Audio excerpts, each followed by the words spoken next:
Chapter 101. After gathering, they arrived above the entrance to the forest of the Vine Melon Planet. They exchanged temporary terminal numbers sent by the organizers, and prepared to jump down from the passageway. Jumping from the matching passageways would land them in the same place, nearly 30 meters above the ground. Shishu didn't even blink. Before Daniel could react, only a dotted line remained where he had just been. Daniel, shocked. Holy crap! What do I do when my sister-in-law loves to jump? As soon as Shishu jumped, Cotton flew out and let him sit on its back. Gurgle. Idiot! Shishu was used to jumping in the apocalypse, and it was quick and easy. He had completely forgotten that he only had a B-level physique in interstellar space. Belatedly realizing his mistake, he apologetically patted Cotton's head. Cotton, you're so cute. I wish you were always this good. Shishu hadn't even had a chance to touch Cotton's alluring round white head before they arrived. A loud bang echoed through the sky, signaling the start of the competition. The terminals on the participating students' wrists popped up with additional tasks. Find the king of the Vine Melon Star, reward 1,000 points. 1,000 points meant eliminating 1,000 students from other schools. Shishu almost burst out laughing at this task. How did Daniel and the others manage to hold back their laughter? Daniel, landing lightly, was still in a daze, because his third sister-in-law's spiritual form was a snowy owl, and this thing was huge. Its snow-white feathers were unbelievably beautiful. And incredibly cute. His eldest and second sisters-in-law's spiritual forms were a fox and a rabbit, respectively. His third sister-in-law was actually a raptor, an owl. Why is the contrast so stark? Daniel, concealing the shock in his eyes, walked up to Shishu, who had just dismounted from the owl's back. The owl tilted its head and glanced at Daniel. Daniel almost clutched his chest. What an adorable owl. Coo! I want to play. Go ahead if you want, but don't bully the local animals. Coo! Fine. Shishu thought for a moment, then decided to let him be. If Cotton went to play, he could at least find out what was going on around here. Just then, the terminal beeped again. The group opened their terminals. The message was from the competition organizers outlining the rules they had to follow, choosing a team captain. Daniel didn't want to be captain, and Shishu didn't want to either. In the end, the five of them tacitly agreed to draw lots. Kocha, unlucky enough to become captain, had a bad feeling about it. He felt he shouldn't be captain, and it turned out he was right. In the blink of an eye, only the obedient and sensible third prince's wife remained in the team. Where is she? I don't know. The fifth prince told me she'd be right back. Shishu was also a little bored. Even though it wasn't mealtime, he took out his nutrient solution to drink. Worried the live broadcast ball in the sky might hit him, he deliberately shielded his eyes with his hand, trying not to look like a glutton. It turned out he didn't like nutrient solutions before because there weren't any he liked. Now he thought the Empress was so kind. These nutrient solutions tasted refreshing, just like soft drinks. Coach's eyes were filled with surprise and helplessness. Since I known you, you drunk 3 vials already. You? Can't you drink that much at once? No more than 15 vials a day. Most veterinarians become veterinarians after graduation, but they're still doctors, right? Seeing how much the third prince's wife could eat, Kocha just felt a little tired. Who came up with the idea of having him monitor a naive, bottom-ranked student who only knows how to eat? It's completely unnecessary. Shishu had no idea what Kocha was thinking. He was using his ability to survey the surrounding area. There were very few people around, just small groups. After returning from a fight with students from other schools, the team had their first argument. Ketcha sneered, if you don't listen to the captain's orders, what's the point of having a captain? Zhuang Wei's cold gaze swept across his face. Does the captain have to command the whole group? Get your act together. Although this is a team competition, individual points are the most important. Only those ranked in the top 100 are qualified to enter the arena. The total number of students in the Federation's 8 schools, and the Empire's 8 schools combined is a staggering 150,000. To stand out from 150,000 people in a week is almost impossible. You think we're the only ones among these students who are SS+? Don't be naive. There are plenty of people on this planet who are infinitely close to SSS. Okay, you're right. But are we leaving Shishu here alone? Just me watching him. Take turns, it's fine. Think of it as someone staying home to take care of the child. Shishu, this isn't right, is it? Never mind, it's not easy for anyone. Shishu almost couldn't help but laugh when he said this. His face was red, and everyone thought he was frightened by the argument. Zhuang Wei simply stopped talking, only letting out a cold snort. Fine, you can take turns following us. Daniel agreed okay. Making it into the top 100 would earn them 3 extra credits, winning would get them 2 bonus credits, and finding the Melon King would get them an additional 1 credit. Nobody knows what the Guawang is, and the organizers aren't giving any hints. You have to earn your points yourself. As your individual points increase, your team's points increase too, and a team victory earns you 2 extra credits. So, while keeping an eye on Chishu, they also want to earn credits.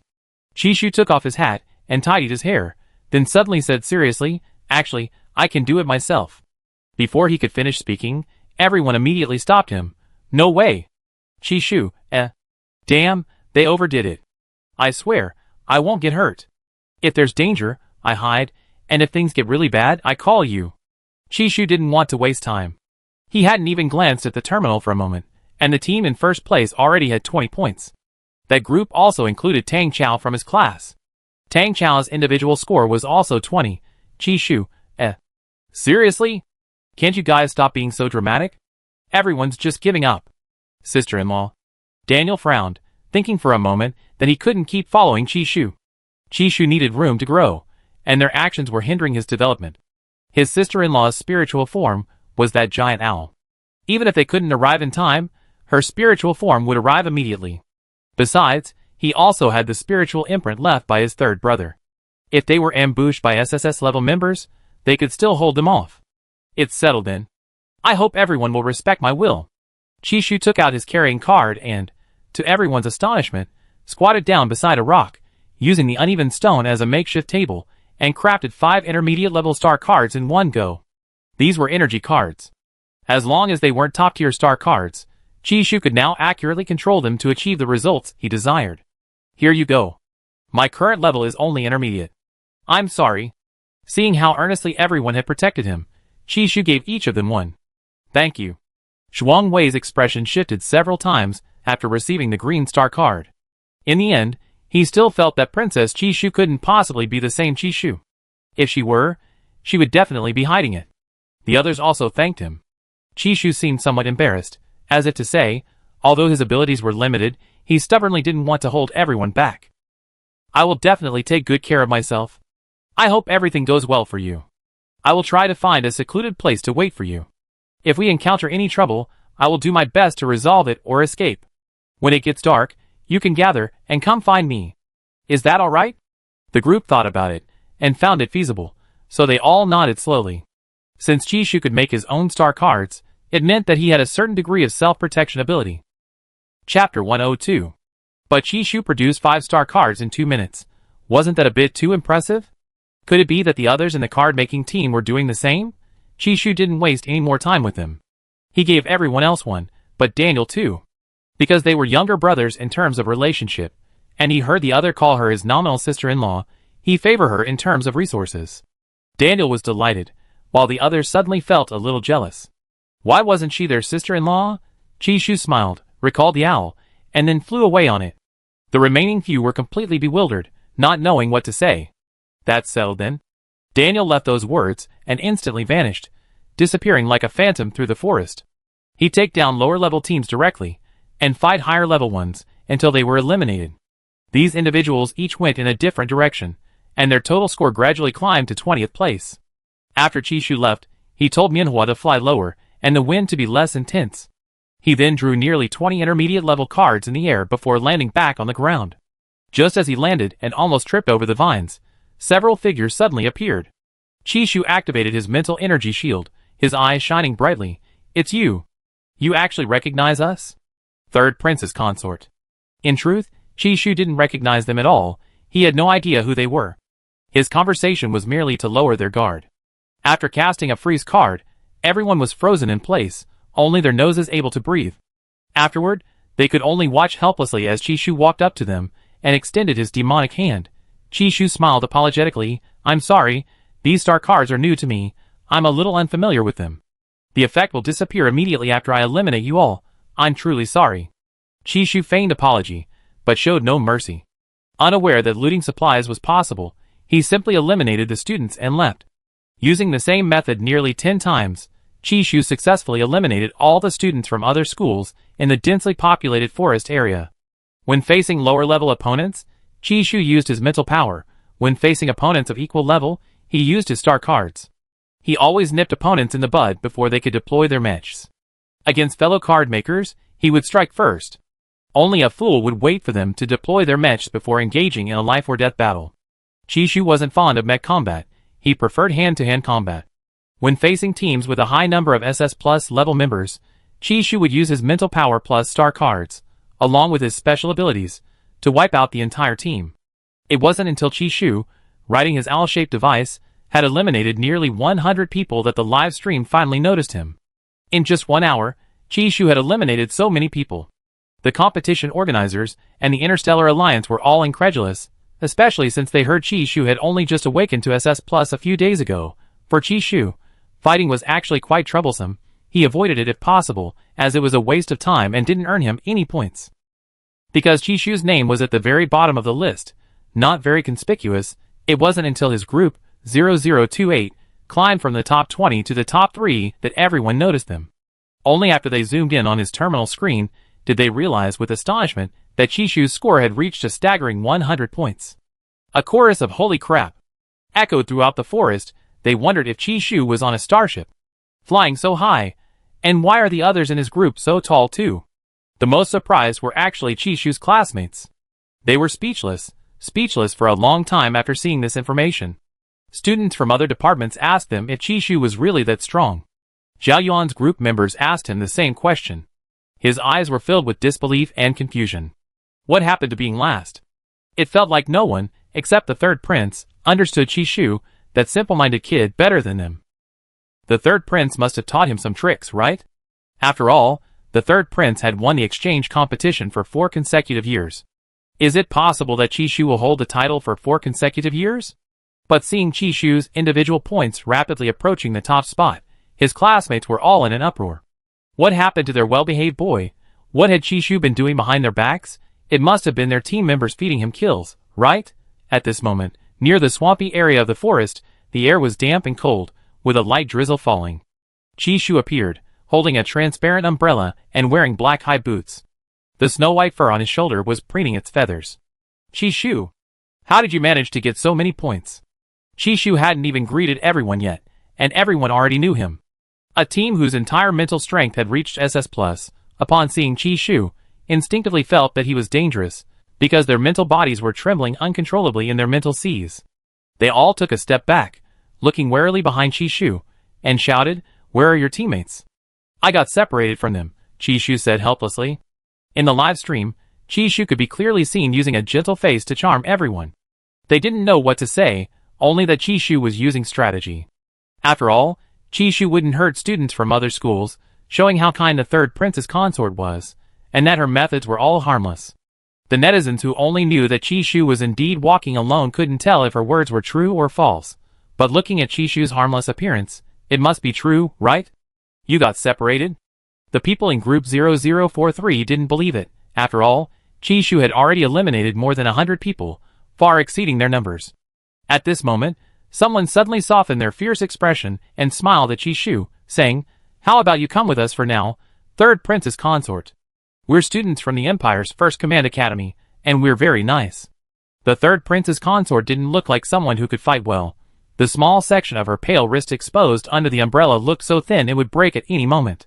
Perhaps Chishu's score was given to her by others to curry favor with the royal family.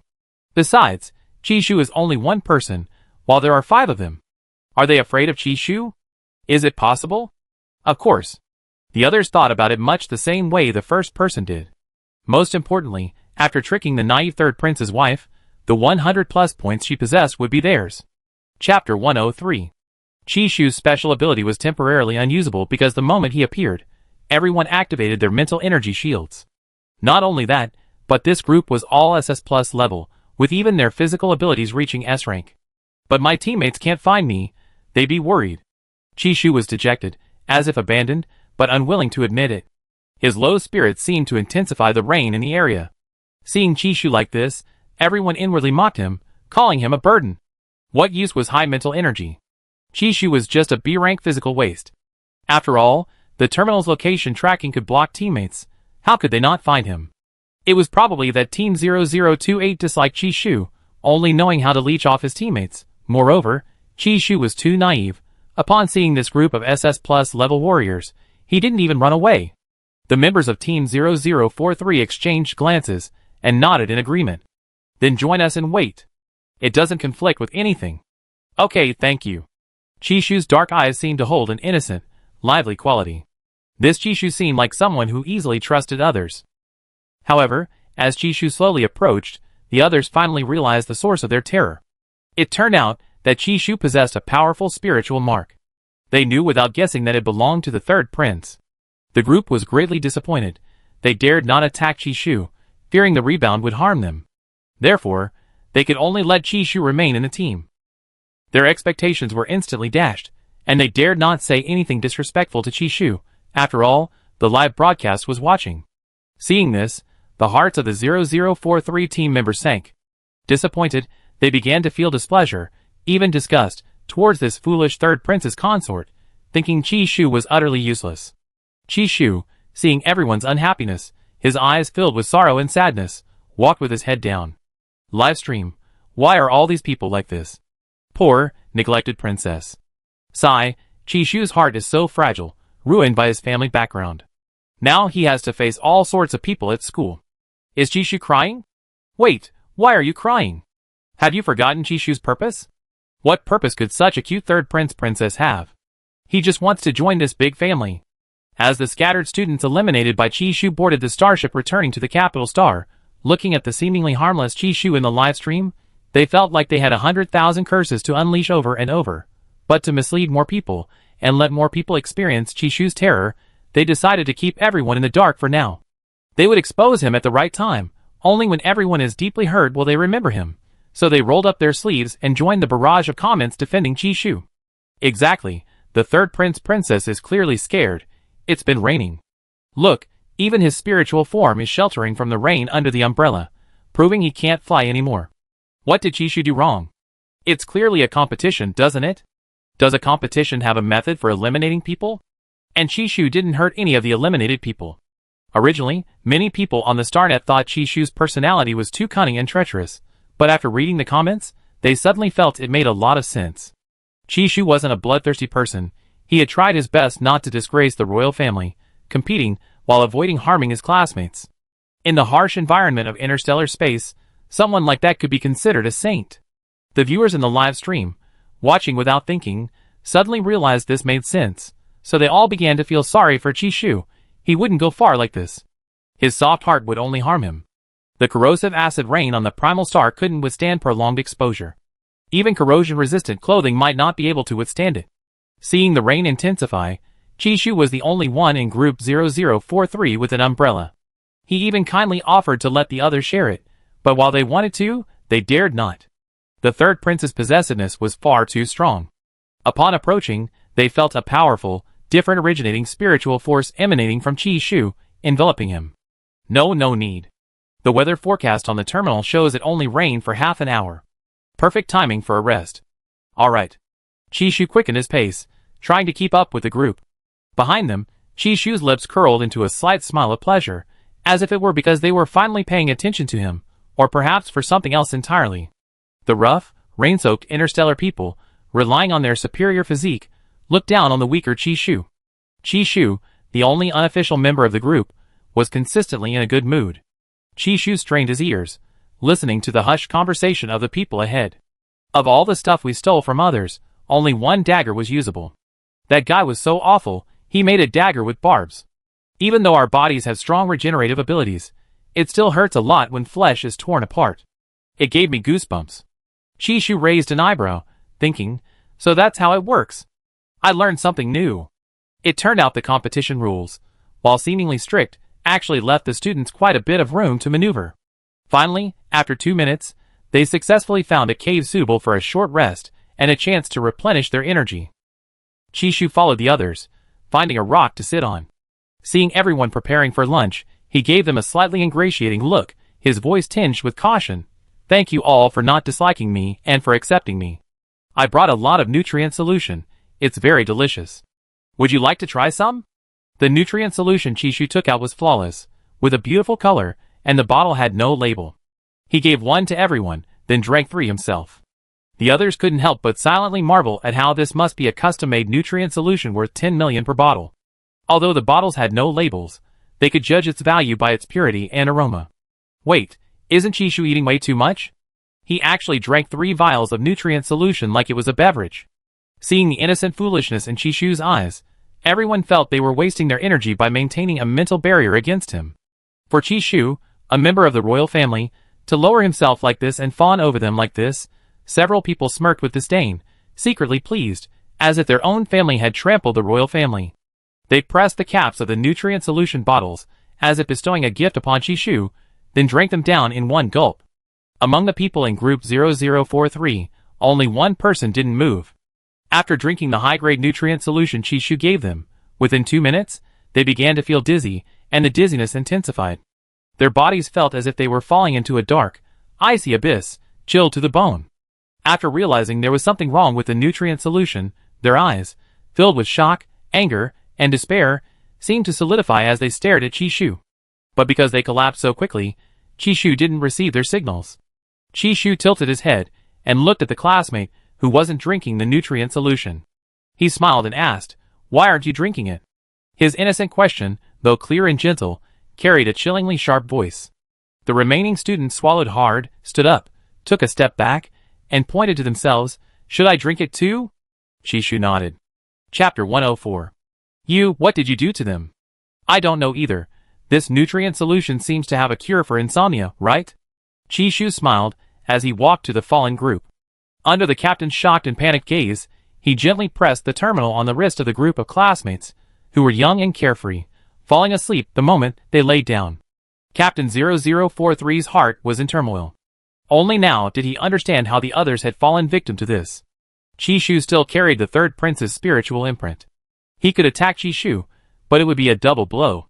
Watching his teammates being eliminated one by one, their points all transferred to Chishu's name.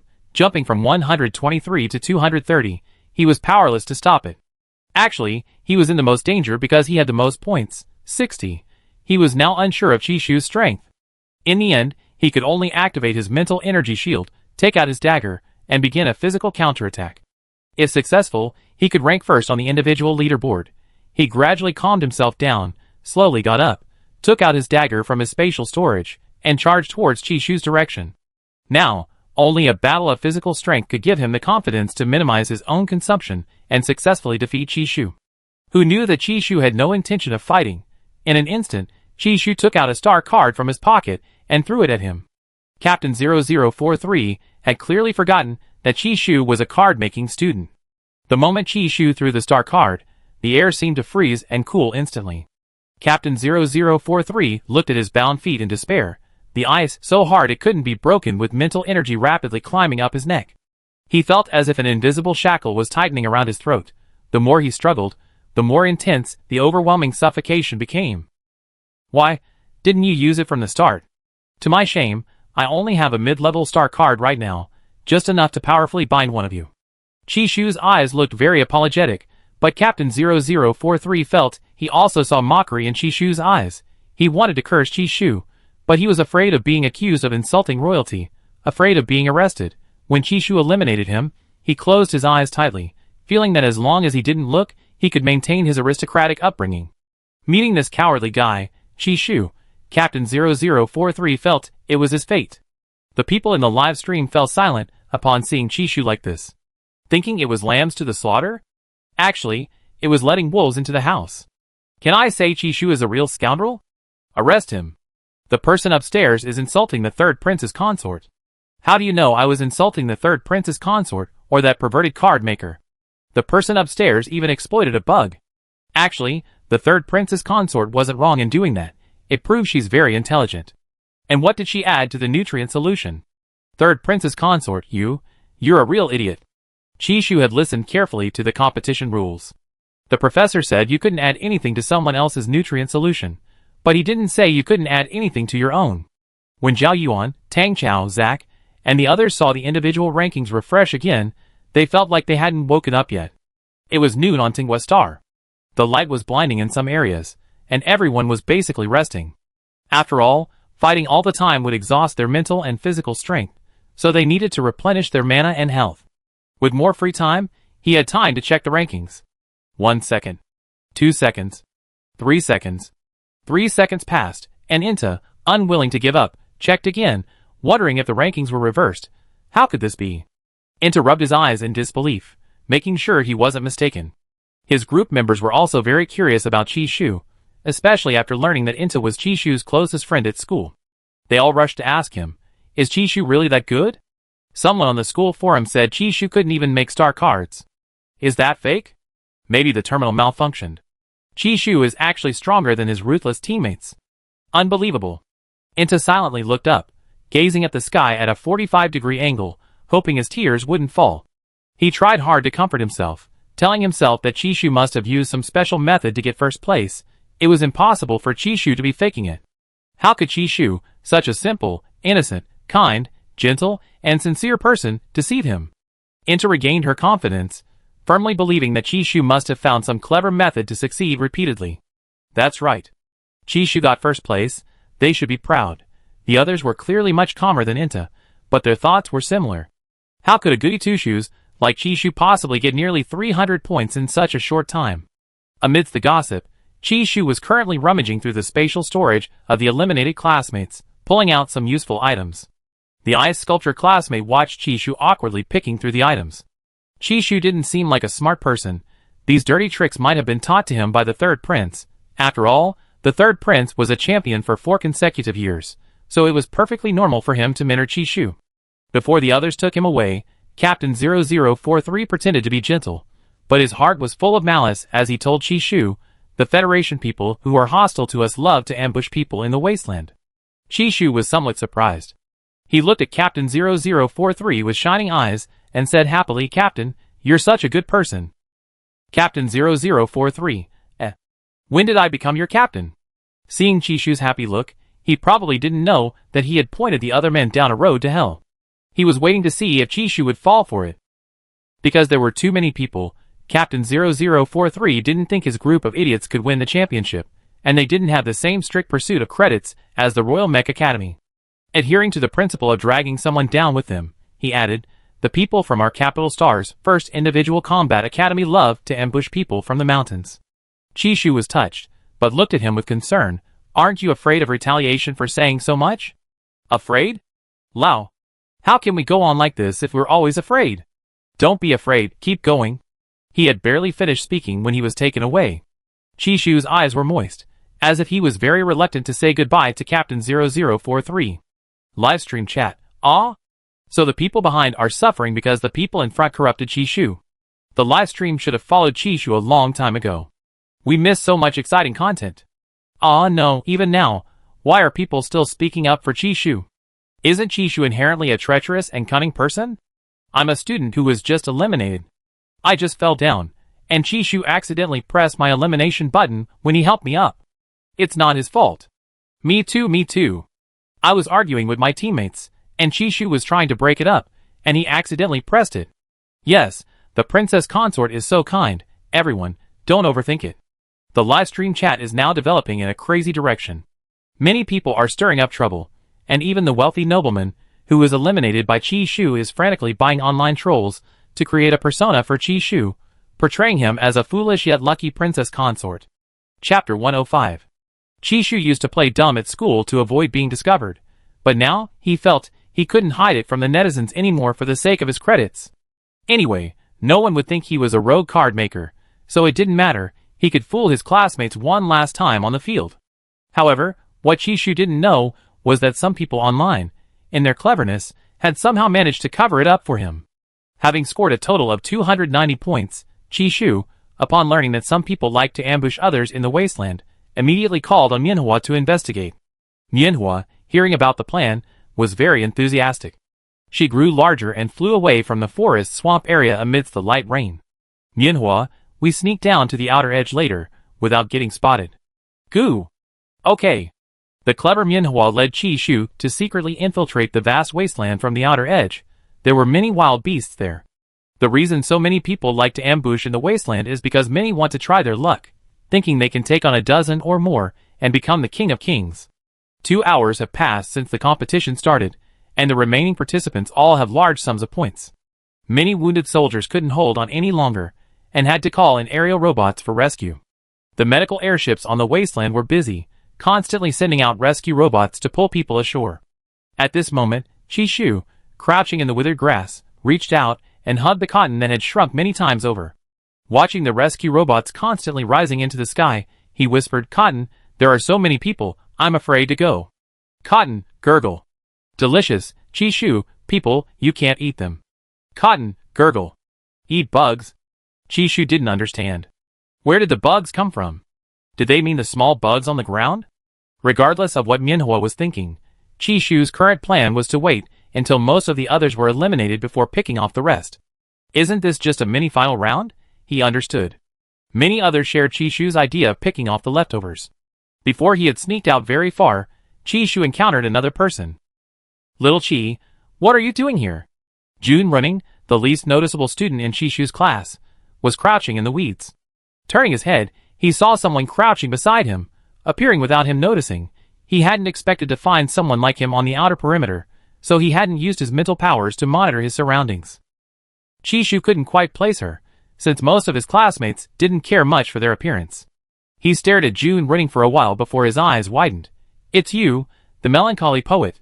Hearing this awkward nickname everyone in the class liked to use, June Running's face, tinged with a touch of sadness, gradually flushed. "So you remember me?" Actually, Chishu didn't remember her name, but he remembered some people's features, like the most inconspicuous student in the class, who always let his bangs down, pretending to be blind, the melancholy poet. He was called a poet because he liked to mutter to himself on rainy days. Everyone called him that, and Chishu remembered it too. Yeah. Chishu was happy to run into a classmate outside the school, because people from the same school generally wouldn't be so suicidal as to attack someone. "I saw you're ranked first," June Running whispered, while manipulating her mental power to catch a lone S-rank student from another school, covering their mouth, knocking them unconscious, eliminating them, and collecting their equipment. "Chishu, is this a time for chatting? My classmates all gave me the credits. Maybe they're mindful of my status." Chishu's expression seemed to suggest he felt his victory was unfair, as if the credits were all given to him by everyone. June Running really wanted to know how Chishu got the credits. Chishu said they were given away, but who could give away 300 credits at once? He didn't believe it. He didn't believe anyone in the class. They were all cunning. Looking at Chishu's innocent face, June Running remained silent, tacitly agreeing with his explanation. "Goo! Want to eat?" The owl, turning its head, saw the red squirrel on June Running's shoulder, and secretly made a goo. The red squirrel, cracking a chestnut shell with its teeth, heard the sound and sprang to life. Its shiny black eyes met the owl's round, golden eyes, and the chestnut slipped from its claws. After a moment of stunned silence, the red squirrel quickly fled back into June Running's mental space. Chishu scolded Cotton in a low voice, "You can't eat other people's mental bodies." Gurgle. "Okay." Chishu felt a little embarrassed and apologized to June Running, who shook her head, indicating she didn't mind. It's said that a mental body is actually a projection, a miniature, a realistic representation of the physical body. June Running looked at the snowy owl, then at Chishu.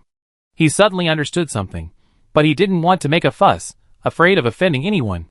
"You came here? Also hoping to pick up some bargains?" "I don't know. Someone told me I could come here, so I came. This primal star is so big, I'm a little bored, and I don't know where to go. Most of my classmates avoid me. So that's how it is." June Running had assumed it was Chishu's own thought, and that Chishu possessed the strength to take on many opponents. Could he have been mistaken? Could Chishu really be as naive as he appeared? Looking at the other's disappointed eyes, and then at his attitude towards teaching the little owl. He seemed like a person who was true to his word. The theory of spiritual entities might not be entirely correct, June Running thought. "You can stay by my side for a while, I'm alone anyway." "Is that okay?" "Yes, it's alright." June Running adjusted his hat, his legs getting a little numb from squatting, and couldn't help but prop himself up with one hand, doing a plank to rest. Chishu, wasn't he supposed to be a clean freak? Chishu definitely needed a teammate. The wasteland was a natural arena. Those who gathered there were all ruthless individuals, all gambling with their lives. Chishu didn't know that there was currently a second-ranked player on the wasteland, 50 points below him. Second on the list is Sal, a burly, tall, and muscular man, nearly SSS rank. He's a student at a Federation high school, and has severely injured numerous students from Imperial high schools for several years. Those he injured last year are still hospitalized. Jun Renning wasn't confident facing this thug. His target was Sal's teammate, Ningju. Ningju is a card-making student at the Federation, and his cooperation with Sal is almost seamless, overwhelmingly controlling the situation. Jun Renning told Chishu about his base raid plan. Chishu's eyes widened when he heard Sal had 240 points. That was a huge piece of meat. Chi, are you scared? If you are, you can. No, we're classmates. How can I watch you go alone to get yourself killed? Chishu said worriedly. Upon hearing this, Jun Renning felt somewhat moved, and he felt guilty for his earlier unfavorable assumptions about Chishu. Chapter 106. A gust of wind howled past, swaying the withered grass. A few lonely trees dotted the desolate landscape, adding to the overall sense of bleakness. As they ventured further ahead, the withered grass grew taller, making the number of Voldemors they had encountered earlier seem fewer. Chishu's legs were starting to go numb from crouching, while his friend Cotton had shrunk and flown into the sky above the wasteland. Chishu didn't know what Cotton was going to do. It told him it was going to eat insects. Chishu wasn't worried about Cotton getting hurt, because Cotton was smarter than he had imagined. Chishu gradually activated his mental protective shield, and he and Jun Renning quietly advanced, getting closer and closer to their target, Ningju. The grass in the area was starting to grow shorter and sparser. Chishu felt it was only a matter of time before he was discovered. Just as he was starting to feel nervous, Jun Renning handed him an invisibility card. It only lasts 10 seconds. If you encounter danger, run. What about you? I'm not afraid. I have a withdraw card, a defensive card. It can defend for 2 minutes. Taking down Ningju is no problem. Jun Renning feigned confidence in front of her classmates. Chishu frowned, looking down at the basic card in his palm. A basic card that only lasts 10 seconds, truly amazing. He lowered his voice, and after taking down Ningju, maybe I get beaten up? There's no way around it. Improvising can only produce a low-quality basic card. Chishu, goes Sal. The students from Sal's school, seemingly fearless and fond of watching the spectacle, stood not far behind Sal, actually to prevent him from being attacked from behind. Ningju was Sal's card maker, capable of creating energy cards for Sal to use. The rule here is to fight bare knuckle, without using mechs. Mech battles are too time-consuming. In more than 2 hours, Sal eliminated many Imperial students, some of whom were Federation students, who had been provoked by Sal. Their eyes were filled with the desire to kill Sal. Sal's mind was also filled with the thought of torturing these people to death. As a fighter with SS plus mental strength and SSS physical abilities, combat was his natural talent. At this moment, Sal was shirtless, his honey-colored, bulging muscles glistening with sweat.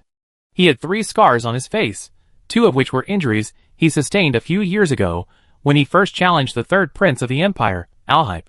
His thick, sword-like eyebrows were severed by a 10-centimeter-long scar, and his bloodshot eyes made him appear even more ferocious and terrifying. The people on the ground lay scattered, blood flowing everywhere. Some students had arrived in mechs, and seeing Sal covered in blood, they assumed he had finally reached his limit and went to investigate. Unsurprisingly, he had met with an accident. Saf remained like an unyielding war god, the round dagger in his hand spinning like the blade of a meat grinder, plunging into the stomach of the man who had challenged him. He smirked, his gaze as ferocious as a wild beast, sending chills down one's spine. Is this all the tricks your empire has? Blood spilled from the man's mouth. Before he could speak, he was punched away, falling to the ground like a blood-soaked rag doll, his chest rising and falling slightly, his vital signs declining. Fortunately, a rescue robot brought him to safety in time. Hidden in a corner, secretly watching the battle, Chishu turned to Jun Renning, who wasn't much stronger than him. You mean, after eliminating Ningju, you fight Sal? Jun Renning swallowed hard. I don't know. This is my first time participating in a competition like this. Chishu marveled at the scene's intensity. Blood was everywhere, and the robots and the doctors on the airships were extremely busy. Sal could knock someone down with a single punch. Chishu weighed his own B-level physical abilities, remained silent for a moment, then turned to Jun Renning. Still going? We're already here. Because of the human wall behind Sal, Chishu hesitated, a rare occurrence. What's your strategy? The strategy is to sneak up, and while Sal isn't paying attention, take out the people protecting him, those cheerleaders. Here's another one, a speed-up card. Use it to escape later. Chishu was surprised, thinking how kind his classmates were. The two hid in the bushes. Suddenly Ningju, who was watching the scene, cast a glance their way. June Running's breath hitched.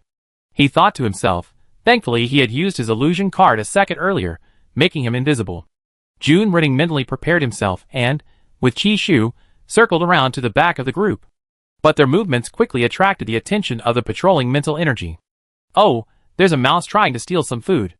A person in the back row of Sal turned around, not affecting Sal's battle in front.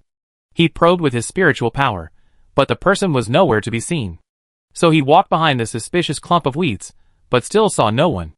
Just as he thought it was a misjudgment, June Running's hand slid down, knocking the person unconscious, and pressed the elimination button. He and Chishu waited in the grass for almost 8 minutes. Hesitation would lead to nothing.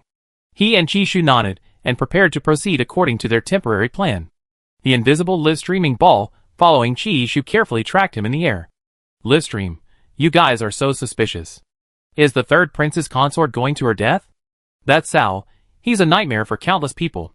Chishu is getting a little cocky, really. Chishu really only earned his points through underhanded methods. In the face of absolute strength, he's just a lamb to the slaughter. Because the person who had just gone to check hadn't returned, that person's friend was a little nervous, so he walked in the direction his friend had disappeared, wanting to hurry up and find him. Friends of friends also had friends, and without exception, they were all dealt with by June Running using the most primitive method, a single chop to knock them unconscious. For those who weren't knocked out enough, Chishu gave them a free taste of his specially prepared nutrient solution. A group operation, indeed swift.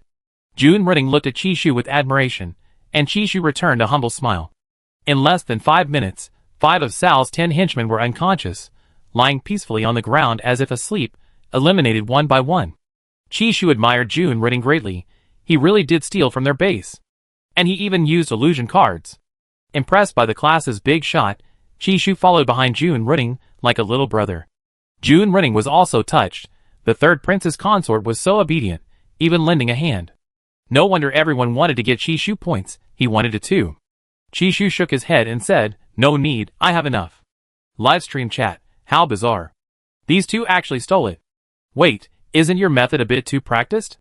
So it's true that Chishu was corrupted. He always obediently listens. I'm speechless. He might get sold off without even knowing it. I used to think Chishu was smart. Turns out it's because he's so stupid that everyone looks down on him and lowers their guard. Fools have their luck. How could Chishu be stupid? Are you all crazy? If he were stupid, how could he stir up trouble online? Who knows? Maybe the third prince taught him about the Poolin Star case and his online comments? I actually think it makes perfect sense. Chishu had no idea that his image was already deeply ingrained in people's minds, nor did he know that everyone around him had become a scapegoat. At this moment, their actions finally caught the attention of Ningju, who was watching from the front row. Ningju was tall and slender, with a refined yet sinister appearance. Upon noticing the missing individuals, he unleashed a powerful burst of mental energy that instantly enveloped the entire primitive arena. Chishu and June Running were finally discovered. Ningju waved his hand, sending a mental energy blade, enough to easily kill an SS rank opponent, hurtling towards a clump of weeds. But the moment it touched its prey, his mental energy was violently repelled. Suffering the backlash, Ningju's face turned deathly pale, like a water ghost emerging from the depths. The icy blade of mental energy seemed to have instantly cleaved through his mental sea. Dizziness, vomiting, and a chilling sensation swept through his entire body. Chapter 107. Chishu stepped forward awkwardly, saying, I didn't mean to. I got lost, and you hit me, that's why you got hurt. Livestream chat, Here we go again. Chishu shamelessly said to Ningju, if you don't say anything, I take that as agreement. Seeing Ningju's pale face, and cold sweat on his forehead, he tilted his head back, straightened his back, and, forcing a show of force, looked at the kneeling Ningju. You don't need to perform such a grand gesture. Ningju covered half his head with his hand, his eyes gleaming menacingly at Chishu, as if he wanted to devour him immediately. So you're the third prince's consort, huh? It seems your third prince really dotes on you, even leaving such a deep spiritual imprint. Cold sweat beaded on his forehead. The cheerleaders beside him finally realized something was wrong. Seeing Ningju kneeling on the ground, they ignored Sal, who was fighting a bloody battle ahead, and rushed over to help Ningju up. Their gazes fell on Chishu, but they didn't see June Running. He's alone. Let us avenge you. No need, I do it myself.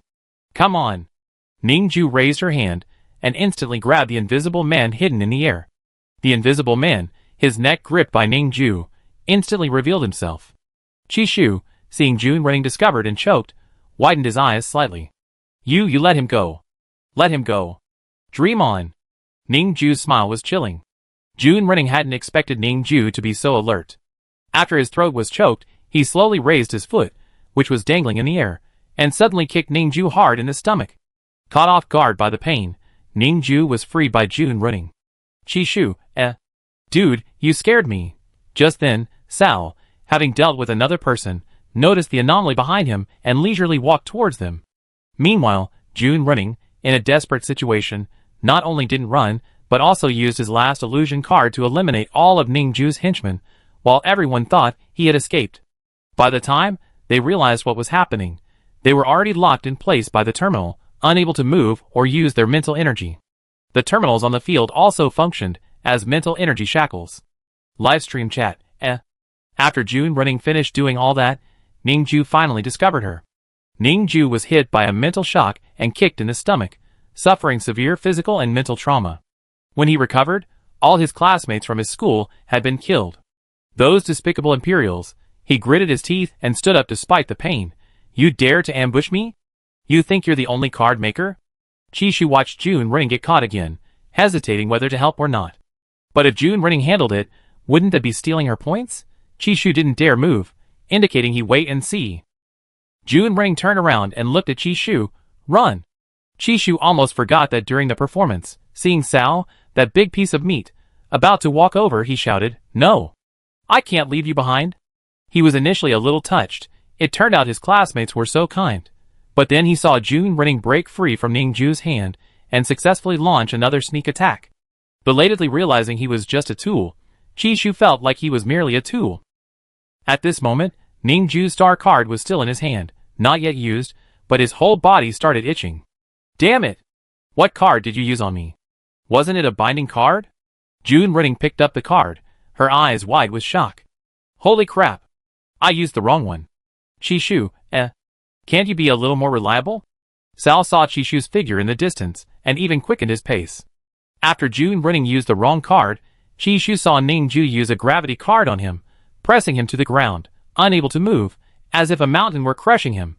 June running even took a moment to use her mental energy, pulling out cards from her pocket, and using whichever one came across, but instead, she unleashed a torrential downpour on the arid wasteland. The owl, soaked by the rain, flew back from afar, cooing as if cursing. Ningju, whose mental sea was injured, had used all the star cards she had made over the past few hours to replenish Sal's energy. Now, her only gravity card was used up, and June running's advantage was that she had a mental energy shield protecting her. Unsteady on his feet, Ningju was about to take out his data card and card-making pen when the rain started pouring down again. Damn it! Chishu knew his clothes were waterproof, but he still disliked the feeling of rain hitting his face and head. He quickly opened his umbrella, and the slightly wet cotton immediately perched back on his shoulder. Chishu felt his energy surge instantly the moment the cotton returned to him. He was a little unsure, had the cotton gone to eat something again. Salt, seeing the eliminated and injured people behind him, suddenly became interested in Chishu, who was standing 20 meters away with an umbrella. Isn't this the third prince's consort? Salt's eyes suddenly softened, and the blood on his body gradually disappeared as the rain washed over him. It's me, your Sal? Chishu was only trying to buy time. While June Ring might manage to get Ningju into a disadvantageous position, she had no chance against Sal. He needed to stall for time until Ningju's card expired, allowing June Ring to counterattack. It's me. Could it be that the third prince's consort has heard the third prince mention me? Sal was very interested in Chishu because he was Alhype's partner. He didn't mention you. I just heard it from my companions. You're very strong, aren't you? Chishu stared intently at him, afraid that Sal would notice June running. Of course, didn't you see? Sal had been busy fighting and hadn't had time to check the rankings, so he didn't know that Chishu was currently in first place. I saw it. So who's stronger, you or the third prince? Chishu was just being casual. But Sal's face instantly darkened upon hearing Chishu's words. Chishu? ? It seems the third prince told you to provoke me. Don't you know he's the one who scratched my face? Chishu, seems I stepped on someone's landmine. Sarl's eyes darkened. Despite the heavy rain, he didn't spare a glance for Chishu, instead focusing his gaze on June running, who was sprawled on the ground under the weight of Mount Tai. June running, seemingly unaware of the impending danger, said in a somewhat broken voice, "My clothes are dirty." "Chishu, eh?" Sal sneered, releasing a mental energy blade that shattered June Running's mental energy shield. At that moment, the effect of Mount Tai's crushing force disappeared. June Running thanked Chishu for giving her a second, quickly got up, bypassed Sal, and used her mental energy needle to aim straight for Ningju's forehead. Just as he was about to succeed, Sal shoved Ningju aside, and then used his mental energy shield to defend against June Running's attack. Sal said with some surprise, "It seems your Empire's people are quite adept at ambushes." Facing Sal, June Running was indeed hopeless. Just as his ambush failed, and he was resigned to waiting for Sal's mental attack to strike again, Chishu suddenly threw a tube of nutrient solution, hitting Sal on the head. The specially made glass tube containing the nutrient solution shattered, and the green liquid flowed onto Sal's face. Sorrel finally turned away impatiently, deciding to deal with Chishu first. Chapter 108. Seeing the rain stop after a while, Chishu put his umbrella away. Despite the tense situation, the atmosphere on Chishu's side was surprisingly relaxed. He smiled at Sal and said, "Let's talk." "Let go of my classmate. You talk too much nonsense. You two are both eliminated." Sal finished speaking and handed June Running to Ningyu, letting him torment this scoundrel. If it weren't for the diplomatic relations between the two countries, Sal would undoubtedly not have let Chishu leave this wasteland alive. Chishu saw the big guy about to fly over, moving so fast that he was just a blur. His huge fist came hurtling towards him, and the owl, afraid of being smashed into a cat pancake, instantly returned to Chishu's mental sea. Chishu dodged Sal's fist with a sidestep, and while still feeling lingering fear, he was about to grab Sal's wrist when a dagger resembling the spiral shaft of a meat grinder suddenly appeared. Startled, Chishu hissed and withdrew his hand, unable to resist complaining, "Brother, you're so uncivilized." "Has civilized? Has your man ever talked to me about civilized behavior?" "Chishu, eh? It seems this is another defeated opponent of the third prince. But he can't just pay for his partner's misdeeds, can he?" Chishu suddenly found it amusing, and he slightly curled his lips. However, this scene was interpreted as mockery and provocation by Sal. He raised his foot and kicked Chishu hard in the lower body. Both speed and strength were enhanced by his SSS-level physical abilities. Chishu nimbly dodged again. Sorrel was using a mental energy shield, which Chishu's abilities couldn't penetrate. After dodging Sal's hammer-like fist, he quickly retreated several steps, creating distance between himself and the human tank. Both being SS+, Sal's mental strength seemed stronger than his, making him unable to defeat Chishu in terms of mental power. Sal also couldn't attack Chishu's brain because of Alhibe's mental imprint. He would only use mental power to attack Chishu if he were courting death. "You actually withstood 2 of my attacks. Looks like I underestimated you." Seeing the meat grinder swinging towards him, Chishu had no choice but to draw his Kusarigama to defend. The beautiful crimson Kusarigama in Chishu's hand had a chain fixed at one end and connected to the side blade at the other, creating an extendable attack range. It retained the binding properties of a chain while also giving the scythe a cutting function. The moment the Kusarigama appeared, not only did the viewers in his livestream gasp in surprise, but even Sal, who was present, couldn't help but frown. The crimson Kusarigama was a weapon of entanglement and lethality.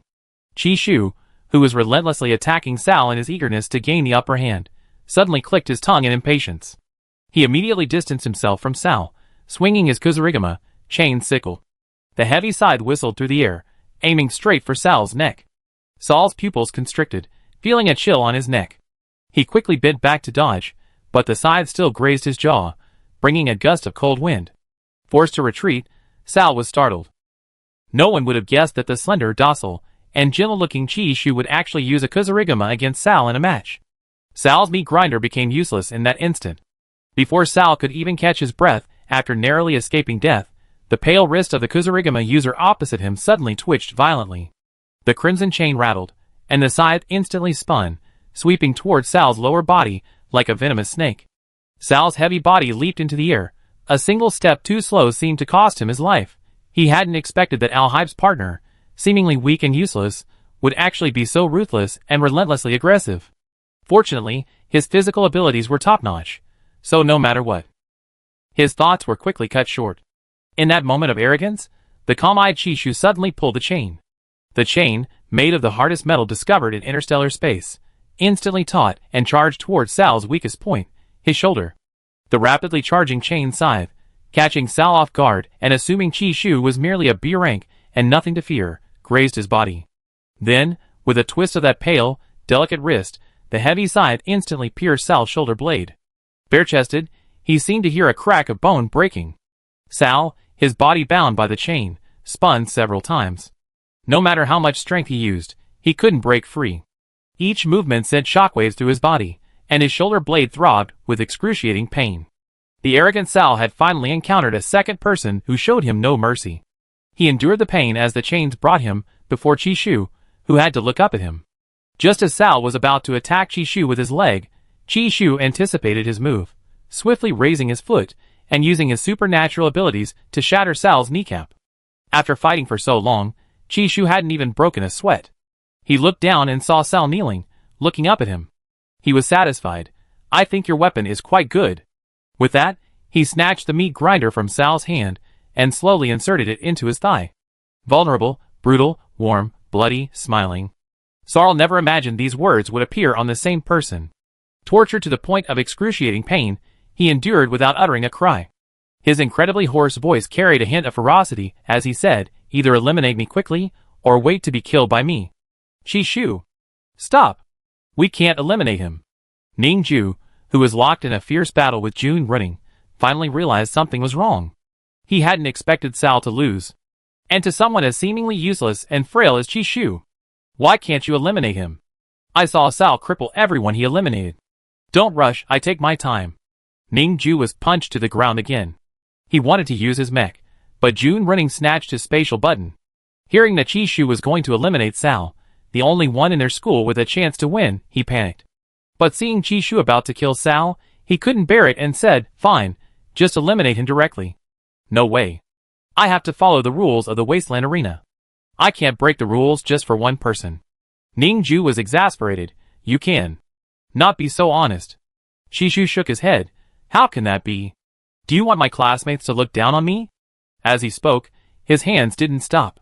Although he wasn't studying medicine, his extensive experience in the apocalypse gave him a good understanding of zombie anatomy. Sal's body was contorted in a grotesque way, bloody holes slowly multiplying. Besides his heart, bound by chains, blood flowed from his abdomen and limbs, the sound of breaking bones echoing. Humiliation and pain finally overwhelmed him, and he fainted. He never imagined he would fall to Chi Shu. Chi Shu carefully avoided soiling his clothes and pressed the elimination button on Sal's wrist. Slowly retracting his scythe, he watched Sal being rescued by the robot, then smiled and turned to Ning Ju in the distance, like a playful child, asking, "Want to play too?" As darkness approached, Chi Shu, finally remembering he needed to rejoin his teammates, snapped back to reality. "Never mind, you guys play, I'm leaving."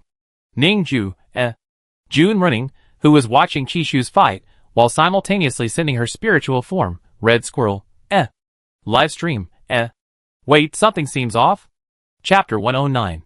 After Chi Shu left, everyone present, the stadium, the live stream, the competition organizers, the teachers of the Imperial Mecha Academy, and the royal family, remained silent for a long time. June Running's mouth was slightly open, unable to close. The moment Ning Ju was eliminated, he recalled the spiritual body theory again. He remembered Chi Shu's smiling face as he strolled among the classmates, and he could no longer see him as a vulnerable person. Sarl, a natural SSS-level physical powerhouse, such a bloodthirsty and violent individual, was actually subdued by Chi Shu in just a few moves? Is this reasonable?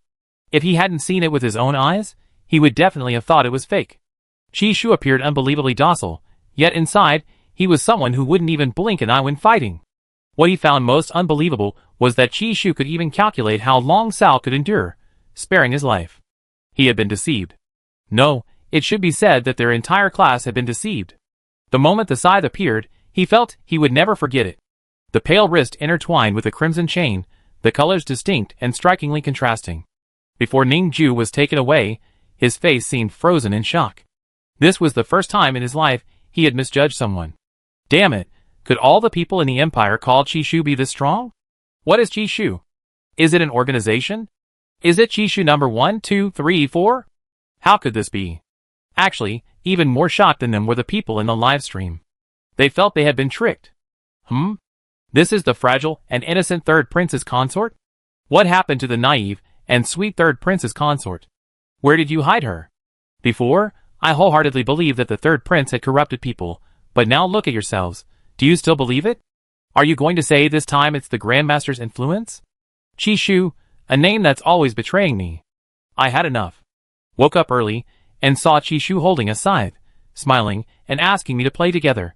Both methods are bloody and violent, but why does Chishu seem more terrifying than Sal himself when he uses them? Help! I can never trust someone who is always smiling. Now I believe in the compatibility between the third prince and Chishu. What a brutal combination. He's only a B rank in physical ability. Why is he different from the B rank I expected? Why is that? On a certain starship, beneath the giant split-screen display of the League's most popular live stream, the initially lively atmosphere gradually turned eerie and quiet. The students eliminated by Chishu couldn't help but clutch their stomachs, gasping for breath. Someone finally couldn't help but cautiously ask, Chishu was actually quite nice to me. He didn't hit me. It must be because I'm handsome, right? Chishu didn't hit me either. Is it because I'm a girl? A girl who had once rolled her eyes at Chishu seemed to have just brushed past a demon, still shaken. Back then, she looked down on Chishu, thinking that in today's society, someone like Chishu, a mere lapdog, must be utterly useless. Others clenched their knuckles until they turned white. Luckily, I didn't curse him on the Starnet, but if I cursed him behind his back, he probably wouldn't hear it. Those who knew that Chishu had utterly defeated Sal could no longer ignore the strength he had displayed. Even Star Emperor and others watching the live stream in this small room were shocked. The fourth prince, Eric, was dumbfounded. Father, I'm sure I never said anything bad about third sister-in-law before, right? Star Emperor Carlos. I don't know, but I definitely haven't. He had always thought Chishu was a well-behaved child, but after seeing Chishu stab someone with a knife without batting an eye, he knew that he and everyone else had fallen for Chishu's trick. The first and second prince's wives, both women, were traveling on other planets. After seeing their third brother-in-law so ruthless in the live stream, they didn't know whether to give away the cute gifts they had prepared for Chishu. Help! Why is their third brother-in-law as good a fighter as their third brother?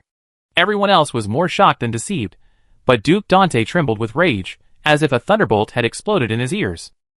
How ridiculous. He never imagined that in his years-long plan, the most insignificant fellow would be the biggest variable. It turned out that from beginning to end, the only one who could manipulate Chishu was Chishu himself. He had been deceived. That damn brat. He received intelligence from the planet Tinghua that of the 10 Zerg sent to ambush Chishu, only 3 remained. The last 3 were high-level Zerg with intelligence they lacked the ability to possess, but their venom was potent, and they even possessed the ability to absorb large amounts of spiritual energy.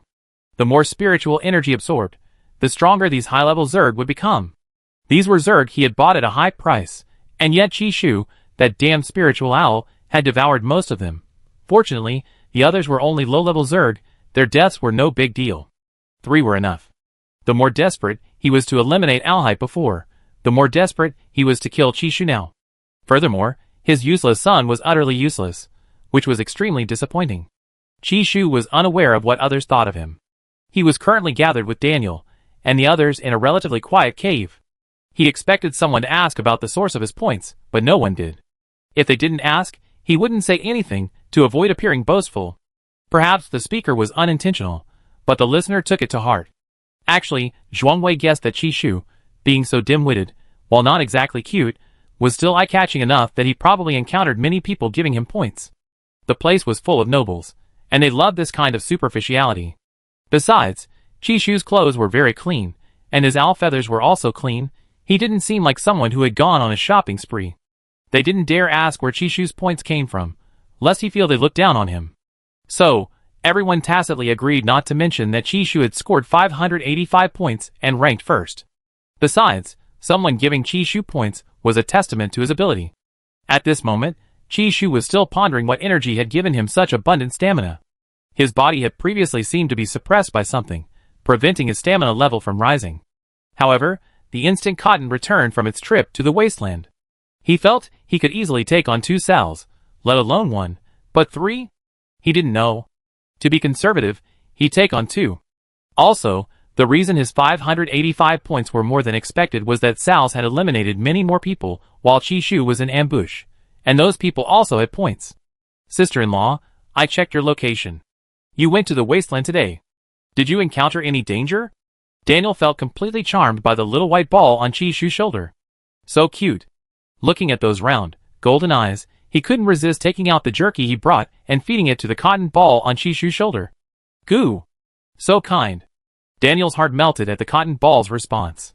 However, as his sister-in-law's owl, he absolutely dared not touch it, especially since he had a grumpy and eccentric third brother.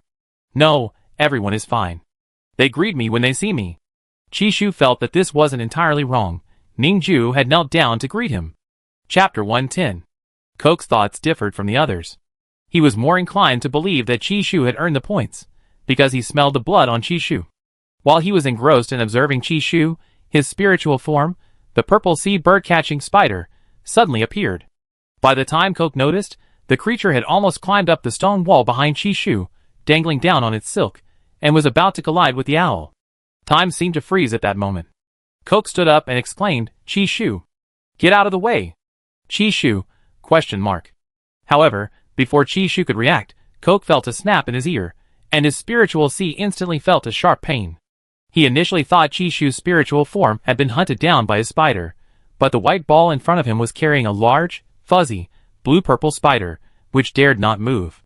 Cotton's eyes widened, its cheeks puffed out as it looked left and right, then flew to the ground, placed the spider down, and scratched at it a couple of times. Chishu, this isn't Cotton's fault, right? Kucha was scared half to death. He thought to himself, who doesn't know the third prince's possessiveness these days? Offend Chishu, and you won't even have your head chopped off. Just now, he almost thought his family was going to be wiped out by the third prince. Luckily, nothing happened. Thank goodness, nothing happened. His family is safe. He breathed a sigh of relief, his face pale, and apologized to Chishu. "I'm sorry, third prince's consort, it was my spirit's fault. Please punish me." He stood up and bowed to Chishu. Chishu nodded, seeing his serious attitude and that it wasn't intentional, and didn't bother to pursue it. Besides, who was going to eat whom was still uncertain. Your spider. Since your Cotton likes to play then. Play. Kocha felt a throbbing pain in his head, but it was his own fault. His spirit form hadn't been able to resist crawling out, and he belatedly realized it seemed to want to play with Cotton. Although he didn't care much about the third prince's wife's status, it didn't mean he dared to treat Chishu openly. Also, when did his little purple become so weak? It was completely pinned down. Besides Chishu, the closest person to the white ball of fur was Daniel. The way Cotton easily turned its head and caught the spider had completely stunned him. "Cute Cotton, you're actually this strong?" Even now, Daniel couldn't believe Cotton's fighting power. Kocha was, after all, an SS Plus level user. His spirit form looked like a tiny spider, but it possessed a toxin that could paralyze nerves. In the interstellar era, all the attributes of living beings had been enhanced, and spiders were no exception. Daniel whispered, "Cotton, stop playing with those unclean things." Kocha, Chishu hadn't expected his Cotton to be so popular. Only he knew how. Well, never mind, criticizing Cotton was criticizing himself. Chishu didn't know how long he rested. Feeling a bit bored, the cave offered shelter from strong winds and heavy rain, but it felt stuffy. He went to the cave entrance and thought of a problem. He felt like he hadn't used the toilet for several hours. The organizers had also provided toilets and showers in the forest, so he told everyone he was going out for a bit. Then, sister-in-law, be careful. Cotton, stop playing, you go too. Cotton, goo. Why? Your master will be scared going alone. Cotton, goo. Scared? Who's scared of their master? Does their master fear they eat people? Cotton isn't going, it's playing with its newly met companion, occasionally pawing at the desperate purple tarantula, trying to get it to talk. Zhuang Wei and Zimelang are counting their team's points. Great, thanks to Chishu, their total score has climbed to third place. Their results are already very good. Currently, Zhuang Wei has 310 points, Kecha 410 points, Zimelang 290 points, Daniel 412 points, and Chishu 585 points. Total score, 2007. Second place, 2301. First place, 2350. These three groups are all formidable. Zhuang Wei and Zimelang exchanged a glance and shook their heads. Kecha's mind has returned to normal, and Cotton has stopped tormenting its spider. They begun to coexist peacefully. So, got the rankings? Kecha looked at the two who had just put down their terminals. Zhuang Wei sighed, "We're third now, because Chishu's score is boosting us." The top two groups are all very evenly matched. After tonight, we might drop down. We won't be able to sleep any later, so we have to leave 2 people here to watch over Chishu. Kucha thought to himself that these people couldn't even see that Chishu wasn't as weak as they thought. Never mind, let's rest for a bit. We take turns on duty tonight. The toilet Chishu went to wasn't very far, about a kilometer. He walked there, as the toilet was a place where mental energy was shielded. Chishu safely finished using the toilet and came out. He glanced at his terminal. There was still time left to return with Daniel. So, he used his superpowers and mental energy, quickly heading towards the mountain the captain, who hadn't drunk his nutrient solution, had mentioned. Half an hour later, Chishu returned to the cave. Daniel and the others, lying on their travel mats, only slightly opened their eyes upon hearing his footsteps. Finding him unharmed, they fell asleep again. Chishu's habits differed from theirs. He used the simple, automatically collapsible tent whenever possible, fearing the reappearance of spider-like reptiles. It wasn't out of fear, but rather because encountering poisonous creatures would be troublesome. Getting injured and requesting treatment meant withdrawing from the competition, and their medical supplies were mostly limited to treating external wounds, less effective than a medical pod. Livestream. Chishu, you're not even pretending anymore, not even willing to give us a perfunctory response, is that it? So, Chishu is all about rampaging through the battlefield in front of others, only acting innocent with his teammates? Good news, Chishu has let loose. Bad news, only halfway. Chishu doesn't linger in battle, a ruthless ranking machine. Let him go to the toilet, and he go rob someone to earn points. He was almost 600 points to begin with, now he's 765. Chishu only had time to check his terminal after returning to his tent. His name was prominently displayed at the top. Pretending to be clueless was definitely out of the question. He wondered if Inta would secretly cry when he found out. Sigh, it wasn't intentional, but his alias was just too embarrassing. Right now, only his combat strength has been revealed. No one should know his alias so quickly. Chishu confidently closed the terminal, not looking at the other groups anymore. The clever Chishu was unaware that he had already driven a group of people crazy. Tang Chao's teammates, who had climbed to second place with their team by frequently using star cards, opened their eyes to find Chishu's score had increased again. Tang Chao. Are the people in your class monsters? Tang Chao himself was completely bewildered. He had no idea what was happening. Chishu's score was increasing dramatically every now and then. Unlike the other slow increases, Chishu's scores were always sudden and explosive. Chishu always caught people off guard. They were even shortening the time they spent drinking nutrient solutions, working themselves to the bone to reach second place. Chapter 111. The first place team was the Federation's 0011 group, led by Ripa. His team consisted entirely of elites, the Federation's most favored team. Following closely behind Chishu's group in fourth place was the 0089 group, also students from the Royal Mecha Academy.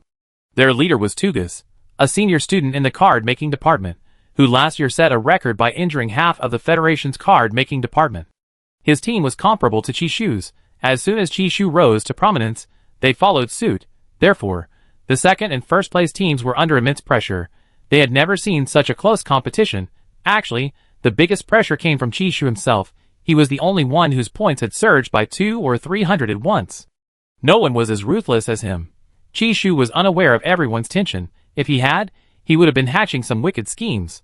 After a 3-hour rest, it was completely dark for Group 0028. Kecha and the others were also equipped and ready to depart.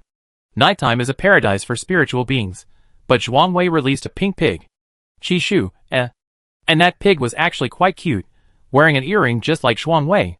Chishu almost burst out laughing, but that would be very impolite. He had to maintain the royal family's public image. But when Zimelang released the groundhog, Chishu completely lost his composure. He turned around and thought he heard the groundhog's cry, "Ah!" Luckily, he was a professional and managed to laugh silently for 2 minutes, avoiding the monitoring sphere. After laughing, he turned back and decided, I go too. I rested enough. It's too dangerous at night. There are snakes, insects, and wild beasts on this planet, including large star beasts, all of which are nocturnal. I know, but we can't let my actions drag down the whole team's score. Let's go! Zhuangwei, who had just woken up and released the pig, squinted and saw that Chishu's score had quietly climbed to 765 points. Still in first place. His eyes widened, and this time he finally couldn't help but ask, Chishu, where did you get these points? I won them in fights. Zhuangwei didn't believe it, Nor did he dare admit he didn't, afraid of upsetting Chishu. Okay, then be careful. Clearly, they didn't have time for idle chatter now. The first and second place teams were still far ahead of him. Don't these people need rest? Why are they in such a rush? Let's go, let's go! But you should stay with the group. I suggest you don't go out alone at night. Large, man-eating beasts appear. Although the name Vine Melon Planet sounds harmless, it was originally a beast planet. It's just that hundreds of years ago, the star beasts here suffered a disease, causing most of them to die. Chishu obediently nodded. Okay. He didn't care. With Cotton around, he had nothing to worry about. Actually, he was more curious about how Zhuang Wei's pigs fought. After all, Marshal Tianfeng must be very strong, right? Far away on a peripheral planet, Alhype had just finished an S-class battle. His body was resting, so he used his spiritual body to watch Chishu's interactions with the other beasts in the rest room. The aloof and elegant black panther lay lazily on the sofa, its large black tail swaying restlessly, its round golden eyes fixed on Chishu's every move. The spiritual imprint on Chi-Chi's body was deeply imprinted by him, but it wore off after 2 or 3 uses, and this was only the first day. However, he believed that even without his protection, Chishu would be very powerful. He trusted Chishu. At this moment, Haiyan, carrying a pile of documents from the control room, passed through the lounge, and saw the blue light reflected on the screen on the face of the large black panther. Haiyan originally wanted to say, I heard the third prince's consort is ranked first, that's amazing.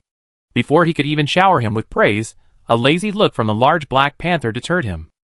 The big cold ball remembered that he had already organized his assets in advance, and then he saw that Chishu's account had also been unfrozen ahead of schedule. Worried that he might forget to transfer the funds when killing bugs tomorrow, he paused for a moment and continued operating. Only after the system confirmed his identity could a large transfer be made. He immediately transferred all the savings in his account to Chishu's account. The remaining asset transfer would take 3 business days. In a densely vegetated forest, the light emitted by the mechs was blindingly bright. The members of Team 0028 raised their hands to shield their eyes, and only after their eyes adjusted did they gradually lower them to see that everyone around them was wearing black uniforms and black high boots. Go grab Chishu. Chishu looked at the group of over 100 people, pointed to himself, and asked doubtfully, me? Yes, you. Come here right now. Otherwise, we won't even spare your teammates.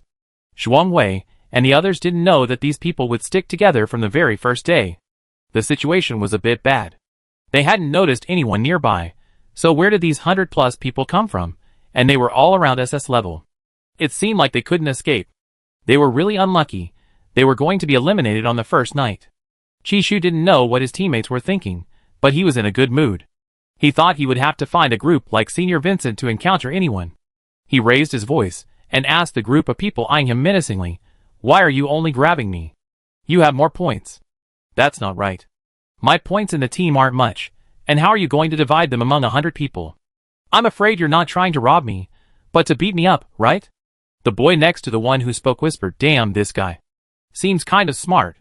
The person who had just spoken couldn't help but roll his eyes at the idiot next to him, then continued shouting, that's right. We heard from people from the wasteland that you seriously injured our school's top student, Sal. Zhuang Wei frowned upon hearing this, feeling these people were spouting nonsense. Open your dog eyes and look. Does Chi's physique look like he could beat that guy who's as strong as a bear? Okay, it seems so. But someone saw it with their own eyes. Coach's cold gaze swept over the crowd. As he took out his mecha key, he chuckled and sneered. So what if they did? Doesn't Sal understand the principle of accepting defeat? Losing is losing. If he can't handle it, he should have knelt down and begged Chishu for mercy from the start. Daniel ignored what the 2 men said, sticking to his own opinion. He shouted angrily at the crowd, it seems you people not only don't listen to others, but you also like to frame others. Live stream, Chapter 112. The viewers in the live stream recall the disillusionment of not long ago. Now, seeing that even Chishu's teammates were kept in the dark, their mood was surprisingly much better, though they still couldn't help but complain. Seeing the 5th prince so innocent and naive reminds me of when I firmly believed Chishu was a good kid. Who on earth spread the rumor that Chishu is a warm and kind person on the Starnet? Come out and face the consequences. I really want to jump into the holographic projection and shake the 5th prince awake. Wake up, the person standing next to you is a devil in disguise. Ha ha ha, I can't even imagine Daniel's expression when he finds out the truth, I'm already laughing. I know, It was the people eliminated by Chi Shu who started this. They kept praising Chi Shu. How despicable. They actually hid behind our backs and mocked us. I'm furious. I'm going to fight you all. Fight over a meal. Never mind, we should spread the same message to the newcomers. Third Princess Consort Chi Shu is very gentle, completely different from that rogue card maker Chi Shu. Yeah, the third Princess Consort has good character, she only hits those who deserve it. Seeing the online narrative gradually shifting, the masterminds behind it all were overjoyed. They suddenly felt that being eliminated painlessly by Chi Shu wasn't such a bad thing. After seeing Sal's fate, they firmly believed that Chi Shu was probably a powerful person who didn't harm people indiscriminately. He had his own principles. Anyway, as long as Chi Shu wasn't that rogue card maker, everything was fine. The dark forest was like ink, the light from the mecha's searchlights intertwined with the darkness, and in the center of the light cone, several figures showed no sign of retreating. Hearing Daniel's words of trust, Chi Shu abruptly turned his face away. Light shattered on his trembling eyelashes, his Adam's apple bobbing laboriously on his pale, slender neck. He didn't know how to tell Daniel that it was actually true. But saying it immediately would surely embarrass Daniel and Zhuang Wei. Seeing everyone so firmly supporting him, Chi Shu was somewhat moved.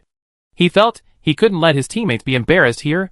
There was a difference between being embarrassed in public and being embarrassed in private. He understood this principle well. Daniel's words of support for Chi Shu almost made the Federation group laugh in exasperation. They looked towards Chi Shu's location. Light shone on Chi Shu's nose, which resembled a slightly melting snow peak. His pale pink lips were slightly pursed, as if he was preparing to say something, perhaps a confession, or perhaps a defense. 2 more seconds passed. Chi Shu looked innocently at the people around him. Oh, and then? Chi Shu blinked, touching the purplish-black spatial button encircling his left middle finger. Hearing Chi Shu cower and barely utter a few words, the group laughed even louder.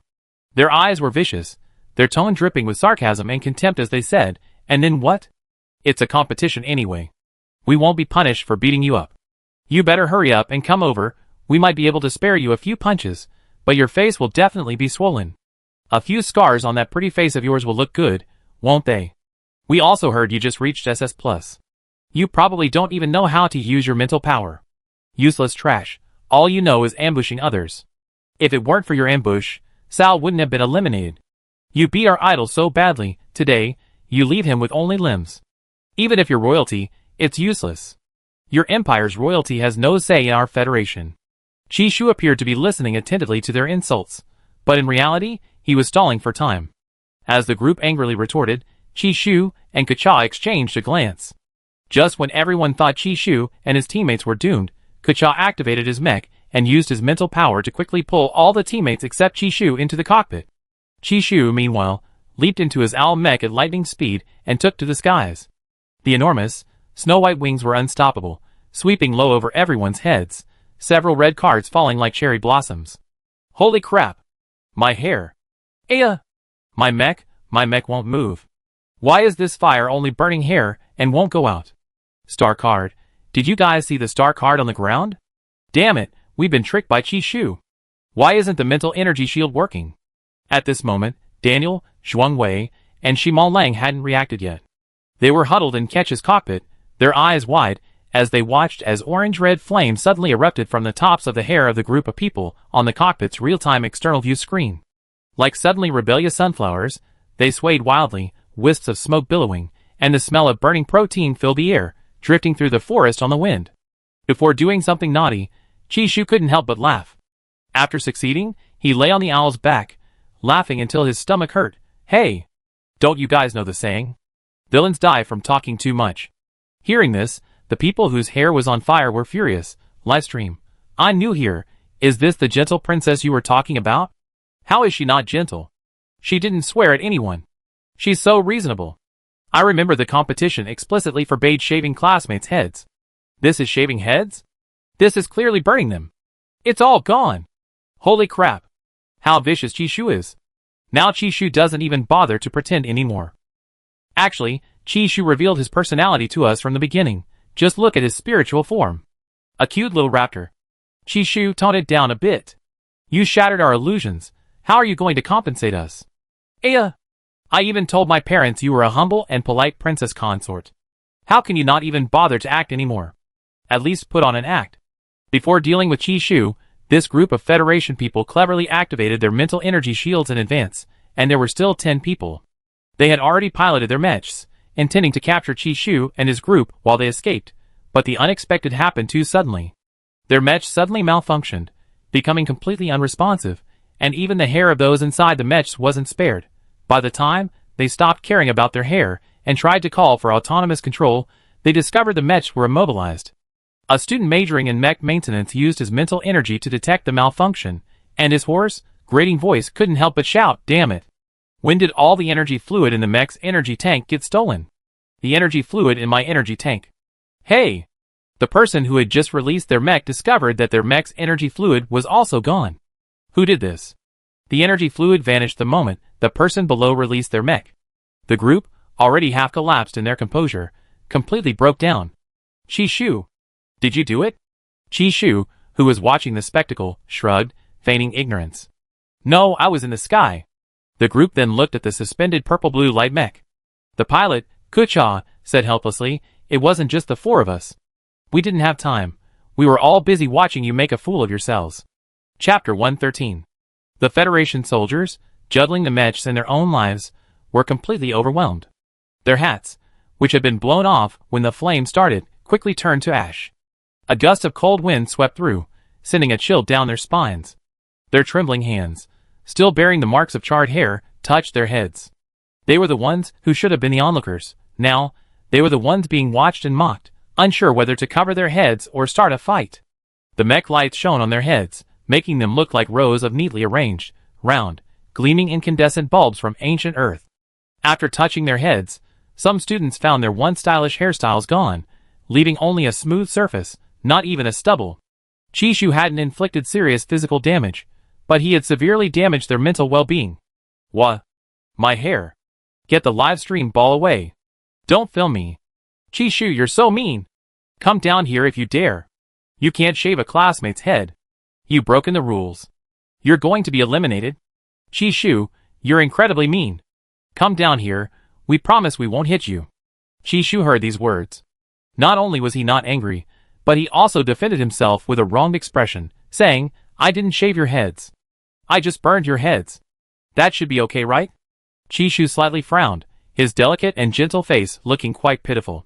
But only those in the live stream could clearly see that Chi Shu suddenly changed his expression, and smiled the next second. He raised his lips, tilted his head, and said in a lazy and innocent voice, "Oh dear, even though you were spewing nonsense, I didn't have the heart to hit you. I just tidied you up a little. I'm such a good person." Livestream chat, Compared to them, who's really worse off? A medical pod can heal fatal wounds, but hair takes time to grow back. For Federation people who are extremely sensitive about their public image, having their bald heads exposed on a live stream is undoubtedly devastating, and could potentially become a lifelong shadow, likely used as a source of constant ridicule. The 0028 squad, finally seeing just how strong, mischievous, and cunning Chi Shu was, fell into silence. Especially Daniel, who had just been arguing with someone, now looked utterly shocked, his eyes filled with disbelief and existential doubt. Chi Shu was actually like this. Daniel closed his eyes tightly, unable to believe it was real. He wondered if his third brother, fighting on the front lines, knew that his partner was such a ruthless person, someone who had everyone completely manipulated. He was so humiliated, so devastated. What had he just said? Those around him weren't much better off, especially Zhuang Wei, who had previously taken Chi Shu for a fool. He felt like he had so much to say, but it was stuck in his throat. So, Chi Shu earned his points himself. Sal was crippled by Chi Shu, and even the burned hair on those people's heads was Chi Shu's doing. How awful, how despicable. But how exhilarating. The next second, he silently began to recall if he had ever offended Chi Shu. Almost every student at the Federation and Imperial High Schools knew Sal's strength. His mental power was almost SSS. His physical abilities were also SSS. And yet, he had been defeated by Chi Shu. No one could have predicted this. And what method did Chi Shu use to defeat Sal? He was itching to know. He thought things would be tough with Sal around this year. But who knew Sal would be eliminated on the very first day, that bear-like guy? He was actually eliminated by Chi Shu. Even now, he still couldn't believe it. Zimmelang stood there, seemingly half asleep, while the groundhog next to him clung to his arm, shaking violently. Kecha had already sensed that Chi Shu was no ordinary person, But seeing Chishu openly reveal his mischievous and manipulative nature still shocked him considerably. He knew it. The person matched with the third prince couldn't possibly be as innocent and harmless as they appeared. He took a deep breath and asked Chishu, "What are you planning to do?" Hearing Ketch's voice coming through the team's public chat on the terminal, Chishu raised his wrist and said to the people on the other end, "Of course, we're sending everyone home early." Chishu told them to use all the intermediate cards they had. The group below had only their mental energy left. They wanted to attack the people inside the 0028 squad's mechs, but Kocha was prepared.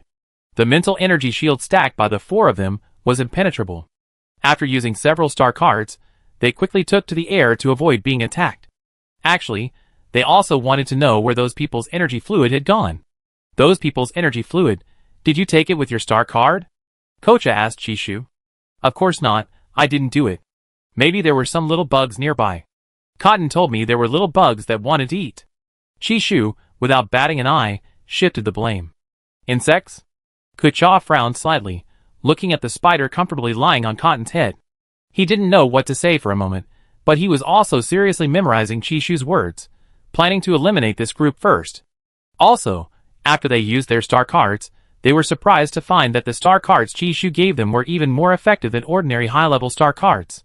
The group didn't dare to make a sound, feeling like they had uncovered some truth, but they couldn't figure it out no matter how hard they tried. The people in the live stream were also very curious about Chishu's star cards.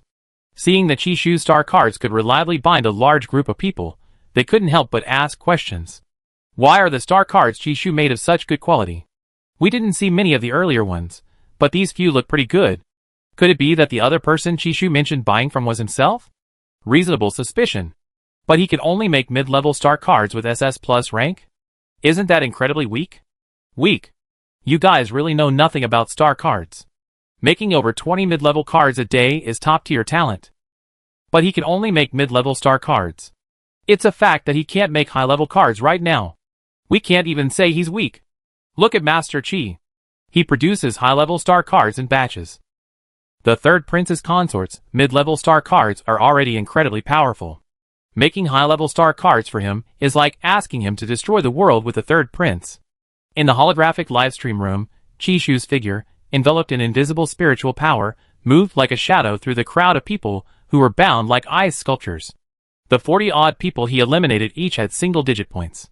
Within 5 minutes, his points increased by over 200, bringing his total to 985. The remaining 60-odd people were too much for Chishu to handle, so he left them to his teammates.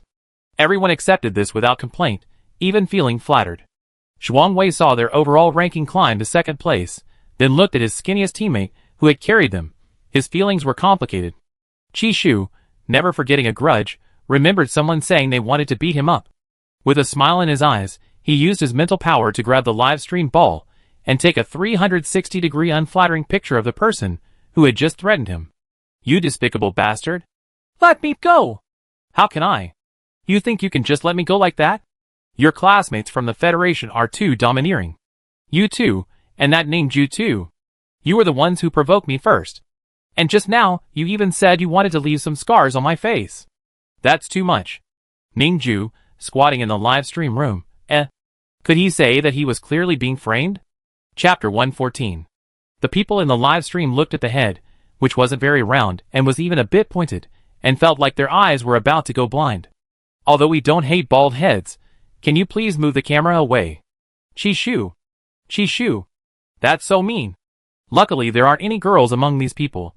I can't even imagine how ugly I look after being burned bald. Got it, the prohibition rule is for Chishu to skirt the rules. I saw the clue from the nutrient solution. Sure enough. Chishu, please, just act, even if it's just to fool me. Don't show us your bald head. Don't you have a heart? How can you even harm your own fans? Hundreds of people were eliminated, and then reclaimed by the airship. Besides the lingering smell of burnt protein, only Chishu and his teammates remained at the scene. Daniel was still absent-minded. After glancing at Chishu, he hesitated, wanting to speak but stopping himself, hesitating several times, and finally didn't dare to ask. Can he blame his sister-in-law for his embarrassment? It's obvious he didn't ask. Chishu didn't lie to him. He already told them he earned the points through fighting, but they just wouldn't believe him. Seeing Daniel's expression, Chishu coughed lightly, and suddenly said seriously, We cooperated well. Cooperated? Oh, yes, we cooperated well. Daniel blankly accepted Chishu's words, his heart overflowing with emotion. His sister-in-law may be fierce, but she's still his sister-in-law. Chishu patted Daniel's shoulder, his eyes seeming to say, I could only help you salvage this situation. Livestream. Chishu, do you think we're stupid? You think you can just fool the fifth prince? We don't believe you. Ha ha ha, I'm really impressed. You guys are really trying to cover something up. Just thinking about the fifth prince's incredulous expression makes me laugh so hard. Ha ha ha. Vine Melon Planet, Forest District 3. Ripa, from Federation Team 0011, who had fought tooth and nail to maintain first place, had just caught and ruthlessly eliminated several opponents. Normally, he would have been showing off his skills on his livestream. After eliminating the opponents, Ripa clapped his hands, sheathed his boomerang, and thought to himself, we now pulled ahead of Chishu's team by 600 points. I can finally rest a little for the rest of the time, right? But before he could even smile, he heard a frantic, collapsing voice. Team leader, it's terrible. Chishu's team. They gained points again. His team member glanced at the terminal on his wrist and stammered. Add? How much? Ripa was somewhat dismissive. 10 minutes ago, he had glanced at the terminal. Chishu and his team were still far behind. While Chishu could add 200 or 300 points at once, it couldn't possibly exceed 500, unless their entire mental strength level reached SSS, unleashing a terrifying collective pressure or dimensional reduction attack on those at SS+. They added a total of 550 points. Ripa, who had just been feigning ease, vanished in the blink of an eye, his footsteps blurring as he rushed towards the crowd. His teammates, terrified, quickly followed. Captain! Why are you running so fast? What do you think? Hurry up and catch up. Being slapped in the face was a matter of moments, and Chishu's greatest skill was probably slapping people in the face. Chishu always managed to slap people in the face in many unexpected ways. The Tang Dynasty team's hearts, which had been hanging in suspense, finally died. They were not only suppressed by Chishu's group, but also trampled on by the Tugas team, who were originally ranked 4th. The Federation viewers in the live stream couldn't help but flood the chat with comments. Are all the students at the Royal Mech Academy this relentless? This is too much. I heard the Imperial Royal Mech Academy was a gathering place for elites and geniuses, and now it seems it's not only true, but also inseparable from their hard work. Actually, the league prize money isn't that high, so why are these people working so hard? Chishu is someone who puts pressure on all the top teams. The Tugas team, always seemingly lazy, consistently maintained a comfortable lead over 3rd place, like a horse effortlessly handling the race, their pace entirely up to them. That's how it should have been, but ever since the first person on their team discovered Chishu was ranked 1st, Chishu's name hadn't fallen off. One afternoon and one evening, and one person alone scored nearly 1,000 points. That's almost a record. Tugas hadn't expected the seemingly frail princess Chishu to be so incredibly talented. He opened his terminal, and reviewed Chishu's profile several times. Mental strength level SS+, physical fitness level B. Physical fitness level B. This is about the same as the physical fitness of someone who doesn't like exercise in interstellar space, or even quite poor. Even if he used his mental strength, climbing a moderately sized mountain on the capital planet would probably take him 3 days and 3 nights. Who would have thought that such a fragile character was now dominating them?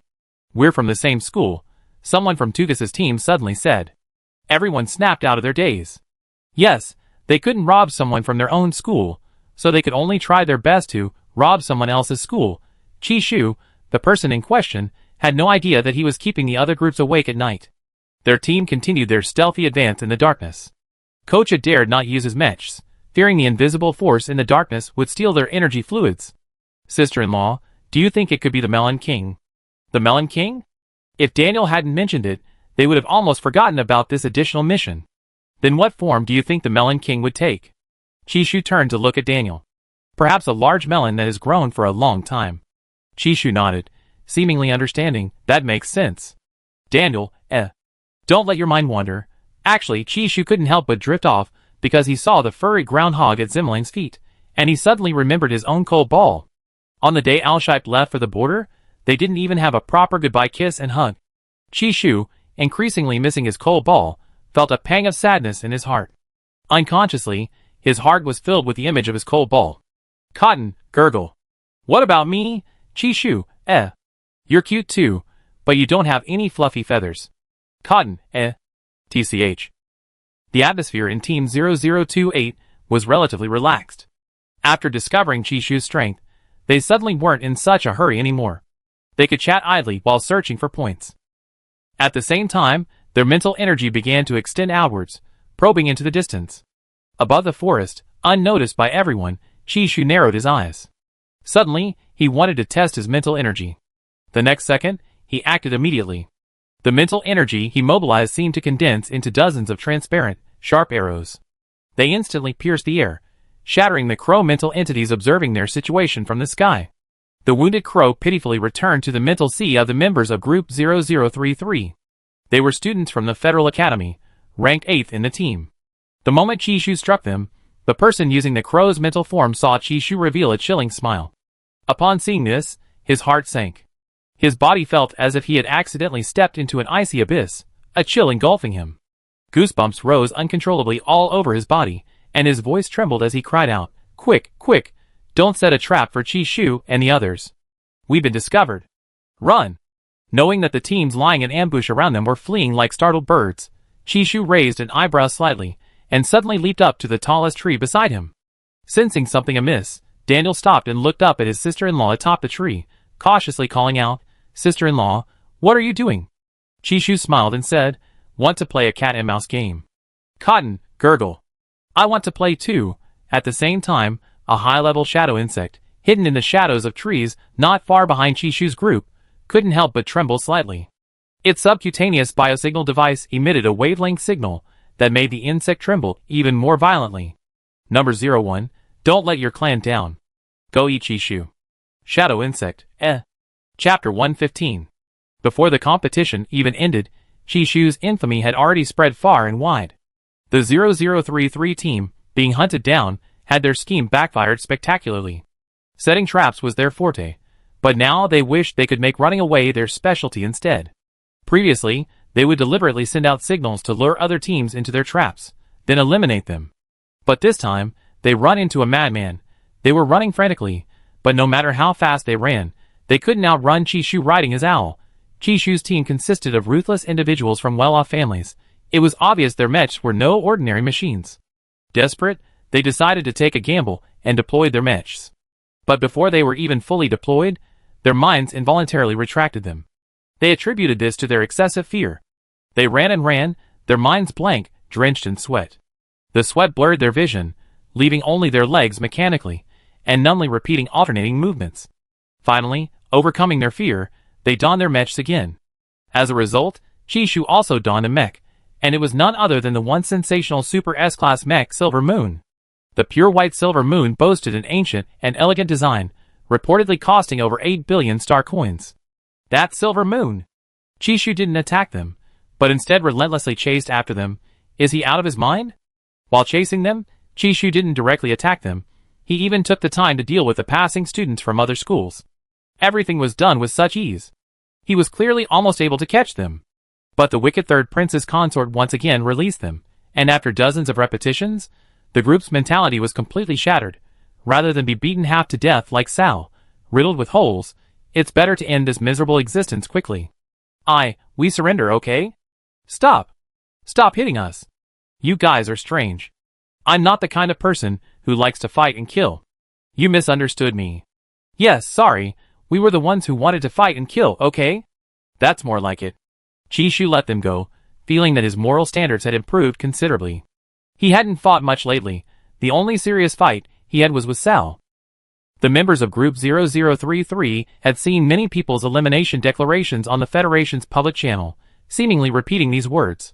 Run when you see Chishu. Now they finally understood what those people meant.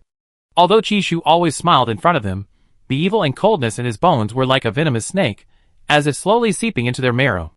They always felt an involuntary fear that Chishu would rip out their internal organs. Finally, Group 0033, ranked 8th, handed over all 2,000 points they had painstakingly accumulated. A few members initially wanted to resist, but when they saw Chishu draw his crimson side, they seemed to see a blood-soaked Sal. If they couldn't beat Sal, how could they? Without resorting to tricks, they wouldn't dare gamble. But what they didn't know was that Chishu was merely creating a terror effect, manipulating their minds, draining their mental energy, and inflicting immense psychological pressure. After all, they were 8th place, and all top elites of the Federation. This group was definitely not easy to defeat, and they weren't as foolish as the previous 100. But their cleverness backfired. They thought Chishu was strong enough to tear people apart instantly. In reality, Chishu gets tired after fighting. Besides, those people always erected thick mental energy shields. He had no choice but to wait until their mental energy shields couldn't be replenished before releasing his power threads to burrow into their minds. In short, he made them collapse and surrender very reasonably, and no one would know he possessed abilities other than mental power. In the forest, besides card making, his power could also serve a supporting role, amplifying any fear they felt. The strategy was to target the leader first. Sal's elimination was the reason they feared Chishu. This is the power of mental manipulation of abilities. Chishu was satisfied with his 2,000 points. The energy Cotton had given him was almost depleted, but the previous energy seemed to have boosted his physical fitness level. With proper rest, he'd be an A-level physique user again tomorrow. Cotton, can you still catch bugs to eat? Chishu thought for a moment, and decided to live off Cotton. Cotton, gurgle. Eat what you want. Cotton originally planned to keep an eye on Chishu to prevent him from running off, but unfortunately, its master was too stupid and needed its care. Upon hearing Chishu's request, Cotton, without another word, immediately took flight, its white shadow disappearing into the darkness. Chishu withdrew his gaze and manipulated his mental energy to reconnect with Cotton. Daniel didn't know what Chishu was thinking. The group had cooperated well under Chishu's instructions, but the long period of running and fighting had left them somewhat tired, so they rested for a few minutes. For the next few minutes, Chishu seemed to be idling, like an NPC in a game, while the others in the team either lay on trees with their eyes closed, or sat on rocks looking at their terminals. Chishu began exploring the forest from Cotton's perspective. He saw his Cotton quickly find an insect hidden in the shadows. The insect blended seamlessly into the darkness, but it couldn't escape Cotton's sharp, eagle-like eyes. Cotton, its body enlarged, locked onto its target, swooping low overhead. The shadow insect ultimately met its end, caught by Cotton's sharp claws. Trembling, it immediately released mental interference and neurotoxins. But these two attacks had no effect on Cotton. Soon, it was swallowed whole. Chishu felt a powerful force being released within Cotton's body again, but it was quickly digested and transformed into his own power. When Cotton returned to Chishu's shoulder, Chishu, unusually, didn't vomit, because he had quickly closed his eyes before Cotton ate the black insect. Chishu had become quite shrewd. As long as he didn't see it, he could pretend Cotton hadn't eaten. Chishu hadn't expected his Cotton to be so cunning. He grabbed the Cotton from his shoulder and rubbed it against his chest vigorously. Cotton's white, plump chest was ruffled by this little guy's rubbing. The white ball couldn't help but grumble. Coo, coo. People are so clingy, let go. I just ate, I'm about to throw up. Hearing this, Chishu quickly released the white ball, trying hard to suppress the urge to spit it out. Actually, he knew that insect. How exactly did he know it? Well, it started when he was looking for a recipe. Not long after he transmigrated, he thought that insects might also be part of their little chef's diet, like crayfish or crabs. So he carefully read through the descriptions of insect species. But unfortunately, he didn't see any mention of crayfish or crabs in the insect data. The crayfish they ate were probably farmed by interstellar people. Furthermore, among the dozen or so less terrifying-looking insects, only high-level insectids existed. Chishu was curious to know if they were edible, hence his vivid memory of them. People often have excellent memories in certain strange ways. Chishu was no exception. He roughly remembered what interested him. Chapter 116. After a 5-minute break, the group set off again, becoming the overlords of the Tingua Star Forest. Chishu consciously adopted the role of a bandit. This made him even more enthusiastic. After Chishu let loose, both the members of Group 0028 and the viewers in the live stream began to get used to his behavior. Fortunately, Chishu still considered the royal family's reputation. As the third prince's consort, he considered how his opponents treated him before taking action. If they were arrogant and provocative, Chishu would bully them severely. If they were obedient, he would even apologize. This polarized attitude earned Chishu a lot of goodwill online, and gradually, he gained fans. After 7 days and 6 nights of fighting, Group 0028 still hadn't encountered Reapa's team. Chishu always felt that those experts were avoiding him, but he had no proof. After the competition ended and the leaderboards were updated, Chishu had earned nearly 13,000 points, ranking first. As for the melon, Chishu hadn't found it, but upon returning to the starship, he heard that someone had found it. Apparently, a senior student from their college's planting department with black-rimmed glasses. Chishu wasn't disappointed, as the melon was indeed quite abstract, and he didn't want to waste time on something he wasn't sure about.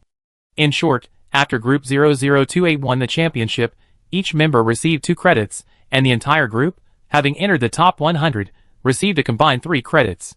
Chishu also received an additional 2 credits for the individual championship, for a total of 7 credits. The other members of Group 0028, except for Chishu, felt like they had been in a dream these past 7 days. They couldn't understand why they were so lucky. Chishu always managed to win in the fastest way possible. His methods were flashy, yet incredibly effective. Are interstellar humans really that cunning?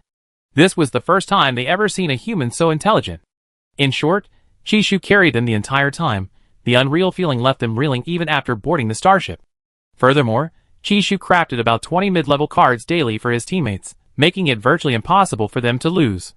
On the return journey, Chishu sat on the starship, feeling inexplicably guilty, especially after receiving a look from Inta that seemed to say he was a heartbreaker.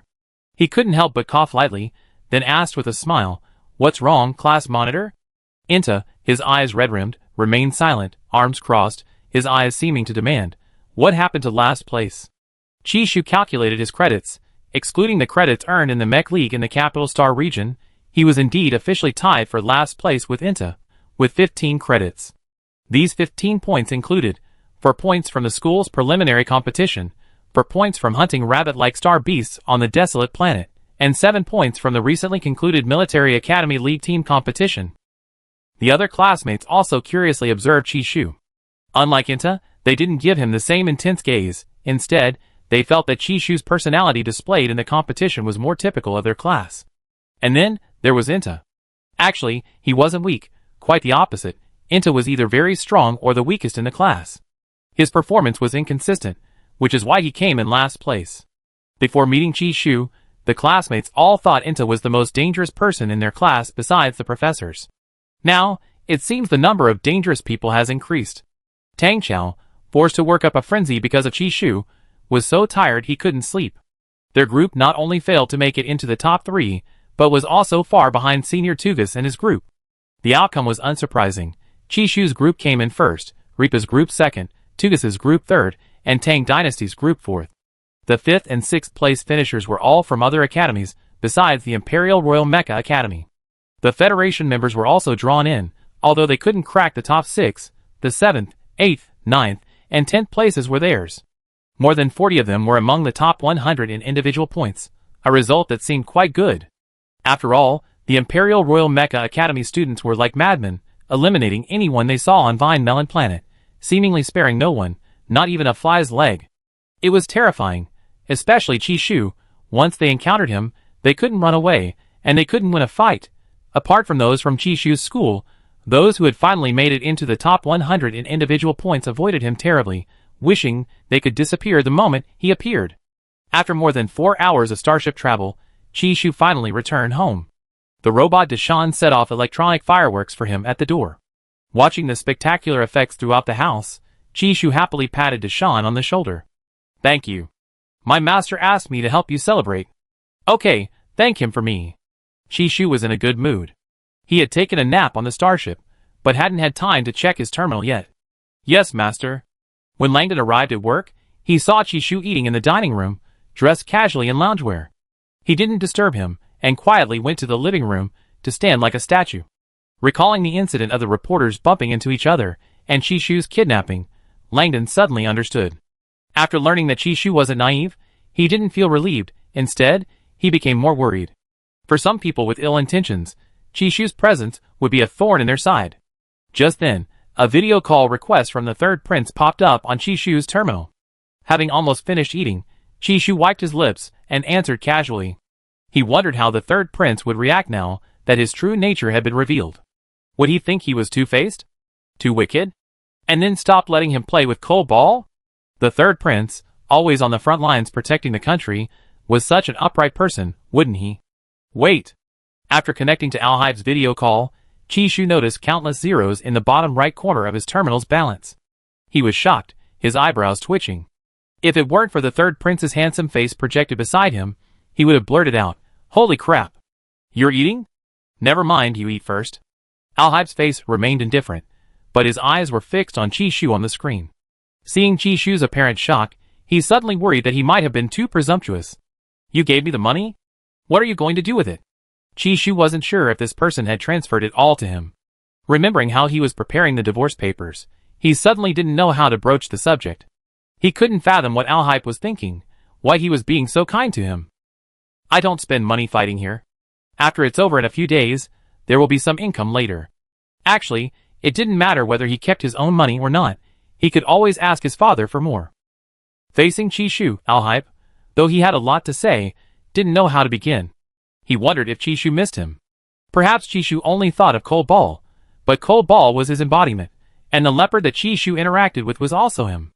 In any case, it was definitely him that Chi-Shu was thinking of. Al-Hype wasn't bothered by this, he was just a little worried about Chi-Shu's health.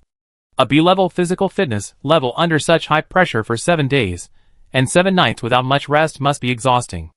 Al-Hype, who had long since dropped the divorce issue from the 4-star systems, didn't know how to care for Chi-Shu, and was afraid that his cold personality and harsh words would hurt Chi-Shu.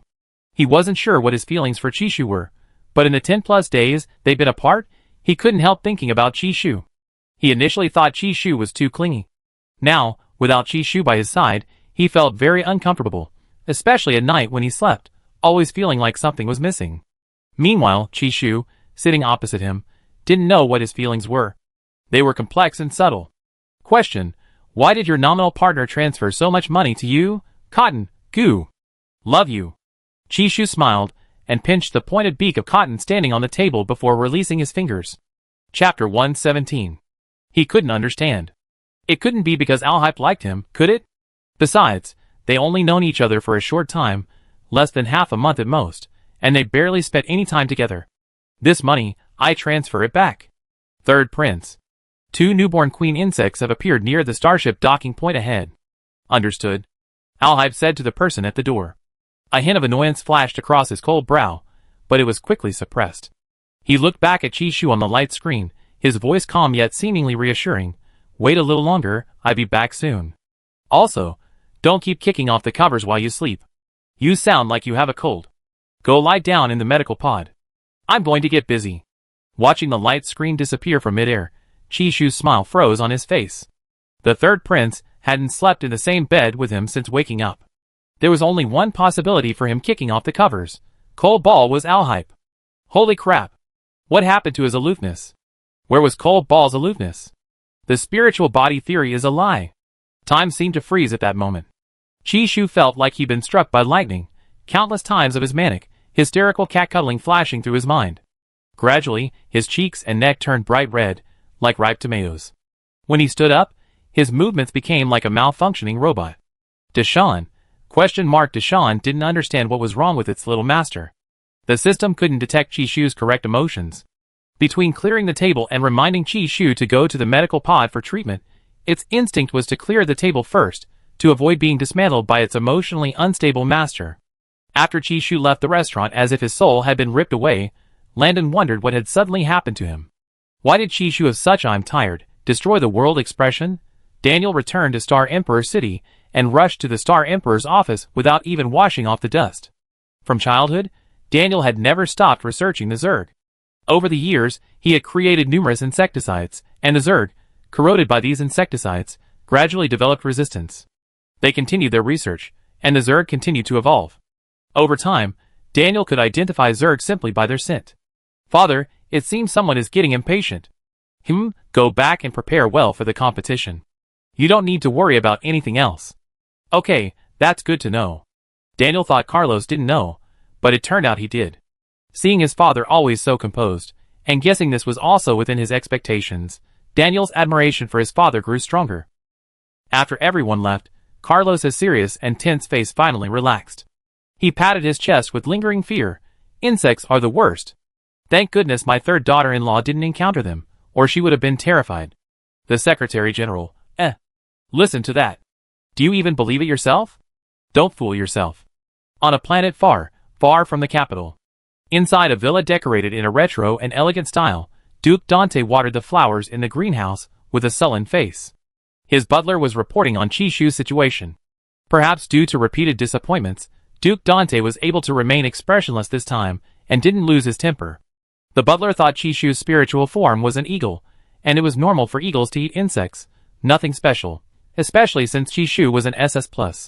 The fact that all the insects were eaten was perhaps a coincidence. That owl eats other creatures besides insects, maybe it was just a lucky coincidence. A shadow insect worth 100 million each, and you call that a lucky coincidence? The butler, don't worry, there's still the arena competition, isn't there? Duke Dante's influence spanned half of the Randall starfield, which was why the Star Emperor couldn't easily take action against him. Even if he made frequent moves, the royal family could only turn a blind eye.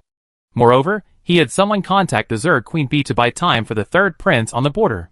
He needed to eliminate Chishu, this variable first, because he didn't know how much the kid knew about the laboratory. He had a feeling that if he couldn't kill Chishu, there would be endless trouble in the future. As for the arena match, proceed as planned, but prepare a few more insects. With Chishu dead, Alhype will eventually relapse into his mental disorder. Even if he doesn't become a vegetable again, he lose his mind and become a crazed beast, requiring him to be caged or sent to a sanatorium on the desolate planet. In short, his plan will ultimately succeed. The royal family always has moments when they can't completely prevent things from happening. Northern border of Randall. Before speaking with Chishu, Alhype had just finished an S-rank battle, tearing apart tens of thousands of enormous scorpion-tailed insects. Alhype's condition wasn't good at the moment. The mental imprint of Chishu on his body was gradually fading. In truth, while he was protecting Chishu, wasn't Chishu also protecting him?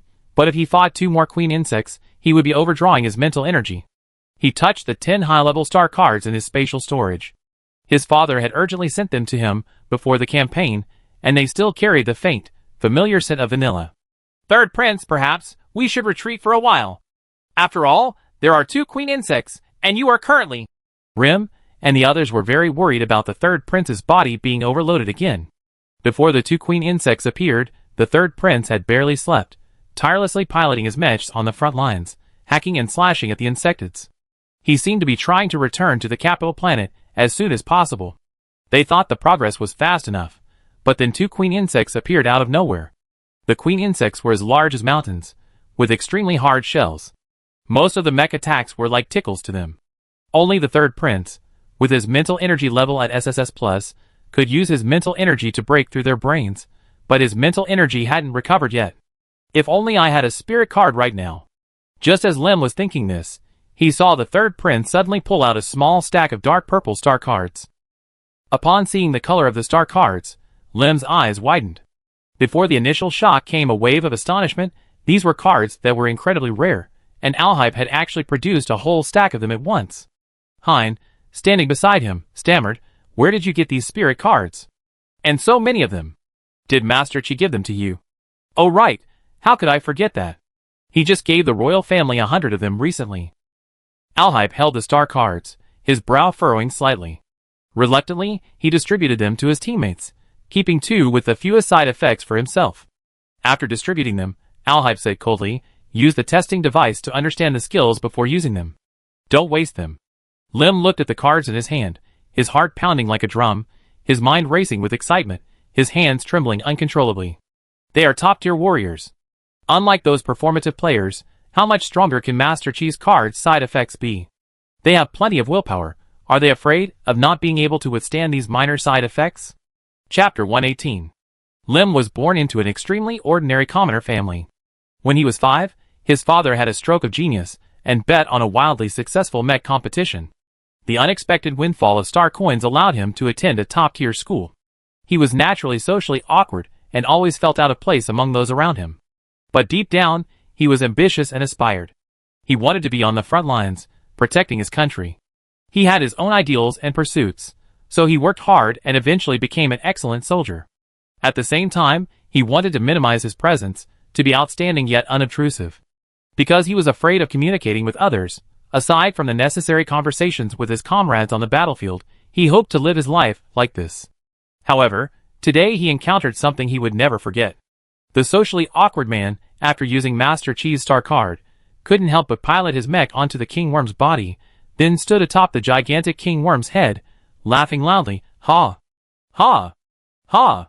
After laughing, he asked the king worm, "Lord King Worm, from now on I follow you. Your powerful physique is something I admire.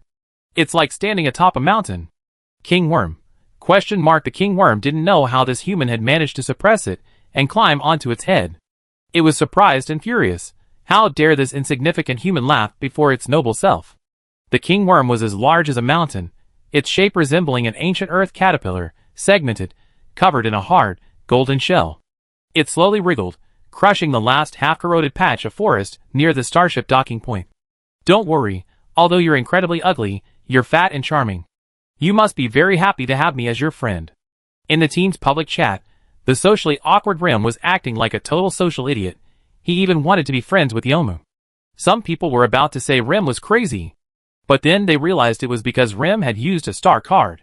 Some couldn't help but laugh out loud, while others wanted Rim to stop talking, afraid he regretted it when he woke up the next day, because the battle recording monitoring sphere was still filming and would be uploaded to the Cloud Legion tomorrow.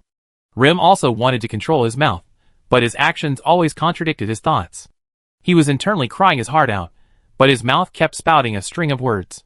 At this moment, the Omu seemed truly swayed by Rim's words.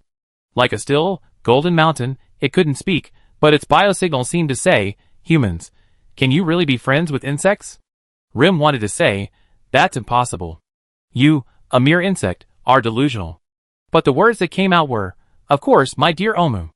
The Omu had initially retained some rationality, but now it was completely dazed. It began to forget the task given to it by the Queen Bee, to flatten the border and wipe all humans off this land. The Omu was born violent and cruel, destroying everything around it. It loved to eat ores, and some low-ranking insects. Humans were like dessert to it. Its reflexive genes made it want to crush the human piloting the mech on its body, but at this moment, it couldn't move. Moreover, its mind even forced it to listen to this human's words. "Omu, can I really be friends with humans? What is a friend? Can you eat them?" Lim was almost in tears. He never imagined that after using the star card, he would uncontrollably pilot his mech to dance on the Queen's head. Dancing was bad enough, but he was also spouting nonsense. The worst part was that the Queen actually responded to him. His mech had the ability to translate all interstellar languages, including collecting Zerg signal wavelengths and translating them into a common language. Wait, so the Queen's brain was also affected? Lim's voice trembled uncontrollably as he said, "Friends aren't edible, they give you diarrhea, but we can get along well. Queen, I want to get along with you too, I don't want diarrhea." Alcipi's voice came over the public channel, ordering everyone to retreat immediately. The Queen was about to self-destruct. Destroyed? Hein hadn't even reacted yet. Alcipi's tone was indifferent. Yes. Not only Lim, but 3 other people had also used star cards on this Queen.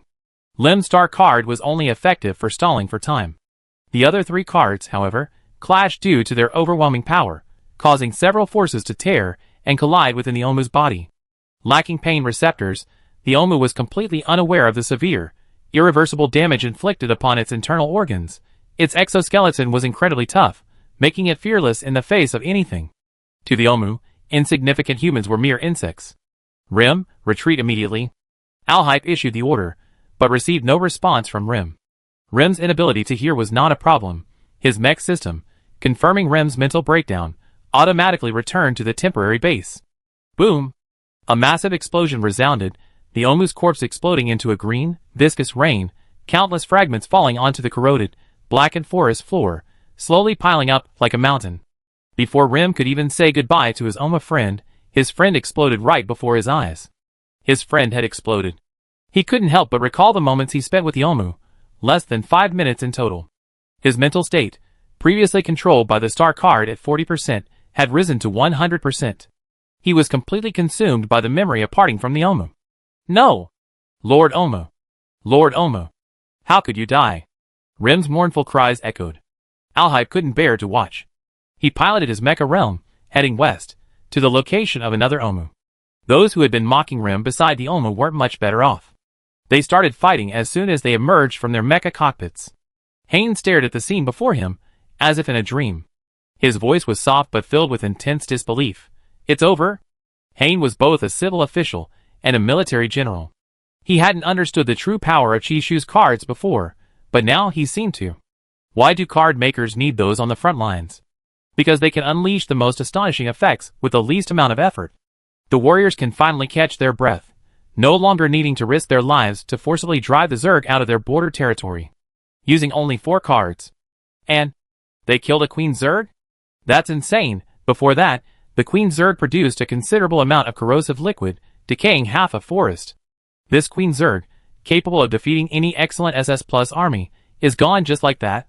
Unbelievable. Hein's words received no reply. He turned and saw several people, affected by the side effects of the star cards, fighting barehanded. They fought for nearly 2 minutes, drenched in sweat, and even claimed to be the strongest besides the third prince. Finally, the medical team couldn't bear it any longer and forcibly put mental shackles on everyone, pulling them all into a medical pod to rest. Chapter 119. The queen insect in the west was a size larger than the one that had exploded in the east. Its orange exoskeleton was harder and covered in sharp spikes. When it opened its enormous, sky-obscuring maw, it revealed 2 rows of white, sharp teeth. It was a powerful insect with a tremendous bite force, capable of devouring mechs and difficult to deal with.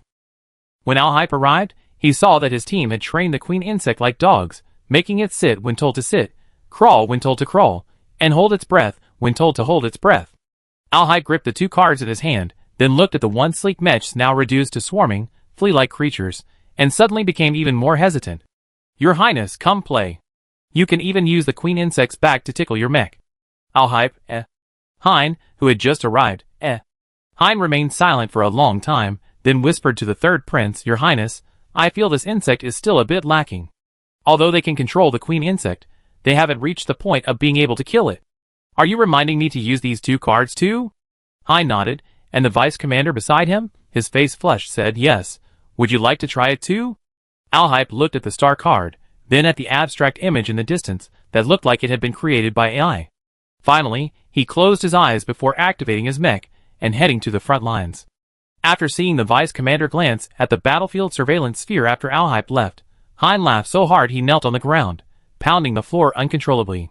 Ha ha ha. Luckily, the third prince thought I was too weak and didn't give me any. Hein thought that although the side effects were strong, surely even the third prince wouldn't succumb to them. After Al-Hype used 2 star cards in succession, the king worm finally self-destructively opened its massive jaws, pulled out the spikes from its mouth, and began to mutilate itself. Its hard shell cracked open from within, seemingly out of nowhere. Hein didn't know the workings of the star cards, only that this scene would be uploaded to the Cloud Legion after today. The Cloud Legion was a cloud-based video-sharing website where legions under the royal family automatically uploaded tactical videos. Hein sighed, thankful he was a civil servant. Fortunately, after the third prince dealt with the king worm using the star cards, he showed no other symptoms besides a flushed face, probably just a fever. The third prince was indeed the third prince. Even such a powerful card hadn't affected him. Hein's anxiety finally subsided. No matter what, the third prince couldn't be allowed to die. Given his temper, he might actually destroy the Cloud Legion's tactical sharing website. Interstellar Alliance Administration Bureau Temporary Outpost, Location, Sector 11, Capital Star.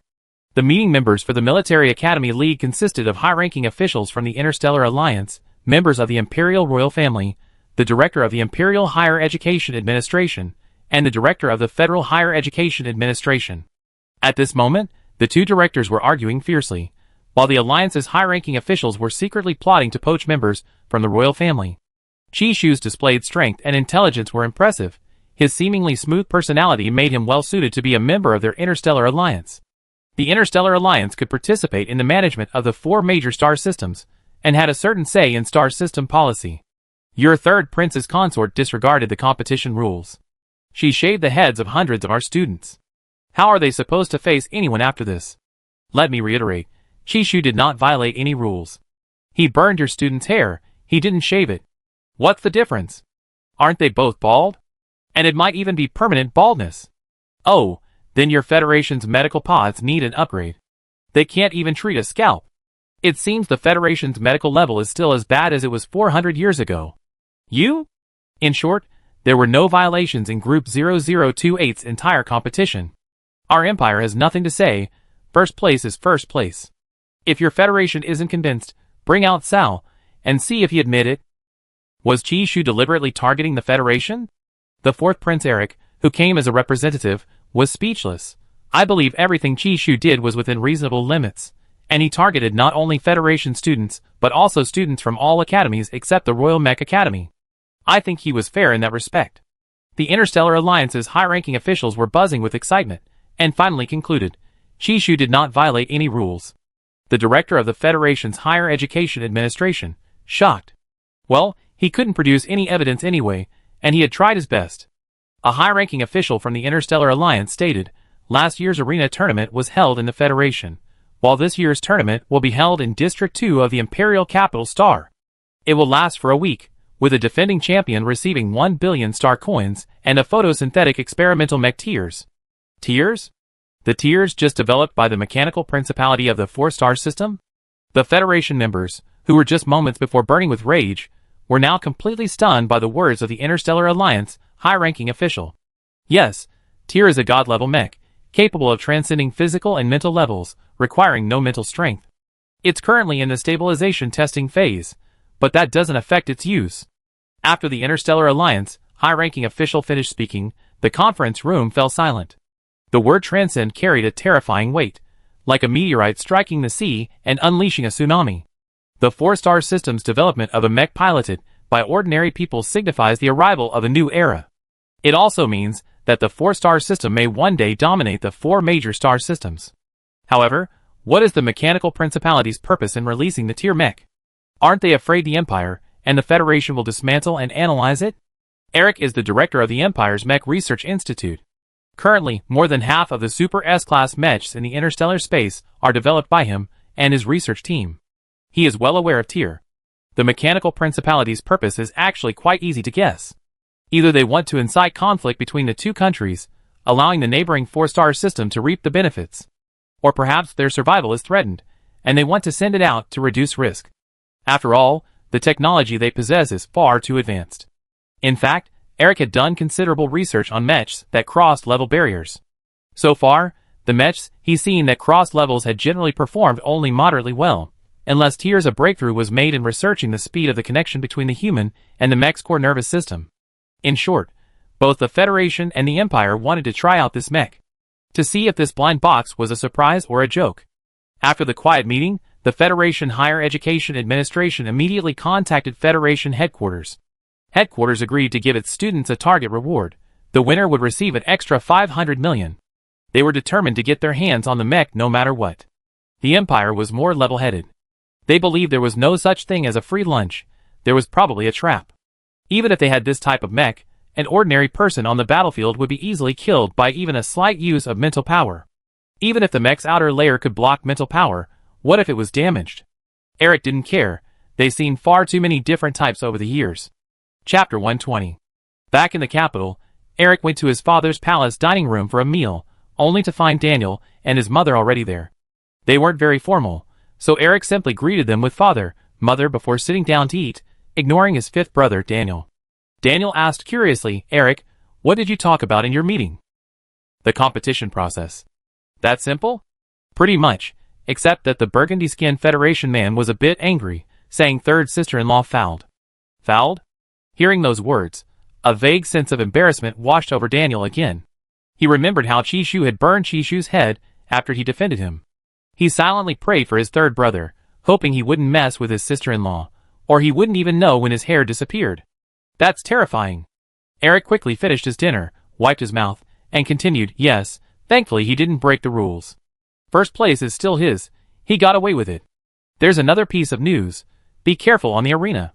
The first place prize is a mecha of a higher level. Many people will be vying for it. Huh? They're all mental power users. There's not much point in them taking that thing, unless they have someone they want to give it to. It can be resold. I estimate it can sell for around 6 billion. If the risk wasn't so high, it could probably sell for more than 60 billion. It's like cracking golden eggs. Some are empty, some are filled with jewels and gold bars. The investment risk is borne by oneself. Thinking of this, Eric sighed. There are quite a few SSS-level powerhouses who managed to get into the top 100 this year. The competition only lasts a week. It's a defending title battle. I'm worried that my sister-in-law might get tired from fighting so many matches, and she might. Chishu had the side of his back when fighting Sal, which would have been a complete victory for him. But fighting barehanded. It's a bit worrying. By then, third brother should be back, right? Feeling worried, Chishu locked himself in his bedroom, questioning his existence. Cotton stepped on his shoulder, nuzzling him, as if half closing its eyes in mockery. Goo! Silly boy. Humph. Chishu reached out and pinched the owl's pointed beak, his face filled with utter despair, unwilling to believe that Cold Ball was the third prince. In other words, the third prince's consciousness had already awakened, but it had attached itself to his spirit body and spent a long time with him, and he still carried Cold Ball everywhere he went. When he first arrived in the interstellar world, he felt very insecure, only having a little kitten to comfort him. Holding Cold Ball in his arms every day would make him feel much better. Thinking back, apart from the first day after he transmigrated, he had hardly ever been unhappy. Back then, Cold Ball was tiny, and they even brought him fish and lots of delicious food to feed him, making this a picky eater. If it weren't for his lecherous hands touching Cold Ball, it would have been a touching story. But he not only liked to stroke Cold Ball's tail, but also rubbed his face against Cold Ball's belly. Actually, the most shameless thing he did was bite the tip of the tail, which shouldn't be too much, right? But not at all. He can't even deceive himself now. It's too embarrassing. He's never experienced anything so humiliating in his life. How is he supposed to face Alkipe now? Should he pretend nothing happened? When did Cold Ball revert to being Carl? It seems like it was around the time he went to the desolate planet to hunt rabbit-like star beasts. That's when the cute and mischievous Cold Ball transformed into an elegant and reserved leopard. Yes, that was it. The third prince suddenly woke up, and after that, Cold Ball's personality began to change drastically. At that time, he suspected that Cold Ball might have multiple leopard personalities. As it turned out, reality told him that Cold Ball was actually the third prince in disguise. Then all those times he spent sleeping with the third prince, kissing him, and sometimes even biting his ear, wasn't that just being a pervert? Not only that, but the third prince already knew about his identity as a rogue card maker. He had imagined the scene of his identity being exposed many times, but he never expected it to be exposed so abruptly.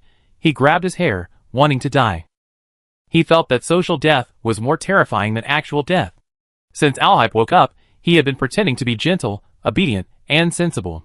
So what did all this mean to Alhype? Would Alhype be secretly mocking his pretense? Just then, Chishu suddenly received another video call request from Alhype. He was startled, patted his chest, and nervously stared at the terminal on his wrist. Wait, shouldn't Alhype be killing the bugs now? How come it's over so quickly? He heard about 2 queen bugs. It couldn't be that fast, could it? Could something have happened to Alhype? His heart tightened, but reason immediately pulled him back. Alhype was the Empire's god of war. He rarely made mistakes. Actually, Chishu had long suspected that Cold Ball was the third prince, but he lacked evidence, and the third prince wouldn't say anything, so it couldn't be considered his fault, right? No, ultimately, it was his fault. He couldn't control himself, his mind clouded by the fluffy cat. He knew petting cats was risky, yet he still became addicted. Buzz? The terminal vibrated, making his wrist tingle and itch, but he still didn't know how to face Alkipe. Before, he had separated Cold Ball and Alkipe, but now that he knew Cold Ball was Alkipe, his feelings were indescribably complex. When everything Cold Ball had done was viewed in Alkipe's context, it was actually quite adorable. No wonder the other cared for him so much. Looking at it this way, everything made sense. Buzz? Chishu took a deep breath, then patted the white ball's head, reassuring himself it's okay. Everything will pass with time, only time can heal a broken society. He smiled again, but today's smile carried a bitter taste. As soon as he opened the video, he saw Alhype's godlike face very close to the screen. Chishu's breath caught in his throat, and he involuntarily tilted his head back, as if afraid of being bumped by someone from afar. Those mysterious and deep purple eyes were so beautiful that he dared not look directly at them. Chishu composed himself, quietly shifting his gaze, refusing to be tempted by beauty. His tone was as calm as if the incident of him and Cold Ball being exposed together had never happened. Didn't you just encounter the king worm? Are you done fighting so quickly? Yeah, just finished. Thanks for the card. Also, I have something I want to ask you. Chapter 121. Previously, Chishu had prepared himself to avoid any emotional entanglement with the third prince, which allowed him to calmly face Alkipe's face. But now, after discovering that Cold Ball was actually Alkipe, he felt that the seemingly serious Alkipe was just a large cat pretending to be aloof. He was adorable no matter how you looked at him. Cold Ball was Cold Ball. Even as a human, he was just as cute. Of course, if he were in a different form than Alkipe, then he could disregard what he said. Sometimes, good looks are something you can't compromise on. Okay, please ask. Chishu couldn't guess what Alkipe wanted to ask. Seeing that the other party didn't seem to be mocking him, his sense of social anxiety seemed to lessen a bit. With a what-the-heck attitude, he figured that since no one except Alkipe would know he was the rogue card maker, and his cold ball wouldn't tell anyone either. He trusted Cold Ball, and he also trusted the Cold Ball, who was serious and gentle to him when he was human. Gradually, the smile in his eyes deepened, and the slight upturn of his lips revealed his improving mood. The surroundings were quiet on both sides, with Cotton turning its head to watch the commotion from the window. Alkipe quietly observed Chishu, whose smile was also handsome, on the screen. His good looks were like a clear mountain spring, possessing a natural warmth and tranquility. His appearance alone was enough to make one unconsciously want to get closer. Looking at that face, he lowered his voice, as if suppressing his coldness. Between me and Carl, who do you miss more? Hearing this, Chishu's eyes widened, thinking, what kind of age-old question is Cold Ball giving me? Isn't this just trying to make him separate Cold Ball's soul from its fluffy body? What's the difference between this and the fluffy creature coming to his door demanding a title? Chishu's heart melted, his gaze towards Alkipe softening even more. He knew his Cold Ball was jealous. Regardless of whether Cold Ball had the status of the third prince or not, Cold Ball was Cold Ball. As for a romantic relationship, he'd think about that later. Right now, he needed to appease Cold Ball. Seeing the doting look in Chishu's eyes, only for the fluffy creature, Alkipe's original question, do you miss me? Turned into, whom do you miss more? The side effects of those 2-star cards were too strong, like two opposing forces entangled. Alkipe knew there were only 2 minutes left, the effects would soon wear off. If he could just endure a little longer, he wouldn't say anything beyond his control. I want them both. I want them both. Chishu's heart ached a little. Cold Ball was actually asking him to choose. Although he liked Carl's fluffy appearance, he actually liked Cold Ball's inner qualities even more. He hadn't forgotten how hard Cold Ball had worked to support the family, nor had he forgotten how Cold Ball had stood up for him. When he was still relatively weak, Cold Ball had even scratched Sue Byan's face for him. Cold Ball had also bought him clothes, a mecha suit, and a spatial ring when he hadn't saved much money yet. These were all acts of care from Cold Ball, and he remembered them all. Even the dark purple spatial ring on his hand was a gift from Cold Ball. The clothes he wore were all bought by Cold Ball. Discovering that Cold Ball was actually the third prince, Chishu felt like he'd become even more twisted. Before, when he read novels, he would fantasize about his plants and pets one day transforming into real people. And now, in interstellar space, his fantasy had come true. Alkipe wasn't surprised at all by Chishu's words, but he couldn't help feeling a little disappointed. He felt that his words weren't nice enough. He actually wanted Chishu to only think of him, not just his furry appearance. But if he didn't have that fluffy appearance, would Chishu still like him? He didn't understand what he was still dissatisfied with. In short, his mood was a mix of pleasure and a little bit of irritation. He didn't want to hang up with Chishu, but he almost blurted out what he was thinking. As expected of Chi-Chi's star card, even he was a little overwhelmed. Fortunately, he chose the two with the fewest side effects. Oh my god! Why are you spitting blood? Chishu felt a sharp pain in his heart when he saw him suddenly spitting blood. What's wrong, Cold Ball? Alkipe shook his head, seeing Chishu's concern for him. Even though Chishu was concerned, he felt inexplicably wronged. Why did Chishu like him so much when he knew he was Cold Ball, but when he was Alkipe, he acted like any other acquaintance, neither rejecting him nor getting too close? Realizing he only cared about Cold Ball and forgot about Alkipe, Chishu wanted to slap himself. Why was he acting like a scumbag today? Cold Ball was his ideal woman. Alkipe was his nominal partner. That meant Cold Ball was his partner. God, this should have been a wonderful thing. But Chishu felt guilty and ashamed for not being able to balance things. I'm fine, just a little sore. The ruthless Alkipe minimized the side effects of the 2-star cards. If holding it in until he suffered internal injuries and vomited blood wasn't enough, he'd punch himself. He would never say a single embarrassing word in front of Chishu. He casually wiped the blood from the corner of his mouth with a handkerchief. This slightly disheveled action, done by Alkipe, carried a kind of battle-worn, decadent beauty. Hearing Alkipe say he was in pain, Chishu's heart ached as well. He cursed himself for being a pervert while anxiously asking, pain? How can you say you're okay? Go to the medical pod and lie down. Is something wrong? Is it because of the injury from fighting the king worm? Why did you video call me first instead of getting treatment? Chishu's eyes were filled with anxiety. Alkipe thought about it, and finally felt relieved. Regardless of Chishu's current thoughts, Chishu's gaze would always be on him. That was enough. At least Chishu wasn't someone who liked him only because of his face. The other person seemed to like his soul. Although Carl might have played a role, he didn't want to dwell on that anymore. The subtle restlessness in his mind made him increasingly out of control after seeing Chishu. I just want to talk to you. At the last second, after saying this, Alshai coughed up a mouthful of blood. He frantically hung up the video call and simply locked himself in the medical pod. Alhype tried to control himself from saying anything inappropriate, but ultimately failed. He locked himself in a medical pod and forced himself into hibernation overnight. However, Chishu, who had just witnessed Alhype vomiting blood, was terrified. He immediately contacted Hein, who said the third prince was probably resisting the side effects. It was only then that Chishu remembered that Alhype had thanked him for the card earlier. Hearing Hein say that Alhype was alright, Chishu was relieved. He turned off the video and opened his terminal balance interface, intending to transfer the money back to Alhype, but the system informed him, large transfers require approval and reporting to the computer bank 15 days in advance. What's it like to be raised by someone/a cat? This sweet burden. Chapter 122. After the military academy's team league ended, there was a week's rest.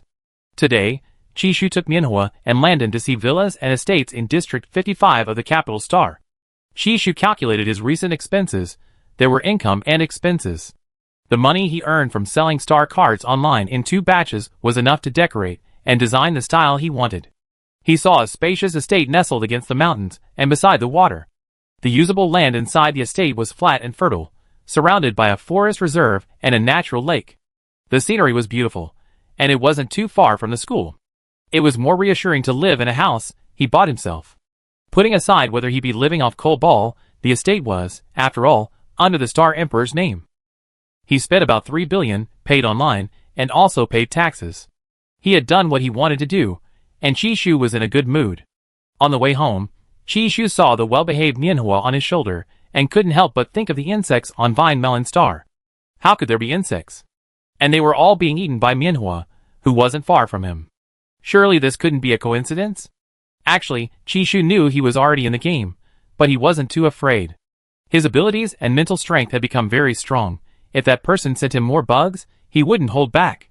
His cotton wouldn't refuse a delivery to his door. Next, he needed to focus on preparing for the arena match. Landon retested his physical fitness level, a plus. Chishu was fairly satisfied. Improvement was good. For the past 2 days, Chishu had been hiding in the training room practicing his agility, while Cotton had gone out to play. During dinner, Chishu was browsing the StarNet forum when he suddenly saw a popular post that made him suspect that the 2 Chishus were actually the same person. Chishu nearly choked on his porridge. Luckily, his rogue card maker's calligraphy was more elegant and unrestrained. While he used semi-cursive script in the league, it was barely considered neat and orderly. Even if everyone guessed it, so what? Without direct evidence, they couldn't prove it was him. That evening, the moment Chishu put on his electronic mask and started a video call, Rice, whom he hadn't contacted in a long time, suddenly greeted him with a smile. Long time no see, third prince's consort. Chishu shocked. Startled, Chishu tried to quickly end the video call, but felt like he was trying too hard to hide something. You mistaken me for someone else, haven't you? Rice smiled, his eyes filled with a mix of emotions. Dickens was also there, pushing Rice aside, his smile equally sinister.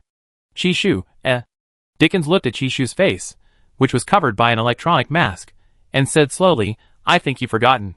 I met you on planet Pulin. The spatial ring on your hand, your figure, and even your voice are exactly the same as the third prince's consorts in the league. I compared the time the third prince's consort returned to the capital planet, and it's about the same time you returned. At this moment, time seemed to stand still, and the leaves outside the window rustled in the wind. Chishu gritted his teeth slightly, blinked, and stubbornly denied it, saying, That's just a coincidence. If you say so, then it is. If it's a coincidence, then how come the background of the study behind you is exactly the same as the background when the third prince recorded the video to clarify that he wasn't in a vegetative state? Chishu's shock. Damn it, how could he have forgotten that? Moreover, he was the one who manipulated the third prince back then. Chishu covered half his face, his expression extremely embarrassed. How could he possibly appease the 2 brothers and prevent them from telling anyone? Don't worry, we won't tell anyone. Chishu's eyes lit up upon hearing this. Dickens, however, smiled and said, I wonder if the third prince's wife has time to meet me. We've been trying to arrange a meal together for a long time, but you've been so busy. Surely you're done by now. Chishu, In the end, wasn't she just trying to beat him up? Chishu coughed lightly and whispered, my partner doesn't allow me to meet other boys alone. Rice smiled and raised his hand. Don't worry, I'm here. Third Prince's wife, we've been friends for so long. It's just meeting online. Don't worry, we're both good people. Chishu, Good grief, he wanted a doubles beating. Alright then, let's wait for the third prince to return. If he's willing to take me to meet you, I go. He's the one who makes the decisions at home. Is the third prince so possessive? Rice was somewhat surprised. He had known Al Hippie since childhood. That guy always had a cold face, didn't like attending banquets, and always got first place in school. Like a robot with a pre-programmed life plan. Chishu just wanted to scream for help from Cold Ball. Being exposed was bad enough, but these two even wanted to meet in person. Moreover, there were definitely a lot of people around Dickens and Rice trying to stake him out. They might even have installed listening devices in their house, just to dig out his true identity. Chishu's guess was right. After hanging up the call, a man with short purple hair hung from the window of Dickens's room. That man was Cassidy. Cassidy, who had embraced Dickens for 2 days and 1 night. Holy crap! You trespassed. I didn't trespass, I just got lost. Dickens and Rice looked as if they'd been startled by a ghost outside the window. Their faces were pale, as if their souls had left their bodies and then returned. They hadn't expected that their promise to Chishu would be exposed so quickly. And, is Cassidy crazy? Ever since that underground arena match, Cassidy had been waiting for the two brothers for 10 whole days, rain or shine. They thought Cassidy had finally given up. Who knew this guy would pull out a rare, interstellar invisibility suit? Are you a pervert? You're right. Having achieved his goal, Cassidy had already turned off the invisibility mode of his suit, revealing his original black uniform. Hanging upside down, he smashed a specially made glass window with a punch, nimbly and gracefully slipping into the room and jumping onto the floor. He clenched his fists, his steps as cold as a chilling wind as he approached Rice and Dickens. Seeing Dickens's face, the one he had kissed, he gritted his teeth, struggling to suppress his murderous urge. Dickens's existence was proof of his shame. A wicked smile slowly crept onto his lips, his tone chilling. Even if your house is immune to mental energy, it's useless against me, because I bought a professional wall-penetrating microphone. This machine cost half my savings. Thank you for letting me know that Chishu is the third prince's consort. Chapter 123. Dickens hadn't expected Cassidy to be so reckless. The two brothers couldn't even unleash their mechs at home, and their physical abilities were only SS level. Unlike Cassidy's SSS level, they weren't even in the same league. The two retreated frantically, calling the building's security system. Cassidy replied, it's useless. I also brought a photosynthetic signal jammer, with a radiation range of 500 meters in diameter. This cost me half my savings. What do you want? Speak plainly. Rice's voice trembled slightly. He remembered Cassidy as a renowned interstellar bounty hunter. Cassidy stopped 2 meters away from them, his eyes blazing with suppressed anger. Take me to see Chishu. I want to talk to him face to face. Can you put away your light blade? Rice himself had weapons for self-defense, but against a madman like Cassidy, their weapons were largely ineffective. You overheard it too, we can't see him either. The third prince hasn't returned, and Chishu said he wouldn't dare see another man behind his partner's back. Really? Really? I'm not lying to you. I suggest you don't try to ambush him at school either. He's royalty, you can't afford to offend him. Cassidy, think it over carefully. You spent all your money. If the royal family hunts you down, it'd be a real hassle. I'm not afraid of trouble. Cassidy, furious, wanted nothing more than to grab Chishu by the neck, shake him, and demand why he created such a despicable card. Was it intentional? Are you a sore loser? Dickens's face was cold, his eyes shifting from fear to fearlessness.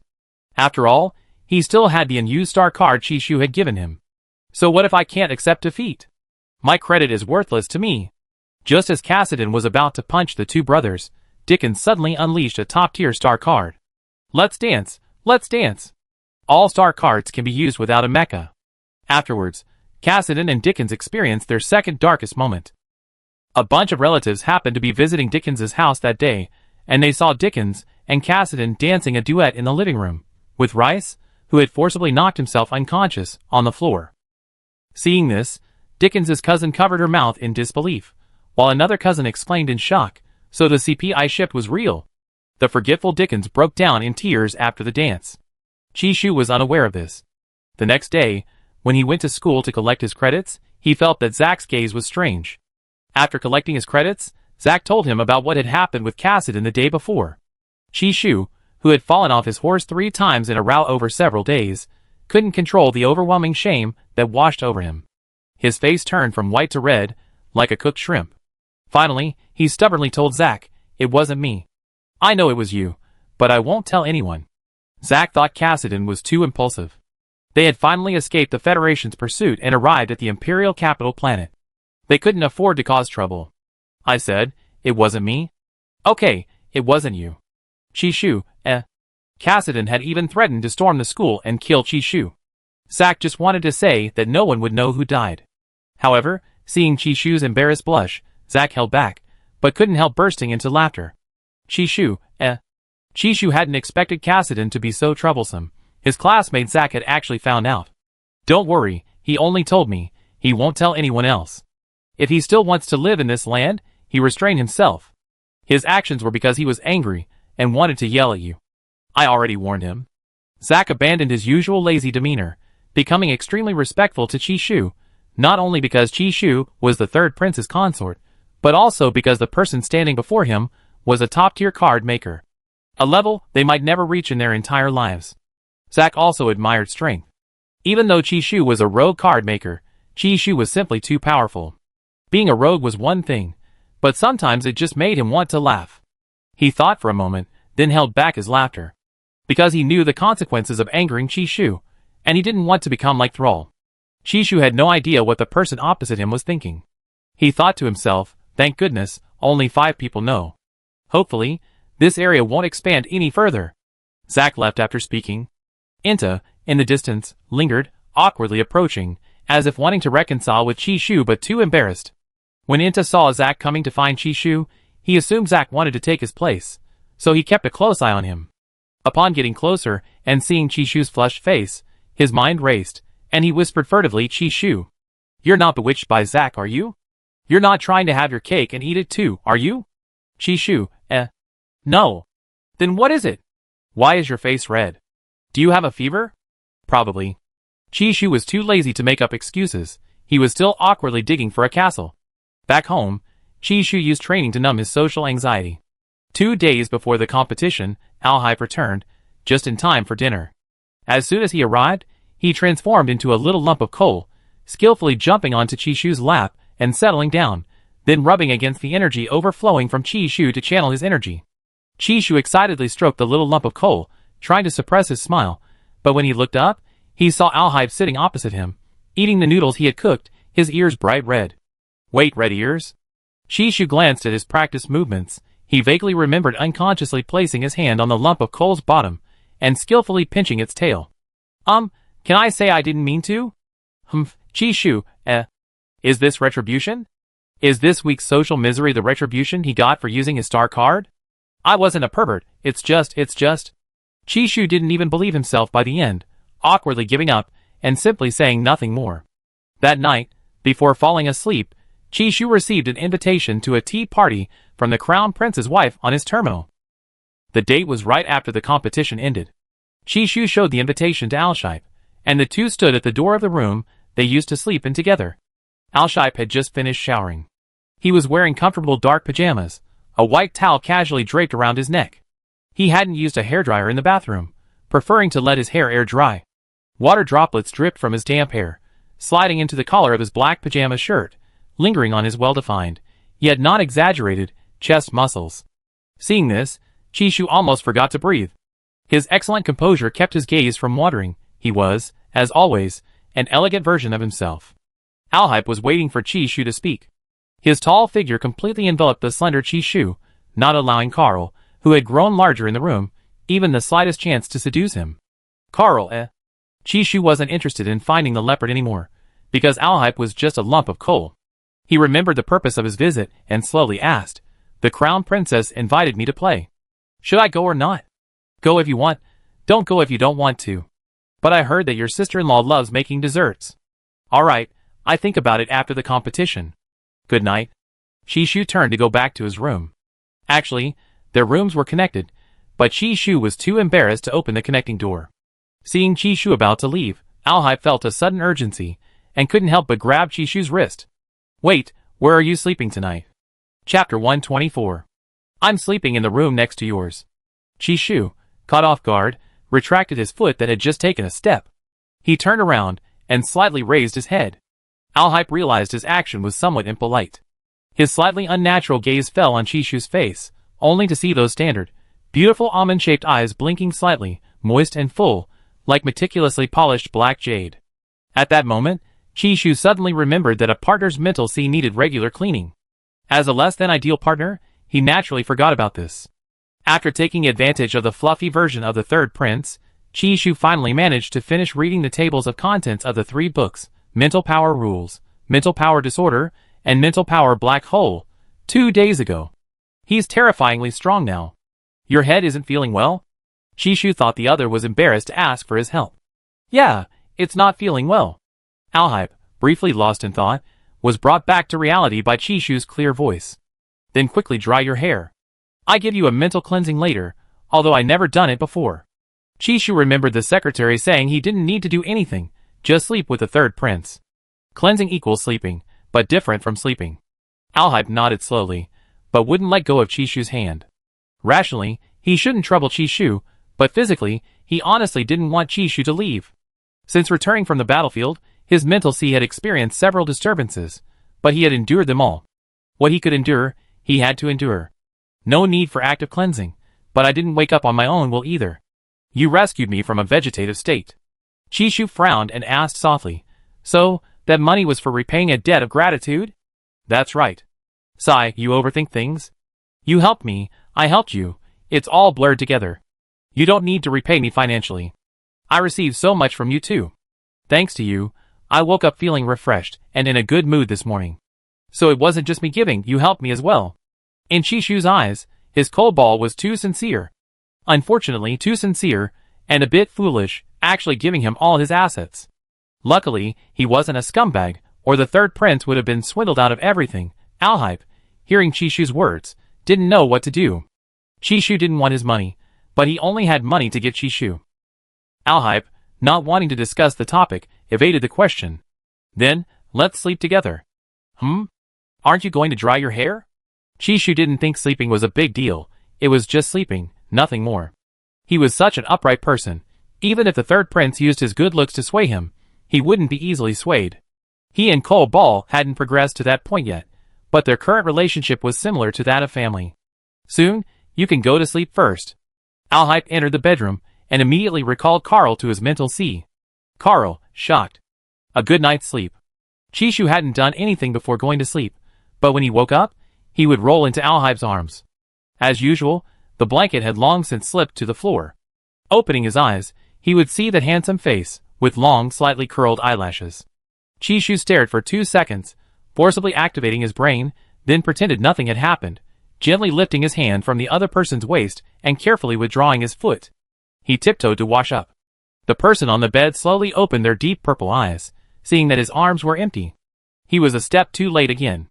Chi-Shu had been training relentlessly these past few days, both physically and mentally exhausted. Thanks to Alhype last night, he felt much better. At breakfast, Chi-Shu asked about the mental imprint. Alhype hadn't expected Chi-Shu to ask such private and ambiguous questions so directly. His ears turned slightly red, and he feigned serious analysis of the theory. It's a mental imprint formed by the fusion of our mental energies, a result of their combined effect. A mental imprint isn't a definite mark, but it makes people aware of another person's mental energy entwining them. Chi-Shu nodded, seemingly understanding, and said, I see. He thought Chi-Shu had long forgotten Carl, but after breakfast, Chi-Shu still wanted to pounce on the large, fluffy creature. However, Alhype grabbed him by the back of his collar, his eyes seemingly filled with reproach for his abandonment. Chi-Shu felt a little guilty. But what if there's no fluffy creature? How about you activate empathy? Looking into Alhype's beautiful eyes, quietly gazing at him, Chi-Shu sighed, okay, I slowly get used to you as you are now. Chi-Shu felt he could still endure it. If Cole Ball didn't want to, he couldn't force him. Although he tried his best to see the Cole Ball as a man, the mere thought of the word Cole Ball made Alhype seem endearing. Alhype then loosened his collar. Chishu and Alhype spent the afternoon and evening in the training room. Knowing that Chishu would be facing at least 50 SSS-level athletes, Alhype wanted to coach him, but time was running out, and abruptly changing the pace would only confuse Chishu. He could forgo coaching, but he could become Chishu's opponent to get used to high-intensity sparring. Chishu wanted to earn the 2 credits for finishing in the top 3, so he was working extra hard and showing no mercy to any opponent who came his way. He decided to put aside his concern for Cole Ball. As a punch grazed his forehead, Alhype slightly turned his head, spun to avoid the attack, and then closed in to grab Chishu's wrist. Chishu, however, was not restrained by the force of the punch. His wrist moved like a snake, smoothly counterattacking the opponent's elbow with fluid, seamless movements. The 2 figures clashed, blocking, intercepting, and sliding.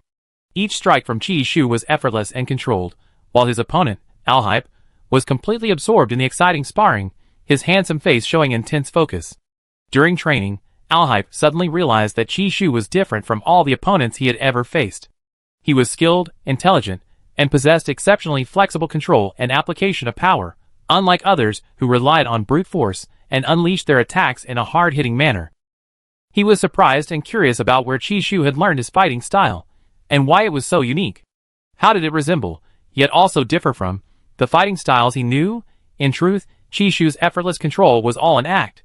He felt he couldn't appear weak in front of his opponent, so he tried his best to keep up with Alhype's pace. But in the end, he was the one who lost the most. He had done his best. Compared to the relatively weak zombies, the insectoids were probably more difficult to kill, so it was normal for Alhype to be stronger. Chishu didn't have the strong desire to win. This time it'd probably be quite difficult though. This time it's not in the wilderness or forest, there are no insects to eat, and even drinking nutrient solutions might not be enough to withstand the challenges of the arena. Hopefully, I won't become the champion too soon. Chapter 125. The sparring session ended, and Chishu, slightly out of breath, slumped to the ground like a salted fish.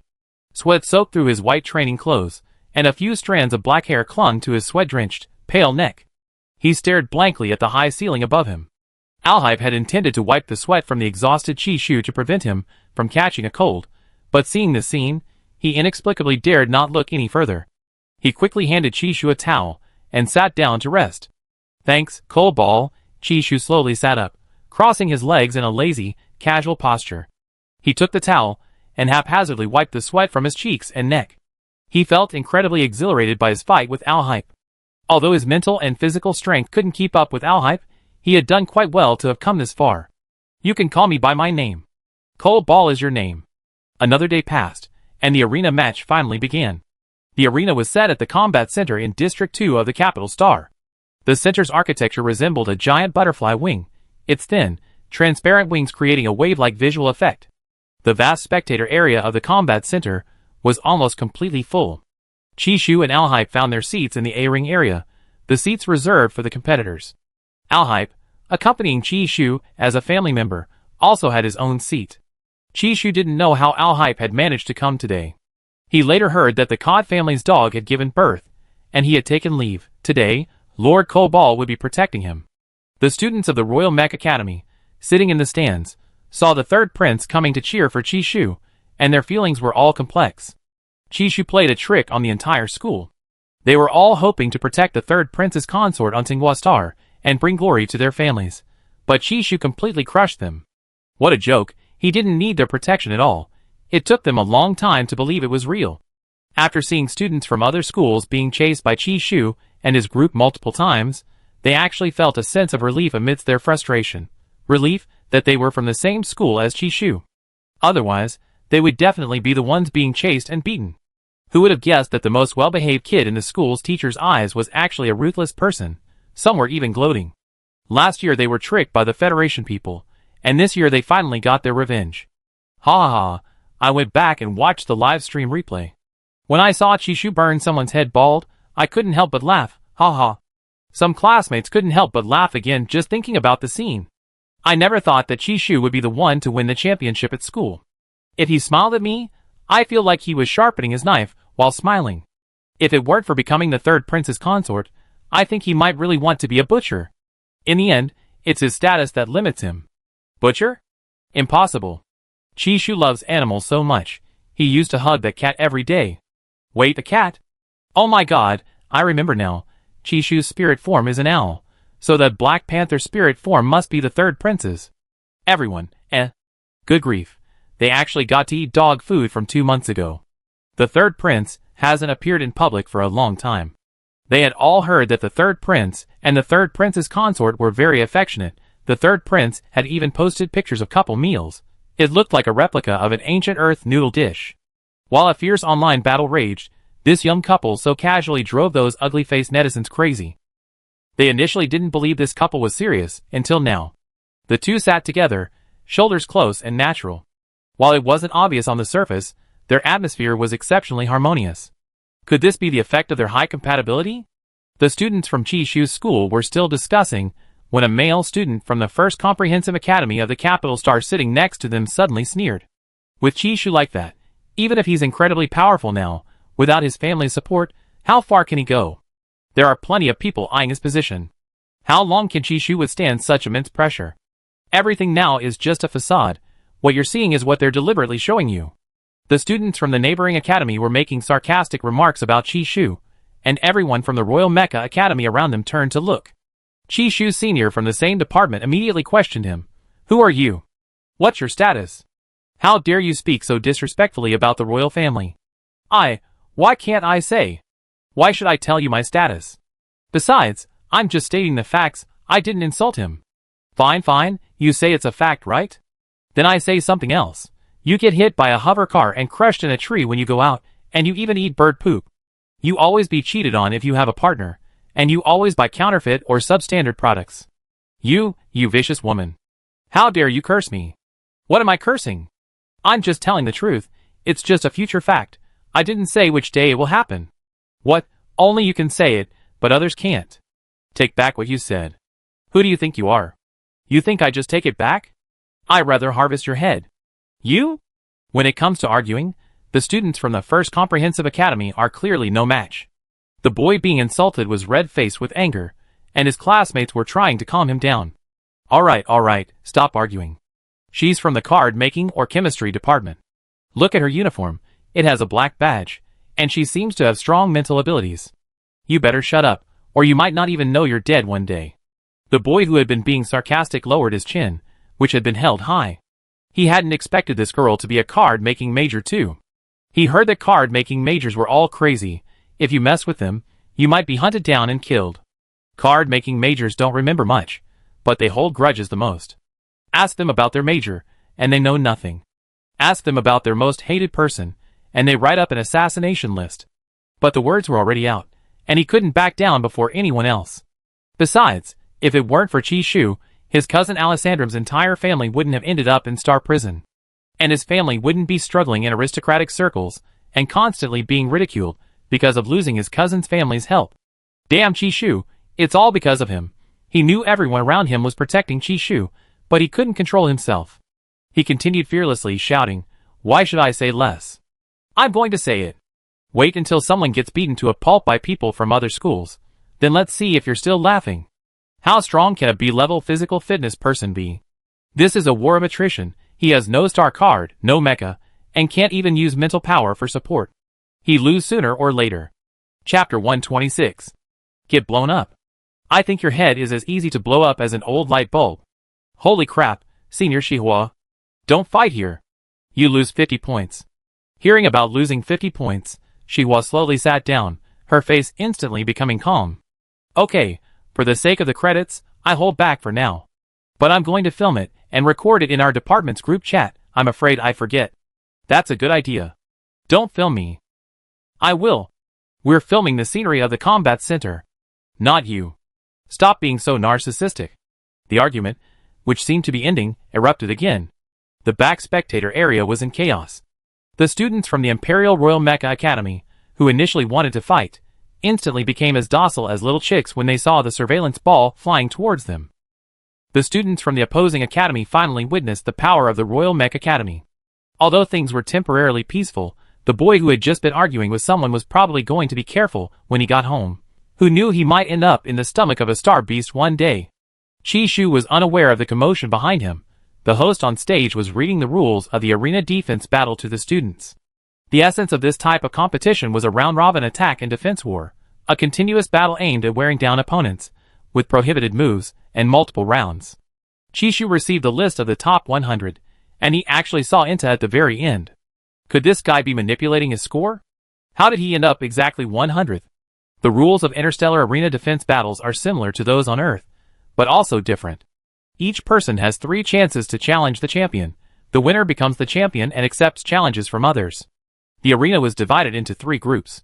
Chishu was somewhat surprised that his group had more than half Federation members. Alhype, nervous? Drink some nutrient solution. Alhype, sitting beside him, ignored everyone around and took out Chishu's favorite nutrient solution. Chishu naturally took it and drank it down. Not nervous, it's delicious. After saying that, he put the trash into his spatial storage and focused intently on the information of his potential opponents. Livestream. So this is what you guys meant? Chishu and the third prince have no feelings for each other? They were forced into a pairing by the AI. Chishu is doomed now. Defending the title is so difficult. If I went up, I'd definitely be eliminated in the first round. Can Chishu's small frame handle it? I can't imagine what Chishu will do without any items. Is no one eating this dog food? If not, I eat it.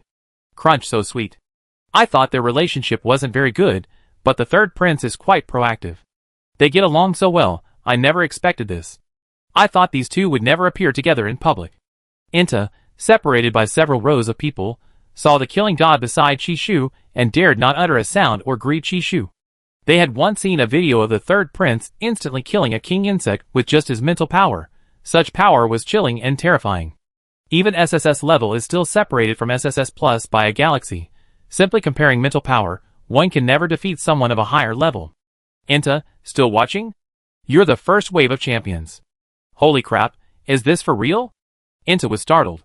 He quickly refreshed the league's champion defense list again, his eyes wide, as he searched for his name.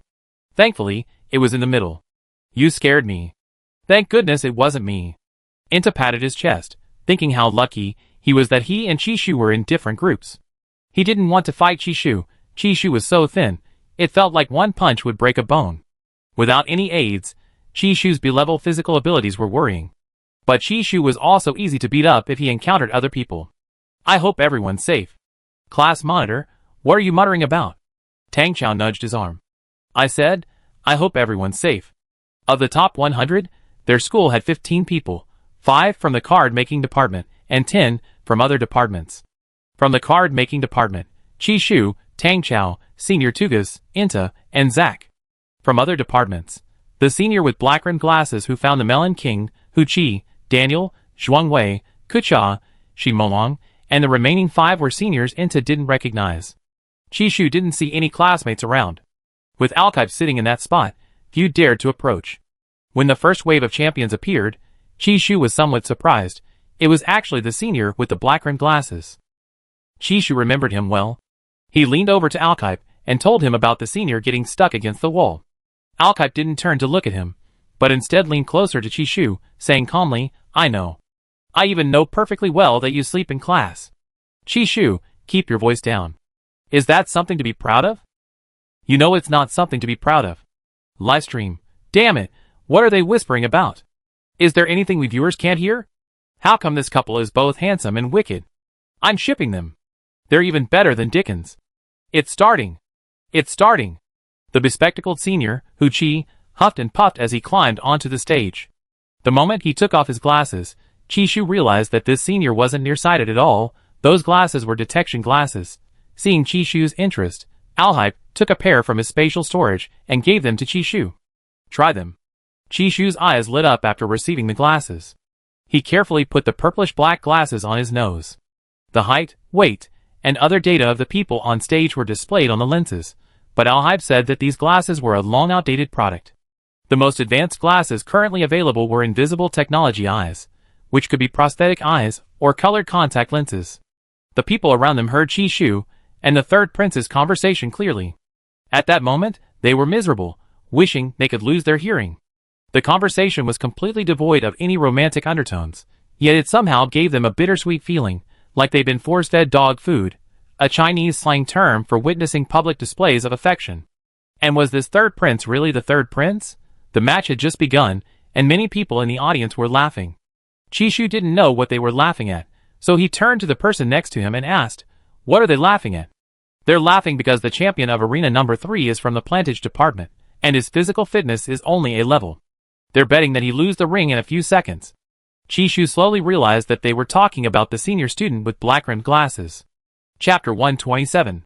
3 arenas, resembling 3 isolated islands, were situated at the center of the building, with a vast starry dome serving as their backdrop. The interstellar arena was approximately 20 times the size of a typical octagonal cage on Earth. People in this era possessed high physical abilities and explosive power, and the organizers, concerned that a single punch could knock someone out of the arena, had deliberately widened the arena's area. Chishu had excellent eyesight. If he couldn't see the angle clearly, he could watch the live broadcast projected on a floating screen. The senior student who had just entered the arena hadn't even had time to straighten his clothes. His rough hand had just been raised when he saw a gust of wind blowing towards him, and a foot was about to land on his face. The senior student, having removed his glasses, seemed slightly cross-eyed, but perhaps not. He simply focused his gaze on the sudden large foot. Seeing this, everyone held their breath, no longer daring to laugh, only feeling a pang of worry. After all, they didn't even have the qualifications to be in the arena. How could they mock those already there? If it were them, they probably wouldn't even have the chance to get into the arena and get beaten up. When everyone had given up hope on Huchi, he had already dodged to the side, somewhat awkwardly avoiding the oncoming giant foot.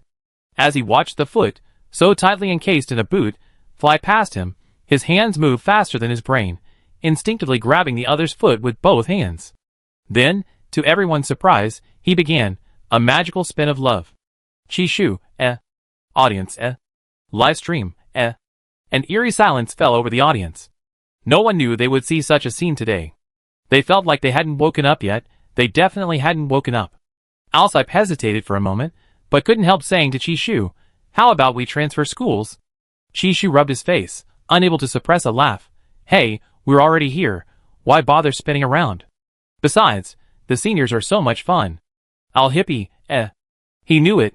It must be the people at this school who corrupted his chi-chi. Huchi wasn't going to give his opponent a chance to get down. He grabbed the contestant's ankles and unleashed his signature spinning technique. 10 spins might not make the contestant dizzy. But this contestant, Huchi, could spin 1,000, even 10,000 times. His rough arms were the result of farming. They could carry heavy loads.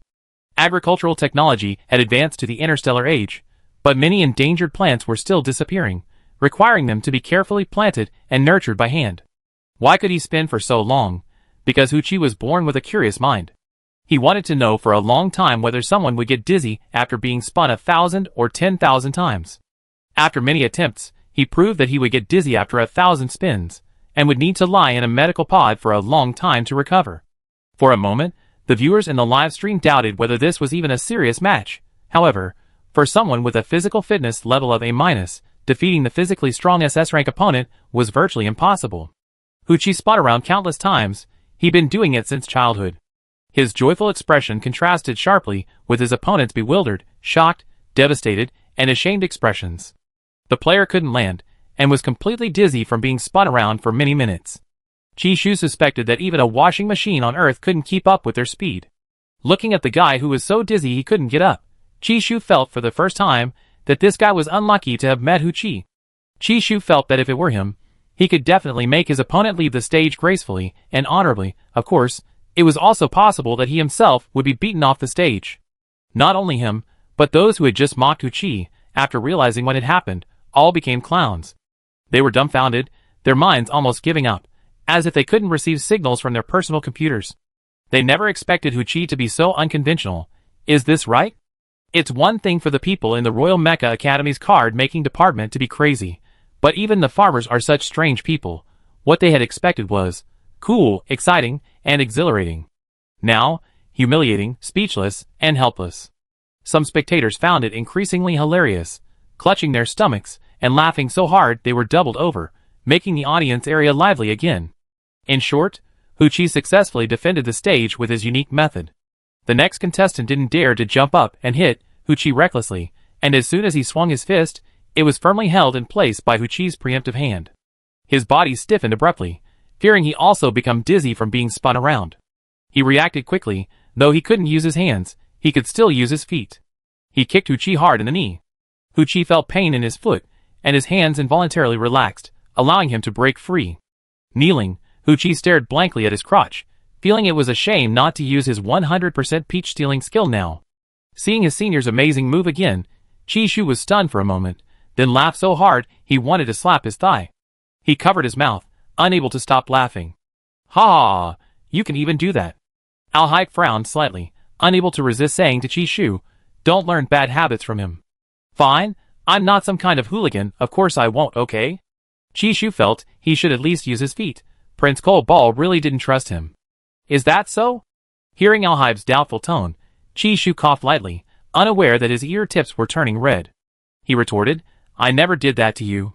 He only nibbled the tip of his tail, patted his belly, kissed his cheek, and bit his ear.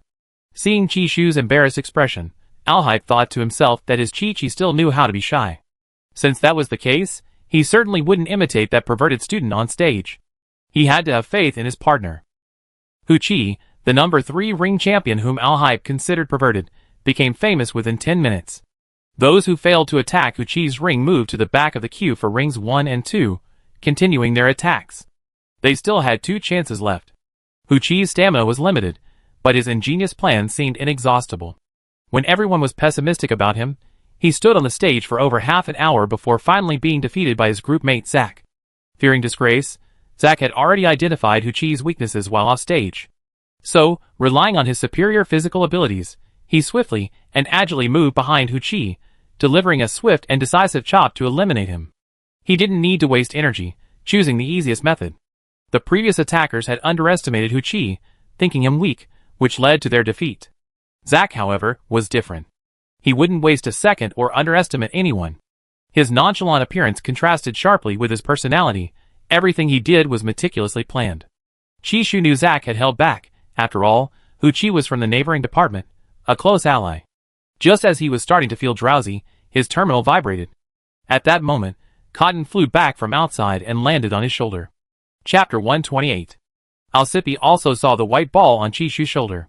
His brow twitched. It seemed this little guy had gone out and eaten some insects. It carried the aura of the insect race. He wasn't surprised. After all, his Carl could also eat insects, crunching them away. These 2 little guys actually hit it off. After Carl saw the white ball in his mental sea, he wanted to come out, but Alcippe wouldn't allow it. The current situation wasn't suitable, so Carl had to give up. Chi was worried that Cole Ball would be jealous, so he pretended to be indifferent and took Cotton back into his mental sea. He wouldn't give Cole Ball even the slightest chance to be jealous. Sigh, there was nothing he could do. His Cotton Ball was very strict.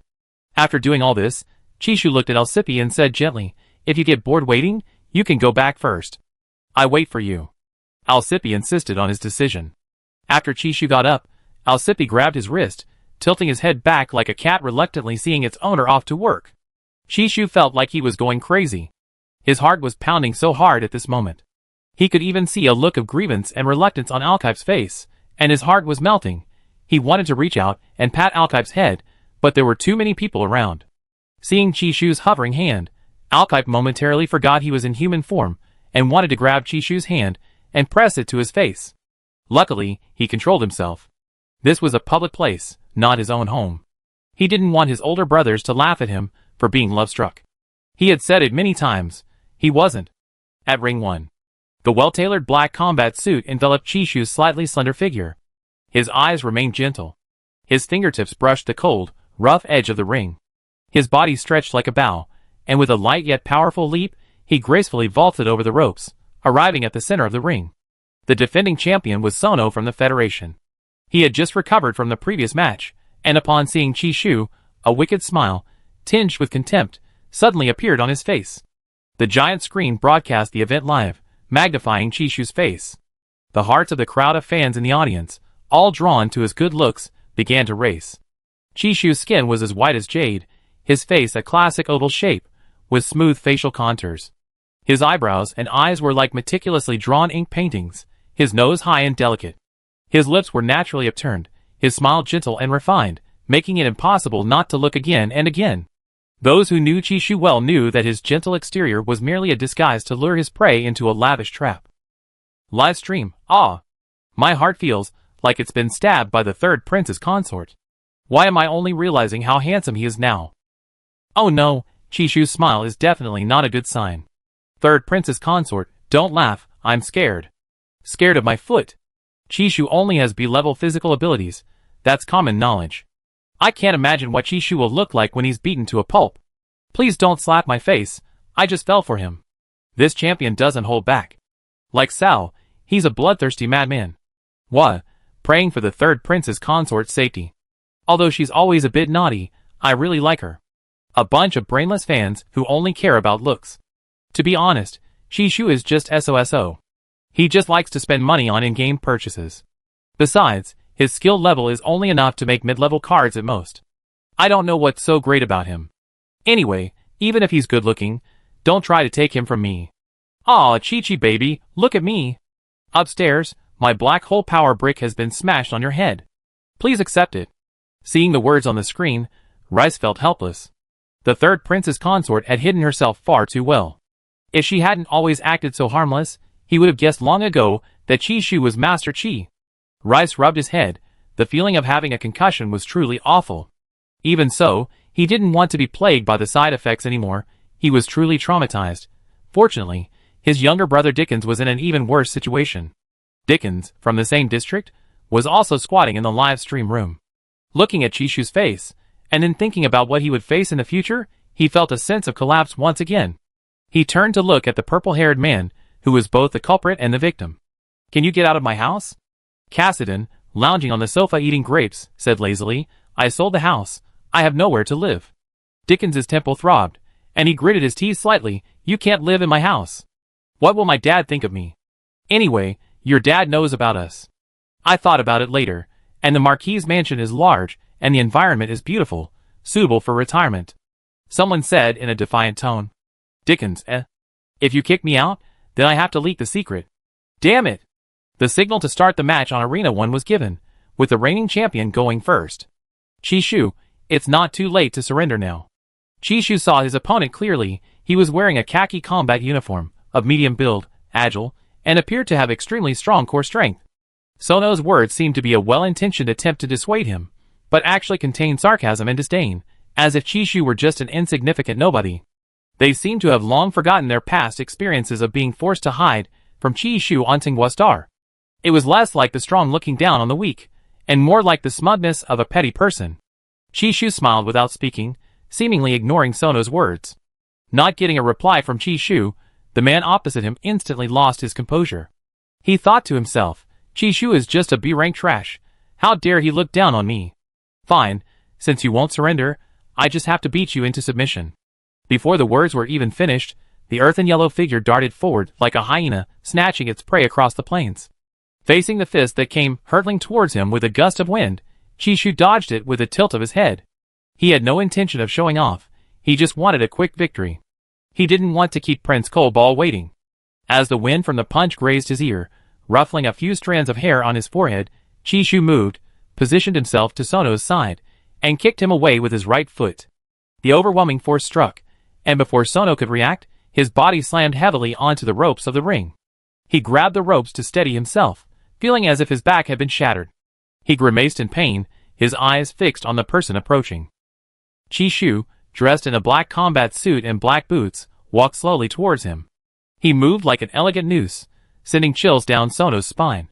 The moment Sono recovered, Chishu, still holding onto the ropes, delivered a devastating punch to his liver.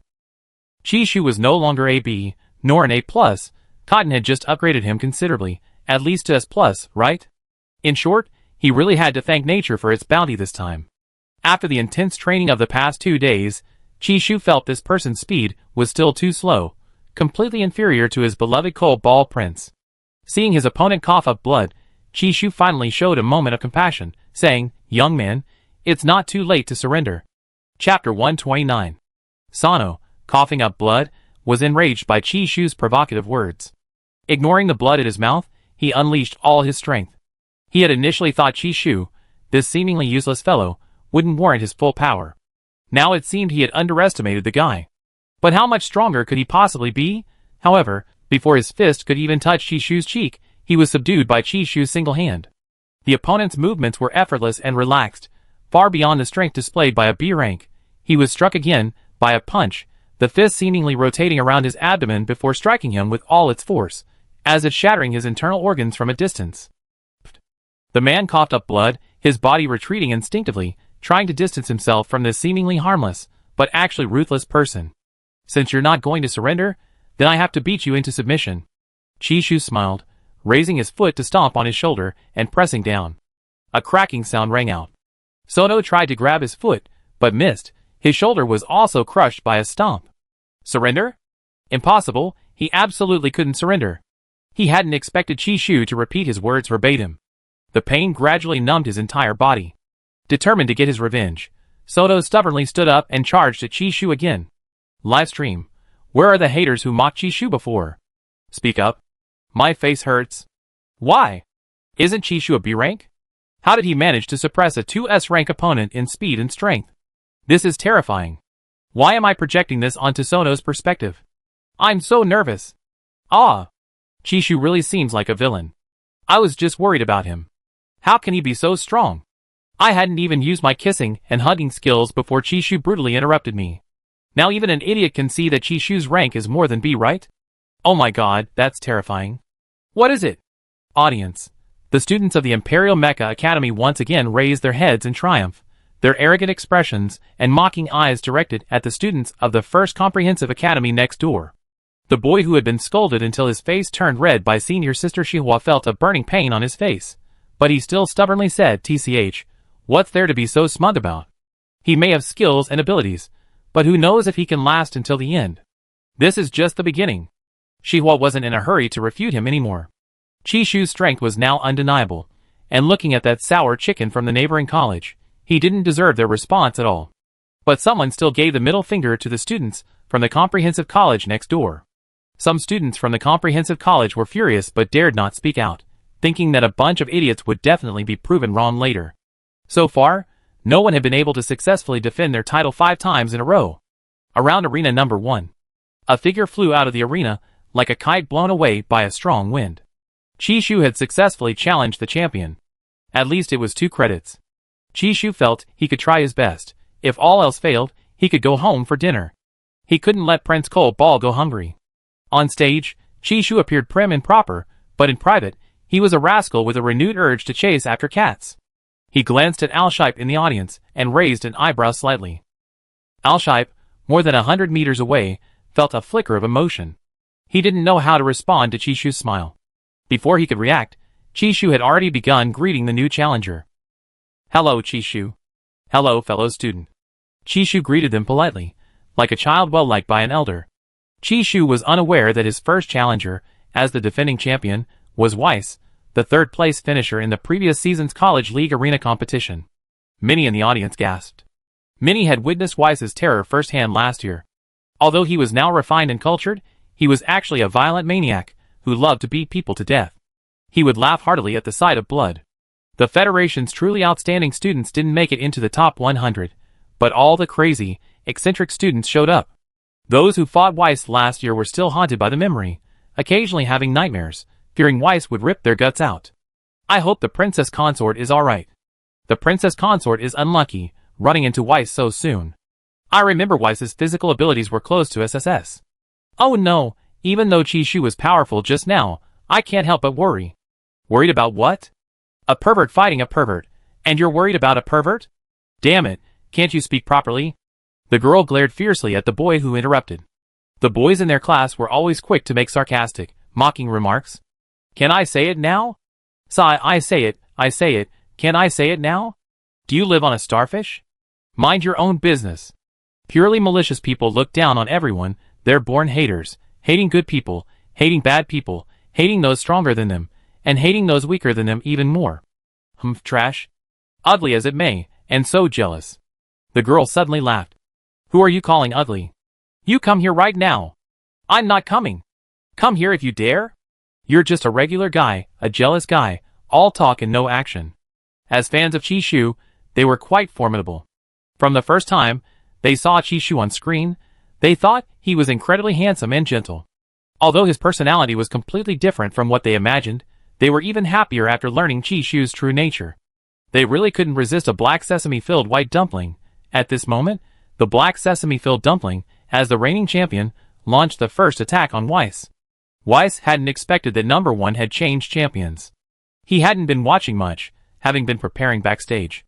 If only he had read Qi Shu's information earlier, he could have accurately measured the location of Qi Shu's internal organs. A cold wind blew as the fist struck, and Weiss couldn't help but frown. He noticed the mental energy imprint on Qi Shu's body. Although he couldn't fight with mental energy, it completely enveloped Qi Shu. Even Weiss, who was used to seeing big scenes, couldn't help but curse inwardly. Al-Hype is a possessive, ridiculously twisted madman. What's the difference between this and constantly displaying intimate traces, especially with such powerful and domineering mental energy? Fine, it doesn't matter whether Qi Shu has a mental energy imprint or not, he'd tear it off anyway. He dodged Qi Shu's fist and chuckled, "Third princess consort, I won't hold back." Chapter 130. Qi Shu realized he encountered a rather resilient opponent this time. He momentarily lost focus, but quickly recovered. After his punch missed, Weiss tried to grab his wrist, but Qi Shu's enhanced elbow strike sent him flying.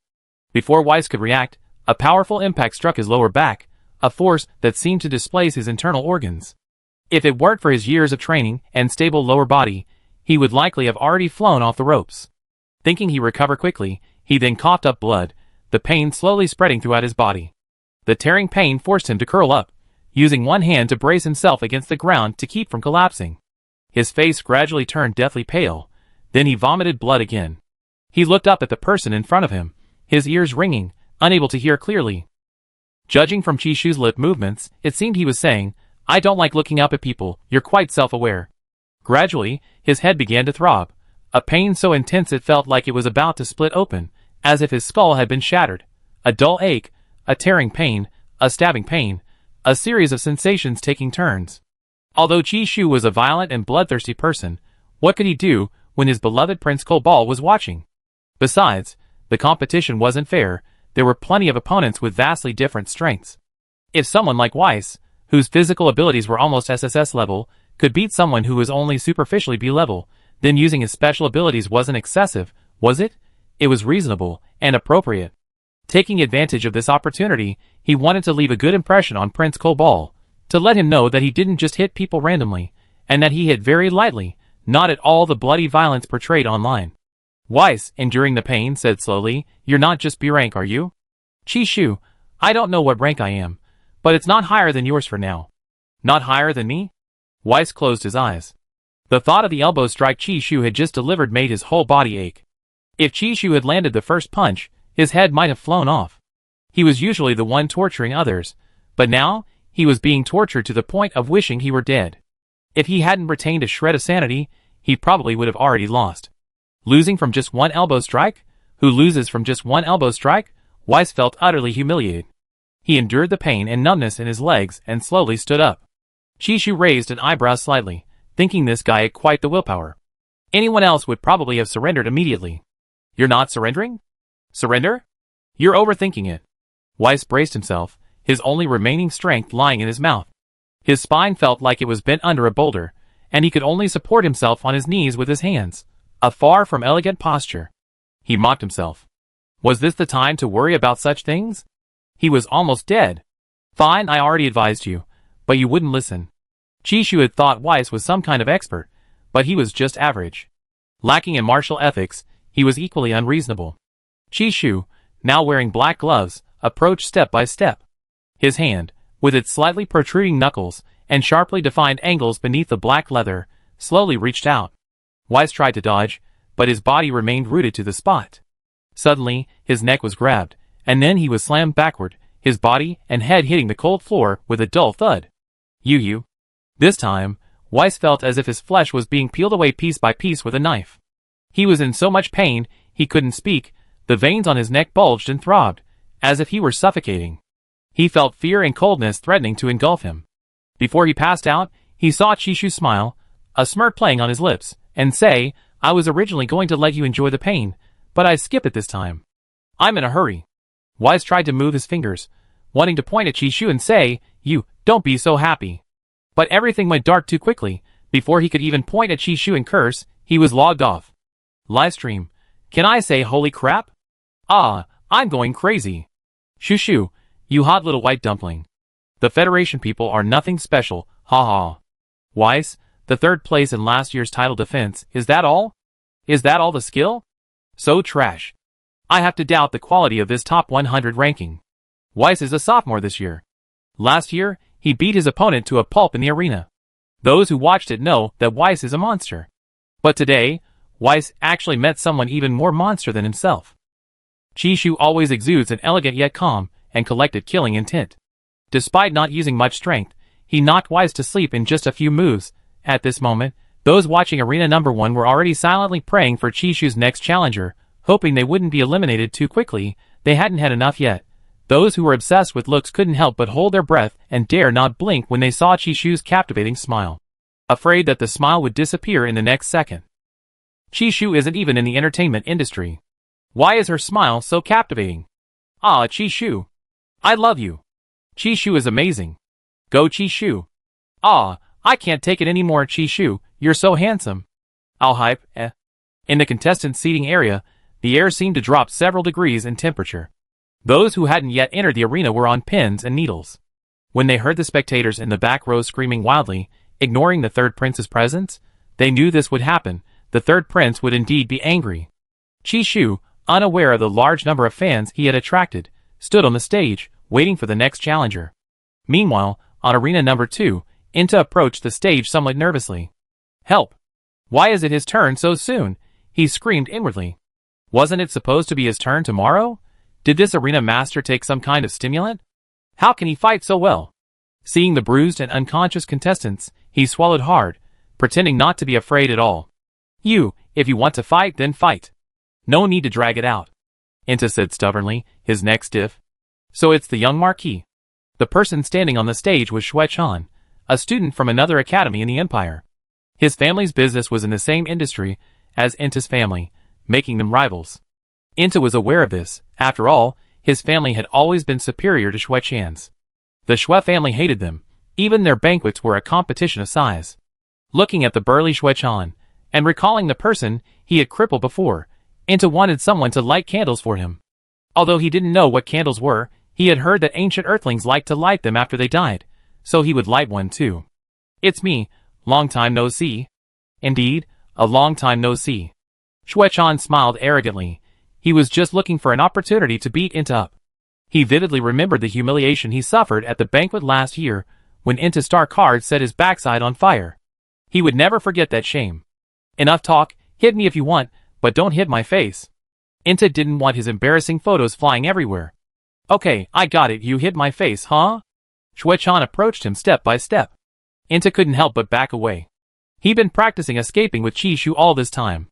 But Chishu betrayed him. He was so good at fighting. Upon learning that Chishu had become the champion, Inta shed tears of sorrow again. His good friends were all experts, and he was the only weakling. Chapter 131. Judging by your physique, you're not much better off than that princess next door. If I punched you, wouldn't you break your face? Xuechan's smile was chilling, the corners of his lips curving upwards almost to his ears. Inta felt like she'd forgotten something, but couldn't quite place it. Although their two families were rivals, they shouldn't hate him that much. I rather not. Even if a facial fracture heals, it could easily lead to disfigurement, Inta protested softly. You're quite concerned about your reputation, so other people's reputations don't matter? Those watching livestream room number 2 were completely bewildered. What are these two talking about? I have a feeling they have some deep-seated grudge. Haha, isn't this Marquis Inta the handsome blue-haired guy who sat next to Chishu at the Royal Mech Academy's opening ceremony? He and Chishu seem to have a good relationship? Don't hit the Marquis. He's about to die. Someone save the trembling Marquis. Seeing Xuechan send him flying with a sweeping kick, Inta instantly crouched down, then rolled to the other side, unable to hold back any longer, and shouted, Are you trying to kill me? Do I have some deep-seated grudge against you? It can't be that bad, can it? Stop pretending. Xuechan's smile gradually disappeared. If Inta didn't know the truth, he wouldn't be satisfied even if he severely injured him. But could he really admit in public that he was the one who ran hundreds of meters naked with his backside on fire? This wicked little Marquis was still pretending not to know. What am I pretending for? Inta felt so wronged. He hadn't done many bad things. He had very few enemies. He thought he was the least troublesome person in the whole class. Xuechan moved quickly, rushing forward and grabbing Inta by the collar, gritting his teeth. Remember last year's banquet? Remember the accident you caused? His voice was deep, but the live stream failed to capture it.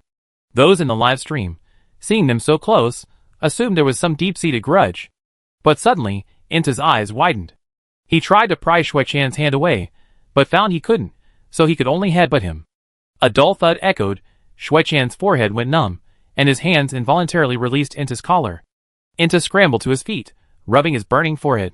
Brother, let's talk this out. I didn't mean it. Really, I didn't. Knowing it happened last year, Inta surprisingly felt a little embarrassed. Really, I can compensate you, but please don't hit my face, okay? Although he usually dressed in rags, he actually cared a lot about his appearance. He also had another identity, a virtual idol in private. Winning the holographic virtual idol championship could earn him extra credits. There were important competitions in the next few days. He couldn't afford to hurt his face. Didn't mean it? Compensation? I don't need your little bit of money. Shui Chan lunged forward before he could finish, preparing to punch Inta in the nose. Inta was pinned to the ground, unable to move, but thankfully, he could still turn his head. Shui Chan's fist grazed his ear. I already said, don't hit my face. I really didn't mean it before. What reason do I have to do that? You have plenty of reasons. Shui Chan raised his fist, and spiderweb-like cracks appeared on the ground. Inta felt he was truly out of options. He raised his knee and instantly shoved Shui Chan's buttocks away. His neck, still red from the choking, ached slightly. He got up and fled, his hands in a defensive stance. Speak properly, bro, please. Shui Chan, I asked you what you just did. I had no choice. Who told you to pin me down? Damn it. Shui Chan's anger, which had initially been only 80%, now went all out, raining down punches. For the sake of credits, Inta frantically dodged, performing beyond his usual standard. Looking at the smoking ring pillar and the spiderweb-like marks on the ground, Inta finally understood how angry his opponent was. I'm sorry, Sai. I really didn't mean to. You can check the security footage. Inta swore he really didn't mean to. It was all Shui Chan and his friend's fault for constantly urging him to see the power of his star card, so he just made one on the spot, only to have it snatched away by Shui Chan's friend. Besides, it was your friend who stole my star card and used it. How can you blame me? Inta gradually recalled the events, becoming increasingly confident. But Shui Chan wouldn't listen. He felt that if Inta hadn't been so foolish as to create such a despicable star card, he wouldn't have lost face in front of those people at the banquet. Seeing that he wouldn't listen, Inta had no choice but to give up. Inta was forced back step by Shui Chan's punches, and the atmosphere on the stage became extremely tense. Every punch from Shui Chan was filled with anger and humiliation, as if he wanted to completely crush Inta.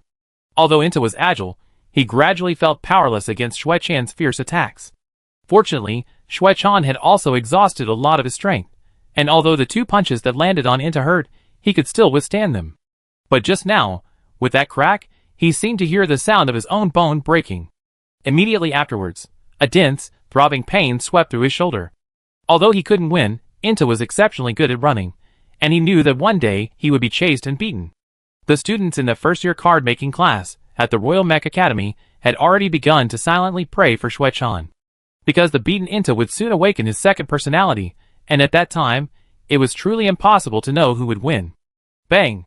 Just as they were thinking this, they saw a parabola fly out, connecting the two arenas, forming a rainbow. Chi Shu, who was in the middle of the fight, saw something falling from the sky, about to hit his face. Holy crap, what kind of weapon is that? Chi Shu quickly dodged in fright, then saw a huge crater smashed into the ground. Following the trajectory of the thing, he saw a blue-haired boy with his head down, but his eyes looking forward. Chi Shu's shock. Holy crap, it's the class monitor. Didn't they say there was a protective shield? Right, it seems the shield was broken when he knocked Sono off the stage. Luckily, Inta's actions didn't interfere with their match. The machine referee didn't react, and Chi Shu continued to beat his opponent beyond recognition. Only after finishing did he realize he'd lost control and, in a moment of distraction, had mistaken the opponent for a zombie. He almost accidentally cracked open the opponent's skull and reached in to dig out the crystal core. He was terrified by his own actions and decided to take the match seriously. At 3 p.m., the match temporarily ended, with Chi Shu still holding the title of ring number 1. The ring number 3 champion had changed from Zack to Zhuang Wei. Chi Shu was somewhat surprised that Zack, with his large physique, couldn't beat Zhuang Wei. Could it be that the pinker the hair, the fiercer the fight? As for ring number 2, the champion was Inta, who fainted immediately after the match was paused. When Chishu took Alhype backstage to see him, they found he had already been picked up by his family. "I didn't expect today's match to be so exciting," Chishu said casually on the way back. Alhype looked at his profile, then looked away, and said honestly, "You're amazing." He hadn't expected Chishu to knock that Weiss almost unable to get up with just one punch. Alhype didn't follow the competition, but he knew that Weiss was a relative of the federal president, a despicable and ruthless man. Fortunately, Chishu was amazing, even more amazing than he had imagined. "Your Highness Cole Ball, you're so kind." Chishu felt a little embarrassed, but then he thought he had won the match today. Asking for a reward wasn't unreasonable. "Can I touch Carl tonight?" "You like Carl?" Chapter 132. Sensing the danger in Alhype's tone, Chishu quickly shook his head. "No, I just like the feel of it." Even before Cole Ball's true identity was revealed, Chishu knew Cole Ball was very jealous. He'd get jealous when he met the little hamster on the desolate planet, and he'd get jealous when he met Inta's blue wolf, and he wouldn't let him touch any other furry creatures. Sigh, what a sweet burden. "No, but if you want to touch it, wait until after the competition." Alhype wanted to refuse directly, but he was afraid of seeing the disappointment in Chishu's eyes. He didn't want Chishu to be unhappy. He had been with Chishu for almost 3 months, and Chishu had been with him for 3 months as well. Now, it was only natural for him to care about Chishu. He didn't see anything wrong with it. The first day of the competition was in full swing, and the second day was even more intense. Chishu finally understood the true value of being a ring champion. The competition was so fierce it made his head spin, and everyone he saw seemed to be starting to fear him. However, so far, he hasn't encountered anyone from his school. After witnessing Inta's strength, Chishu also began to doubt his own abilities. What happened to being last? Inta even said he was faking it, but wasn't he faking it himself? Sigh. On the 4th night, Chishu had lost the tension of the competition. Back home, he even had the leisure to apply a futuristic, interstellar-style face mask. After peeling it off, his face felt smooth. It wasn't that he suddenly became concerned about his appearance. It was just that he was meeting his 2 sisters-in-law in a couple of days, and he couldn't afford to embarrass Prince Cole Ball. After removing the mask and washing his face, he crossed his legs and lay on the sofa, no longer treating Alhype like a complete stranger. Alhype seemed unconcerned, as he already knew what Chi-Chi was like in private. "Your Highness, how about letting Carl out a couple of days early so I can pet him?" Chishu was really craving a cat. He hadn't been able to pet Carl for almost a month. He didn't dare to secretly pet his little white ball, afraid that his Highness would be angry, and he'd have to coax him later. "No, if you want to pet him." Alhype put away his terminal, got up, and walked to Chishu's side, squatting down in front of his sofa. "You can try my hair." His tone sounded arrogant to others, but to Chishu, it just sounded like his Highness was being incredibly smug. However, he hadn't expected Alhype to be so indulgent. Even he felt it was a bit excessive. Alhype's hair was thick and slightly wavy, almost invisible. Others would only think he had it styled. Looking into those deep purple eyes, Chishu couldn't decipher the meaning in his gaze. The other's eyes were calm and expressionless, yet they were captivating. After a 2-second moment of stunned silence, Chishu smiled and gently reached out. He thought to himself, "My Cole Ball Prince is so adorable, actually offering himself up like this. He's so naive, completely oblivious to how treacherous my heart is." He smiled, gently raising his hand. His pale fingertips ran through the soft, warm hair. Beneath the slightly coarse roots lay soft stubble, making a soft rustling sound as he stroked his palm, pleasant to hear, pleasant to touch, fluffy yet possessing a resilient vitality. Each time he gently stroked it, the fine ends would spring back slightly to his fingertips. After touching it once, Chishu paused slightly, then suddenly sat up straight. He swallowed hard and gently withdrew his hand. He secretly sighed. As expected of my Cole Ball Prince, even his hair is so nice to touch. What a wonderful feeling. He rubbed his fingertips, the indescribable pleasure still lingering on them. It really feels so good. Is it that other people's hair feels this good, or is it just Alhype's hair? He considered it for a moment. If he were to touch Inta's hair, he couldn't bring himself to do it. What's wrong? Not to your liking. Alhype slowly stood up, reaching out to ruffle Chishu's hair as well, then ruffled it again as if in revenge. A moment later, their hair was disheveled, their eyes met, and they both saw a hint of excitement in each other's eyes. While Chishu was having fun at home, Slade was being scolded by Duke Dante. "Useless trash. With you so timid and hesitant, there's no way Chishu will even acknowledge you." You know, he's surrounded by people from the card-making team, guards, or even the third prince. Slade had been hovering at a distance from Chishu lately, but he just couldn't overcome those obstacles. Chishu appeared completely surrounded by a crowd. He stood in the center of the crowd, all eyes fixed on him. He was handsome, composed in the face of anything, and his strength was undeniable, terrifyingly powerful. And Slade, standing in a corner of the crowd, could only watch him leave. He recalled the Chishu of the past, but couldn't reconcile it with the Chishu of today. His heart began to ache inexplicably, a sharp throbbing pain. He had never felt sadness for anyone outside his family before. When he saw the dazzling Chishu, his heart didn't feel anger, nor the betrayal of Chishu's facade being exposed. Instead, he felt a strange panic, helplessness, and fear, a feeling that he had utterly lost something. But at the same time, he was also jealous, hateful, and wanted nothing more than to kill Alhype standing beside Chishu. Chishu was clearly his alone. What right did Alhype have? They had known each other since childhood. Don't worry, I arrange it for you tomorrow. After his competition, just find him, sincerely express your feelings, reminisce about the past, and then convey your thoughts. Duke Dante's words turned into gentle advice again. He couldn't wait to see if the young couple could withstand the test. He didn't think his son was ugly, nor did he believe that Chishu hadn't liked Slade in the past. His eyes clearly saw that back then, Chishu's entire gaze was focused on Slade. The moment all the insects they released were devoured by Chishu's spiritual entity, Dante knew that ordinary methods against Chishu would be ineffective. Those insects, costing him nearly $1 billion, had traversed countless obstacles to reach the capital planet, only to be eaten by Chishu's spiritual entity, not a single one left. He was furious, but what could he do? The royal family wouldn't allow him to appear on the capital planet. Fortunately, he had a son studying there. Now he only needed to watch the spectacle and plant a seed of doubt in Alhype's heart. He believed that even with a 100% match rate, divorce was still possible. Hadn't there been such examples before? Chapter 133. Chishu felt it had been a long time since he'd drawn star cards. Before going to sleep, he planned to practice his calligraphy by writing 100. He had Baiji assist him, neatly arranging the cards in batches on the table. He was wearing beige pajamas, loose enough to reveal his slender, pale wrists when he raised his arms, his long fingers gripping a silver link pen. This time, Chishu didn't sneak around. After all, it was just him, Alhype, and Baiji's 2 robot butlers at home. They say 2 tigers can't share one mountain, but the 2 robots got along quite well. Baiji was a lazy little dummy. It would never come out unless Chishu called it. Perhaps due to a rare burst of enthusiasm, Chishu wrote 200 cards in one go. He rubbed his slightly sore wrists, sighing that his S+ physical fitness level was indeed impressive. This continuous high-intensity work was only equivalent to writing 20 cards when he was at B level. He put away the star cards, took out the securing rope, and tied it in 2 sections.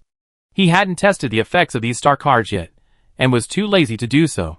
He'd test them when they used them. The duration should be the same as before, right?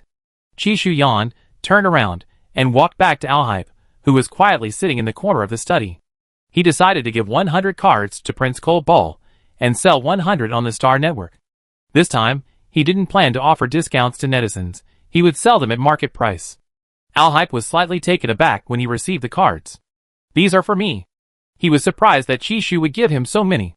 Chishu had never given so many to anyone before.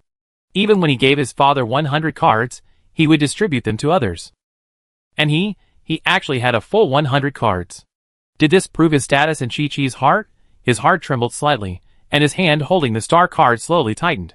Sitting on the single sofa, he suddenly looked up at Chishu, who was smiling gently. He stared at him for a long time, speechless. He wondered how to thank Chi-Chi. Give him money? But all his money was with Chi-Chi. Should he ask his father for some? His legions were indeed short of cards lately. The Imperial Card-Making Association was in turmoil, and hadn't provided them with star cards for a long time. And his Chi-Chi could produce so many at once. Chishu casually patted Prince Cobalt's hair. This is a reward for Prince Cobalt. Take it and spend it, even if you just scatter it around. Hearing this, Alhype blushed slightly. He suddenly stood up and ruffled Chishu's hair again in revenge. Thank you, and go to sleep. He wasn't love-struck. No matter what, I can't get so obsessed with Chi-Chi. Back in his room, Alhype received a message from Hein on his terminal. Your Highness, all your assets have been successfully transferred to the third prince's wife. Do you still want the customized divorce agreement you requested? Alhype, when did I say that? Hein, Have you lost your memory? Alhype, shut up. Hein, in his office at the base, chuckled. See? Good thing he didn't even have a lawyer draft the divorce agreement. He knew it. Looking at the third prince, who had been humiliated, he felt a strange sense of satisfaction. The third prince had always been a man of his word, cold and ruthless. Watching the third prince gradually become love-struck, Hein laughed loudly. Laughing, he looked at Mushroom squatting in the corner. Hein slowly stopped laughing and asked, puzzled, Lim, what are you still doing here? I want to resign and go back to my hometown, okay? Lieutenant Hein, I really want to resign and go back. Why?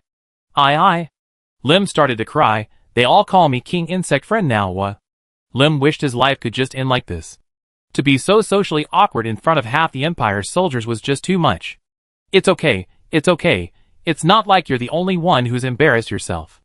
Go back, get some sleep and you'll be fine. Hein looked at Lim's dark circles and almost burst out laughing again. He's so immoral. After watching Alhype's hurried figure disappear, Chishu suddenly felt a little curious. Why hadn't his coal ball prince gone to work since returning from the border? Was he keeping him company? Chishu stood in the study for a moment, lost in thought, then decisively gave up. Whatever, this isn't the apocalypse. Whatever happens, happens. The future self can handle it. The present self is happy. Back in the room, he saw Alhype already in bed. As he slowly climbed onto the bed, Alhype suddenly grabbed his wrist and pulled him into her arms. Chishu felt safe in a soft, warm embrace. Alhype's refreshing, cool fragrance seemed to instantly surround him. His cheek nestled comfortably against Alhype's neck, skin to skin. Alhype felt the warm, moist breath on his collarbone, a tingling sensation running through his heart, like an electric current coursing through his body. He knew something was wrong with him, and he knew what he was thinking deep down. He wasn't stupid. They slept under the guise of tidying up, and Chishu seemed oblivious to anything amiss. Only the dim light from the wall rails illuminated the room. He closed his eyes, and gradually heard Alhype's slightly heavy breathing, sensing. The other's heart was beating rapidly. His was too. It seemed his world could expand, or it could shrink. He began to realize that he could no longer easily say he wanted to leave Coal Ball, and he knew he didn't object to living with Alhype. In the palace, Carlos stared blankly at the mountain of documents.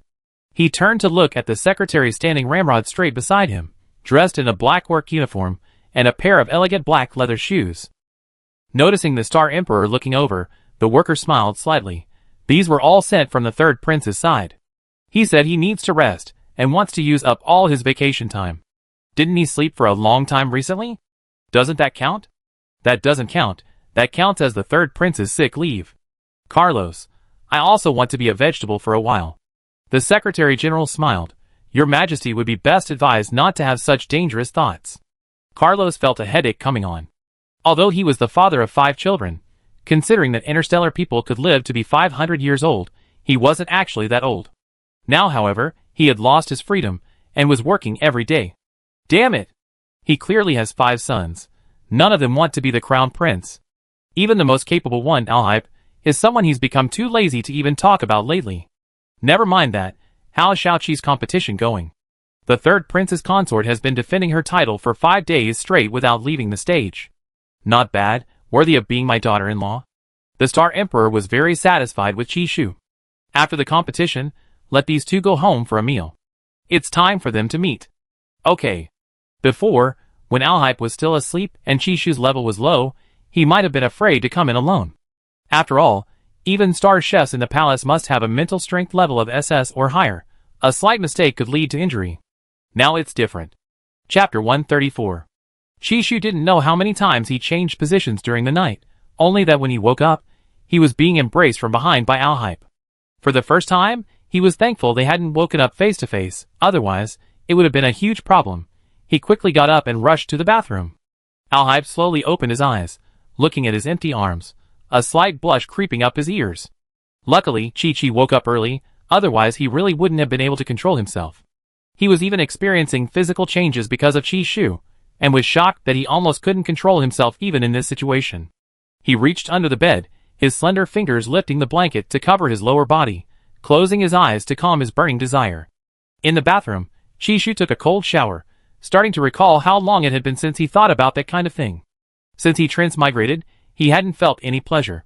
He occasionally had a reaction when he woke up in the morning, but thankfully, he was a cautious person and hadn't done it in front of Cold Ball, or while Cold Ball was waiting for him outside the bathroom.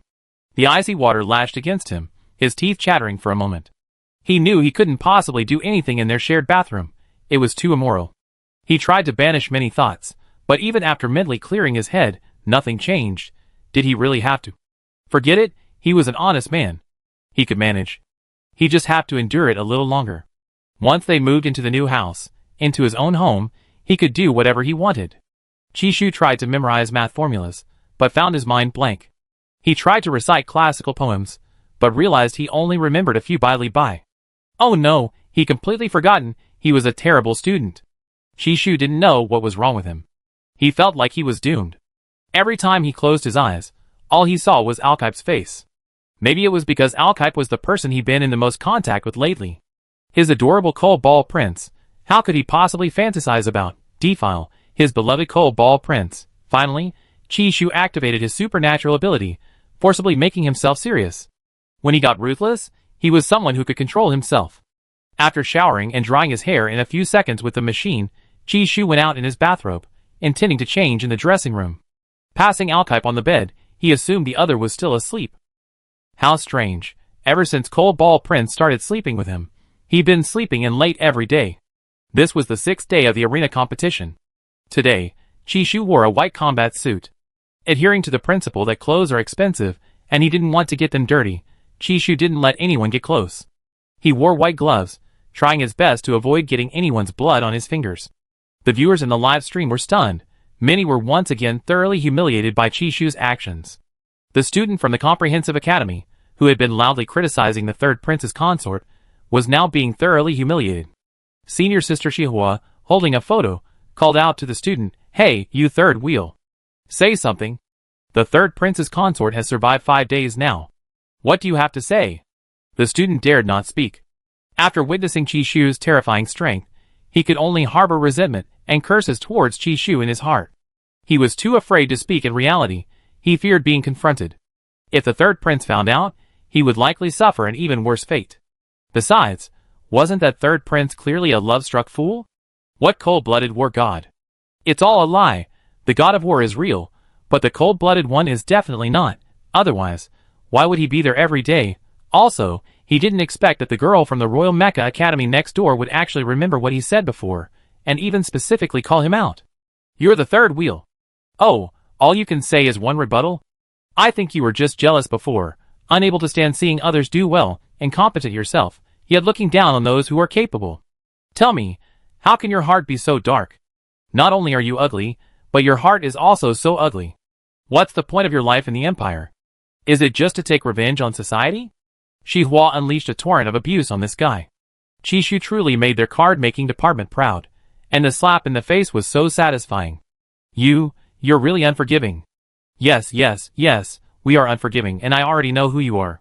Don't let us catch you outside, or else. Senior Shihua gave a chillingly slight smile. The third wheel guy dared not utter another word, shrinking back and trying to blur himself away. Damn, are all the card makers insane? The audience erupted in cheers. After Zhuangwei, Daniel became the defender of ring number 3. Daniel was terrified. Being a prince had one downside: you couldn't be too weak, no matter what you did. Otherwise, you'd be compared to your older brothers. From a young age, he'd been chasing after all his brothers, not only excelling in every subject but also feigning elegance and refinement. Although he occasionally blew up the lab while pretending. No one forced him to be excellent, he just wanted to be. Fortunately, the royal family hadn't lost power, so even if he wasn't that strong, no one dared say he was inferior to his brothers. Come on, my eldest and second eldest brothers are already very strong, and my third brother has won every battle. Even in his last battle before entering a vegetative state, he only collapsed after winning. And then, there's my fourth brother, who has been researching mech since he was young and is now the president of the Imperial Mech Association and the director of the Imperial Mech Research Institute. Only he is still figuring things out. But not entirely, he does have a talent for chemistry, so he should be able to graduate. After painstakingly defeating Kocha, he encountered Rippa, who was the runner-up in the previous tournament. Hello, fifth prince. Yes, hello. Daniel looked at Rippa, recalling why he had lost to this guy last year. Last year, he only got into the top 4, missing out on credits, and every time he thought about it, he felt a pang of pain. I'm not feeling well. Ripa found these Imperials terrifying. What was that marquee into next door? He always hit people in the face. And he didn't say a word, his face was somber. If the man wasn't still breathing, Ripa would have thought it was a corpse hitting him, and when he hit back, the Marquis seemed to have no sense of pain. He kept beating him relentlessly. In the end, he had to surrender in humiliation to survive. If he loses to the fifth prince this time, he have no choice but to fight Chishu for the arena.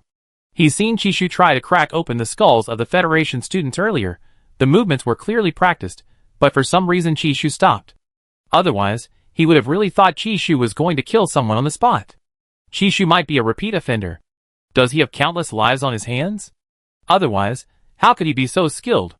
Wasn't the third prince's consort supposed to be a pitiful innocent flower? This guy is a blood-stained man-eating flower. Ripa, who didn't want to face Chishu for the time being, forced a smile as he faced the fifth prince of the empire. Chapter 135. Why isn't it good? Daniel threw a punch, which Ripa smoothly dodged. Ripa then grabbed Daniel's shoulder and pulled, while Daniel ruthlessly stomped on Ripa's foot. The sudden pressure made Ripa's instep ache like it was being pierced by a needle, causing him to gasp. To alleviate the pain, he had to temporarily release Daniel.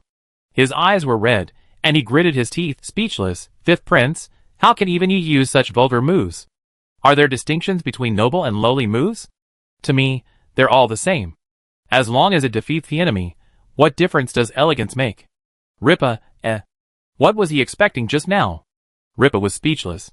Were all the students at the Imperial Royal Mech Academy cursed? After creating distance, the two charged at each other again, violently ramming each other's shoulders. Under the pressure of the impact, both nearly broke their shoulders in their attempt to show off. Daniel hadn't expected Ripa to be so difficult. He couldn't even knock him away with his ramming. But it was impossible to make him lose the ring. Only by surviving in the ring could he avoid facing his sister-in-law and being beaten by her. You don't want to go down, do you? You don't want to be beaten by Chishu? I didn't expect you to be afraid of your sister-in-law. Seeing that the fifth prince's defense was too tight and impenetrable, Ripa could only try to provoke him verbally. You're right. Daniel didn't hide it, he was indeed afraid. He lost because his sister-in-law beat him. If he beat his sister-in-law, his brother would beat him. It felt like he was destined to get a beating.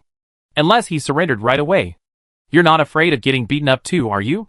Daniel swept his leg, his voice still remarkably calm. Ripa jumped and flipped backward, taking several steps back. You guessed right. Ripa smiled bitterly. His mission this time was crucial. If he didn't win, that tier mech would likely fall into the Empire's hands. The two charged forward again, evenly matched, fighting for nearly 2 hours without a victor. However, the match time for the day had ended, and the machine referee declared it a draw, to be continued tomorrow. Both breathed a sigh of relief. As Chishu prepared to leave arena number 1, a large group of people waited for him at the arena entrance. Alcippe looked at the annoying group. He couldn't possibly squeeze in with them, so he could only stand as close to Chishu as possible.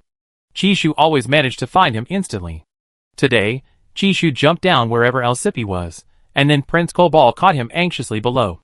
These fans were so enthusiastic that he had to run away every time he finished. Today, the two of them evacuated through the serpentine emergency exit as usual, but unexpectedly encountered someone he had almost forgotten. Xiao Shu. You're finally out? Slade, holding flowers, walked over from the other end of the passage with a smile. He had a very fashionable hairstyle, his clothes, his face, everything about him resembled a peacock in full display. Chishu wanted to turn around and leave with Alhype, but there was still a group of fans outside. Looking at the person walking towards them with a mental energy shield, Chishu sneered, inwardly cursing. Who is this idiot scumbag trying to protect himself from? Could it be that he's protecting his coal-headed prince? Chishu glanced at Alhype on his right. Alhype's face was cold and ashen. Chishu's heart skipped a beat, but then he thought, what was there to be nervous about? He hadn't done anything wrong. You wanted to talk to me about something? Chishu wanted to immediately drive the man away, but he was worried about being ambushed by hidden surveillance cameras. So he had to be careful with his words for the time being. Part of the reason Dante was comfortable with his son being here was that the royal family couldn't openly do anything to his son, otherwise it would give that old man a legitimate excuse to rebel. It's been a long time since I've seen you. I missed you. I remember everything you said to me last time. I admit it was all my fault. I reflected on it for a long time now, and I think I'm willing to change for you. Slade walked over with a bouquet of flowers, trying to put them in Chishu's arms. Chishu dodged to the side. I don't accept unclean things. Stay away from me. Alhype clenched his fists, a storm raging in his mind. He breathed slowly, telling himself that even killing someone should be done in a safe place. He should be more patient. He didn't want Chi-Chi to think he wanted to meddle in everything. Slade watched Chishu's attitude towards him turn so cold, and his heart ached, as if something was blocking his chest, weighing a ton. He had never seen Chishu like this before, looking at him like a stranger. No, even worse than a stranger. Chishu's eyes also held disgust and contempt, as if he were looking at something filthy, something to be avoided at all costs. Slade's smile was forced, his voice hoarse, his tone gradually becoming agitated. You changed. You would never have looked at me like that before. I made a mistake, but I want to change. As for what happened with that Su guy, I was forced into it. He drugged me. I didn't betray you intentionally. I had no choice. Chishu wondered if this person was deliberately taking advantage of the fact that the third prince couldn't easily beat him, and was intentionally trying to poach him from his side then. Sao discord. Damn, how vicious Duke Dan is. Such a low-level trick. However, if it were the original owner, he might actually have wavered.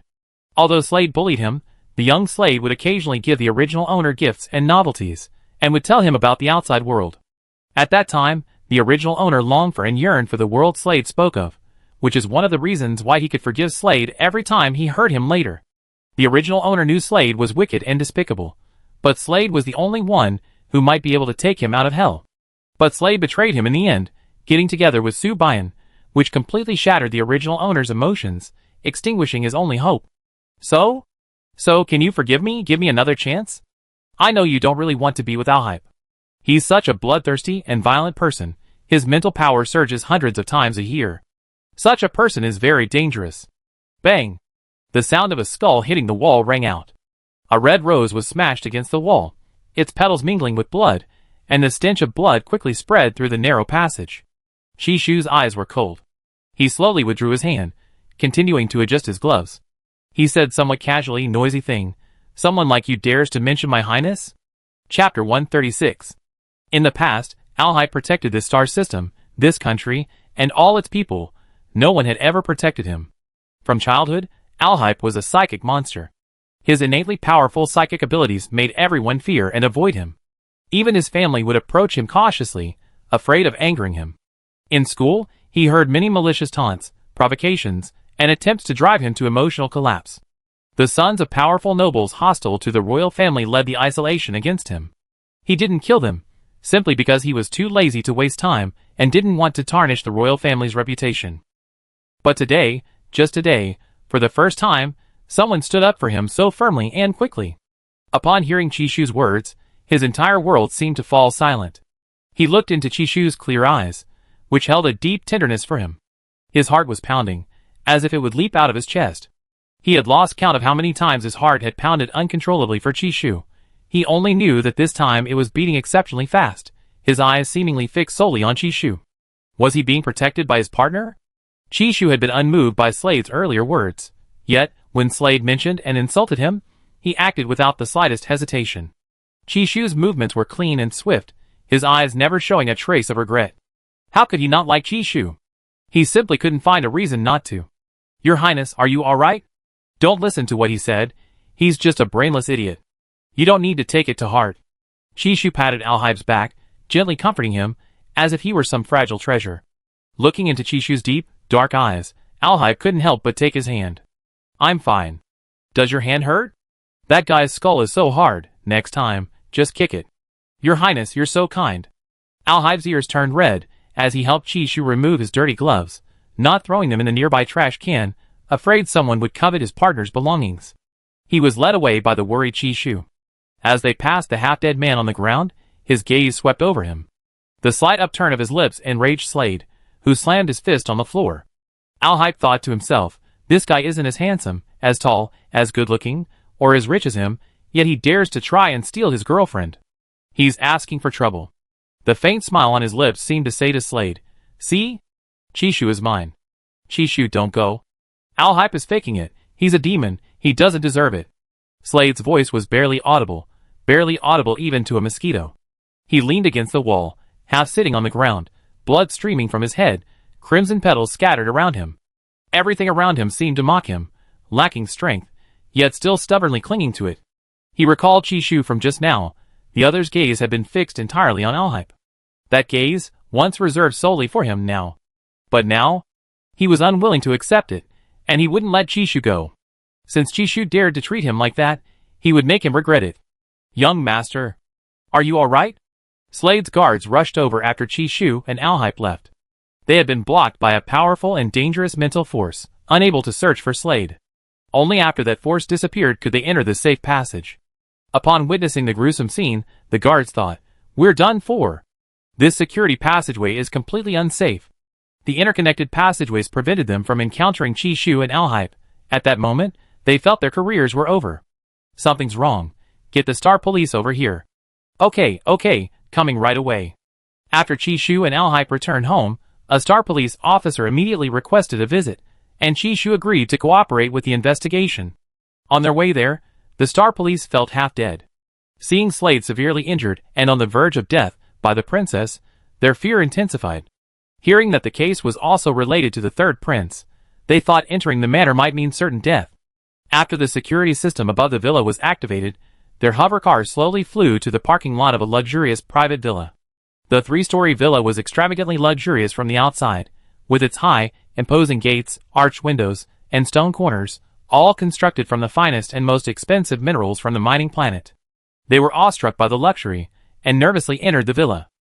This case had barely begun when they were under pressure from several parties. Duke Dan demanded justice, while other nobles hostile to the royal family were watching the drama unfold. They were having a really tough time. They were just working-class people. Fortunately, the third prince and princess didn't ignore them. The third princess treated their guests with great politeness. "This is the first time someone has visited our home, and the third prince and I are very pleased." The Star Police, faced with the third prince's wife's gentle smile, they felt far from at ease. Instead, they were even more frightened by Chishu's smile. He rather just looked at them coldly like the third prince. How terrifying. "If you have any questions, you can ask me directly. I was the one who did it. It has nothing to do with the third prince." "It does matter." The third prince's wife acted to protect her partner. Chishu turned to look at the third prince with gratitude, then turned back to them with a somber expression, his voice filled with indignation and excitement. "I have video footage here. We originally intended to let Mr. Slade go, but since he insists on causing trouble, we have no choice but to sue him in court. We accuse Duke Dante's son, Mr. Slade, of deliberately disrupting a royal marriage, attempting to mentally harm His Highness the Prince, insulting the heroes of the Empire, disregarding the law, and disregarding the royal family." Chishu finished, having painstakingly fabricated 5 or 6 charges against Slade, and then smiled. "Everyone understands, right?" No one present objected, because they had lowered their guard. Seeing that Chishu and Alhype hadn't shown any hostility or aggression, they hadn't used their mental protective shields. Using them would obviously displease these two noble individuals. Thus, Chishu's supernatural ability worked naturally. He explained the whole situation in less than 5 minutes, and managed to persuade the people to leave.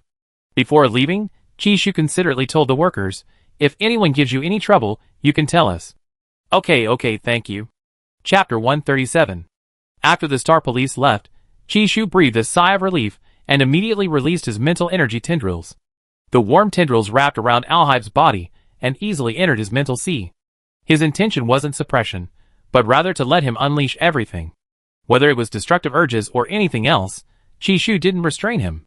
The advantage of a 100% match rate was that no matter what Chishu did to Alhype with his mental energy, the other party's first reaction wasn't resistance, but rather pulling and entanglement. At this moment, Alhype had already lost most of his rationality. His brows were furrowed, his face pale, his back leaning against the sofa, his eyes closed, his hands clenched tightly, and sweat dripping from his forehead from suppressing his mental energy outburst. "Don't worry, I'm here. You can go crazy if you want. You can do whatever you want." Chishu's heart was filled with worry and heartache. If he had known that Alhype's mental energy outburst would come so suddenly, he wouldn't have let those people in, forcing Alhype to restrain himself like this. Alhype had always suppressed his emotions, restraining himself to live, study, and work like a normal person. He felt he was no different from others, nor was he a psychic monster. He had originally thought that only he could save himself, but now it seemed there was another person, the one he always worried about. Chishu sat beside Alhype, his expression more serious and cold than ever before. He recalled that Alhype had been perfectly fine recently, without any psychic outbursts, so it must all be because of that bastard, Duke Dante. If he had known Alhype would be in such distress, he should have killed Slade the moment he appeared. With his abilities, it wouldn't have been impossible if he wanted to.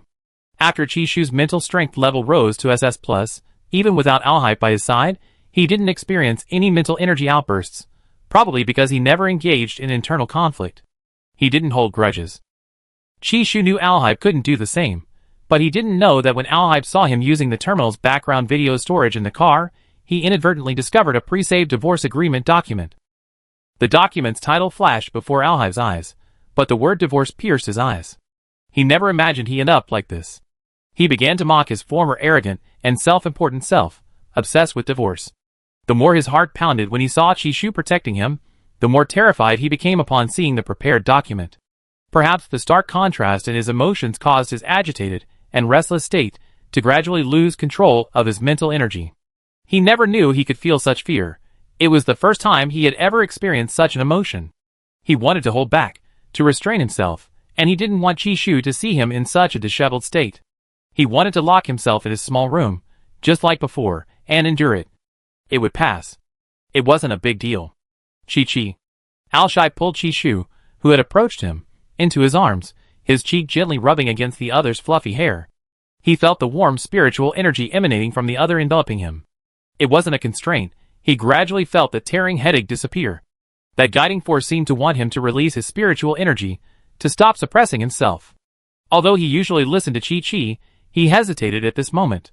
He desperately wanted to hold Chishu tighter. He wanted to, but his reason told him he couldn't hurt Chishu. He couldn't.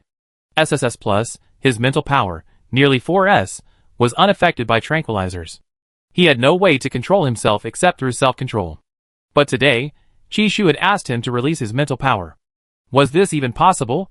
Shortly after the Star Police left, a terrifying, tsunami-like mental power emanating from the villa rapidly and frantically conquered the vast estate. Cod and the others fled for their lives, abandoning even their hover cars, rushing out as if afraid that a second's delay would result in being devoured by Alhype's mental power. That's right, Alhype's mental power was tearing and devouring. It was a rare and terrifying mental power. The two stood outside the estate, watching vines peel from the walls, the plants inside instantly transforming from vibrant colors to gray, like bloodless specimens, or the ashes left after a collective plant self-immolation. A gust of wind blew, scattering everything away. Seeing this, Cod couldn't help but shudder. He asked with lingering fear, "Is the third prince's consort all right?" His teammate Jess scoffed, "How could he be all right? 100% compatibility. He can even control his partner's mental energy, manipulate it for his own use. There's no conflict between them." "You even know that? Where did you find out?" Cod asked seriously, his brow furrowed. "I saw it by chance at the Interstellar Alliance's Mental Energy Research Institute, while on a mission, of course." "Okay, don't tell anyone about this." Cod was astonished that Jess, that madman, could see someone's most confidential information and act as if nothing had happened. Jess chuckled softly upon hearing this, saying, "I know. Actually, what I'm most worried about right now is whether the third prince's wife's vegetables will also be ruined. I never seen the third prince's wife throw a tantrum before. I want to see." Cod was silent for a moment, then slowly nodded, and even more shamelessly added, "Me too." After calming Alhype down, Chishu was also hungry. He had just asked Deshawn to pick some vegetables from the garden, but Deshawn said there were none left. Chishu? ? Then Chishu opened the side door of the villa, and saw that all the flowers and plants around were gone. Not even ashes remained. The lawn was covered with reddish-brown soil, and the trees that had once stood there were now just piles of ashes, more desolate than when he was in the apocalypse. He was momentarily dazed, thinking he had transmigrated again. He swallowed hard, deciding to pretend he hadn't seen anything. It must be fake. He was hungry. He must be hallucinating. He turned and hurried back to the kitchen, only to find the meat gone when he opened the freezer. "Oh, what happened?" Chishu stared in disbelief, his expression freezing again, his body like a statue. "What?" He and Alhype had only cuddled for a short while, and the house was like a locust plague. Everything was gone. Deshawn, sensing the shock and despair on Chishu's face, trembled, afraid of being blamed, and bravely explained, "It was the great master's spiritual power that absorbed everything nutritious. Don't blame Deshawn and Bai Ji. Chishu, his rabbit meat. He only eaten half a leg. And those 50 pounds of crayfish. Chapter 138. He wondered if he had made a mistake. However, he had never seen Alhype use his mental power before. Even when it overflowed, it was always gentle. Who would have thought that Alhype's mental power would act like this? His expression was blank and dazed. He took a few weak, unsteady steps, clearly unable to accept this news yet. Then, after his mental power absorbs these things, can it be converted into his own energy? I don't know. Master only releases this power when he has an emotional breakdown. Normally, he only uses tearing power. The mountain answered every question its young master asked, quickly selling out the eldest master. Because it knew who was the boss in this family. And the young master also had the right to know about the eldest master. If you hit the eldest master, you can't hit it or the white paper. In interstellar space, almost all mental power is just physical attack power, not so flashy. Only Alhype's mental power is special. From childhood, many people had tried to kidnap Alhype and take him for research, but without exception, they all died. Alhype was considered a psychic monster even back then. He didn't attend kindergarten. He only went to middle school and university after learning to control his psychic powers. Even then, most of his classmates avoided him. His psychic power was something no one dared to mention, which is why so many people feared Alhype. After all, in his presence, their lives were less than ants, and fear forced them to retreat. If Alhype weren't a member of the royal family, he wouldn't have been bound by so many rules and regulations. He couldn't destroy everything at will. He was now in a state of restraint. Everyone thought he was a robot, a cold and heartless person, but no one knew he simply wanted to be a normal person. Such a simple thing, yet it took him a very long time, countless agonizing nights, to achieve. Even Dashan didn't know everything. For example, when Alhype was in pain, it couldn't feel that pain, it could only express it through its cold, robotic language. What it said wasn't a secret, Alhype's family and acquaintances might know. But it wasn't on the Starnet. What could be learned on the Starnet was only superficial. Chishu recalled his previous visit to the third prince's palace. There wasn't a single servant, only Dashan the robot. It turned out to be because of the third prince's mental power. Although it sounded frightening, Chishu wasn't worried about what the cold ball prince might do to him, thanks to their perfect compatibility. That mental power not only had no effect on him, but it was even soft and inviting, as if inviting him to play. After shutting down the frozen space, Chishu took out his spatial button, intending to make do with some nutrient solution. But then, he discovered the nutrient solution was gone. Remembering the vegetables that had taken over 2 months of painstaking work to grow on the manor, Chishu took a deep breath. He thought it wasn't entirely Prince Cole's fault. He was partly to blame too. It's alright. Alhype is so handsome, his spirit form is still fluffy, he handed over all his wealth, and he still thinks of him wholeheartedly, even holding back his strength when they hug. Alhype's spiritual energy felt very comfortable, like soaking in a warm hot spring. Finally, Chishu calmed himself down and returned to the living room. Looking at the godlike face on the sofa, his gloom vanished instantly. It wasn't a big deal, just flowers and plants. Nothing was more important than Prince Cole Ball's safety. It was just releasing some pressure. As long as Cole Ball didn't torment his mind, everything would be fine. Have you slept enough? If you have, let's go out for dinner. Alhype reached out his large hand, then pulled Chishu into his arms in a coquettish manner, pressing his face against Chishu's. His hoarse voice held a hint of guilt as he said, I have someone from the palace send the food over. I want to stay with you. Let's not go out, okay? Also, I'm sorry, Chi-Chi, it's all my fault. It's alright, it's nothing. Chishu fell into his arms, his head spinning again, his hands pressing against Alhype's chest. Since his mental strength level increased, he seemed to have become increasingly powerless against Alhype. His mental strength compelled him to approach, and so did his soul. Before, he could pretend not to know, but now it seemed impossible to pretend anymore. Even with a cold expression, Alhype's actions towards him were always gentle. What reason did he have to push him away? That would seem ungrateful, especially since they had mutually benefited each other, neither owed the other anything. The palace received news of what happened at the manor immediately. Alhype's devouring power hadn't been unleashed for a long time, so the Star Emperor wasn't particularly surprised. Is Xiaoqi alright? Fine. Deshan said the princess consort's vegetable garden is gone. Knowing how much his daughter-in-law loved gardening, the Star Emperor could already sense Chishu's anger from afar. Is he angry? He asked. Clearly, the Star Emperor enjoyed watching the drama unfold. The Secretary-General chuckled. No, you should probably tone down your gloating and consider how to handle Duke Dante's situation. No rush, his son isn't dead, is he? The Star Emperor didn't think his daughter-in-law had done anything wrong. If he were there, he would have applauded. The outwardly calm and dignified Star Emperor was actually a comedian. He enjoyed finding humor in his work. Duke Dante has charged the third princess with intentional assault. And what did Xiaoqi say? The princess said she's suing Slade on multiple charges, including maliciously disrupting a royal marriage and insulting heroes who fought for the country. Each is suing their own. How interesting. The Star Emperor was now only worried that if the charges were upheld, his third daughter-in-law's academic credits might drop. Alas, this was the old father's dilemma. If only I let Chishu choose a more ordinary school back then. If Duke Dante forces Slade to accept this charge, then the third prince's wife will also. The third prince will handle it. The Star Emperor didn't think it was a big deal. Just as the Star Emperor finished speaking, a message came from the Star Chef's office saying that half of the seafood and top-quality vegetables in the house had been taken away by Alhype.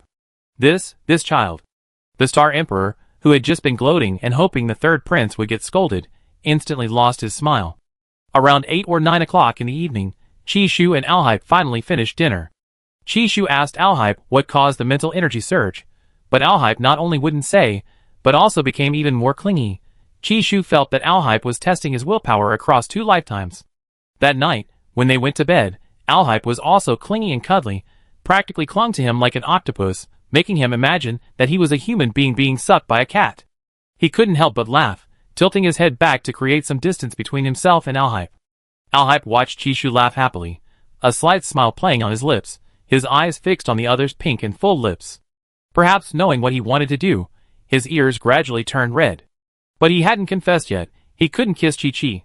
Perhaps sensing his partner's urgent desire, Chishu's smile suddenly stopped. Well, having too deep a mental imprint isn't good either. The other's emotions are completely transparent. Chi-Chi, can I kiss you? Chapter 139. Chishu never imagined in his past life that his ideal type would suddenly appear before him. Originally, he had prepared himself for a life of solitude. Seeing Alhype's cautious inquiry, his gaze met those breathtakingly beautiful eyes, and he knew he couldn't resist her. He didn't know when it started, but he felt a special connection with Alhype. It wasn't love at first sight. He preferred to think it was their souls caring for and depending on each other, thus creating a unique affection. Feelings can't be explained in a few words. He disliked entanglement, trouble, and the back-and-forth tug-of-war, and even more so, he disliked seeing the person who moved him heartbroken. How could someone who likes another not want to give them what they want? Even without a confession, he could see in those eyes that the other person yearned for him, wanted him. Chishu agreed, but his voice was very soft, almost inaudible.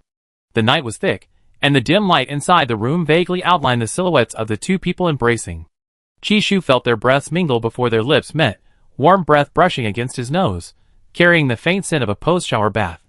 Alhype's tentative touch was as light as a feather, sending a warm, ticklish sensation through Chishu, before he was engulfed by a deeper kiss.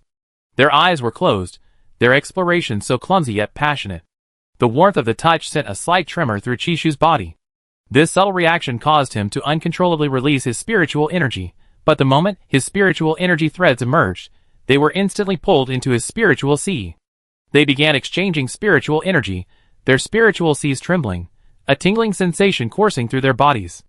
Chishu couldn't quite describe the feeling, but he knew it was incredibly addictive and unforgettable. They were exchanging spiritual imprints, giving to each other, merging and trusting one another. If one party harbored malice, the other's spiritual sea might face collapse, a dangerous prospect. Entwined in this way, Chishu felt limp and powerless. He was firmly held in Alhype's large hands, his entire being pressed against the other. He loved this contact, loved Alhype's gentle yet stubborn strength. Gradually, their kisses grew passionate, each breath filled with rapid gasps. All his senses were immersed in the space built by body heat and panting. I can't take it anymore. Chishu gasped, his voice hoarse and tinged with shy embarrassment. Chi-Chi, Alhype held him close. Chishu lay on top of him, his head pressed against his firm chest. His head was spinning, and he felt a misty fog over his vision, obscuring his surroundings. He could only hear Alhype's breathing and heartbeat. Why don't you go take care of it yourself? Chishu sensed the other's unease, but also felt that they had just kissed. Was it moving a little too fast? They hadn't even confessed yet. How could they be doing all this already? Marriage first, love later. Why was the order reversed? Were they going to finish everything before confessing? Wasn't that too reckless? But even without confessing, every cell in their bodies seemed to be telling them they like each other. No, I just have to bear with it. But you have a match tomorrow. I almost forgot if you hadn't mentioned it. Chishu felt today had been exceptionally long, and exceptionally filled with blushing and a racing heart. Chi. Alshibe's voice was hoarse and low, with a hint of coquetry. Chishu was completely captivated by his sweet talk. This guy was taking advantage of his good looks to do whatever he wanted. What's on your mind? I love you. I don't want to be apart from you. Alshibe had learned how to please his wife by now. He was beginning to understand that she responded better to gentleness than force, and he had even tried giving her the cold shoulder, almost getting dumped in the process. They weren't even officially together yet, and he almost got dumped. This afternoon, he had such an embarrassing mental breakdown, needing his wife's comfort. Alshibe was very bothered by this. I didn't say we should break up. Did someone say something to you? Was it that Slade again? Has he been harassing you with messages? The more Chishu spoke, the more convinced he became. That despicable scumbag. He'd break his legs the next time they met. No, it's just me. I don't want to break up with you. Don't break up. Chishu stroked Alshibe's hair, trying to change the subject to lessen their desire, but unfortunately, they were too close together. He had just said he wouldn't break up, but now not breaking up was impossible. He was starting to despair. What should he do? Later, they couldn't resist. The last bit of self-control in their minds crumbled because their mental energies were so compatible. Of course, they hadn't gone all the way yet, because there was a match the next day. When Chishu woke up the next morning, he sat up, looking at his slightly red palms, then at the man on the bed, smiling and tilting his head to look at him. That cold face. Chishu hadn't seen it in a long time. Chishu stared at that face, lost in thought, for 2 seconds before snapping out of it. He'd been mesmerized again. Sure enough, once people are touched by beauty, they fall quickly. Chi, you still haven't said last night if you like me or not. Chishu looked away, his ears burning red, unable to look at the guy who was trying to claim a title again. Yes, I like you. I like you no matter what you look like. Alshibe had no flaws. If he had any, they were just endearing. Alshibe, pleased with the answer, happily took Chishu's hand and gently kissed his fingers. Although his smile was faint, Chishu could feel that his partner was happier than ever before. So happy? Just a little bit of sweetness, and he's already overjoyed. His Highness is so innocent. Chishu slowly withdrew his hand and said softly, All right, get up, wash up, and get ready to go to the competition. It's the last day. I'm going too. Alshibe slowly sat up, cupped Chishu's face, and gave him a big kiss. Chishu, shock. Chapter 140. The match wasn't supposed to start until 10 a.m., and the third prince and his wife arrived a little late today. Everyone had been paying close attention to this couple from the start, so the atmosphere around them had changed. The audience could sense it, but couldn't quite put their finger on what it was. Livestream, are these two even sweeter than usual today? A married couple is so adorable. Just thinking about their wicked nature makes me shudder. Anyone who messes with them is asking for death. Stop talking, let's watch the match. Is the third prince's wife living in Arena 1? She hasn't come down at all. These past few days, Chishu had fought many acquaintances, including Zack and Kocha. When fighting people he knew, Chishu didn't use his special abilities, but he fought exceptionally easily. However, because he needed to pad out the time, he started dragging it out, otherwise, it would be awkward and boring on stage. The high-ranking members of the Interstellar Alliance watched Chishu's every move from their VIP box backstage at the competition. They clearly saw in him the characteristics typical of their members: smooth and diplomatic maneuvering. Today, the box not only contained the Interstellar Alliance's high-ranking officials, but also Charles, a special-level senator from the Imperial Parliament. The Empire has 4 special-level senators, and Charles is the youngest, a representative of the new aristocracy, and secretly an ally of Duke Dant. Overthrowing the Empire has been their goal for years. He had finally managed to sneak into the Interstellar Alliance's box, only to find this group of crazy people discussing Chishu. He didn't even have a chance to talk to them, he merely greeted them, and that was it. For 7 whole days, it's been like this. He could have easily dealt with that kid named Zack in 3 moves, but he held out for several. It's clear he still valued their friendship and gave him face. That's a rare quality. I thought all the Imperials were brutes, but now it seems they have some commendable qualities. Charles didn't understand what these old fogies were thinking. Were they blind? Chishu was just trying to avoid a quick fight, because he was bored on stage with no one else to fight. In short, that guy is no good. Yesterday, he almost killed Slade. He nearly died on the way from the medical pod to the hospital. Chishu can be a good person. This is a complete joke. Chishu is as brutal and merciless as Al-Hype. But Slade is his ex-fiancé, yet he beat him so badly. Charles wanted to retort, but then he heard an old man say, "Isn't the Alliance holding a card-making competition next month?" "Yes, Mr. Varon, what are your thoughts?" The white-haired Mr. Varon stroked his chin and said, "I think the Interstellar Alliance could give the third prince's wife a chance to participate. I saw her extraordinary talent from the team competition. If she wins the individual competition, she could indeed have a special opportunity to participate. But those competitions require at least 50,000 card-making points to participate in." Charles wanted to say that Chishu's card-making talent was currently only at the intermediate level, and he wasn't some kind of rogue card maker. The symbol styles of the cards they made were also different. Chishu was definitely a card-making waste. If he participated in the competition, wouldn't he just be waiting to get crushed? What a joke. At this moment, other high-ranking members of the Alliance said, "His talent doesn't seem that great. Wouldn't it be too much of a burden for him to compete? Besides, the royal family might not even be willing to let Chishu go to the Interstellar Alliance to participate in the competition. He can produce more than 20 mid-level star cards comparable to ordinary high-level star cards a day. You're saying he has no talent?" Byron glanced at the person who said Chishu had no talent. Byron himself was a card maker, and a card maker with over 400 years of experience. He could tell at a glance whether Chishu was strong or not. This kid was definitely hiding his strength. He lacks nothing. Why would he go to the Interstellar Alliance, so far away, to compete? No, he lacks something. Lacks what? Lacks academic credits. Charles, These old men are really funny. They actually thought Chishu would be willing to travel all the way to that Interstellar Alliance star system bordering the Zerd territory to compete. Putting aside the issue of academic credits, the royal family might not let him go, and even the third Prince Alcippe, who is practically obsessed with Chishu, might not allow him to pass. Charles felt he wasn't being condescending, but rather that this group was too outrageous, completely disregarding the practicalities. In the royal family, there was no true freedom. Chishu had practically wiped out everyone. He fought 97 out of 99 people. Even Daniel and Ripa couldn't last more than a few moves before being eliminated. A bit of a pity. Besides him, only 2 arena champions remained, Inta and Tugos. Tugos was the one who recently defeated Daniel to become the number 3 arena champion. Daniel suffered another academic loss this year. He never imagined that after all the hard work of defeating Ripa from the Federation, he would be defeated by a classmate from their academy's card-making department, who was practically a physical waste. He even defeated him 3 times. Has Marquis Inta gone mad? He really wanted to ask that guy if his soul had been stolen. He tried to choke him right off the bat. In short, this year's arena competition was absurd. The competition actually turned into a departmental battle between the Royal Mech Academy's card-making department. The people in the live stream also found it unbelievable. "I remember this Tugos.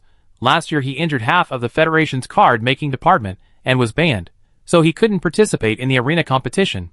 And why is Marquis Inta, ranked 100th, still here? This is illogical. Marquis Inta seems to have turned evil, like he's become a different person.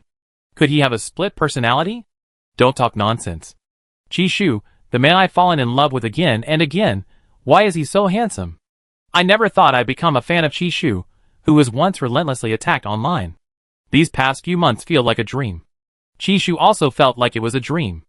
As the number 1 arena champion, he needed to face the challenges from the numbers 2 and 3. One of the 2 was his friend, and the other was an unfamiliar senior. This senior even targeted him.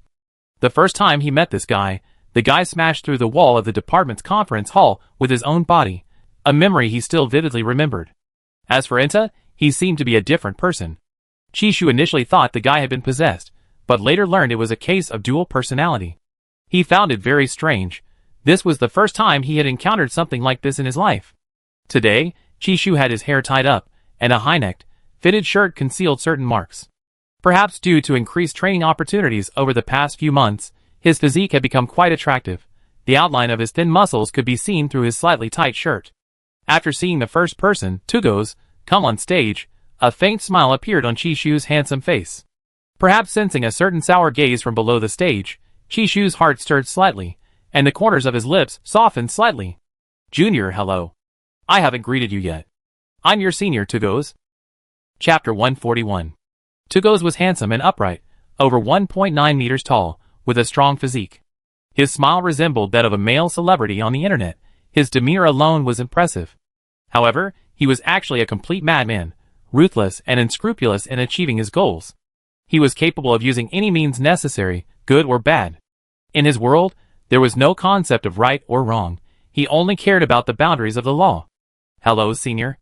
Chishu didn't plan to use his supernatural abilities this time. He knew the people in the card-making department were very sensitive, so he was being cautious. After all, using supernatural abilities too much might attract attention. Moreover, there were too many sharp-eyed people around him, all elites from various regions, who had passed through layers of selection to enter top universities, and sit here. Their eyesight and hearing were extremely keen, as if they could see right through Chishu. Chishu felt he needed to be cautious. He wasn't alone anymore. He couldn't do anything that would implicate the third prince. The audience below the stage gradually sensed something was wrong. Aren't the remaining 3 students from the Royal Mech Academy? I checked their match records, and they're not only from the same school, but also from the same department. Is this for real? Was this year's competition really not rigged? I watched the whole thing, and it wasn't rigged. Chishu is terrifyingly strong, and the other 2 are lunatics, completely fearless. So it wasn't that they weren't strong enough, but rather that they weren't crazy enough. No wonder it's a school where you can't graduate unless you're crazy enough. You probably haven't heard, have you? They can't earn credits unless they rank in the top 3. I see, graduating must be pretty difficult. Although it's difficult, they get an elite subsidy from the Empire as soon as they graduate. After the previous matches, Inta was covered in injuries. Although there were no rules against using the medical pod after a match, the Marquis guards forcibly took him into it for treatment, and he wouldn't be able to come out until he recovered in 5 minutes. On Arena number 1, Chishu really didn't understand this senior Tugos. This person seemed invincible, exuding an overwhelming aura. On the surface, their physical abilities were similar. The only difference was their height. Chishu didn't know who his opponent was, but he was definitely not an easy opponent. He heard that this senior had worked on various planets, so his exposure to things was far beyond what ordinary students could imagine. His perspective was definitely broader. Chishu mentally prepared his tactics. He lunged forward, swift as the wind. He moved first, allowing Tugos to throw a punch to meet him. Tugos mercilessly swung at Chishu's face. Chishu twisted his waist to the side, feeling the wind whistling past his ear. He frowned slightly, and took 2 steps back. This time, I guess I really met my match? Junior, not bad. Tugos chatted with him with ease. Chishu nodded. Senior, you're amazing. If Tugos hit his face, wouldn't it look terrible if it swelled up? Chishu thought for a moment, deciding he absolutely couldn't let himself be hit in the face. His beloved Prince Cole Ball was watching from below. He couldn't lose face. After Chishu nimbly dodged the punch, Tugos wasn't in a hurry. Instead, he walked step by step in front of Chishu, smiling brightly. Junior, don't dodge. I have to dodge. Are you trying to kill me with that punch? If I didn't try to kill you, you wouldn't use your full strength against me. I saw your previous fight. Before defeating Daniel, Tugos had already lost to the even more reckless Marquis Inta. Now it was Chishu's turn, and he didn't want to lose again. Tugos' bare fist suddenly shot out. Chishu tilted his head slightly, his gloved hand gripping Tugos' large arm. He thought it would be unshakable, but with just a gentle push, his senior, like everyone else, was sent flying. Chishu, Tugos, who almost flew over the railing, Senior, are you alright? He thought his senior was so powerful. He was prepared to take the beating but not the slap. Tugos slowly stood up, somewhat questioning his existence. But then, suddenly, Chishu swept his right leg horizontally towards Tugos' neck. Tugos was so frightened that he squatted down again. Damn it, Junior, you have no sportsmanship. Not really, I was just afraid you wouldn't use your full strength. Chishu looked helpless, as if saying he had no choice. Tugos, seeing Chishu's serious expression, was speechless for a long time, only able to dodge. He rolled several times, then quickly got up, only to find that no matter how fast he was, he couldn't outrun Chishu, and he almost got hit every time. If he hadn't dodged in advance, he probably wouldn't have been able to avoid it. Either his neck would break, or his back would break. Each strike was fatal. The best defense is offense. After resting for a second, Tugos charged like a cheetah, feinting with his front hand, then unleashing a powerful, whistling punch from his rear hand like a loaded cannonball. Chishu was startled by his senior's ruthless attack. His face remained expressionless as he took a half-step back, meeting the attack head-on with both fists. His physique, forged from Zerg energy, was different from that of ordinary interstellar people. His slender fists easily absorbed the impact of the opponent's punch. Chishu released his hand, kicking his senior away as he said somewhat awkwardly, "Or senior, could you try being a little more serious?" Tugos, lying on the ground, slowly got up, clutching his aching stomach, feeling utterly defeated. Was he really that bad? It shouldn't be. Over the years, to earn money, what kind of competition hadn't he taken? Boxing matches were countless. How could this be? Not only could he not beat Inta, but he couldn't even beat Chishu. Chishu felt a bit helpless. He had originally wanted to have a proper match and show off his skills, but there was no chance at all. The Zerg's energy was too strong, forcing him to always participate in exhibition matches. He placed high hopes on every opponent. Except for Weiss, he hadn't used his powers against any other opponent. There was simply no chance to use them. Chishu once again thanked nature for its bounty. Seeing Chishu remain motionless, Tugos thought for a moment, then sighed, "Fine, I give up." "Chishu, don't surrender so quickly, senior. Where's your backbone?" Tugos was a man of principle. If he couldn't win, he couldn't win. There was no need to take a beating for nothing. He needed to slip away before his sincere junior, Chishu, let him off the hook. The cool, evenly matched fight that Chishu had imagined never materialized. He and Zack had to put on a show to pad their time and avoid standing alone and awkwardly on stage. The next match was against Inta. Chishu was a little nervous, genuinely nervous this time, because he was facing Inta's unfamiliar personality. He had glimpsed the other match a few times and realized that Inta didn't care about winning or losing. He seemed to only want his opponent dead. Chishu drank a vial of nutrient solution and waited 2 minutes before the handsome man, with long, flowing blue hair slowly walked onto the stage. His somber, sharp eyes seemed to hold a wealth of stories. After Inta stepped onto the stage, he finally spoke his first words to Chishu in days. "You're his friend?" Chapter 142. Chishu met eyes the same color as the hair. He was curious about how Inta's dual personality began switching, how long each personality existed, and what triggered the switching mechanism. "You mean Inta?" "Yes. Indeed, a friend." Chishu didn't avoid the seemingly all-seeing gaze. After a pause, he asked, "And what's your name?" "I tell you when you win." Inta's voice was low and hoarse, like a tiger oblivious to its wounds, quietly waiting for its prey to approach. Chishu could tell this person was reckless. Even his neck, face, and the back of his hands were covered in pale pink wounds recently healed by the medical pod. "Fine, if you won't tell me, I can ask Inna." Chishu didn't waste any more words. His black figure suddenly moved forward, as swift as the wind, his fist slamming down with the force of the wind. The blue figure twisted to avoid it, and swiftly countered with a venomous stab. Having nearly had his hand twisted off, Chishu finally began to take the match seriously. Their figures moved like two storms, tearing, attacking, and parrying within the cage, parrying and attacking again, their bodies emitting muffled growls between movements. Each dodge felt like brushing against death. Chishu didn't know how many times Inta had nearly snapped his neck. Good, ruthless. It was as if he had stolen something from Inta. Their sweat dripped to the ground like silent war drums, pounding and invigorating. The audience below seemed to hold their breath, watching intently. The relentless duel with Inta reminded Chishu of the apocalypse, of the year he had just lost his family and awakened his supernatural abilities. How had he survived? He almost forgot that he too had crawled out of mountains of corpses and seas of blood. He had been betrayed by a trusted friend, nearly falling into the jaws of the zombies surrounding him. So much so that he later developed a habit of using his abilities to distinguish friend from foe. His abilities weren't very effective back then, his level was low, but he climbed up step by step, countless times brushing with death. With sheer grit, relying on his own hands and his seemingly harmless face, he slowly made his way through. His abilities grew stronger day by day, and some began to fear him, wanting to kill him. A top-tier psychic ability user was like a shackle from hell, repeatedly trapping those around him, his best friends and his worst enemies. Everyone feared him. Gradually, he lost his friends, and was left with a horde of zombies. He once went a year without speaking a word because no one dared to talk to him. He didn't feel lonely, loneliness was simply a part of life.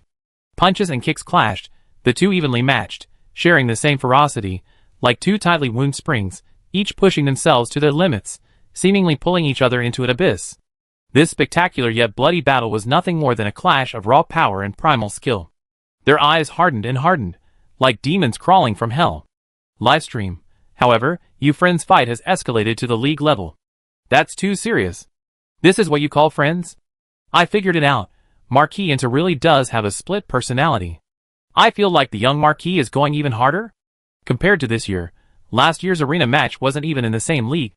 It feels like after the young Marquis changed his personality, his physical fitness level is probably SS+, and Chishu can still beat him. He really gets stronger when facing stronger opponents. He's too good at fighting. They've been fighting for an hour. Isn't he tired?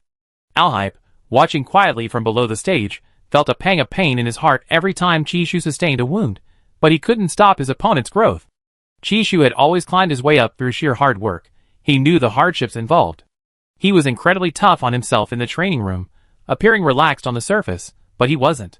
He approached every match with the same tension.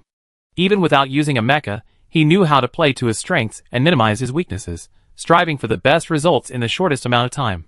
The two figures remained like taut strings, suspended in a cage, time seemingly frozen in this violent equilibrium. Chishu couldn't see his opponent's face, but he could clearly discern the trajectory of his punches. He wasn't using any special abilities. Their strength was roughly equal, the only difference being the techniques they had honed through years of training. As for a truly ruthless heart, Chishu possessed it. Having emerged from the apocalypse, he had experienced all the joys and sorrows except for love. What he hated most was his own cold heart. He had thought that coming to interstellar space would make him less corrupt, that a new body would make him forget that he was once someone who could attack his friends, who had turned into zombies. The battle with Inta brought back many painful memories of his past, and also forced him to shed his facade once more. He wasn't a gentle and kind person. On the contrary, he was extremely cold and ruthless. It seemed that only after meeting Alhype did he slowly rediscover his pre-apocalyptic self. Bang! The blue shadow, like a robot on the verge of being returned to the factory, was slowly losing its light. The rescue robot immediately transported Inta into the medical pod for emergency treatment. As for Chishu, who had persevered for nearly 2 hours, upon hearing the word win, he felt no joy but still smiled slightly. His swaying body fell into a large, warm embrace, an embrace filled with a familiar, faint fragrance. When the livestream viewers, and those at the venue saw this scene, they didn't know whether to be overwhelmed by the sweetness or simply exclaim, "Chishu is amazing. I admit I underestimated him before. Chishu is even stronger than I thought, and he's not weak at all. He must have put in a lot of effort to achieve his current success. My face is so swollen. Ever since I first heard about Chishu online, the swelling hasn't gone down.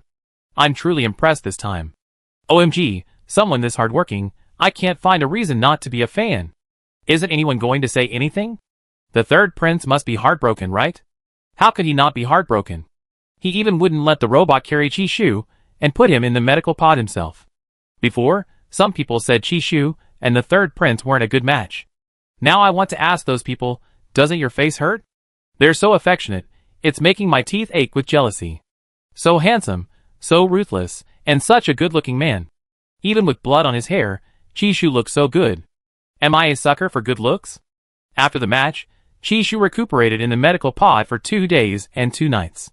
Alhype stayed with him the whole time, waiting for him to wake up.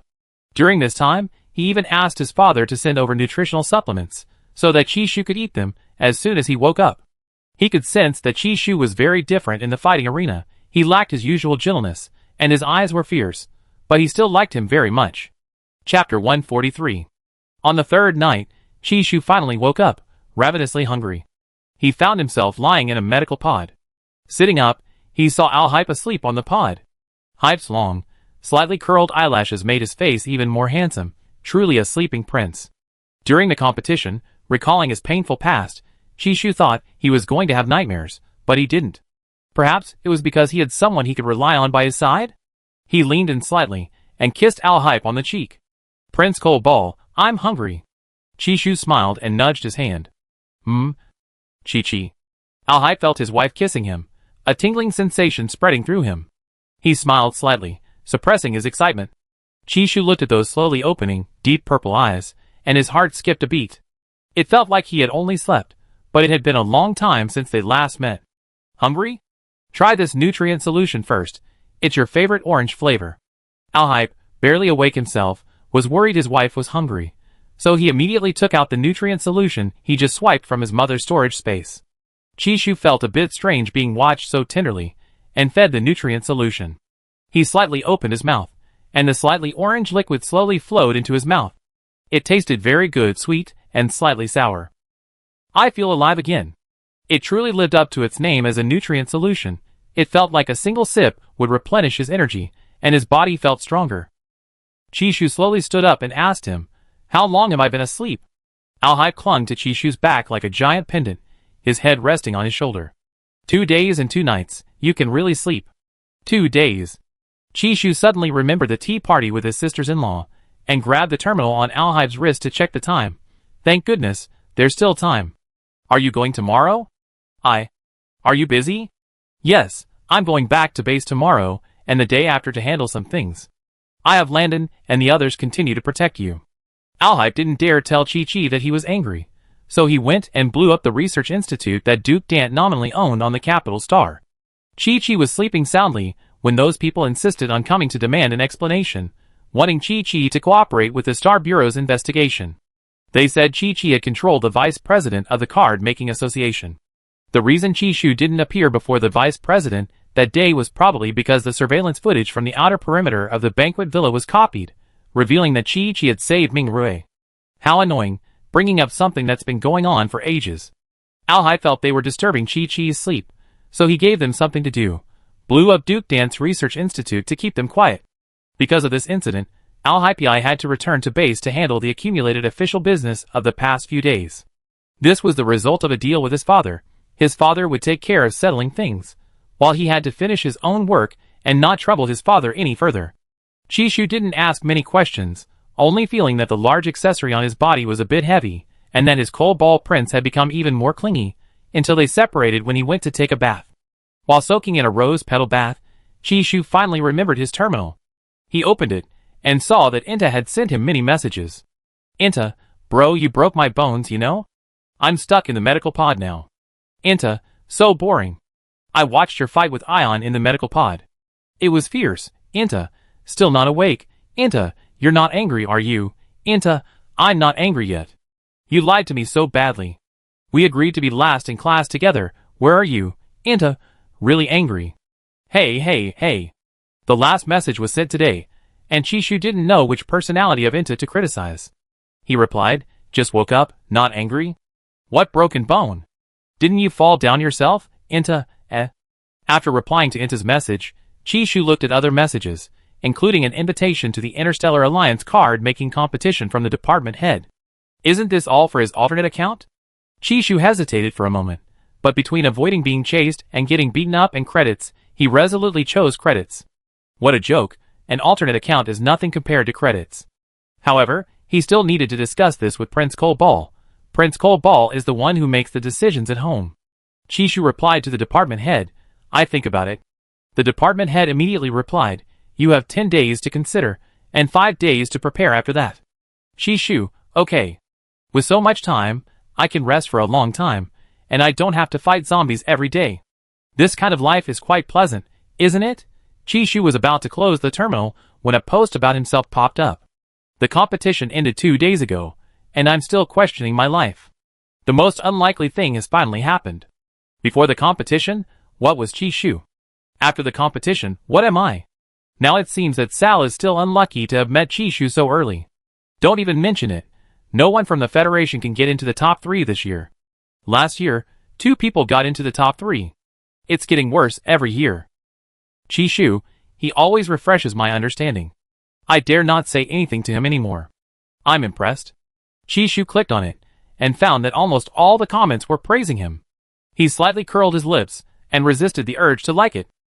It seems these people are unaware of the harsh realities of society. Switching off the waterproof terminal on his wrist, Chishu slowly lowered himself, letting the roses and water cover his pale chest. His long, black hair had already passed his shoulders. He submerged half his head in the shampoo bottle, the foam lathering his scalp, which involuntarily relaxed.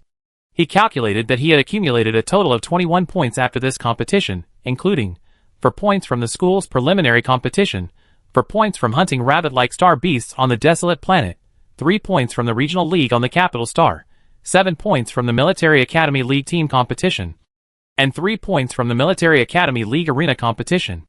In just 3 months, he had already earned almost half of his credits. He wondered if he could graduate early if he worked a little harder. Chishu's bright black eyes seemed to be shining. After graduation, he could just relax. After showering, Chishu came out wearing a set of ice silk white pajamas. Downstairs, he saw Alhype, wearing matching pajamas, working on a terminal. He went to the kitchen to make mango milkshakes for himself and Prince Cobal. Just as he sat down, before he could even speak, a hot, wet kiss suddenly landed on him. He slowly closed his eyes, following his heart, his arms encircling Alhype's neck. The temperature seemed to rise. They began to slowly vie for control, like a mutual invasion, or perhaps a shared surrender. Just as Chishu was about to suffocate, Alhype reluctantly released him. Chishu felt defeated. The tingling sensation still lingered in his tailbone. Alhype, too, was aroused by Chishu. His gaze lingered on Chishu's reddened eyes. He gently stroked them, his Adam's apple bobbing. The two, their faces flushed, seemed eager to do something, but the intimate atmosphere was shattered by the urgent beeping of Alhype's terminal. Chishu slowly pushed him away and began to savor the milkshake she had made. A mint-flavored milkshake. Today, Alhype's is a cool, refreshing mint flavor. Chapter 144. The following afternoon, Chishu, Landon, and another guard boarded their starship and quickly arrived at the neighboring planet, Orinder. This planet boasted abundant oxygen, a beautiful environment, and a pleasant climate. The star beasts in the forests and the birds in the sky were all gentle in nature. In less than 20 minutes, Chishu and the others arrived in Orinder. The tea party was to be held on the beach in the forest by the sea, and their small starship slowly landed at its designated docking point. Today, Chishu wore a courtly outfit, a deep space blue velvet coat with a half-inch of white lace cuff peeking out, swaying gently with his slow steps. Chishu initially thought he was the only male, but then he discovered that his sister-in-law and second sister-in-law's married friends had also arrived. Their attire wasn't particularly ostentatious or extravagant. Their demeanor, both outwardly and inwardly, exuded the understated gentleness of interstellar upper-class nobility. After cramming on the royal family's list last night, Chishu quickly recognized his sister-in-law with her deep blue hair and his second sister-in-law with her rose-red hair. Those who arrived earlier had been screaming wildly in the live stream just 2 days prior, but upon seeing Chishu in person today, they suddenly felt he didn't look good on camera.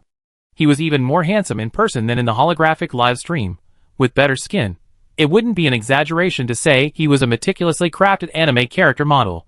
They simply couldn't believe that this handsome man, with gentle eyes and an elegant demeanor, was the same Chishu who struck fear into the hearts of everyone on the competition field. Chishu was a very charismatic person. He was incredibly ruthless in the final match, but after the competition, few disliked him, yet many also feared him. When they saw Chishu arrive, they all stood up and had people greet him, with the eldest and second sisters-in-law especially careful not to neglect him. Help! Whose sisters-in-law are so powerful? Their spiritual bodies were trembling in their mental sea, but they still had to feign composure. Before Chishu officially met the Star Emperor and Empress, they needed to cultivate a good relationship with him. Chishu saw that it was a small tea party with fewer than 10 people, and silently breathed a sigh of relief. After all, dealing with too many people would be troublesome. Fewer people were much better. Eldest sister-in-law, second sister-in-law. Chishu followed the waiter to his 2 sisters-in-law and gave them a gentlemanly bow. Hello, little Chi. I wanted to meet you for a long time. The beautiful woman with long blue hair was like winter snow, with a cold and aloof appearance. When she stood up, she was almost taller than Chishu. Chishu was secretly shocked. At this moment, he finally realized he was malnourished. And there was a red-haired sister-in-law. He heard she was Rice's sister. Chishu was stunned when he heard Alhype mention the family tree last night. And the woman with the long blue hair was actually Inta's older sister. Turns out, they're all relatives. Chishu felt a little guilty. Just 2 days ago, he'd beaten Inta's brother to a pulp. Before coming, he thought he'd be treated coldly, but it seemed that wasn't the case. Nice to meet you both, Chishu smiled slightly. The blue-haired woman was named Mona, and the red-haired woman was named Libby. Everyone present had watched Chishu's live broadcasts of the league matches, and they were a little wary. However, compared to Chishu's smile, his cold face as he fought Inta was even more intimidating. Afterwards, Chishu had Landon present 2 neatly arranged square gift boxes, distinguished by color, to the 2 women. The 2 women were flattered. If they hadn't watched Chishu's matches before, they wouldn't have been so nervous. Thank you, we also have gifts for you. So Chishu received 2 plush toys.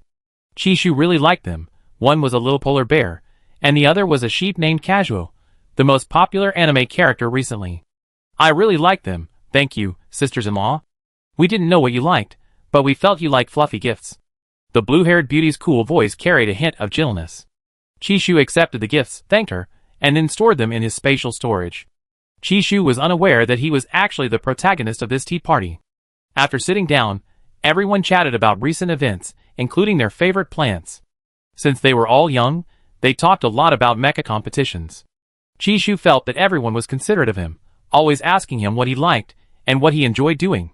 Chishu was embarrassed to say that his favorite thing since arriving in the interstellar world was Prince Cold Ball, followed by food and drink. Compared to royalty, his life was quite simple. He would occasionally watch videos when he had free time. Also, today's cake was really delicious, sweet but not cloying, with a wonderfully fragrant aroma. Mona and Libby breathed a sigh of relief when they saw Chishu eating heartily. After all, they were sisters-in-law, and a bad relationship could affect the future harmony among the princes. None of the other princes were as strong as Alhype. Both had SSS-level spiritual abilities, and Daniel had been hiding his strength, not showing off too much at school. Alhype was already strong enough, and now with Chishu added to the mix, they were afraid they would fight to the death for the throne. No, if they really fought, only they would die. Chishu and Alhype would probably survive. It's said that royalty doesn't engage in intrigue, which isn't entirely true, but the risks are simply too great for them to afford. If Alhype gets angry, they're all finished. That's why they actively approached Chishu, hoping to gain his favor first. Chishu now truly felt it. These 2 sisters-in-law were genuinely afraid of him. Chishu was a little embarrassed. He rarely interacted with girls, but today's atmosphere was quite peaceful. There were 4 or 5 girls, and 3 boys present. The boys were dressed in a rather androgynous style. His sister-in-law introduced them as the partners of certain officials. Chishu had never met them before, and didn't remember them well, but he had added them on his contact list. Aside from being relaxed with Alhype, this relatively relaxed and pleasant time with others was quite rare.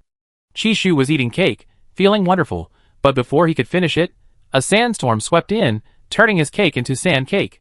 In the distance, a huge monster suddenly crawled up from the sea. The monster, nearly 30 meters tall, resembled a hippopotamus, but also possessed fish-like features, even having wings on its back. Its mouth full of sharp, terrifying fangs, it charged towards Chishu as if spotting its prey. Its appearance was so sudden. It's the Zerg, the 3rd prince's consort. Run! Landon only then realized that all the surrounding alarms had malfunctioned. Several nobles, unaccustomed to grander scenes, were also stunned. Chishu's eyes widened, and he frantically jumped to his feet, exclaiming, "No way, this is serious. Cotton! Cotton, save me!" At this speed, deploying the mech was too late. Time was of the essence, and with a pained expression, Chishu had no choice but to throw out a top-tier star card. Waiting for you to shrink, then Gaga will chase you. Chapter 145. A fierce wind howled, and a golden star card, traveling against the wind, was nearly blown back to Chishu's face. Fortunately, it didn't disappoint and finally stuck to the star beast's body. Chishu belatedly realized that he had used the wrong card in his haste. Luckily, the cotton had already flown away. He knew cards shouldn't be stacked in the spatial button, and now he finally understood why June Running had used the wrong star card in the wasteland of Tingua Star. The instant Chishu's star card flew away, Langdon could still see the lingering star card symbol. The others present also had their own guards, standing in roughly the same positions as Langdon. The earth shook violently, waves crashed against the shore, the howling of the wind and sand mingled with the murky, unpleasant roars of the approaching insected race. Those who had never seen insectids before stared wide-eyed in terror, speechless. They instinctively retreated, their decision-making seemingly faltering as they began to imagine the worst possible scenarios. Especially the partners of several officials, who were only active in social circles, they were slow to even discern whether the monsters before them were insectids. Their highest mental strength level was only S, while Mona and Libby were higher. But these levels were of little use against this massive insectid. Mental attacks were ineffective, small weapons were temporarily useless, and it continued its relentless charge. Although the group dodged quickly, they couldn't escape far.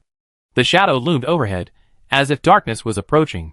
Just as the insectoid was about to crush them, the top-tier star card finally came into play. The earth-shaking sound suddenly vanished, and the enormous creature before her disappeared without a trace. The scene that had just unfolded seemed like an illusion. Liddy rubbed her eyes, sensing the immense power of the top-tier star card. Wait, why is the grass in front of her so huge? Due to the wide range of the top-tier star card's radiation, everyone nearby shrank.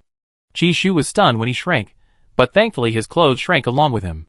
He hadn't expected that this would be his first concern. Fortunately, the situation wasn't urgent anymore. He just needed to find another star card to try and completely resolve the crisis. But the spatial button on his hand wouldn't open. How could this be? Is this the difficulty brought about by a star card that doesn't show side effects? Chi-Shu's mouth gaped slightly, feeling guilty and somewhat afraid to face the situation. When Landon and the other guards arrived, they were also affected, shrinking to the size of ordinary cups, while his sisters-in-law looked like real-life Barbie dolls. Chi-Shu, At this moment, Chi-Shu looked up at the sky. The cotton-like creature, wings outstretched, seemed to be mocking him, opening its mouth wide and making a cooing sound. Then, without even glancing in their direction, it flew towards the several large insects that were gradually crawling ashore. Little Chi, what's going on? Mona was quite far away from them. She ran for a while before catching up. Jun Shaolin, who had run back with Mona, was the partner of the director of the Empire's First Fire Command Bureau. Although his mental strength level was only S rank, he frequently watched live streams, especially popular mecha competitions. Therefore, he could recognize the style of the calligraphy on the star card. Not only him, but everyone with good eyesight present belatedly realized that Chi-Shu was most likely that rogue card maker. Good heavens, the rogue card maker was right beside them. That rogue card maker, constantly wanted by the Star Network, was actually the seemingly gentle Chi-Shu. But at this moment, no one had time to think too much. They didn't know if they were unlucky or lucky. In any case, they had survived. Everyone was still shaken. Chi-Shu replied to Mona, sister-in-law, I'm sorry, this is a side effect of the star card. It might last until we find that star card. Or we can wait until the effect wears off. A top-tier star card, if not paused, will automatically be used 5 times consecutively, while Chi-Shu's top-tier star card takes 10 minutes each time. Quack! Quack!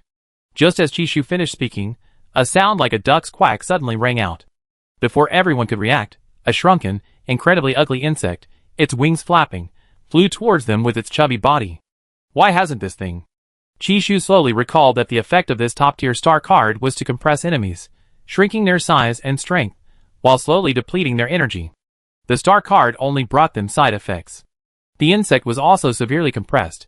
Its body was only slightly larger than theirs, its chubby body and tail making it look quite comical.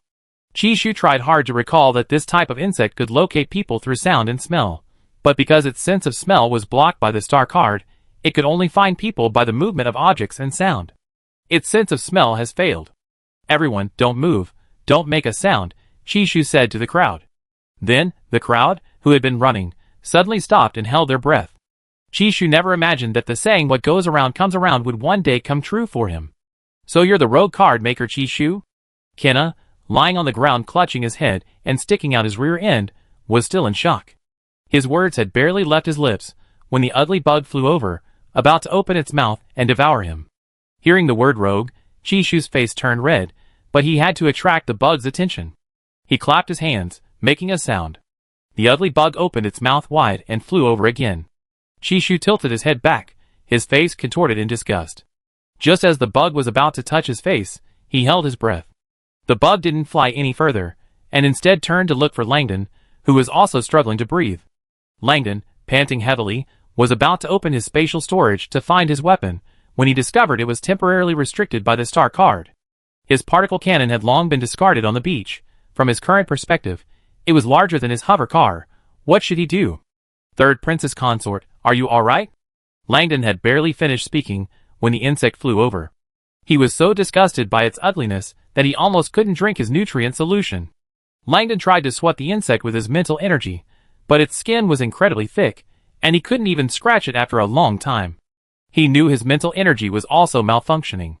Seeing that guard Langdon was about to be brought to tears by the insect's ugliness, Chi-Shu quickly diverted the insect's attention and explained, I'm fine, you don't need to fight it anymore. This mutated insect has the thick skin gene of a hippopotamus, so ordinary mental power can't cut it. Also, its sense of smell is blocked by the star card, and it's currently continuously losing energy. It will die when the time is up. The star card's effect only appeared on the insect, but the side effects were felt by everyone present. No one came for nothing. Chapter 146. Landon's long, silvery hair was disheveled by the wind and sand, his face even more wrinkled than Chishu's. "I know," Landon said, then shut up. The giant insect, unable to hear or see any movement, flapped its wings and instantly flew towards Kenna, who was sticking out his rear end. Kenna, finally catching his breath, felt like he was going crazy. He ran frantically, then tripped over a large sand dune. Qingyang, standing motionless, couldn't help but chuckle. Kenna, with his blonde hair and golden eyes, was covered in sand. Hearing Qingyang's laughter, he finally remembered Qingyang, who had once secretly spoken ill of him. Qingyang was the partner of the deputy director of the Shandong Customs Bureau. He usually pretended to be a kind-hearted person, but always liked to do wicked things. Before holding his breath, Kenna shouted, "Qingyang, you good-natured T-bum, don't think I don't know you've been talking badly about me everywhere. Since you said bad things about me, I say bad things about you too. You love picking your toes. And you like to smell them after picking your toes? Chishu, What kind of ridiculous hold back your laughter challenge is this?"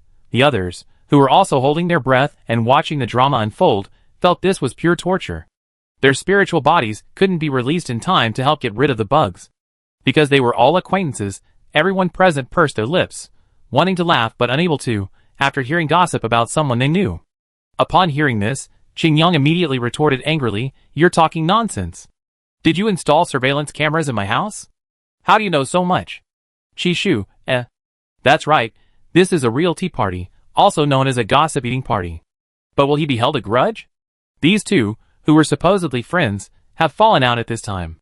He remembered the friendly exchange between the two when he first sat down, like longtime best friends, sharing everything, encouraging and praising each other. How could they have turned on each other so quickly? The insect flew back to Qingyang, who was furious, his face flushed, but he could only hold his breath. He felt like he was about to explode.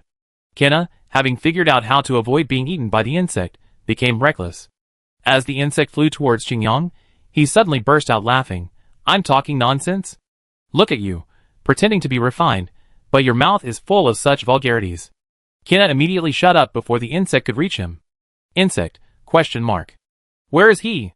The onlookers thought to themselves, this is still turn-based. Who understands the feeling of wanting to laugh, but not being able to, and not being able to breathe freely? They could only catch their breath when the two were talking. Mona thought for a moment. Chishu's top-tier star card lasted for 50 minutes. The thought of it taking so long filled her with despair. Hopefully, there won't be any more revelations like this. She's really about to break down. Her persona has always been one of aloof elegance, poise, and beauty, but now she really wants to burst out laughing. Libby also tilted her head slightly, but the tears she was trying to hold back were streaming down her face. It was so difficult.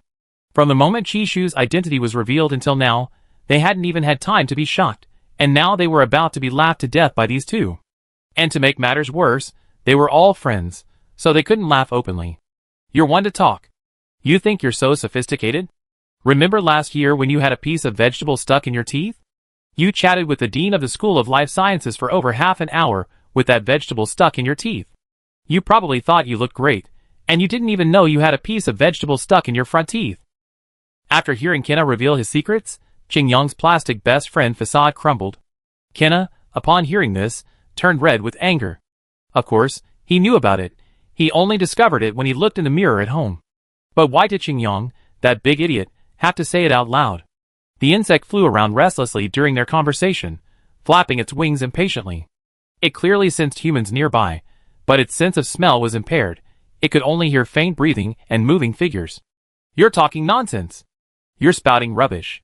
Whether I'm spouting rubbish or not, just ask the dean of the School of Life Sciences." "Huh? So what if I have some vegetable stuck in my teeth? You think you're so great? Do I have to tell you? Last year at the Star God Festival, to show off your good figure and taste, you wore those expensive but low-quality pants, and you didn't even notice the huge rip in the crotch. And you went and chatted with some Grand Duke." Hearing this, Qingyang was both angry and annoyed. You. The two argued fiercely, but the revelations they made were increasingly hilarious. Langdon could only grit his teeth and avoid watching, but he couldn't help but listen. Before, he thought the side effects of that rogue card maker were exaggerated, But now, seeing them, the side effects were truly devastating. Only 5 minutes had passed since the Zerg appeared. Cotton was fighting those few bugs on the beach. Cotton probably wouldn't even look at this ugly bug here. The thought of having so much time left was agonizing. Langdon felt a pang of sadness and thought to himself, what kind of challenge is this to suppress laughter? I'd rather be killing bugs. But if it weren't for the third prince's wife's timely reaction, they might all have been in serious trouble. So, they could only endure these side effects, and couldn't say anything against Chishu.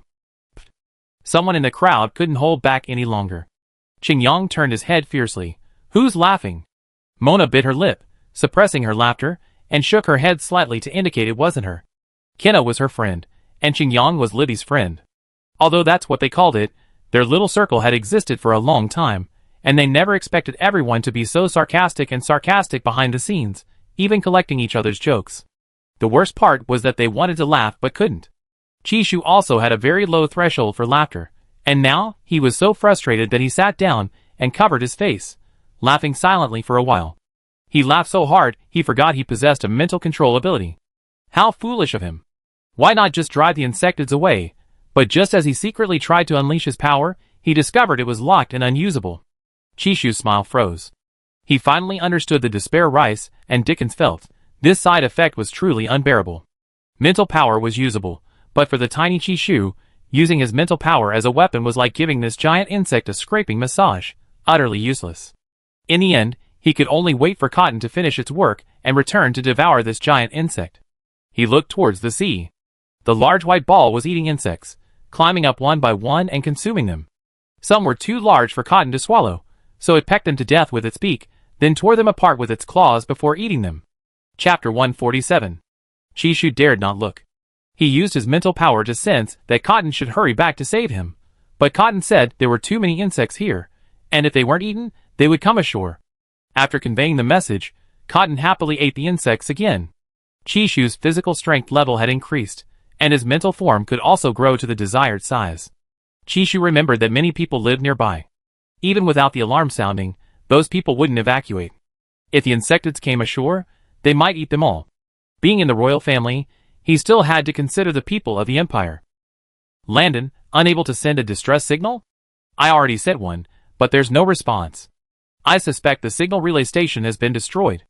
Chishu frowned slightly. He didn't know if the Duke was responsible, but he guessed it probably wasn't, because the Duke likely already knew the insectids were useless to him. This conspiracy is likely orchestrated by the royal family's political enemies against his sister-in-law. She invited him, and if something happens to him, Alhide might fall out with the crown prince, causing discord among the brothers, and potentially disintegrating the royal family. A clever tactic. It seems someone with ulterior motives found out he attended the tea party. Their serious conversation ended, but June Roland's voice made Chishu start to feel a bit overwhelmed again. June Roland said, "Stop arguing. I already know all this. Can't you say something new?" Now that they both shrunk, they can't send messages. Chishu mentioned the star card side effect lasts 50 minutes, and he's starting to get bored. After learning that Chishu was that rogue card maker, he became hesitant to speak. Chishu and his younger brother, June Running, are in the same class. If he angers Chishu, and Chishu uses his brother as a scapegoat, he's finished.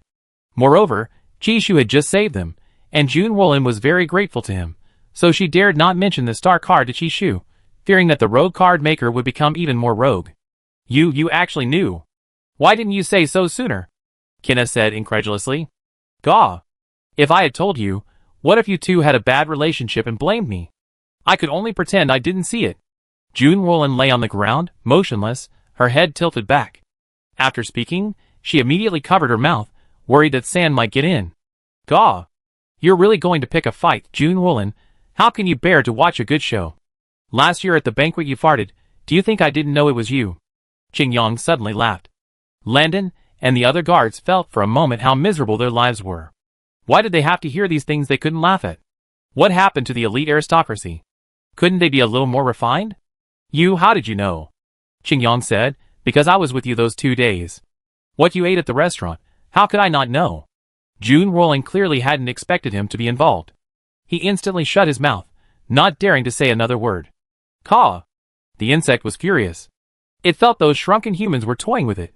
It was an insectid species that could live on land, sea, and air. Eating these tiny humans was only a matter of time. Chishu gritted his teeth slightly. Hearing those words was enough to make him laugh for a long time. But the insect's duck-like quack made him finally break down. Chishu felt many people looking at him, and he quickly shook his head. No, I'm not laughing at you. I'm laughing at the sound that insect made. Chishu's survival instinct was strong. He was afraid that someone else had something to laugh at about him. The crisis wasn't over until the insects were stunned, and their energy was drained by the star card. The group finally returned to normal, each turning away involuntarily. An hour passed, the base station signal was finally restored, and the rescue army arrived. Chishu, Landon, and the others prepared to leave. His sister-in-law apologized, taking the blame upon herself. Chishu smiled and shook his head, saying, "We have to investigate to find out. Sister-in-law, don't feel too guilty. Also, thank you for the gift." Back on their private starship, Chishu, Landon, and another guard couldn't hold back their laughter the whole way. Ha ha ha. Suddenly, Chishu's laughter froze, and he sat up straight, looking at Landon with a serious expression. "I forgot to tell them not to tell anyone." Landon's laughter also stopped. To avoid making their guarding work more difficult, the two guards had their terminals practically smoking before finally contacting the other nobles at the tea party. Chishu contacted his elder and second sisters-in-law, who assured him they wouldn't tell anyone. Chishu still felt uneasy. Sure enough, his unease was a warning sign. He barely returned to the capital planet when Inta sent him a screenshot from a noble group chat, where someone claimed Chishu was a rogue card maker. Chishu, Thankfully, not many people believed it. Thank goodness. Seeing Chishu's lack of reply, Inta sent another message. "Bro, don't tell me you really are that rogue card maker. You finally built up your fanbase." Chishu immediately replied, "I'm not an idol. I don't need fans to make a living." Inta, so you're a rogue card maker? Chishu considered Inta a friend, so after thinking it over, he decided to be honest. Yes. Inta, brother, dreams are always worth having. It's not your fault. Chishu, See? No one believes him now. After Chishu returned home, Alhype rushed back as well. He breathed a sigh of relief when he saw Chishu standing unharmed before him. "Chi-Chi, I'm sorry. I should have gone with you today." Alhype opened his arms and pulled Chishu into a hug, his worry finally easing somewhat. Sometimes he even started to complain that his identity caused Chishu too much trouble. Even going out for fun resulted in trouble and life-threatening situations. "It's okay, I'm fine, aren't I?" Chishu gently patted his back, using his mental energy to relieve the other's stress. Actually, everything was fine. He didn't think he would regret what happened today. His cold ball prince was still too worried about him. This feeling was really good. Someone was waiting for him. Someone cared about him. Someone worried about him. This feeling, which had long since become unfamiliar, was now returning. Chi-Chi, let's go back to the palace for dinner tonight. Alhype didn't mention the insects to Chishu anymore. He would have them investigated thoroughly, not wanting to cause Chi-Chi any more trouble. "Aren't we going to see the Star Emperor the day after tomorrow?" "We can't wait until the day after tomorrow. Tonight, Emerald Sea Star will send a batch of fresh seafood to the palace, but the quantity is limited. Father Emperor invited us over for dinner, and to thank you for saving those people today. These days, there are very few marine creatures that haven't mutated. Those that have mutated carry some toxins. Excessive accumulation of toxins in the human body can cause mental disturbances. Therefore, non-toxic foods in interstellar space are quite precious." Chishu hesitated for a long time, but finally couldn't help but confess to Alhype, "Cold ball, I was exposed at the tea party. My sister-in-law and second sister-in-law probably won't tell them, right?" Chapter 148. Also, everyone in those groups knows I'm that card maker. Chishu felt a little embarrassed, perhaps because he had lost even more face in front of Prince Cold Ball, so he wasn't particularly nervous now. Actually, his only nervousness now was the fear of meeting the parents and being exposed, which would double the embarrassment. "I already had someone investigate, and the person who spread the news has been found. I didn't want to trouble you, but I didn't expect you already knew." Alhype had returned as early as possible, but he was still a step too late. He had also considered keeping Chi-Chi offline. But he knew Chi-Chi well. The more he forbade Chi-Chi from using the StarNet, the more Chi-Chi might want to go online. "Who is it?" Chishu asked, puzzled. "It wasn't those nobles you met with. They wouldn't dare offend you or me. The person spreading the news is a member of the new noble faction, Moonlight. Moonlight is also an adversary of the royal family. They've been active in noble circles for years as nobles, but secretly they mostly do intelligence work. Also, the appearance of the insects proves that Orinder is no longer a safe planet. The planet's garrison may have appeared. Chishu thought back and realized it made sense. He didn't believe it was the group he had afternoon tea with. For them to maintain their reputation in this circle, credibility was paramount. No one would deliberately risk offending him, and Cole Ball. He hadn't considered everything comprehensively. Keeping quiet was certainly possible, but that didn't mean the surrounding environment was completely private. Previously, my sister-in-law must have had security checks conducted. Why did problems still occur even after such checks? This is probably because the local infiltrators were already prepared. With today's advanced technology, if someone with ulterior motives were to stake out their location, their information would be leaked almost instantly, especially since they were outdoors. I see. Wait, those people were caught so quickly. Yes, only one person maliciously misled and spread the information. The others were on Orinder planet, responsible for coordinating with the Zerg. Alhype wanted to take down this Moonlit Night hideout, but these things were too deeply involved, the network of relationships too complex. So what should we do? If you want revenge, then it's up to you. Forget it, let's handle it according to Imperial law. Chishu felt that Imperial law was quite harsh. Endangering the lives of members of the royal family was far more serious than just death. Alright, I help you get your revenge properly. Alhype didn't intend to let the matter drop so easily after finding the culprits. Even if you pull the weeds out, the roots remain, he slowly eliminate them all. Since these people are so bold, they must be fearless of death, right? Is there anything else you need my help with? Chishu didn't know what the obedient Cole Ball was thinking, but he knew Cole Ball's abilities. Since Cole Ball said he would avenge him, he certainly wouldn't suffer any losses. Just focus on having fun. Alhype kissed the corner of his eye, his fingertips gently caressing his earlobe, his eyes filled with passion. And Chishu naturally kissed the man's lips. This couldn't be considered his initiative, he was merely the one being seduced. Before setting off for the palace, the two couldn't resist, and helped each other have some fun again.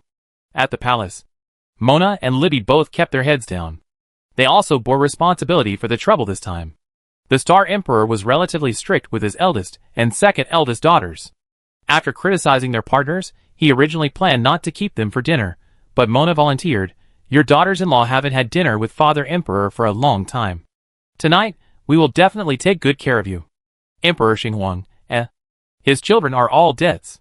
His daughters-in-law have brought it up themselves. How could he refuse? He could only keep a straight face and say in a low voice, "Where are the two children? Why aren't they here yet?" Secretary General, the third prince's consort said they're on their way. Actually, Chishu and Alhype had just set off. A little over an hour ago, they unconsciously gotten carried away and couldn't resist biting each other. They were running late, so they both put on high-neck clothes and left. Since they just showered, they both seemed to still have a ring of water vapor around them. Landon, He didn't want to imagine it either, it was just too much of a stretch. The mental imprints on them were so strong he was almost suffocating. A few minutes later, their hovercar stopped directly in front of the Emperor's dining hall. Chishu was a little embarrassed. How could he and his wife act like freeloaders? It seemed like he always had the best of everything. Chishu didn't dwell on it. Alhype led him into the magnificent yet elegant palace. The vast palace lacked any cold, technological feel in its furniture and decor. Instead, it was filled with warm, inviting colors, so much so that Chishu almost forgot he was in a royal palace. The Star Emperor was already waiting for them in the reception room, next to the dining room. Seated to his left and right were the fifth Prince Daniel, and the fourth Prince Eric. To his right were the first prince's wife, Mona, and the second prince's wife, Libby. Their attire had changed from ornate to simple and understated. Upon seeing Chishu, all four of them seemed to light up. The fourth and fifth princes were drawn by Chishu's culinary skills. Mona and Libby were drawn by the fact that Chishu had saved them, and moreover, he was an exceptionally skilled card maker. They were belatedly overwhelmed with excitement, an excitement they couldn't quite contain. They hadn't told their lovers. Chishu's request to keep it a secret was certainly commendable, but upon their return, they were worried because someone had leaked the information, fearing for Chishu's safety. After all, those people had offended far too many. Mona and Libby, pampered for so long, were experiencing this kind of anxiety for someone else for the first time. Chishu, unaware of his sister-in-law's thoughts, was brought before the Star Emperor, who also stood up. The handsome and imposing Star Emperor wore an elegant, vintage-style white robe with gold patterns. He was very young, his age impossible to discern, seemingly about the same age as everyone else present. He had long, waist-length, rose-gold hair, and eyes as green as a lake. In his hand, he held a scepter representing solemnity and authority. His gaze was calm, his expression unreadable as he looked at Qi. "Greetings, Your Majesty. May Your Majesty be well." Qi didn't dare use his special ability to test the Star Emperor's feelings. After all, he was Cold Ball's father. In short, Cold Ball's father. "Greetings, Father Emperor." "How are you, Father Emperor?"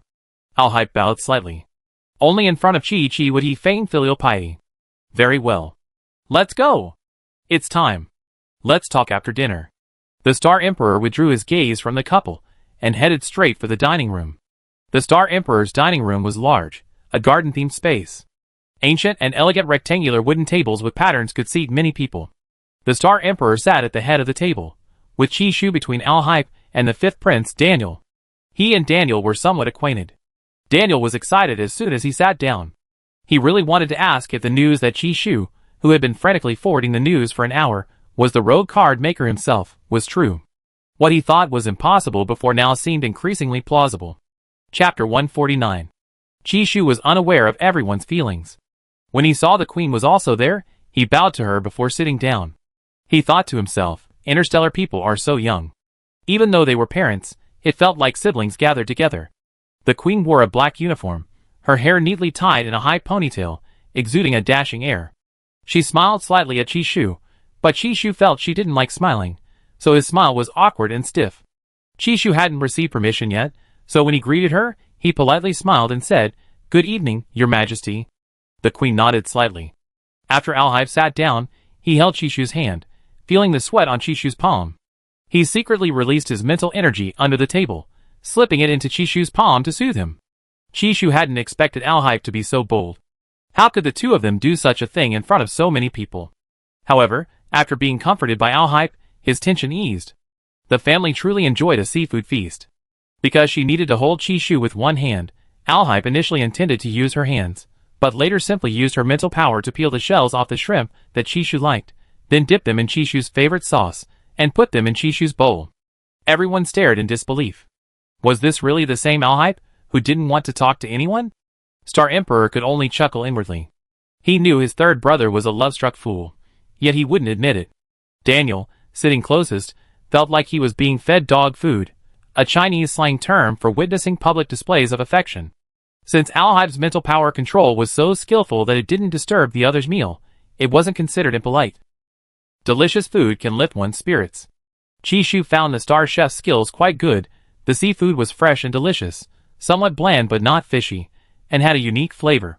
The sauces were also good, sweet and sour, and some were spicy. Qi ate slowly and deliberately, gradually forgetting that he was in the royal palace. He ate politely, but in reality, he had been lost in thought for a long time. He was thinking that if he participated in the competition in the Interstellar Alliance, he would definitely encounter experts from various star systems. The Federation and Empire star systems were located in the second and third star systems, which also contained other small countries. Competitions outside the second and third star systems awarded 6 academic credits to the first-place winner. Qi was very tempted, but he didn't forget that he was in the royal family and couldn't act too recklessly. He needed to consult his parents and partner. After the meal, the Star Emperor praised Qi with a slightly gentler expression. He knew about Qishu's rescue, and even though Mona and Libby hadn't confessed, the Star Emperor knew Qishu's identity had been exposed. Ever since Qishu gave him those 102 star cards, the Star Emperor knew that his third daughter-in-law was a rogue card maker. However, for the sake of the child's face, the Star Emperor pretended not to know. As a father, Carlos could guess the reason for this easily. The aura mixed among those 100 star cards wasn't just Qishu's, but also his son's. The Star Emperor didn't deliberately mention how Qishu rescued the people, or what the process entailed, to avoid making Qishu uncomfortable. As a reward for consolidating the relationship between these major families and the royal family, Qishu received a planet located within the second ring of the Randall star system. Lake Water Star.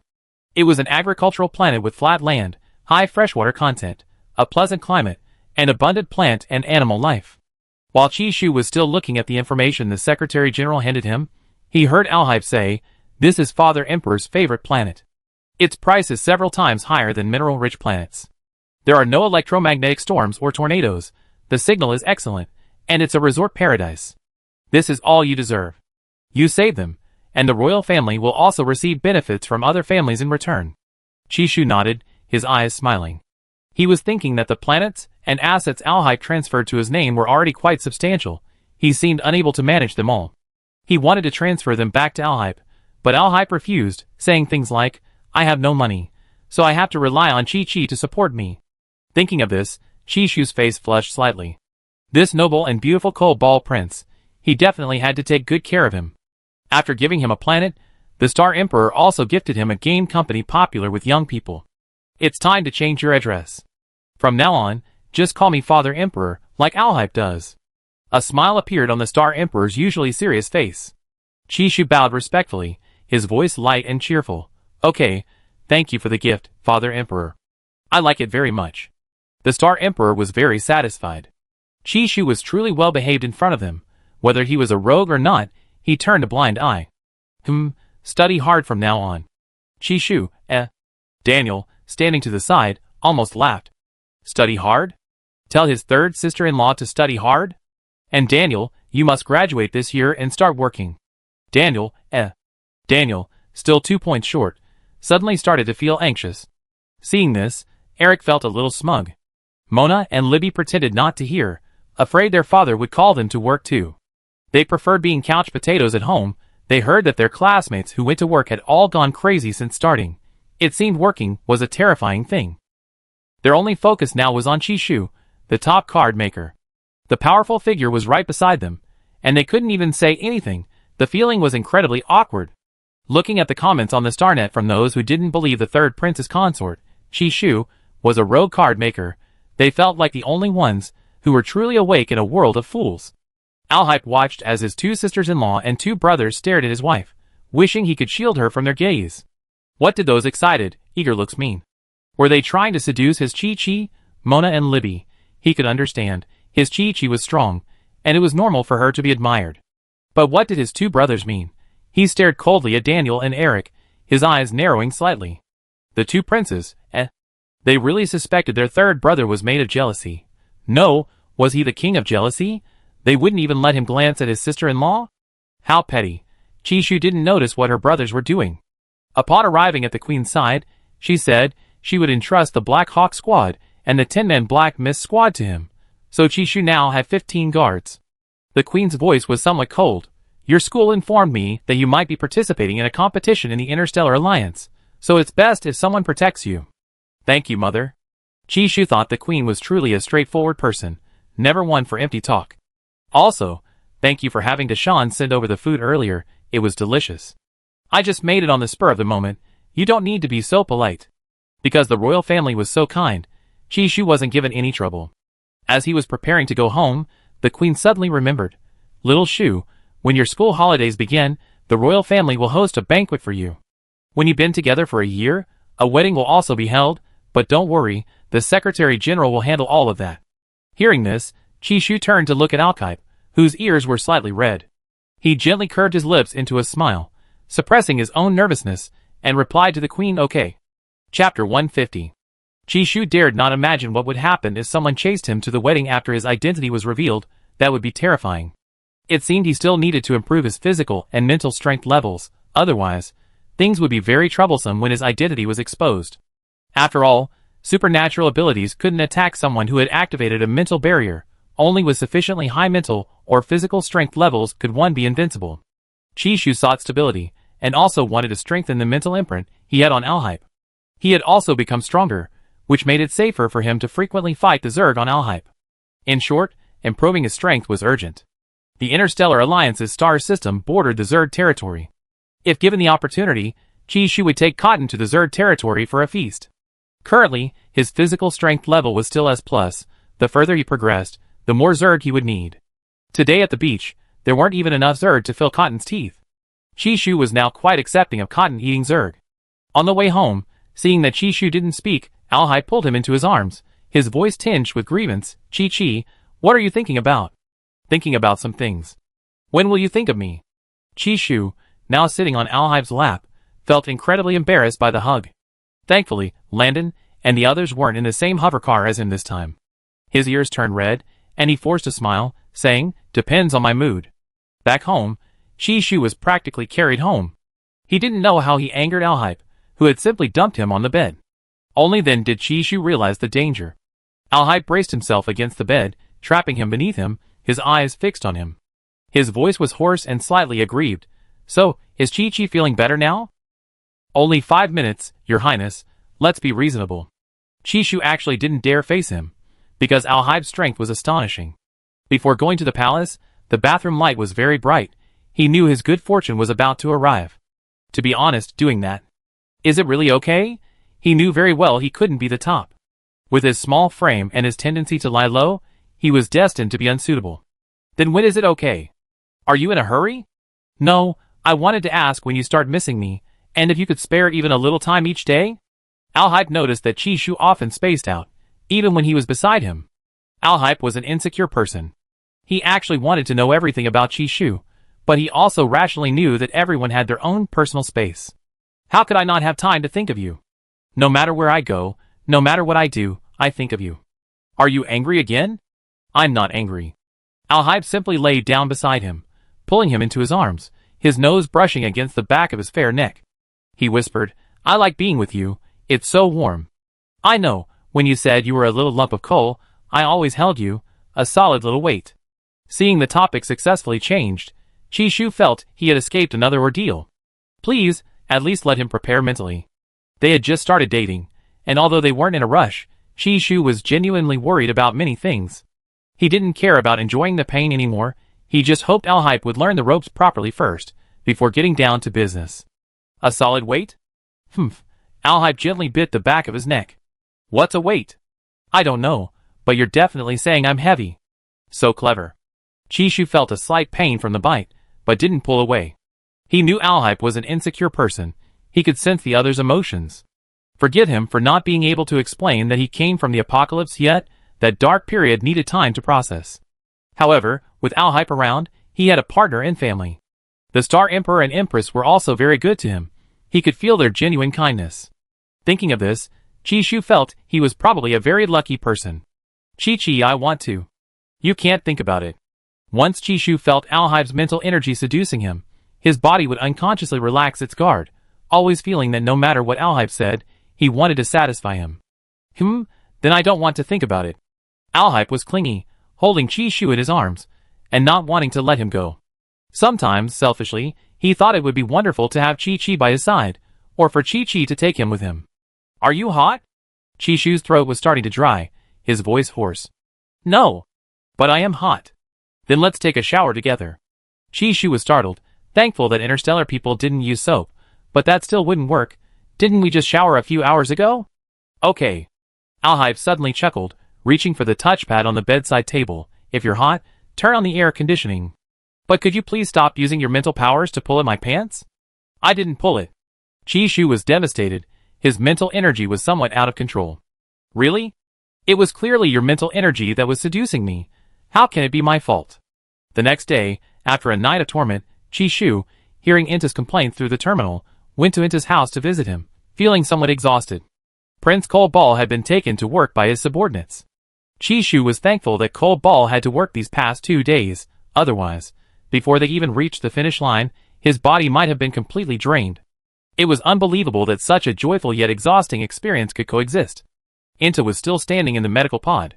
Seeing Chishu's exhausted face yet still willing to listen to him, come to visit him, and keep him company, he was moved to tears. Chishu, Bro, what are you imagining now? Inta's house was huge. So huge it was somewhat eerie. Where's your family? Chishu remembered that the people who came to pick up Inta that day were Inta's family, and Mona was also Inta's family. Why did it feel like Inta's place was deserted? Didn't his family and friends come to visit him? My parents are both very busy. I live alone. Hearing this, Chishu suddenly felt that Inta was like a left-behind child. You like living alone? No, okay, fine, I tell you. Actually, I'm my parents' failed creation, basically kicked out of the house. I have a talented younger brother, but officially, I'd be the one inheriting the Marquis' mansion. Chishu, you just told me that? Yes, you're my friend, I can say whatever I want. Chishu felt a chill down his spine, as if something was watching him. They were currently on the top floor of the villa. Inta, dressed in a white suit and trousers made of a special material, his hair loose, stood in a transparent medical pod leaning against the wall. He pressed his hands against the glass, looking pitifully at Chishu. Chishu, could you go downstairs and get me some snacks? You can't leave the medical pod? Chishu was curious. Wasn't the medical pod supposed to be accessible at will?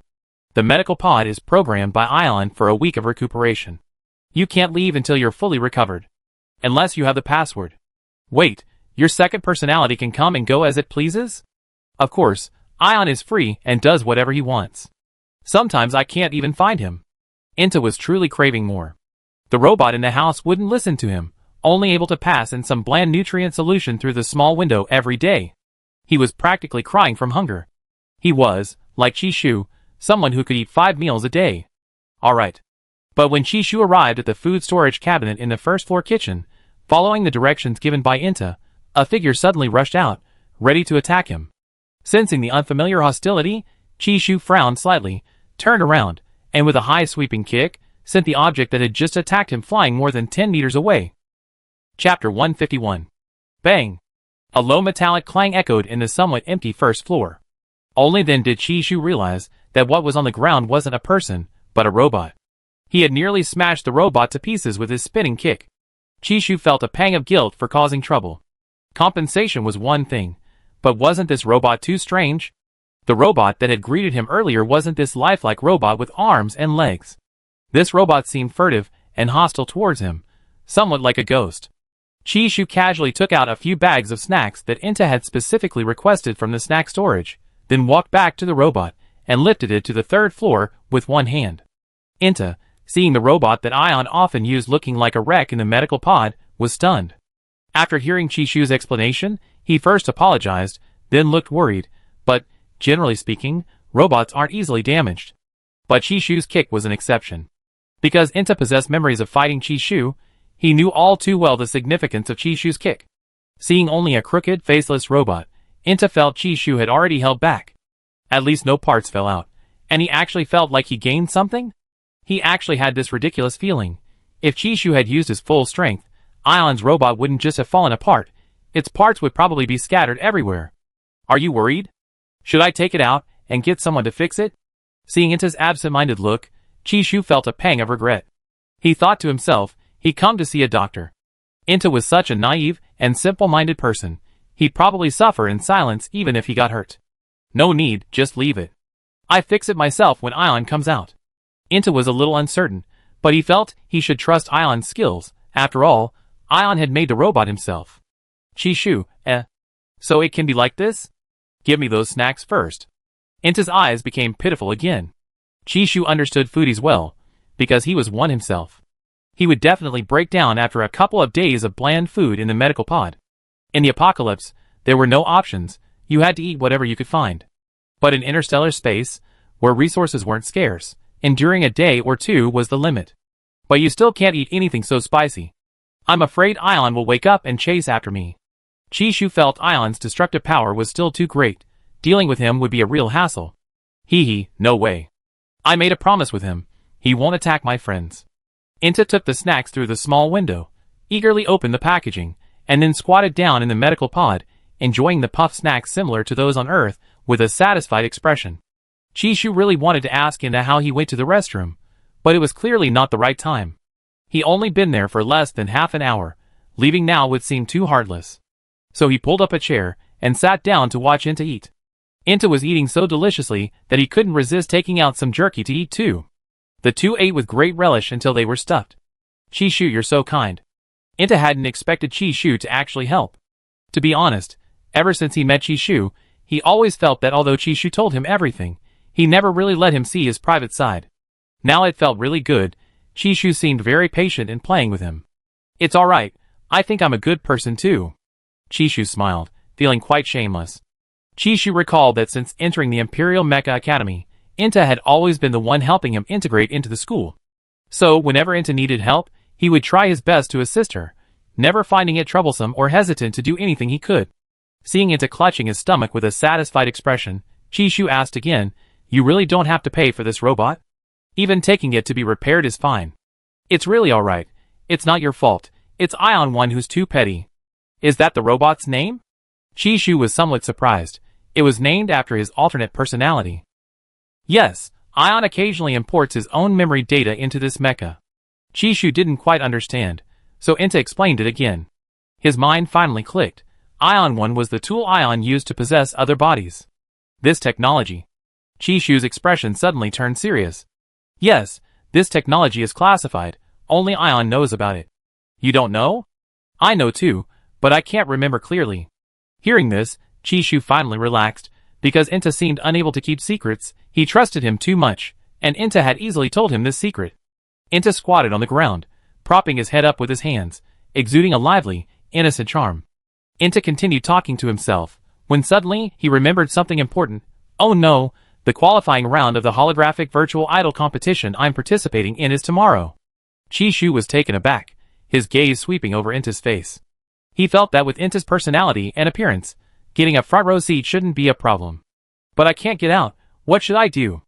I'm already halfway through the competition. Inta called out to Ion with his eyes closed, but there was no response.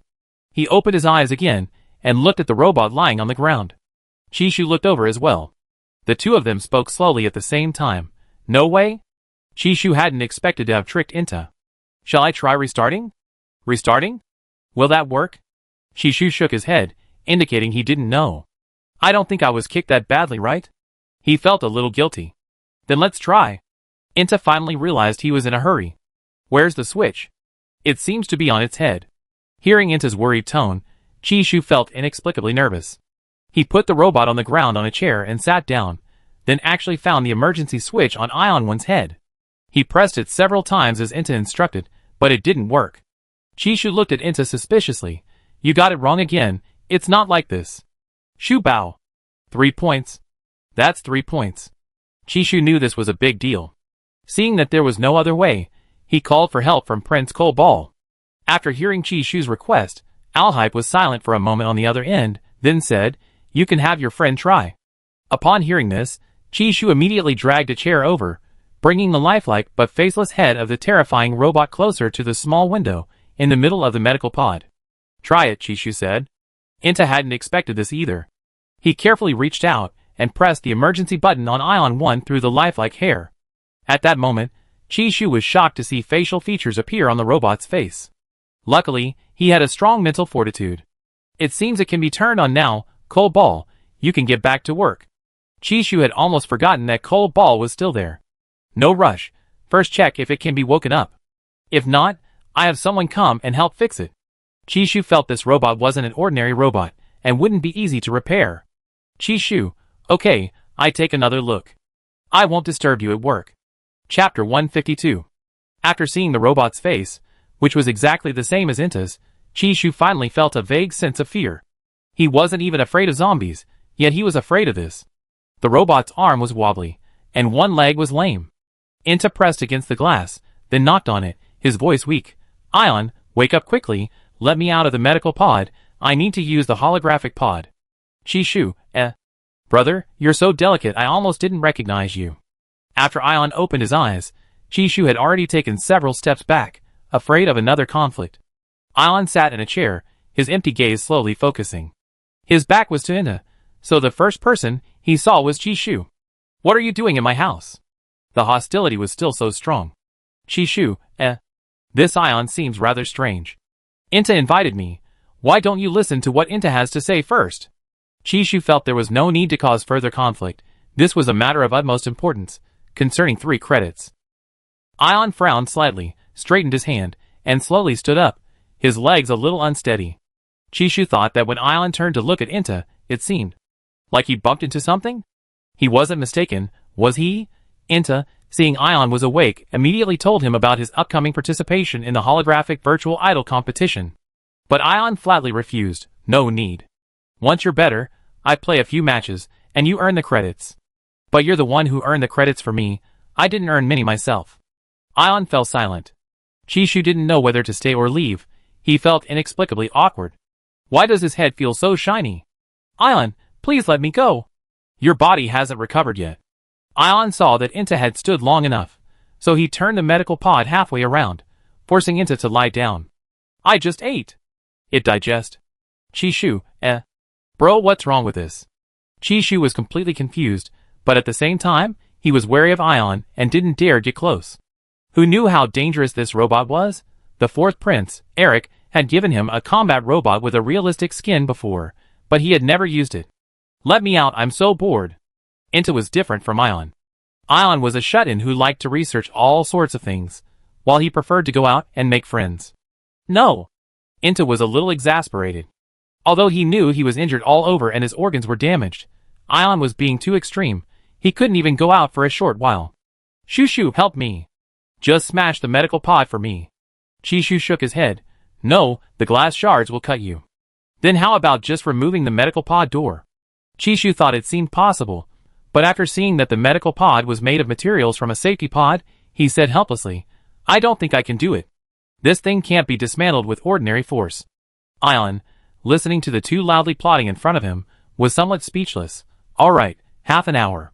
Inta's disappointed eyes gradually brightened, then became somewhat disappointed again. Half an hour, what's that enough for? Never mind if you don't need it. Yes. Chishu felt like he had wandered around Inta's house, and somehow found something beyond snacks? Perhaps because he hadn't cooked in a long time, Chishu washed his hands, tied on an apron, and began preparing dinner after returning home. Deshaun helped, while Bai Ji peeked out cutely. Bai Ji. Master, my name is Bai Zi. Alright, Bai Ji, go help me in the field. Oh, never mind, there are no scallions left. Deshaun, buy some online. Buy a small portion of vegetables and meat, make sure they're fresh. Chishu channeled his mental energy, focusing it on the most important things. Truly, on the most important things. The short break after the competition made Chishu feel happy. After finishing dinner, Chishu waited for Alshite to return, but hearing that he had to work overtime, he didn't eat first but waited for him to come back. Anyway, he wasn't hungry. He released Cotton, who immediately objected, eagerly flying away as soon as it was released. Chishu glanced at Mianhua's retreating figure, sighed, opened a video website, and started scrolling through videos. After only 2 minutes, he felt something was missing in his arms. While Chishu waited for Alhype was investigating yesterday's events on planet Orinder. His subordinates had already detained the planet's chief and the planetary patrol team. After several rounds of interrogation, it was finally confirmed that the people who had made deals with Moonlight were members of the Orinder planetary patrol team. The group arrested yesterday were merely scapegoats. Your Highness, should we take all these people back to the capital planet for further interrogation? Alhype's cold gaze swept over the group that had almost harmed his chi-chi.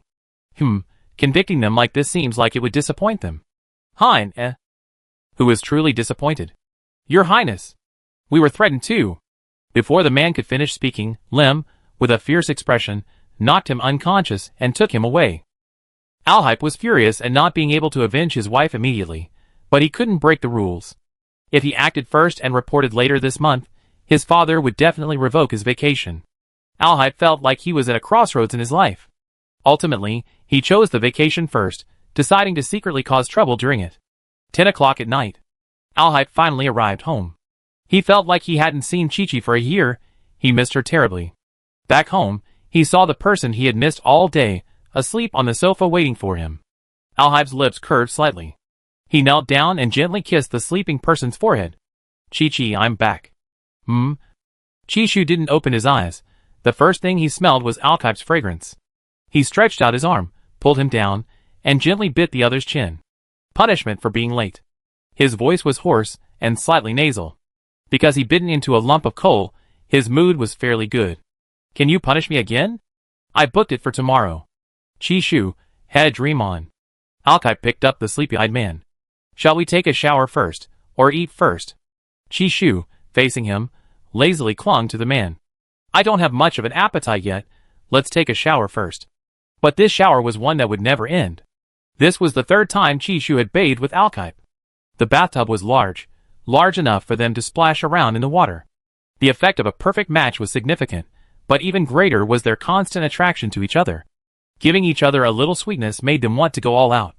Finally, Chishu couldn't resist the man's seduction. From the bathtub to the bed, the two seemed to completely forget about time. Chishu had initially thought this would be difficult, but he didn't realize that the presence of his spiritual power was gradually making him lose himself in the moment. Warm, orange light filled the entire room. A heavy rain had fallen outside that night. The sound of the rain could be heard even through the glass.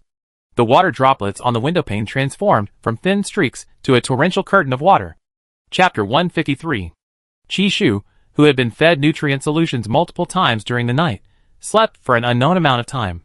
When he finally emerged from his room 3 days later, he felt completely enveloped by Alhype's spiritual power, a warm and comforting sensation. Despite feeling utterly exhausted the previous night, he now felt remarkably relaxed. "You don't have to go to work today?" "No, I told Father I can work from home. Besides, I already took leave." "Working even while on leave is already a model of diligence, Chi-Chi. Give me a compliment." "Wow, that's amazing, Lord Coldball." Alhype raised an eyebrow, a gentle smile playing on his lips. After a moment's thought, he pulled Chi-Shu back to the sofa and embraced him. Holding Chi-Shu in his arms, he was very happy. Their faces rubbed against each other, sometimes silent, yet the atmosphere was incredibly sweet. After their first experience with sex, the two became even more inseparable. Chi-Shu sometimes found it unbelievable that he could actually handle it, and not even find it particularly difficult. He had expected to go into the medical pod at least several times. Unexpectedly, he only fainted once. Although it was only once, Alhype was terrified, and Chi-Shu had to wake up to comfort the crying guy. Later, the guy became much more restrained, but he still didn't let him off the hook. "Are you hungry?" "No, I just drank some nutrient solution." Chi-Shu didn't dare think about it, because as soon as they ate, they wanted to do that. It wasn't just Coldball's fault, he was also at fault. Who told him he couldn't resist the temptation? "Are we going out today? Do you think I can go out?" "Let's talk about it tomorrow." Chi-Shu finally understood why everyone was avoiding him. The process of imprinting spiritual power onto a partner was so ambiguous, almost like a spiritual act. Then I won't go out. Staying home is fine too, I stay with you." This time, Charles didn't consult Duke Dant's opinion, allowing the Moonlight organization to step forward. He originally thought he would succeed with a 100% success rate. Killing anyone present would plunge the royal family into crisis. Who knew that this crisis would be easily resolved by Chi-Shu's top-tier star card? "We can't let him go to the Interstellar Alliance." Duke Dant only conveyed this one sentence to Charles. When Charles learned that Chi-Shu's spiritual ability could devour insects, he was both shocked and threatened. Of all the people in the royal family, there was Chi-Shu. This guy had been the center of attention ever since he appeared on the Capital Star. If Chi-Shu wasn't eliminated, it would also affect many card makers. Just thinking about this gave Charles a headache. Because of a deep-seated blood feud between the royal family and his own, he had worked tirelessly for years to become the adopted son of a powerful figure, a difficult journey to his current position. Just when it seemed Alhype was about to die in a vegetative state, he miraculously recovered. All because of Chi-Shu. So what do we do now? We suffered heavy losses for this plan. Boom! The building on the other side of the light screen began to collapse. Charles's pupils constricted, his breath caught in his throat, and he instantly shut down the terminal, and threw it into the robot's stomach to destroy it. Damn Alhype, what a vengeful bastard. In District 70 of the capital planet, after destroying the building, Lim and his group captured many more people. Due to the building's unusual materials, they didn't kill a single person, they captured them all alive. Their superior, the third prince, disappeared for 3 whole days after assigning them their mission. No matter how much the earthquake raged outside, Chi-Shu was unaware. On the 4th day after his first sexual experience, he finally came downstairs, and Alhype was finally going to his study to handle work.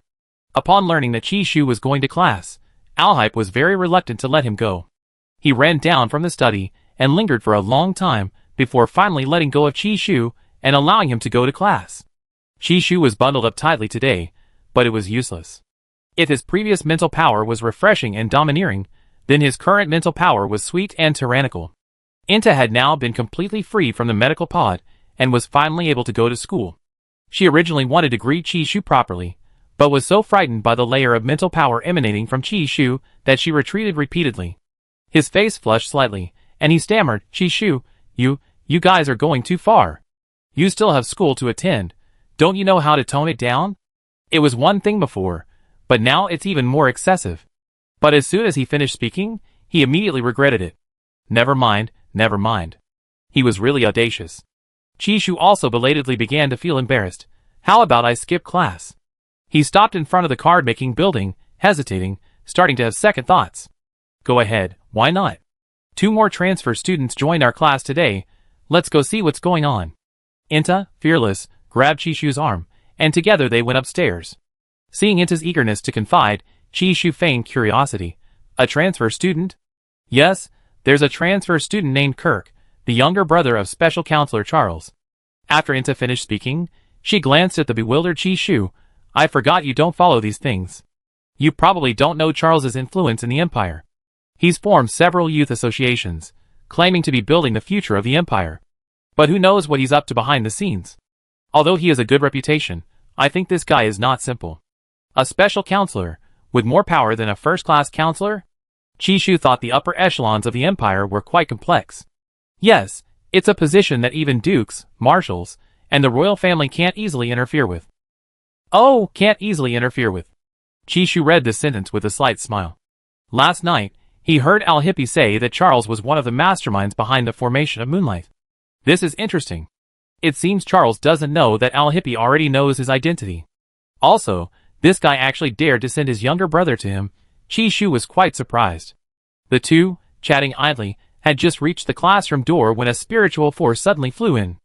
Chi-Shu and Inta instinctively crouched down, their eyes meeting, and they exclaimed in unison, interesting. Bang! Fighting is forbidden at school. Stop fighting. Tang Chao. Don't go with him. Damn, it's a complete mess. Class monitor, where are you? Go stop them. Inta crouched at the door, watching the chaotic brawl spiral out of control. He shook his head, his gaze seemingly blank. I'm scared. Chapter 154. Later, Chi-Shu clearly saw how his classmates tried to break up the fight. After Inta, who was squatting on the ground, looked frightened, for a moment, the other students seemed to slightly curl their lips, as if they were about to carry out some kind of conspiracy. And that was indeed the case. The conflict initially started with two transfer students. The person who started the fight, like Tang Chao, deliberately used skills, that is, his mental energy, during the melee, claiming, I didn't fight, I just released my mental energy to stop a fight, I was just trying to maintain class peace. Finally, the whole class marched to the dean's office. Fortunately, the dean's office was large enough that the entire group could do push-ups using only their two little fingers. This was actually June Running's forte, and she was very happy. Chi-Shu and Inta weren't among them, because they felt that the credits they had worked so hard for shouldn't be deducted for a minor skirmish. The department head was angry, but not outwardly. He maintained a smile, yet his words were increasingly veiled and impossible to refute. The names of Kirk and Yuan Nan, the two involved in the fight, hadn't been registered in the system yet. They were just there for a look. After the test, their card-making talent reached 20 points, even 10 points more than Chi-Shu. The department head was very satisfied, especially since they possessed SS plus mental strength and SS level physical abilities. They perfectly met the standards for card-making students, so the department head didn't reject them. The two even said they wanted to look around first, and the department head agreed. He hadn't expected them to cause this trouble as soon as they arrived. He'd never seen a fight be broken up by a group of people trying to stop it, and in the end, these people couldn't even remember where the original fighters were. The department head adjusted his glasses and sat silently to the side. Inta nudged Chi-Shu with his elbow, then looked slightly regretful, thinking, who is the third prince wary of? Do you know why they fought? Inta whispered in his ear. I definitely don't know. Chi-Shu's hair was half tied up today, his dark eyes as calm as ever. Do you know? I don't know either. Inta shook his head. He thought Chi-Shu's profile was also very handsome. If Chi-Shu hadn't been uninterested in being an idol, he would definitely have encouraged him. But then he thought about it. Chi-Shu was a noble member of the royal family. He had to think twice before doing anything. The two exchanged a glance. Inta finally remembered his responsibility as class monitor. He went to check if any of his classmates were injured. Fortunately, no one in the class was seriously hurt, only a few with bruises and swelling. Inta and Chi-Shu were now closer to the department head and could hear more clearly. The two students, listening in, felt the rage of the headmaster. The other students in the class were like quails, obediently doing whatever they were told, as if the headmaster was the one who had done wrong, and they were just vulnerable little weeds to be bullied. The headmaster, At this moment, the surveillance footage was successfully captured. None of the teachers could find a trace of malice on the students' faces. It was all for the sake of righteousness. On the large blue screen, a group of people were intently trying to break up the fight, shouting, "Stop fighting! This is wrong!" The newcomers, Kirk and Yuan Nan, were dumbfounded. They had come to this class specifically to stir up trouble, and then take advantage of the situation to attack Chi-Shu. As a result, this group of onlookers, while trying to break up the fight, also stepped on their feet, deliberately misdirecting their mental energy. Many of the marks on their bodies were faked.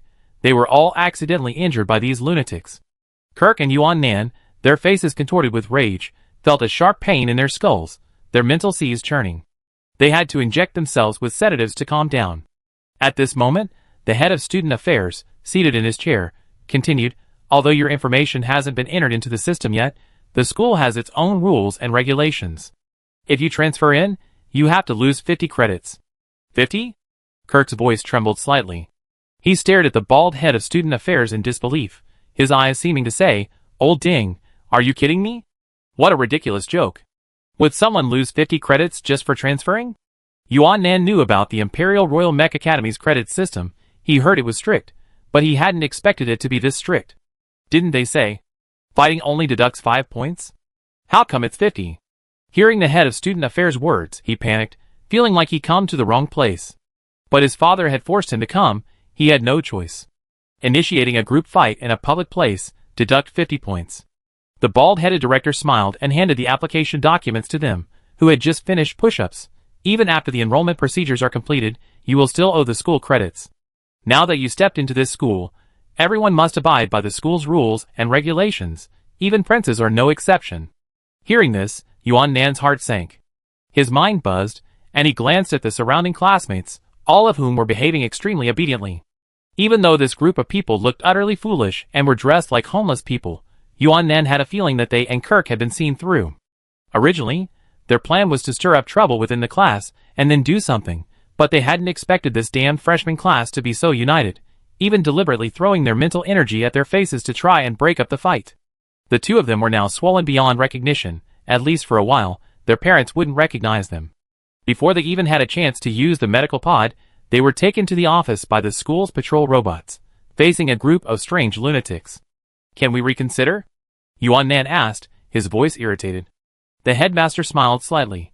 "You two got into a fight on your first day here. You can consider it, but you only have half an hour." Chishu thought to himself, these two transfer students wouldn't just come and go like that, would they? Are they really going to log off like that? If so, then these two are the worst batch of villains I ever encountered. Finally, the two transfer students went out to make a call to inform their families. When Chishu saw them return, his eyes reddened, and he completed the formalities on the spot, filled with resentment. Kirk and Yuan Nan were originally troublemakers, who enjoyed tormenting others. The bad things they had done in private could probably get them exiled to a desolate planet for 800 years. The problem was that their families were very rich, powerful, and well-connected. As long as they weren't caught red-handed, they could live comfortably on the capital planet.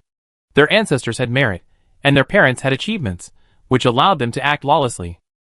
In short, their reputations were terrible, and how could the students in the card-making class, who loved gossip, not know these two? They were in the same circle. Even if they didn't know them personally, they would have heard of them. They tasted at least 60% of the gossip, if not 80%. Chapter 155. Chishu felt a surge of amusement as he watched them obediently sign the humiliating treaty.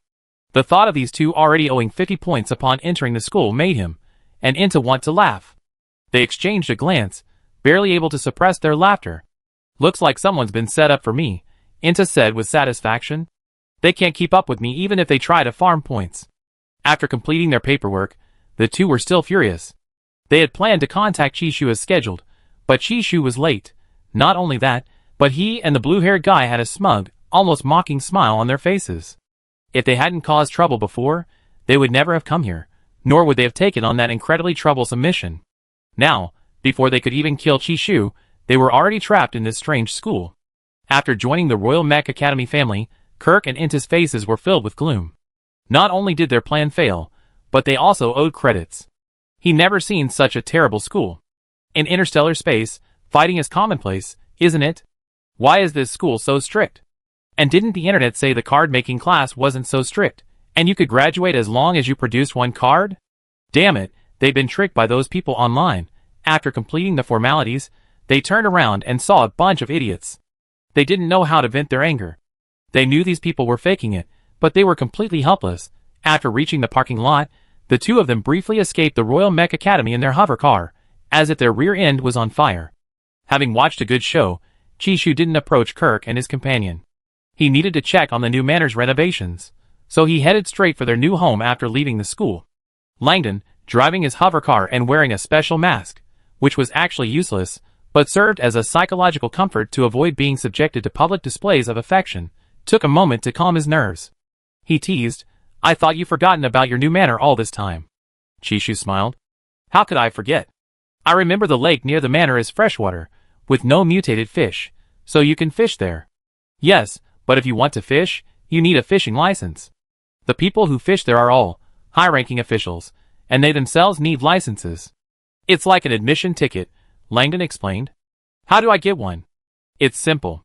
If you want one, the third prince will have one made for you immediately." Langdon thought the third prince's wife was very clever. Back then, she clearly knew nothing, yet she managed to choose a manor in such a prime location, truly far-sighted. The neighbors around the manor were all powerful figures. Some were retired legions, some held high ranks, and others were imperial master-level researchers. Chishu wasn't bad at socializing. He interacted with the outside world purely out of necessity, and within the royal family, the task of cultivating relationships was unnecessary. With Eric, Daniel, and his two sisters-in-law, who were frequent social circles, around, he and Alhype didn't need to deal with anyone. In fact, since his identity was revealed, he received invitations every few days. As a student, it was understandable that Chishu didn't have time to attend. But now that they were living near these powerful figures, it was inevitable that they would greet each other when they met. Soon, they arrived at their destination. The hover car hovered above the new estate, and they decided to first get a general view of the exterior before examining the villa in detail. Chishu suddenly realized he hadn't asked his partner's opinion. This villa wasn't just for him, the third prince had to like it too. When they bought it, his relationship with Cole Ball was uncertain, but now it was, and he should ask. Chishu had never considered himself a love-struck fool before, but when he liked someone, he unconsciously wanted to consider everything for them, without finding it troublesome. After sending the message, Prince Cole Ball quickly replied, "With Chi-Chi, anywhere is fine. If you're not satisfied with the villa over there, we can move out of the capital planet and live on a resort planet." Chishu was embarrassed. He hadn't expected Alhype's symptoms to be more severe than his. Langdon, standing nearby, felt a sour smell emanating from him. Seeing the sweet smile on Chishu's lips, he reluctantly looked away. He thought to himself, Chishu and the third prince are truly a couple. Such a sweet smile, yet it's so eerie, like they just killed someone. Today, the new estate is also surrounded by blue skies, white clouds, mountains, forests, and lakes. The villas, with their simple yet elegant exteriors, are nestled among abundant flowers.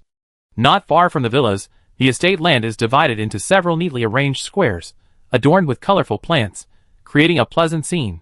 Regarding the area with the fewest plants on the estate, Chishu thought for a moment and decided, let's leave that empty space. We build a playground for Carl later. The trees in the estate should be able to hang lots of little bird nests, bird villas. As Chishu spoke, he relayed his idea to the decoration team via terminal. The person in charge immediately replied, "Okay." Langdon, He had assumed Chishu didn't know which of his spiritual entities he was. After a cursory glance at the sky, Chishu, Langdon, and another companion went to the villa.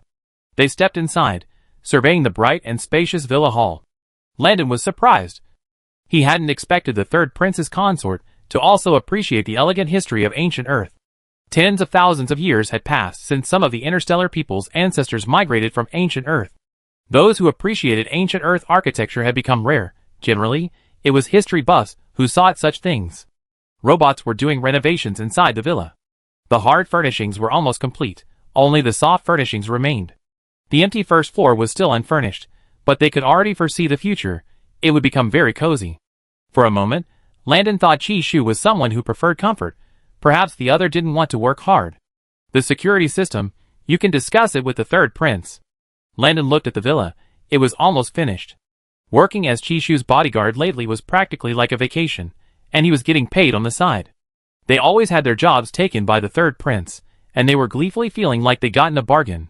Thinking about it, Langdon suddenly remembered that Chishu was a rogue card maker. Elegant, really elegant? He suddenly couldn't understand it anymore. What kind of mental structure did someone have who could create star cards that could lick armpits, cover buttocks, ballet, and 360-degree slide tackles? Langdon looked at Chishu's face, sometimes gentle, sometimes cold, and no matter how hard he racked his brains, He couldn't believe that Qi Shu was actually that powerful card maker. Qi Shu single-handedly outshone an entire association.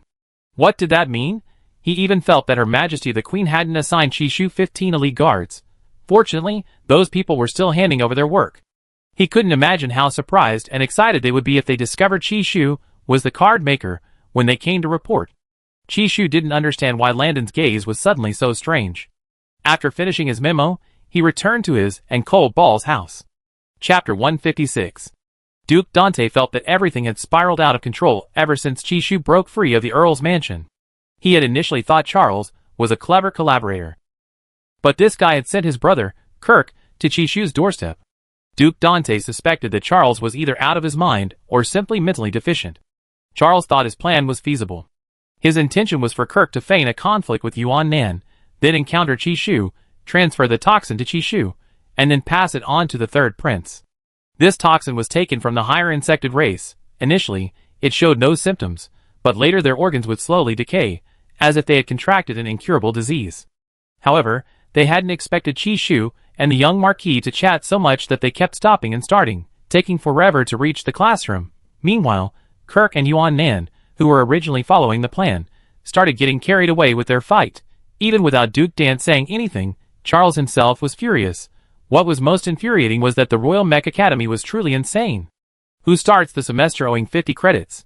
Although his adoptive father had agreed to let Kirk approach the third prince's wife, he genuinely didn't know how to explain this to his adoptive father. Furthermore, what made him most uneasy was that Al-Hypei didn't seem to intend to let his men off the hook. Only a few days after Qi Shu's accident at the tea party, this third prince had transferred nearly a third of the most active members of the Moonlight Organization, those with official positions, to the Edge Star for construction work. These young nobles were all the ones who had spoken out the loudest for the future of the Empire. After the emergency transfer order came down, they were to depart that very night for the Edge Star to create a future for the Empire. The louder their slogans had once been, the more desperate they were now.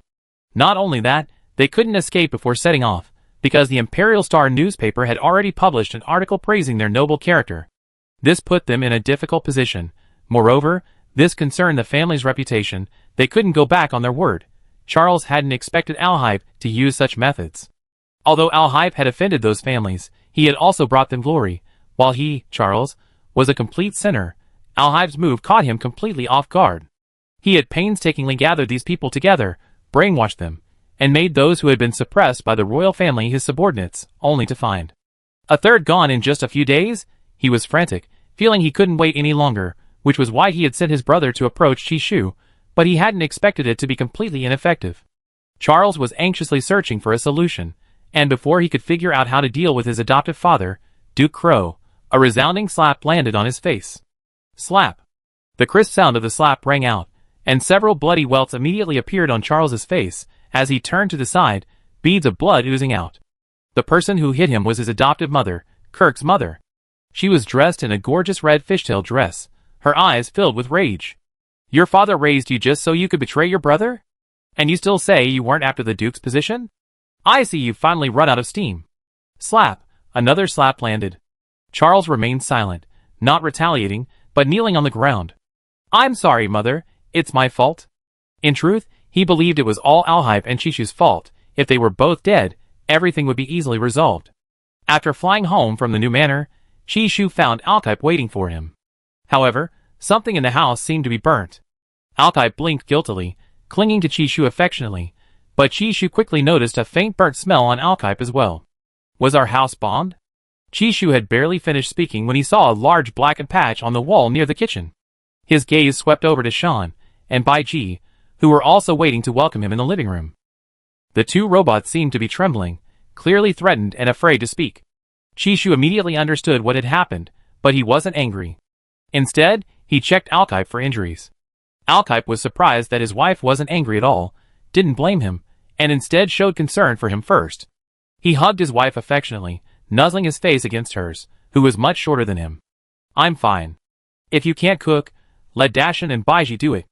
I remember they both have cooking programs. Qi Shu patted his head, feeling like a husband who had come home late. I know, but you always cook, so I want to too, but obviously I can't right now. I cooked for you when I learned. Al-Hypei knew his cooking skills were poor, and didn't want to feed his wife that mushy mess. Okay, go change your clothes first. Let's go out to eat. After getting into the hovercar, Alhype set the route, and the hovercar began autopilot. In the cramped cabin, the two couldn't help but kiss passionately as soon as they got close. The temperature of their intimacy rose steadily. A dozen minutes later, they arrived at their destination. After calming their burning desire, they went to the restaurant. They always wore masks when they went out, but Chishu didn't expect to be recognized as soon as he arrived at the restaurant entrance. Rice had initially tried to pretend he didn't see them, but the two were simply too conspicuous. Third prince, third princess consort, good night. Rice bowed, a polite smile playing on his lips. Yes, good evening, little duke. Alhype hadn't expected to run into the man Chi-Chi had tipped 500 star coins. He replied to Rice with his usual expressionless face. He wasn't deliberately trying to cause trouble in front of Chishu. He wasn't jealous at all. Chishu panicked slightly when he was discovered. His first instinct was to look around the mall floor. Thankfully, there wasn't much of a crowd. He then calmly replied to Rice, "How did you recognize us?" Rice chuckled, his voice laced with suppressed excitement. "Even with masks on, your hair and eye colors make you easily recognizable. The third prince's consort alone might not be easily recognized, but with both of you together, the probability of being recognized is 60%. Seeing Rice's slightly distorted smile, Chishu gave a guilty smile in return. Then, Rice pleaded expectantly, "Third prince's consort, could we have a meal together sometime? I haven't thanked you for your help to me and the entire Duke's mansion." Rice's smile grew increasingly strange, making Chishu feel uneasy. "Is that all right?" Chishu looked at Prince Cole Ball.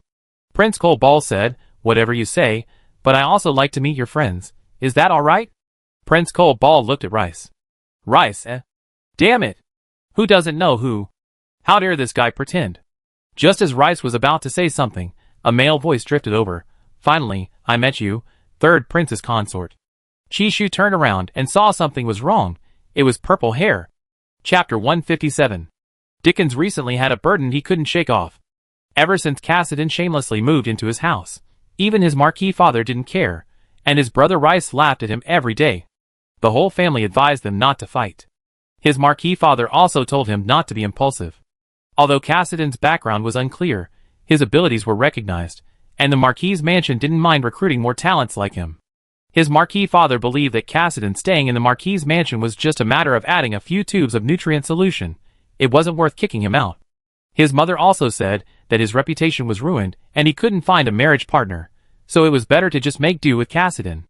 Anyway, if they wanted a grandson, in this age of technological childcare, they had plenty of ways. 2 men could have a child too. When Dickens heard this, he thought his parents were absurd. They were nobles. Why did they accept it so easily? Or were his parents just superficial, believing that their son's partner only needed to be good-looking? He admitted Cassidy was somewhat attractive, but not to the point that his parents thought he was good enough. After some time, Dickens started to consider letting go of Cassidy. After all, his brother Rice had more nicknames than him, and his embarrassing moments could fill a 100-page book. He had considered offering Cassidy star coins and a house, but the guy refused, insisting that he arrange a meeting with the third prince's wife. Didn't he and Rice want to meet the third prince's wife? Even if the side effects of her star card were severe, they still wanted to meet such a powerful figure. But the third prince's wife was royalty, and the partner of Alhype, the most famous young war god in the entire galaxy. Even if they weren't the brightest, they wouldn't dare to force themselves on her. Faced with overwhelming power, their lives were utterly insignificant. Does anyone find that exaggerated? Yes, brothers, yes.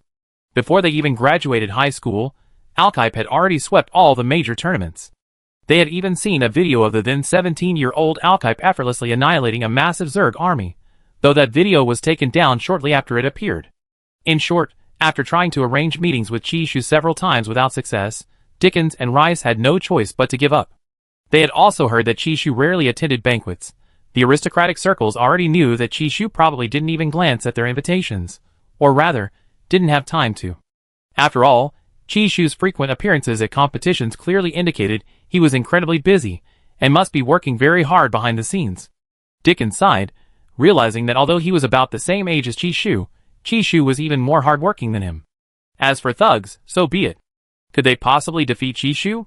Look at Inta, who was also a minor marquis. What a mess he'd been in. His arms were mangled, his legs were mangled, it terrified him. Dickens eventually convinced himself, But his decision not to seek out Chishu didn't mean Cassidy was willing to give up. So, with nothing better to do, Dickens decided to resolve his conflict with Cassidy and ask his brother to help persuade him to abandon the search for the third prince's consort. And what happened? The more they tried to prevent Cassidy from seeing her, the more likely he was to run into her. After realizing that Cassidy and Chishu had finally met, Rice and Dickens looked at the tall, handsome third prince standing beside Chishu. A chill suddenly ran down their spines, and they were so frightened they almost knelt down to beg for forgiveness. "Third prince, good night." Cassidy greeted Chishu, even bowing to the third prince afterward. "Greetings, your highness the third prince, third princess." Dickens, who had initially thought that a hasty death would be better, bowed deeply, then straightened up, his smile utterly miserable. The third prince's face remained as expressionless as ever. This time, he didn't speak, only nodded slightly. "Hello." Chishu pretended not to remember what mischievous matchmaking his star card had done.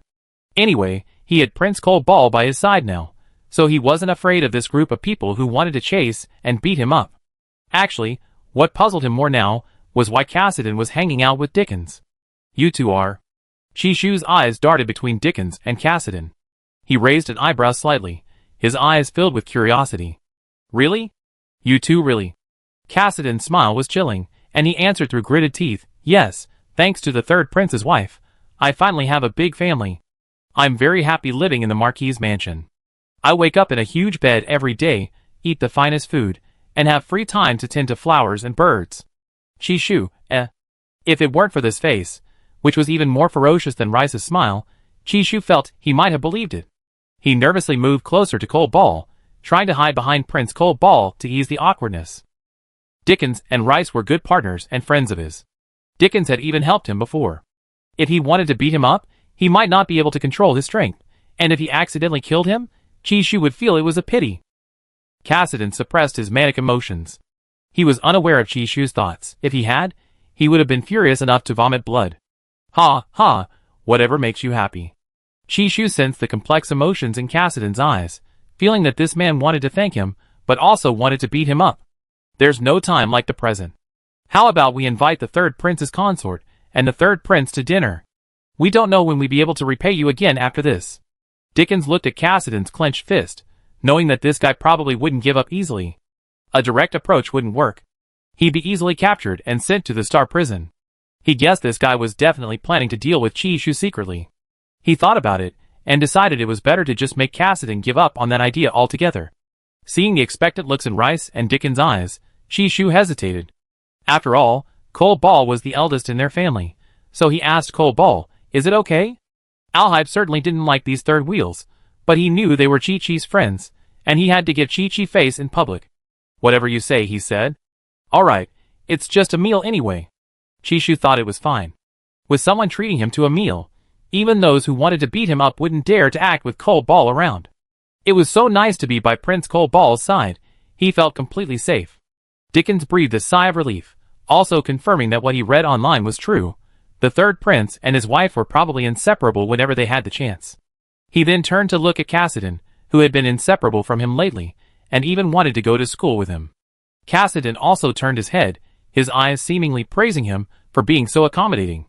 Dickens, Damn it! I didn't send you to provoke others. I sent you to face reality. Chapter 158. Chishu had been in interstellar space for so long, and rarely ate with anyone other than Cold Ball. Seeing these people glancing at him every now and then, Chishu suddenly felt a pang of regret, hoping they wouldn't give Cold Ball any misunderstanding. He was a very traditional man. Although he knew many people, he wouldn't engage in any ambiguous relationships with others. The three people behind them followed into the restaurant's private room, feeling a strange light in their heads, already feeling full even before eating. Because the couple in front of them were holding hands, clinging tightly, like they wouldn't be separated no matter where they went. Rice, The third prince had changed, like a completely different person. Although his face remained expressionless, he must be a repressed pervert in private. He was certain that having known Alhype for so many years, he had the right to speak on this. He had even pretended not to know him just now, and Chishu wasn't much better than the third prince. His eyes were full of doting affection when he looked at Alhype. Spoiling? To Alhype? Rice felt like he was hallucinating, disoriented by this world. Inside the private dining room, Chishu felt the interstellar restaurant was incredibly high-tech. Through the clear glass walls, he could see fleeting shadows flashing across the sky, probably hover cars. The restaurant was located on a deserted island, surrounded by a vast ocean. Diners could enjoy this magnificent view.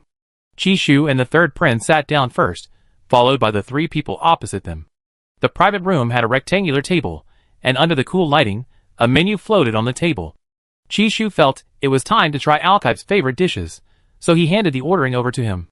Chishu possessed a refined demeanor, and was exceptionally gentlemanly. Even though outsiders perceived him as the weaker party, he remained unconcerned with their opinions. Spoiling Machio seemed ingrained in his very being. Because they sat down close together, the three finally noticed the mental energy imprints on the two.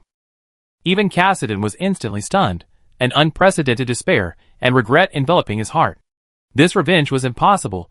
How could this be? And weren't these two equally possessive? Not only was Chishu surrounded by a powerful and oppressive mental energy protective barrier, but Alkipe was also surrounded by a similarly powerful mental energy.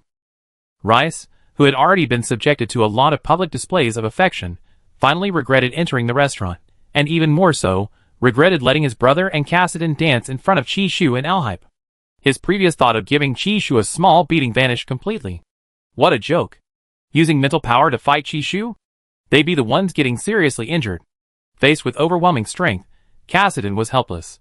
Seeing Chishu didn't bring him the satisfaction of revenge, but rather regret for using all his savings to find Chishu, but there was also a gain. Yes, he could openly slack off. Wasn't that a good thing? Whatever, they couldn't beat him in a fight, and they couldn't afford to mess with him. What else could they do? Today, Cassidy even saw a bounty posted on the Interstellar Abyss website, demanding the head of the card maker Chishu.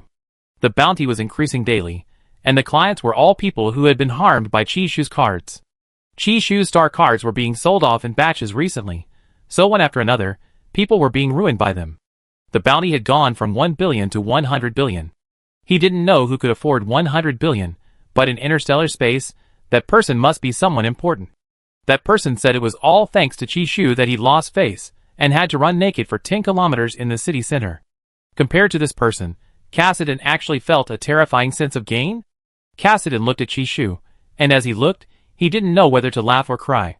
It really was all thanks to Chishu. He couldn't find a girlfriend at all. All the girls he knew thought he was gay, and even his ex-girlfriend, who had cheated on him, sent him a blessing text message. Well done, he hadn't expected to get back at him after all these years. Looking at the screen full of blessings, Cassidy almost thought he was the one who had cheated. He was just dating, hadn't even done anything to his ex-girlfriend, and got cheated on. He was really upset, okay, and even the female friends he could have developed a relationship with were now shipping him with Dickens. What he found most absurd was that he was actually living a very comfortable life at the Marquis' mansion, completely oblivious to the fact that he was supposed to be a wanderer for life. He never tried this kind of life before, but now that he'd given it a shot, it seemed pretty good. During his time at the Marquis' mansion, his skin and mental state had improved considerably. In short, Cassidy, who had initially been determined to get revenge on Chishu, gradually forgot his original intentions.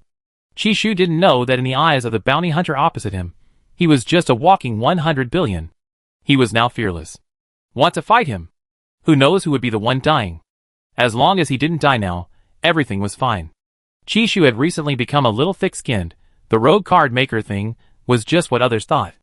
As long as he remained elegant, he would still be that elegant person. In his past life, he was at least an elegant young master. Whether he was a rogue or not, he knew it himself, Chishu thought shamelessly. The dishes were served quickly. Reese, who had originally wanted to speak, wisely shut up after Alkipe frowned slightly. As a nobleman, table manners were essential, but as a space pirate neighbor and a space bounty hunter, he clearly disliked the rule, but he had to comply because Dickens was paying. But by the end of the meal, they were so overwhelmed by their public displays of affection that they questioned their very existence. Why were these two so affectionate? They only had eyes for each other, completely like a couple deeply in love. If they remembered correctly, these two had been married for over 3 months. They were helpless against Chishu and Alkipe. Although Chishu seemed like an easygoing person, they would never forget the scene of him nearly splitting someone's skull open, like a watermelon during the arena match. It was all because Chishu was always so amiable that they often forgot. After Chishu and Prince Cobal happily enjoyed a meal together, they started chatting with Rice and the others. After asking Chishu what he'd been busy with lately, Dickens was surprised. You mean the card-making competition? You better be careful. I heard it's full of crazy people who like to scheme. Chishu, it's nothing, just going to get a feel for the atmosphere. I might not even win. Hearing this, Dickens fell silent. Rice, recalling a painful memory, said, You're too modest. Don't we know how powerful your own cards are? Chishu, Chapter 159. Even now, some people still call me sliding tackle bro. Chishu covered his mouth, wanting to laugh, but felt it was unfair, so he could only suppress his laughter. Laugh if you want, but please be careful. Rice was used to it. Life is always a trade-off. Reputation was something he wanted, and even if it was a side effect of Chishu's actions, he could only accept it with tears in his eyes. Thank you. And, to reiterate, I really didn't mean it. Rice's gaze didn't seem fake. He admired Chishu quite a bit. He had status, reputation, glory, an inspiring story. He had it all, yet he remained as humble as ever. And Lydia's my sister, and I'm very grateful to you for saving her. Rice stood up and bowed deeply to him, saying, Although only a few people know the details, I can guess that they escaped because of you. You're welcome. I also thank you for keeping my secret. Chishu's bright black eyes held a smile, his gaze gentle. His handsome face, impossible to ignore, momentarily caught Rice's eye, but with Alhype present, he couldn't even reveal his astonishment. There are 8 dukes in the interstellar space, and many people occupy the aristocratic ranks. These powers, seemingly dispersed, are actually firmly controlled by the royal family. It's self-evident who orchestrated the imperial government's dispatch of that group of ambitious young people to the desolate planet the other day. After Rice sat down, Chishu remained a good friend and listener, even responding when Rice's words were unclear. Alhype held Chishu's hand under the table. While chatting, Chishu could only occasionally glance at him. Although he was a little jealous, there was nothing he could do. His wife was so kind and obedient. Chishu felt a warmth in his palms. Seeing Alhype's gaze, her purple eyes seemed to hold boundless tenderness, and his heart warmed. He stopped the conversation.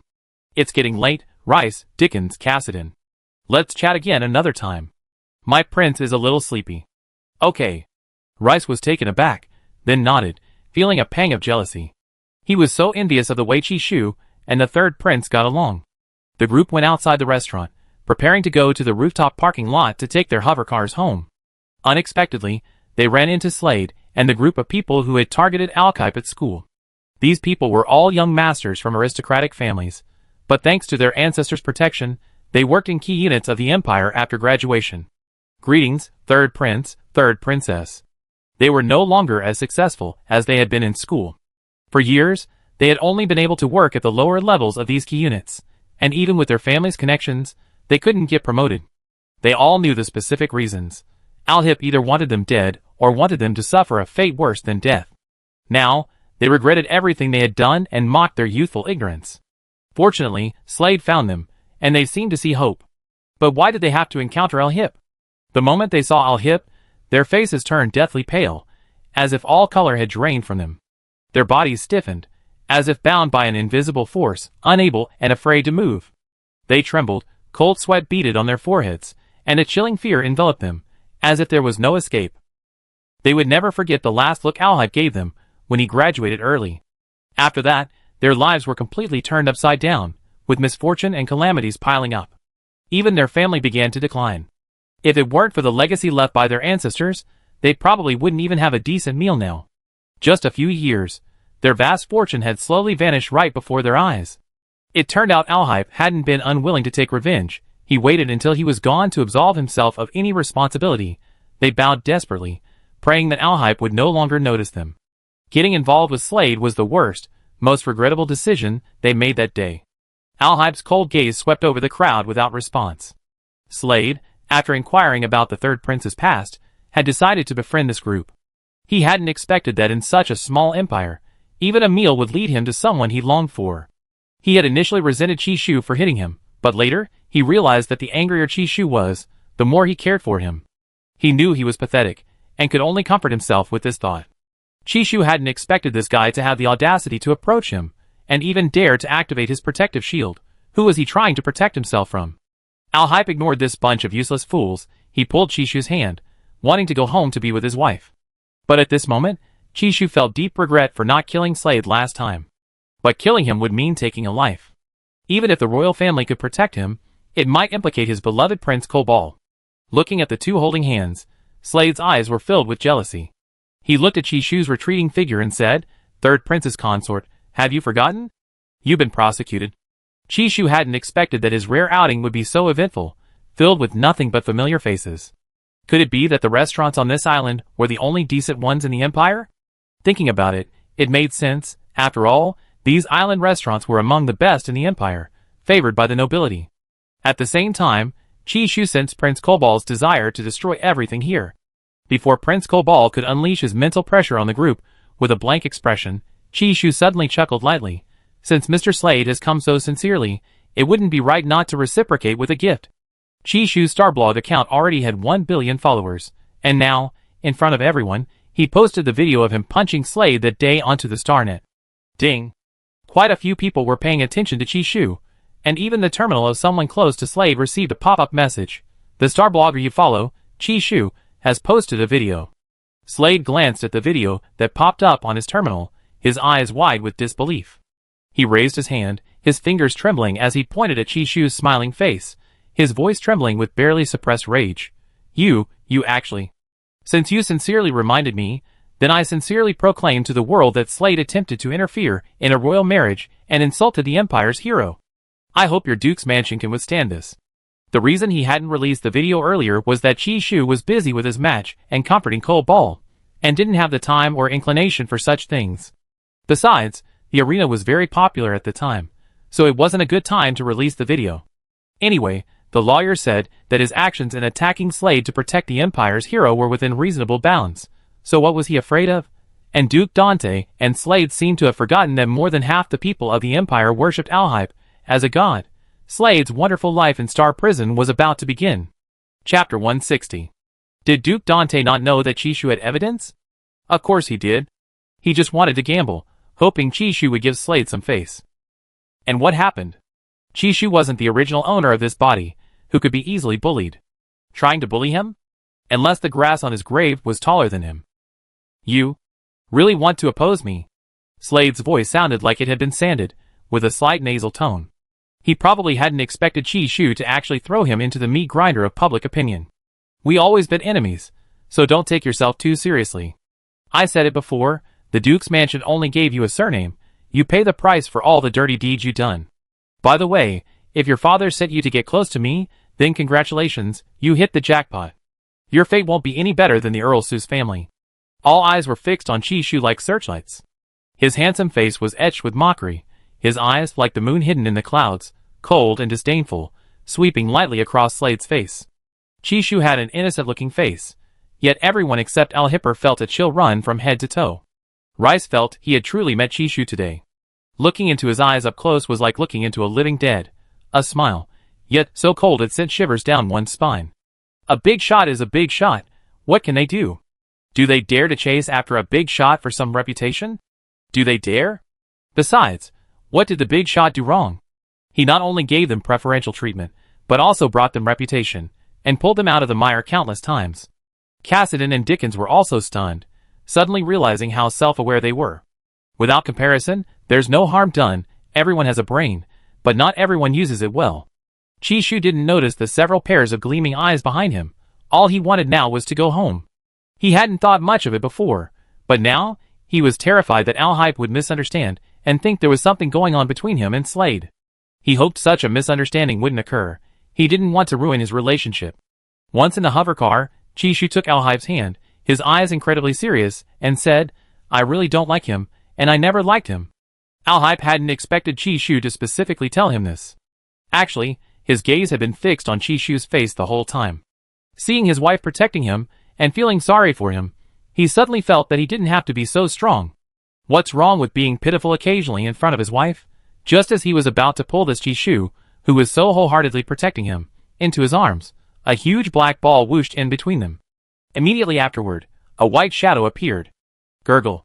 Never-ending. Kissing and kissing non-stop. These past few days, the two have been inseparable, not letting their spirit forms out for a breath of fresh air. The appearance of the two little creatures seems to be an accusation against this inhuman couple. Awooh! Carl placed a paw on Alhype's foot, and stomped on it hard. Alhype frowned slightly, not wanting to argue with Carl. He tried to recall the black ball to his spiritual sea, but found he couldn't. Similarly, Chishu couldn't recall either. With two giant fur balls between them, they couldn't even hold hands properly. They were even squeezed so close their faces were pressed against the hovercar's window, their legs awkwardly positioned. Chishu could only ask Alshai through the two little balls, "Cold ball, did you hear what I just said?" "Yes, I heard you. I'm waiting for you."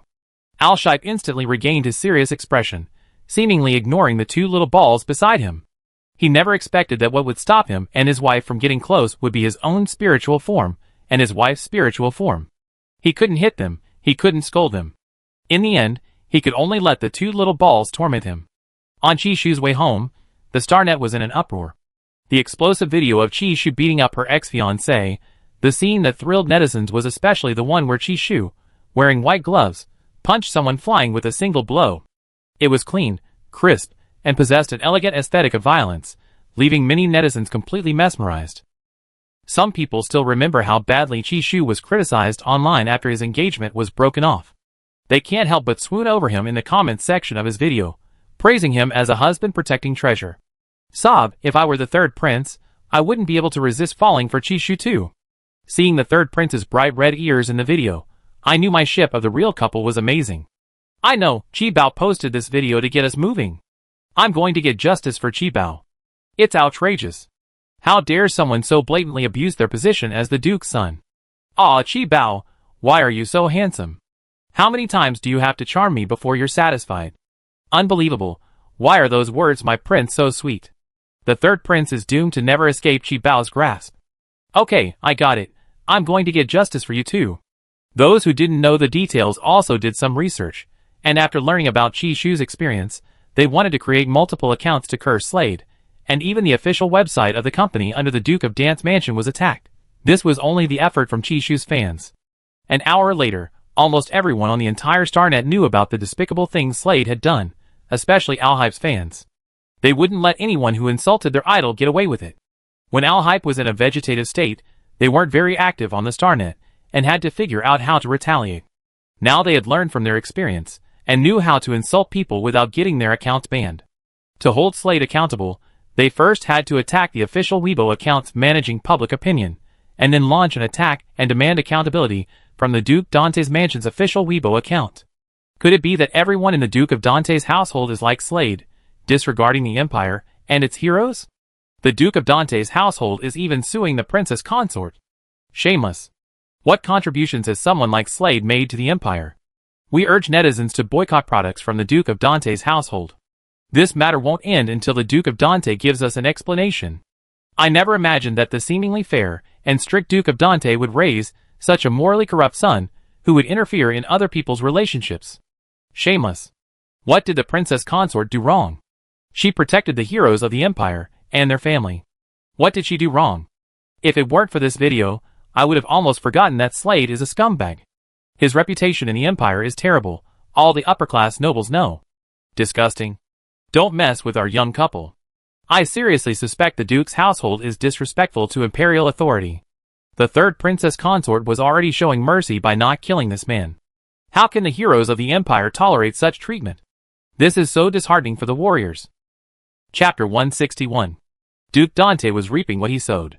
He hadn't expected Chishu to be so heartless towards his childhood sweetheart of many years. Just a few days ago, Chishu had not only beaten Slade half to death, but now, he was putting Slade in a very difficult position. If those few words had happened privately, without video evidence, the matter would have been easily forgotten. But Chishu seemed like a different person. His gaze towards Slade no longer held any affection or dependence. It was colder than that of a stranger.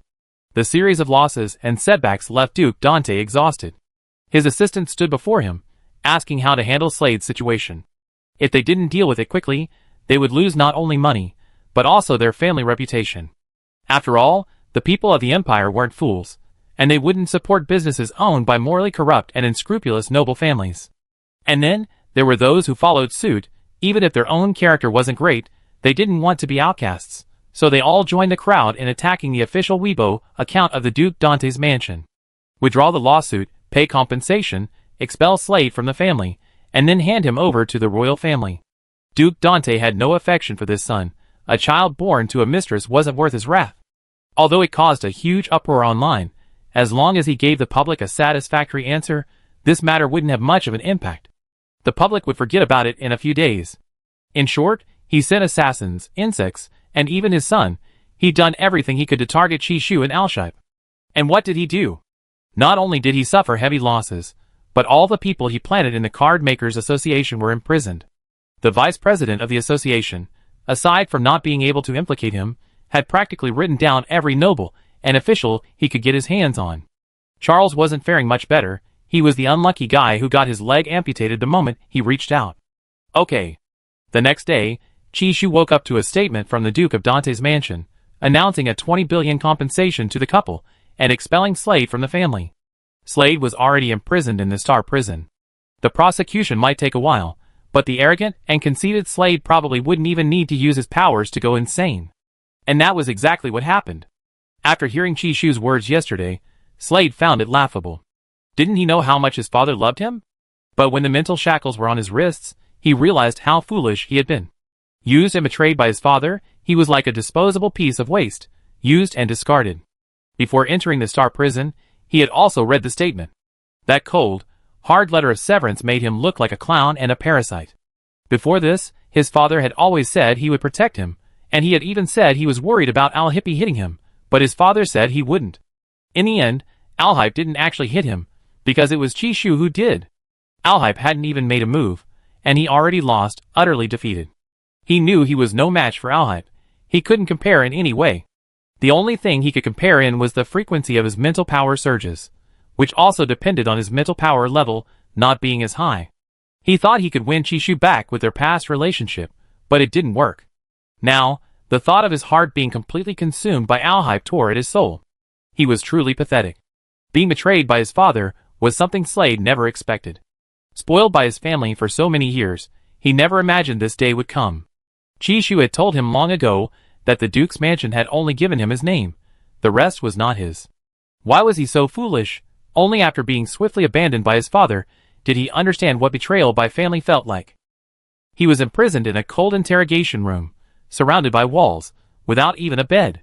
His heart felt like it had fallen into an ice cave, as if even the fluids coursing through his veins had frozen, a chilling aura permeating his entire being. Overnight, he lost everything. The most ironic thing was that everything he had never possessed. He had betrayed Chishu, and received an even greater betrayal in return. Now, all was silent except for his heavy breathing. He clutched his head, slowly crouching in the corner, his eyes filled with helplessness and regret. Now, even if he wanted revenge on his father, he had no useful information. All he could think of was Dante's hypocritical and disgusting face. The resentment and fear, coupled with the immense psychological gap, made him nauseous. His whole body felt like it was being pierced by ice, frozen stiff. The person he felt most sorry for was Chishu, and it was Chishu who ultimately sent him to this place. But the person he hated most wasn't Chishu, but his father. The father who had lifted him up so high only to push him into the mire. If he could get out of here alive, he would never let this man go. Even if he died or was exiled to a desolate planet, he would take him down with him. Meanwhile, far away on a desolate planet, Subayan, with his dark, cracked skin, had just stolen the patrol chief's terminal. He glanced at the news, and upon seeing Slade's arrest, a sinister smile spread across his face. After seeing his parents die, he had gone berserk, he had been beaten black and blue and hadn't even received medical treatment. If it weren't for his body's ability to regenerate, he would have died long ago. Anyway, seeing Slade's fate made him laugh heartily, but just as he was about to say something in celebration, he spat on the space pirate, who had also been sent to the desolate planet. You? The space pirate looked at his clothes stained with disgusting saliva, his gaze darkening. Who told you to look at me? You ugly freak, short and dark-skinned, with buck teeth. You stink? And you're a useless piece of trash without any mental power. Subayan's eyes darted around in panic, and he quickly covered his mouth with his hand. He didn't know why he had blurted out what he was thinking. He genuinely disliked the space pirate he shared a room with. Not only was he ugly, but he also reeked of stench, and his speech was awful.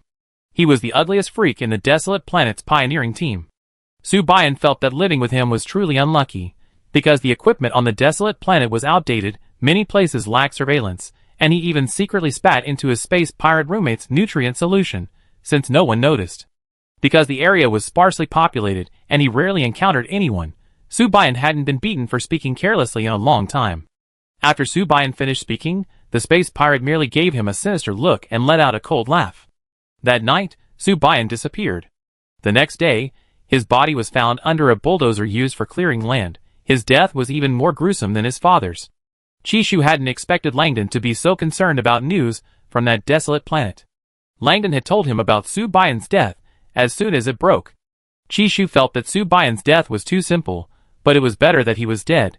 At least it would prevent people from secretly escaping the desolate planet. Goo! Woo-woo! Goo! Woo-woo! Chishu was woken up early in the morning by the two little ones. He and Al-Hippie hadn't been able to cuddle or kiss for 2 days, and they were even squeezed to either side while sleeping. Carl and Cotton kept pushing them away, as if retaliating for keeping them locked up in the mental sea. After breakfast, Chishu discussed the estate with Al-Hype. Al-Hype had contracted to install the security system himself. Chishu, on the other hand, had to return to school. The school had been strict lately, and Inta had told him he absolutely had to come, regardless of whether he finished his classes or not. Chapter 162. As soon as Chishu entered the classroom, he saw two oddballs, dressed impeccably, a stark contrast to the mysterious big shots. Not only were they out of place, but their overly flashy attire created an awkward situation, like someone dressed in the wrong clothes at a costume party. The class was in complete chaos, almost entirely devoid of discipline. Some were digging holes, some were doing handstands, and others were painting a picture of sadness by the window. Yuan Nan sat in the corner of the classroom, his face a mask of blankness, confusion, regret, and despair. He didn't know why he had agreed to his family's request to get close to Chishu, why he was being tortured like this. If he hadn't gotten into trouble outside, he wouldn't have been sent here. When would he ever accumulate enough credits to graduate? Meanwhile, Kirk had been hit by several shoes, the shoe prints on his face looking perfectly drawn. Enough. I said enough. All I did was say you guys looked like beggars on the street. How many more times are you going to hit me before you're satisfied?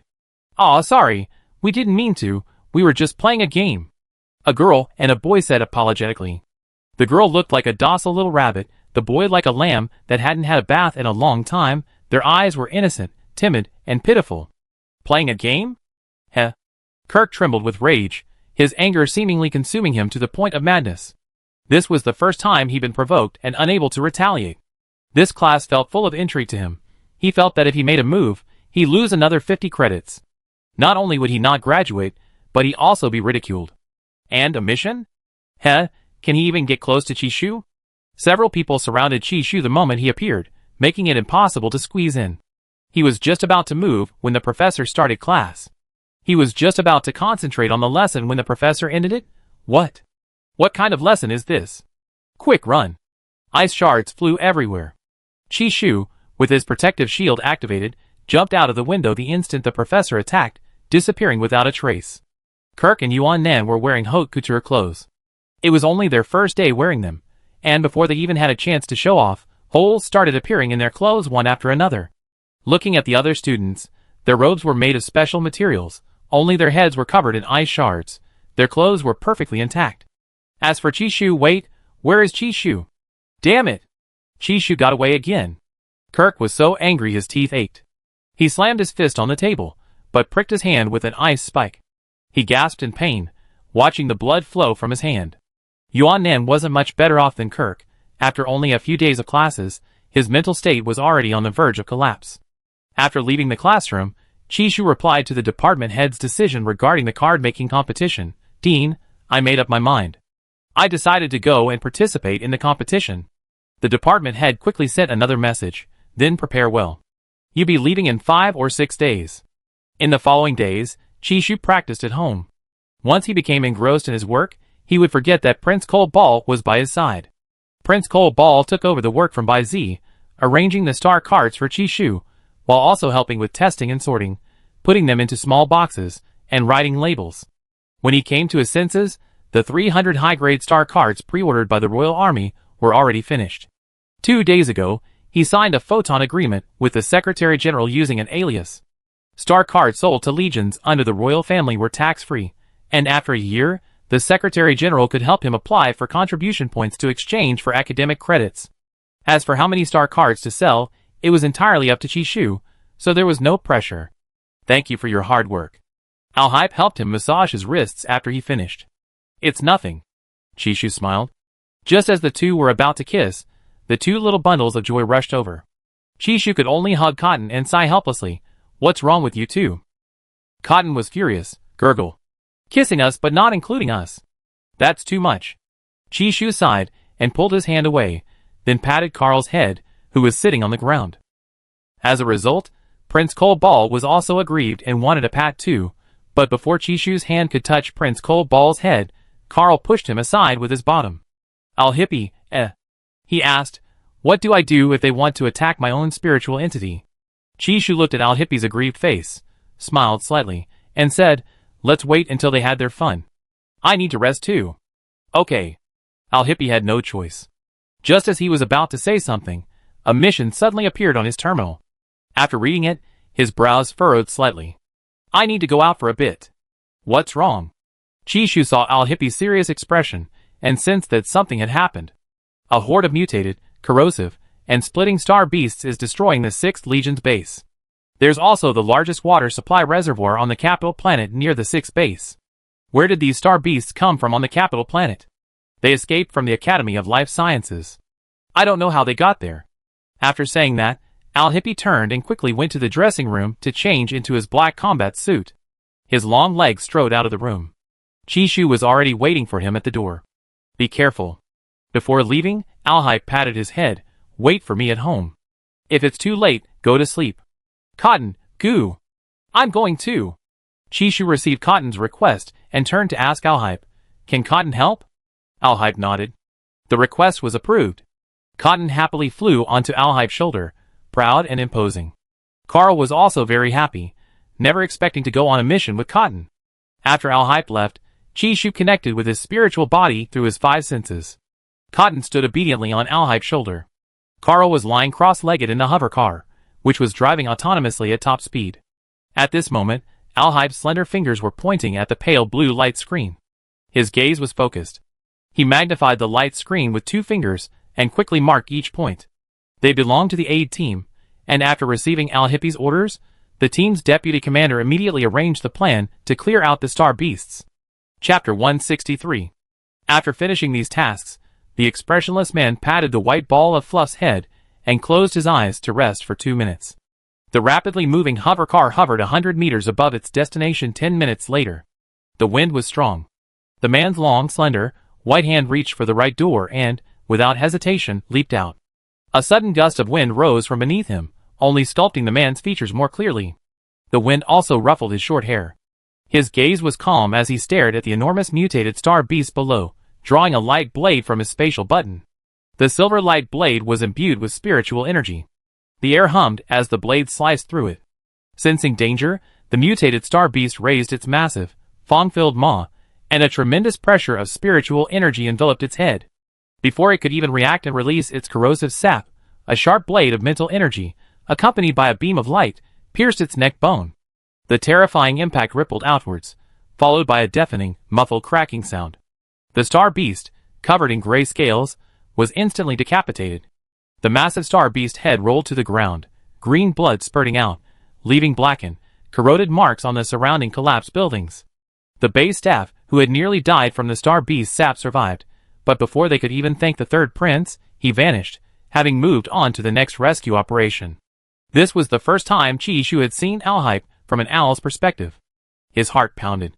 He saw the adorable, cold-like prince every day, but this was the first time he had seen Al-Hype so swift, precise, and incredibly handsome.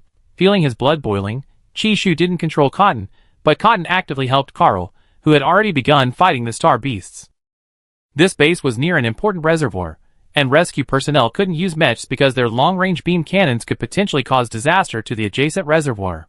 Therefore, they were all using their mental powers to fight the enemy. As for Al-Hype's devouring mental power, Chishu figured it couldn't be used casually. At this moment, Chishu was essentially watching a live stream. He didn't try to control the owl's body because he wasn't familiar with it and worried about making things difficult. Just as Cotton was engrossed in helping Carl take down the star beasts, Al-Hype's team finally discovered that the third prince's spiritual entity was also there. They suddenly realized this while carrying their photosynthetic particle cannons and fighting the star beasts. A raptor, an adorable raptor. It can actually take on a star beast one-on-one, just like Lord Carl. That star beast that was about to split was instantly found by the owl. No wonder it's called Eagle Eye. The third prince's wife herself is so strong, and this spiritual form is even more powerful. Is there anything he can't do? Isn't anyone going to say something? The third prince's wife's spiritual form is actually willing to go on missions with His Highness the third prince? I'm totally smitten. The team members, while fighting the star beasts, were excitedly discussing this in the public channel. The white ball of fur, with its keen hearing, had never heard so many people praising it before, so it quickly dealt with a few more star beasts that could split. Owls are the natural enemy of these mutated star beasts. No one expected Chishu's owl to appear here. The spies infiltrated Base 6 relayed the news back, and someone was furious. It's Chishu again. It's Chishu again. Why is this guy everywhere? At 2 a.m., Alhype finally finished his work and wanted to hug his wife as soon as he got home, but feeling covered in blood, he took a shower first before opening the bedroom door. Chishu had apparently fallen asleep while waiting. Alhype snuggled into bed, hugged him from behind, his nose touching the back of his neck, and slowly drifted off to sleep. That night, one owl became infamous. It gained a huge following within the Cloud Legion because of its adorable appearance and its effortless killing of star beasts.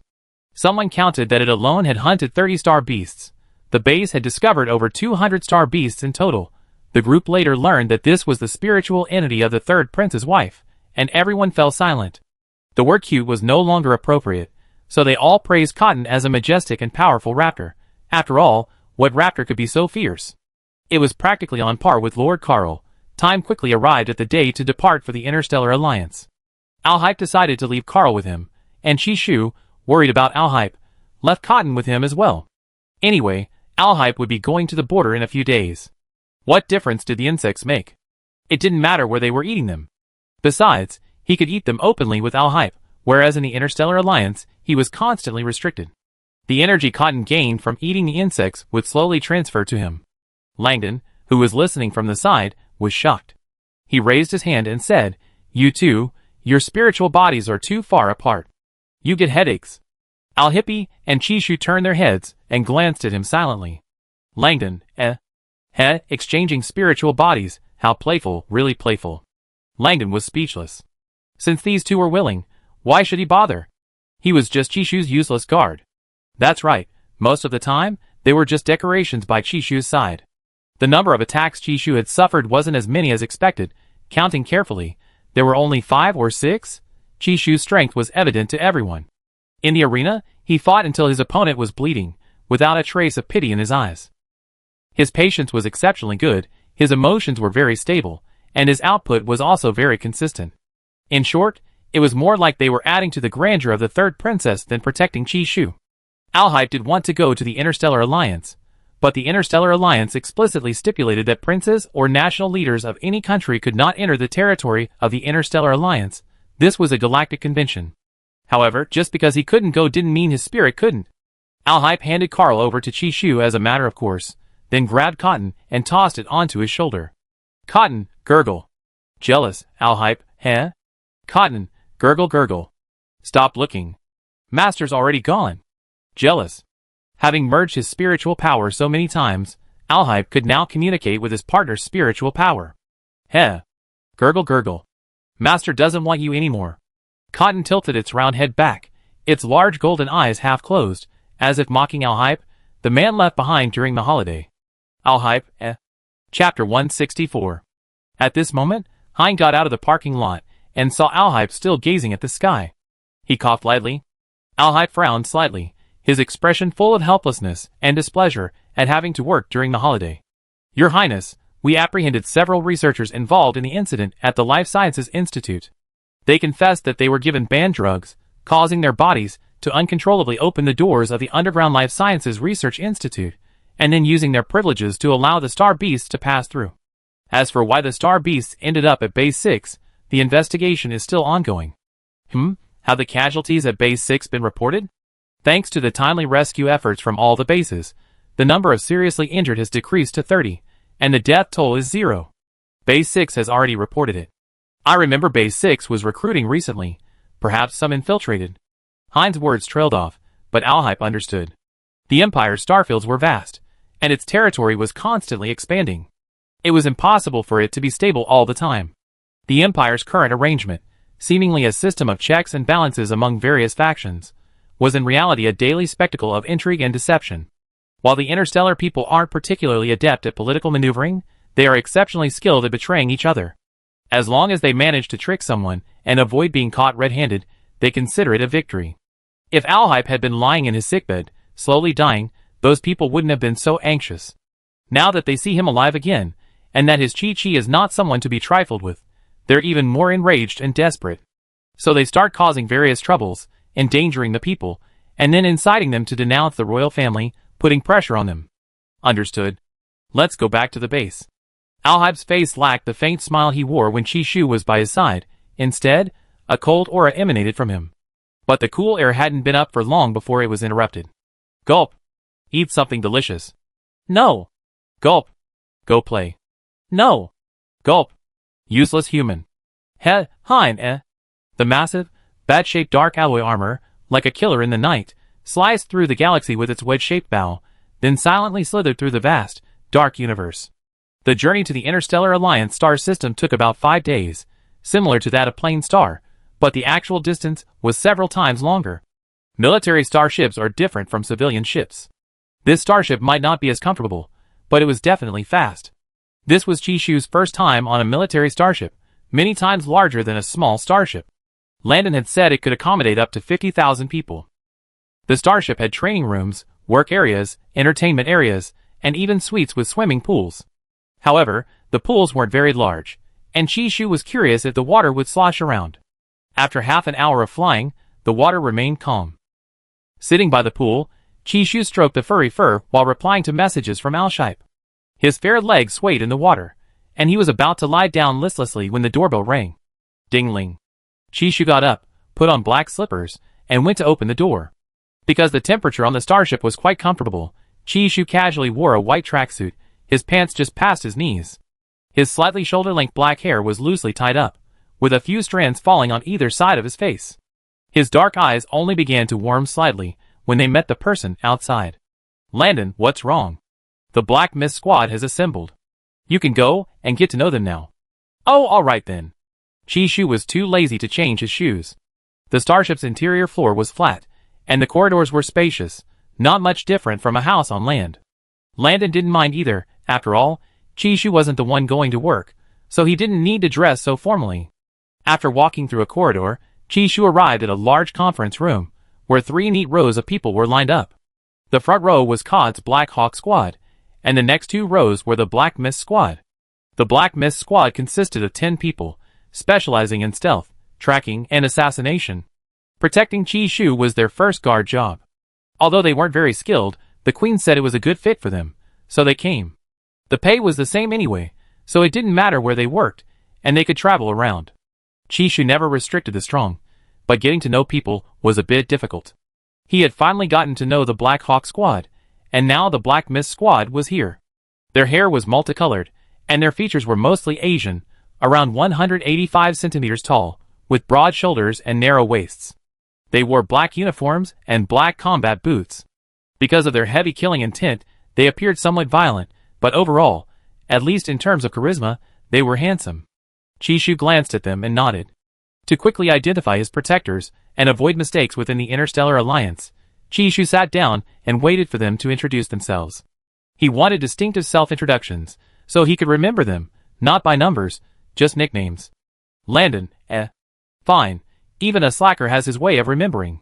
In the end, Chi-Shu actually remembered 3 people. The Black Mist Squad members weren't afraid to introduce themselves.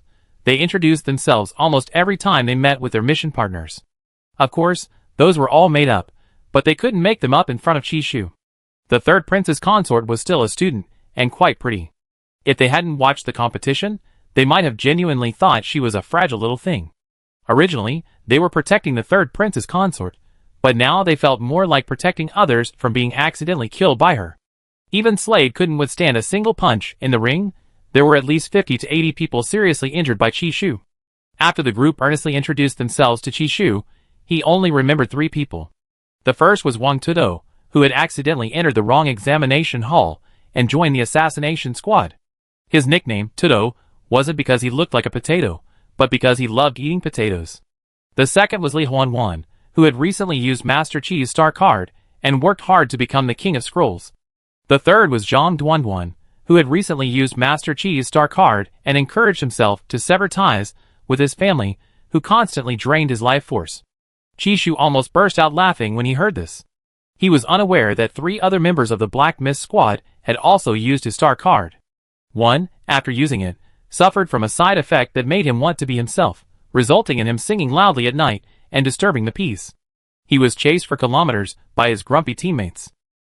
Another, because of Chishu's card, wore women's clothing and wandered around outside, taking the next day off and too ashamed to face anyone. The last one fared the worst. He danced while calling his family, like a monkey unleashing its wild side, spinning in circles around the house. His mother rushed him to a psychiatrist that night, thinking he was hallucinating. She couldn't believe her upright son could suddenly go insane. These 3 men both loved and hated Master Chi, completely afraid to express their emotions because it would be too shameful to talk about it. The side effects were so outrageous that they dared not mention them, and felt utterly humiliated. Whenever they thought about it, they longed for amnesia surgery to erase their minds. Of course, such surgery is illegal in interstellar space. Chishu was unaware of how many people around him had been harmed by him. He had already forgotten the cards he had given to the Empress, cards that had just been used by the Black Mist squad at the border. That day, there were as many as 11 victims. To avoid the side effects, the Empress locked herself in a medical pod and forced herself into hibernation to escape the ordeal. Chapter 165. 5 days later, Chishu's starship arrived safely in a star system under the jurisdiction of the Interstellar Alliance without encountering any space pirates. After passing through numerous checkpoints, it entered the Alliance's main planet. The card-making competition is divided into 3 stages: the preliminary round, the advanced round, and the final round. There are 2 days left until the end of the preliminary round, which will select the contestants. Chishu, wanting to finish quickly so he can wait peacefully for the next match, prepared to depart for the preliminary round on his first day on the Alliance's main planet. Currently, only Landon and Yumeng, who escorted Chishu to the tea party last time, know that Chishu is a rogue card maker. Yumeng is the least talkative member of the Black Hawk team and never tries to make his presence known. He just wants to quietly go to work and come home, only acting crazy when his mental energy surges. His emotions are very stable, so stable that he wouldn't be surprised if Chishu is a card-making master, and he didn't feel anything even after being shrunk by the side effects last time.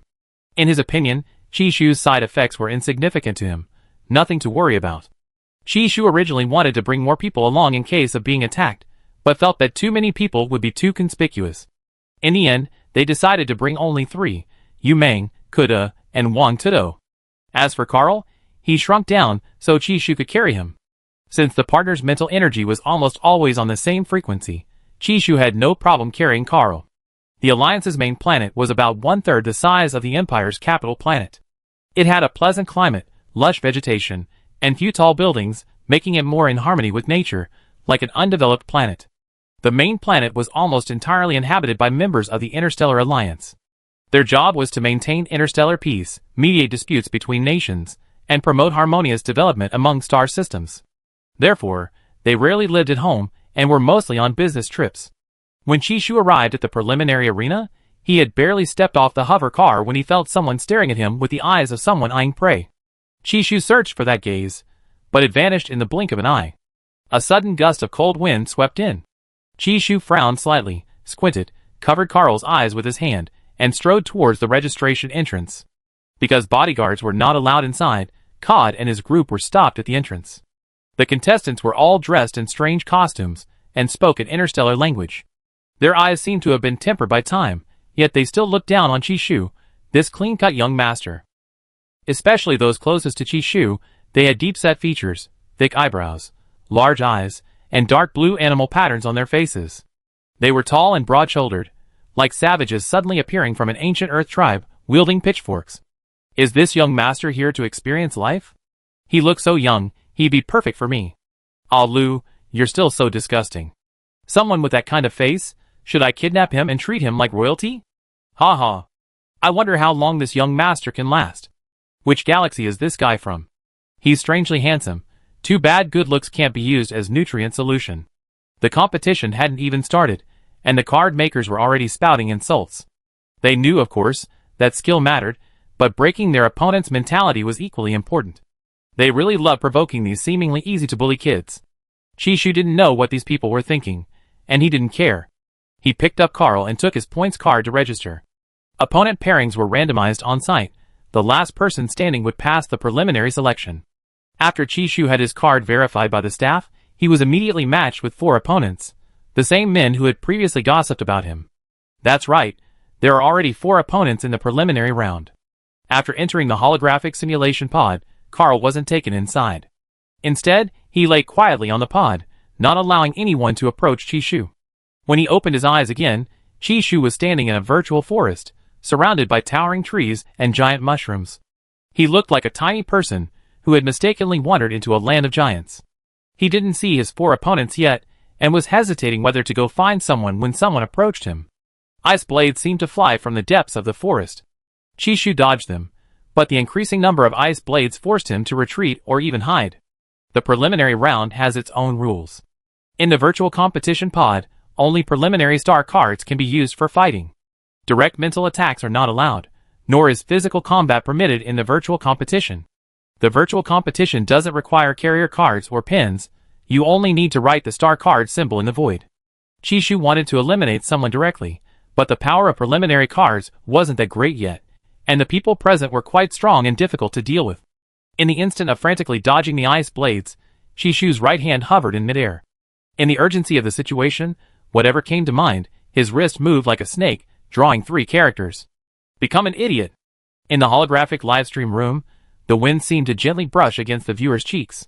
Hey kid, why isn't your star card working? Did you just scribble something? Can just anyone get into the preliminary rounds? The Interstellar Alliance wouldn't let someone who knows nothing in, would they? You need at least 50,000 points, which is equivalent to using 50 high-level star cards to even enter. I almost laughed. I thought he was pretty skilled, at least a little tougher, but I couldn't even hear a sound. It would be better if he just farted, at least then you hear something. Which star system is this person from? Judging from their clothes, they seem to be a noble from the Empire. Can someone from the Empire explain who this is? This is our 3rd princess consort.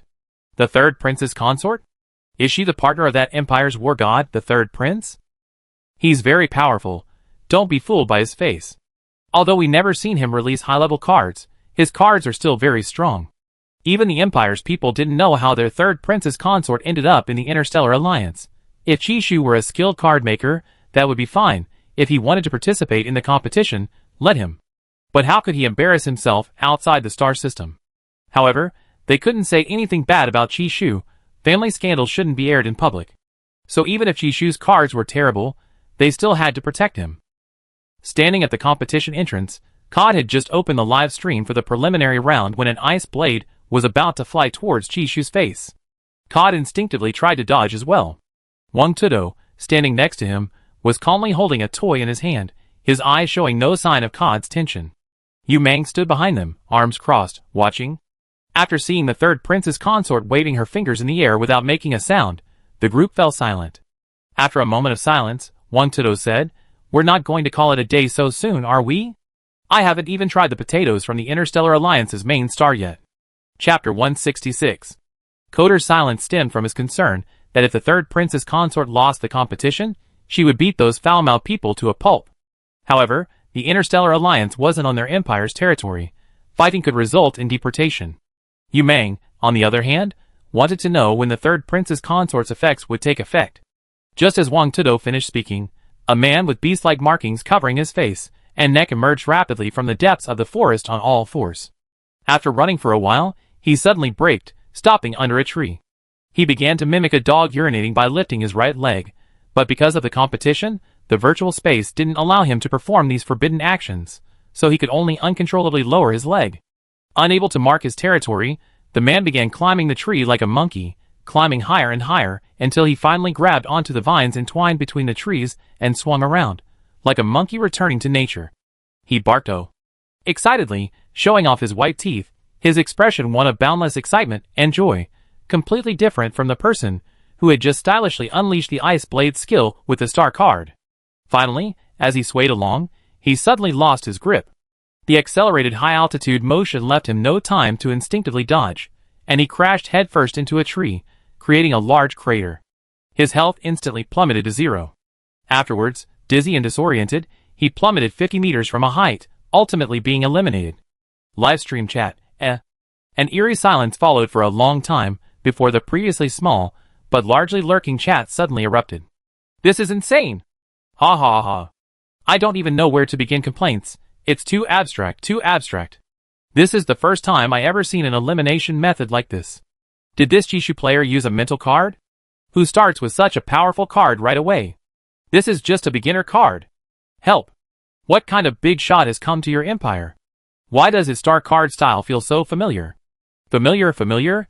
This is practically the rogue card maker himself. Holy crap, I didn't expect these two to be the same person. How can the person upstairs confirm it's Chishu based on just one card? I'm 100% sure only the rogue card maker could make such a sleazy card. Absolutely unique.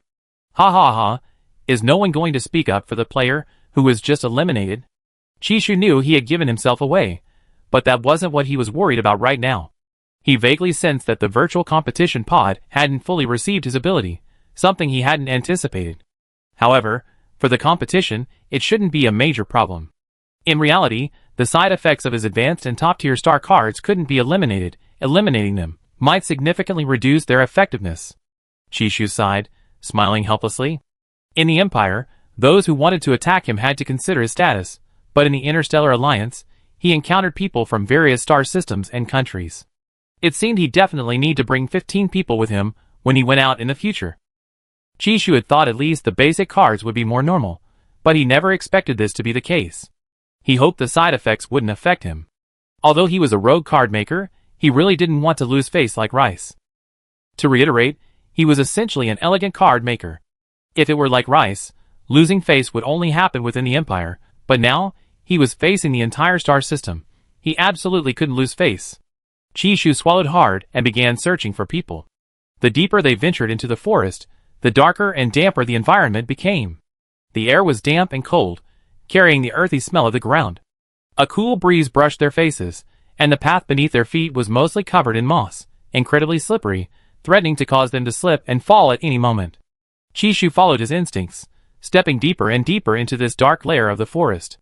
In the holographic livestream room, many people were beginning to be confused about Chishu. Some had already discovered that Chishu was a rogue card maker, while others were unsure, since only one card exhibited this characteristic. What if it was just a coincidence? So they decided to observe further. As they watched, someone suddenly said, "Okay, I admit your third princess consort is very beautiful. Her face isn't large, but it's exquisitely perfect, truly stunning." "Sigh, we watch her every day," an Imperial citizen said reservedly. In truth, if they weren't on the intergalactic network, they would have been flooding the chat with comments. Wait, this seemingly harmless guy is actually the one who made those cards? I wouldn't believe it if I hadn't seen it with my own eyes. I was surprised too. What happened to the promise that the star cards and the person's personality were similar? This doesn't seem like it at all. Imperial, Actually, thinking about it carefully, there is a slight similarity. The third prince's wife can sometimes be considered mischievous, but her mischievousness is just right. They were tricked into coming here, so they have the most say. But can they say they were fooled by this mischievous guy Chishu? Of course not, that would make them look stupid.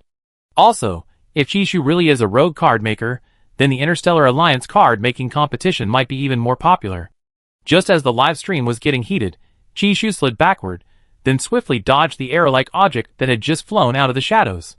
At this moment, he finally remembered something someone had said during dinner with Rice and the others before he left. People at the Interstellar Alliance tournament are all cunning. It turned out, they were indeed cunning and adept at ambushes. If it weren't for his keen intuition, he might have easily been ambushed. He didn't want to be packing his bags and going home as soon as he arrived at the Interstellar Alliance. Chishu hid behind a tree, guessing that the opponent's basic card would only last 2 or 3 minutes at most. Actually, if he hid well, its power wouldn't be much. Whoosh! Thump! An arrow from another direction struck his tree, only 5 centimeters from his head. Basic star cards have limited range of use, smaller than intermediate, advanced, and top-tier cards. After roughly determining the direction, Chishu raised his hand and hovered in the air, wanting to test if any cards other than mental ones would have any comical effects. And so, an offensive card appeared out of nowhere. Enemy explodes in a second. Chishu thought these 3 clear words should give him the effect he wanted, right? Enemy refers to the enemy. In a second means 1 second. Explode means an explosion. The enemy explodes in 1 second. Genius, he must be a genius. As soon as Chishu released his card, he realized he had made a huge mistake. He misspelled a word. He had written explode as exposure. This mistake was utterly ridiculous. You can't let your mind wander. His long-held composure kept him silent. He thought to himself, what if his friend was watching on screen? The people in the live stream didn't know what Chishu was up to this time either. Why was he so quiet? Chapter 167. But soon, a burst of curses erupted near Chishu, filled with vulgarities and numerous beep sounds, content that the virtual pod's live stream couldn't broadcast. The Interstellar Alliance's competition was open to the entire galaxy, and they needed to set a good example, avoiding any negative influences. Even so, the virtual pod couldn't withstand the increasing speed and volume of the curses from the 2 nearby individuals. The virtual pod's analysis system was struggling to keep up and couldn't suppress it. Come on, you're the one talking. You drink those enhancement potions every few days. Yeah, I do, so what? It's none of your business. Don't think I don't know that last time you used your star card to conjure up a beautiful woman, only to find out she was an old man almost 400 years old. You shut up. Why should I shut up? You started it. Fine, since you want to continue, I say it too. You confessed to your goddess over 100 times, and each time you were rejected with the same reason, that you're not good enough. Chishu, This time, okay, it was his fault. Chishu couldn't sense the black arrows flying towards him anymore. The noise from the 2 people arguing nearby grew louder and louder. Chishu couldn't help but run to the front to watch, but the 2 were so engrossed in their game that they had no idea they were in the middle of a match. Seeing that their argument was escalating and they were about to fight, Chishu pleaded, stop arguing. If you keep arguing, you start fighting? Yeah, why should I argue with you? I just beat you up. Beat me up? You think you can? And so, the 2 actually started fighting, violating the rules and being logged off. Live stream, Hey, someone from Fanta Kingdom, tell me, your card makers. Are they really like this? Once is one thing, but twice in a row. If Chishu isn't a rogue card maker, I cut off my head. I remember someone in the comments section of a popular post saying that if Chishu is a rogue card maker, then he livestream himself eating poop. What are you Imperials talking about? First time seeing a card maker like this. Tell me, isn't this underhanded? So underhanded. I never expected them to go offline like this. What happened to the 50,000 point powerhouse? Aren't people with 50,000 points supposed to be able to produce 50 high-level star cards a year? I'm impressed, I'm truly impressed, I have to admit it. You Imperials really know how to keep things under wraps. A genius like Chishu hasn't even become famous across the interstellar realm yet. I can't imagine how many people will hunt him down later. This card is too cheap. Death is a simple thing, but social death is not. Outside the virtual pod, the man who had just turned into a monkey and fallen from the tree remained silent, his face grim. The 2 men who had also just emerged were silent, but both clenched their fists. They then went to the restroom and fought again. When they came out, their faces were bruised and swollen. The 2 brothers, now bitter enemies, took 3 minutes to slowly recall, damn, were we just controlled by the star card? Realizing what had happened, the men were burning with anger. They took a deep breath and opened their terminals to watch the live stream. They hadn't expected the Interstellar Alliance system to match them together. Now it was too late for regrets. They should have split up and participated in the competition. The most infuriating thing was that they encountered that young master they had previously mocked. That young master hadn't said a word, but the moment he spoke, he made them instantly log off. The most crucial thing was that they had lost face throughout the entire galaxy, a humiliation they had never experienced before. The men with totems painted on their faces gritted their teeth in anger. Just you wait, his name is Chishu, right? I will definitely not let him leave the Interstellar Alliance alive. Chishu was also quite embarrassed at this moment. To be honest, at first he thought that becoming an idiot would mean he would directly become an idiot, then encounter someone, and be killed by others. He never expected that he could climb trees. He could only control what words he wrote, but he couldn't control the effect. Before the competition, he crammed on a book. The Origin of Star Cards. The book explained that the effects of star cards were formed based on the card maker's personality combined with their memories. Chishu suddenly remembered that before the apocalypse, he often stayed home watching abstract videos. Chishu felt sweat beating on his forehead. This time, he was truly going all out for his credits. He had never risked his life for anyone else, but he had for credits. The vast, eerie forest suddenly started to rain. Chishu felt the rain hitting his face, cold and icy, making him feel uncomfortable. He quickly ran to take shelter under a giant mushroom umbrella. The drizzle seemed endless. There were still 20 minutes left in the competition. Chishu suddenly stopped worrying. Someone else was anxious. After all, he had already eliminated 3 people. Even if time ran out, he would still win. Soon after, Ling Yuan, who had finally found Chishu after much hardship, stood not far away. He was soaked to the bone, his hair dripping wet, his handsome hairstyle almost ruined. Livestream. I remember who this is, Ling Yuan, the card maker from Fengtu Kingdom, who loves good-looking people the most. I, an imperial citizen, want to tell him to run away. What's going on? It's over. None of you from Fengtu Kingdom are spared. Ha ha ha, help! He even struck a pose and walked up to Chishu. This is a competition. Does anyone remember this is a competition? Is Ling Yuan trying to seduce Chishu? But with the third prince in front of him, Ling Yuan is no match. Chishu didn't understand what this person was doing standing under a tree 10 meters away with his hands in his pockets. Didn't he know he had eliminated his good brother? This person was staring at him intently. Chishu's eyes were wary. You have something to say? If it weren't raining, he would have definitely gone far away. The man before him was rather handsome, the pattern on his face making him even more recognizable. But why did his demeanor seem so narcissistic and a bit greasy? Yes, I saw you outside just now. They were saying bad things about you, but I didn't say anything, Ling Yuan smiled. And then? Then, I wanted to get to know you, and also to ask if you have a boyfriend. Ling Yuan considered himself the youngest and most skilled card maker in Fengtu Kingdom, but he couldn't bear to use star cards on a beauty like this. It would be best if the beauty eliminated him, herself. Only if that didn't work would he use star cards. Qi Chen's tone was flat. I'm married. And he has 2 children. Ling Yuan's smiling lips instantly froze. What? You're married? No way. This young master before him already has a partner? A thunderclap seemed to explode in his ears. He hadn't expected that such a seemingly innocent boy was actually married. Chapter 168. Ling Yuan was a man who only showed affection to beautiful women. Upon learning that Chishu was no longer within his sphere of interest, he raised his hand and drew several symbols. A violent gale, accompanied by rain and hail, instantly swept in, its power immense, threatening to engulf the entire forest. Tall trees began to sway, some already snapping to the ground. Chishu, reacting quickly, immediately hid behind a mushroom-shaped umbrella. He had wanted to strike first, but only by understanding his opponent's methods could he know what to do, so he waited until now. The wind swept over him, hailstones repeatedly grazing his face, nearly hitting him.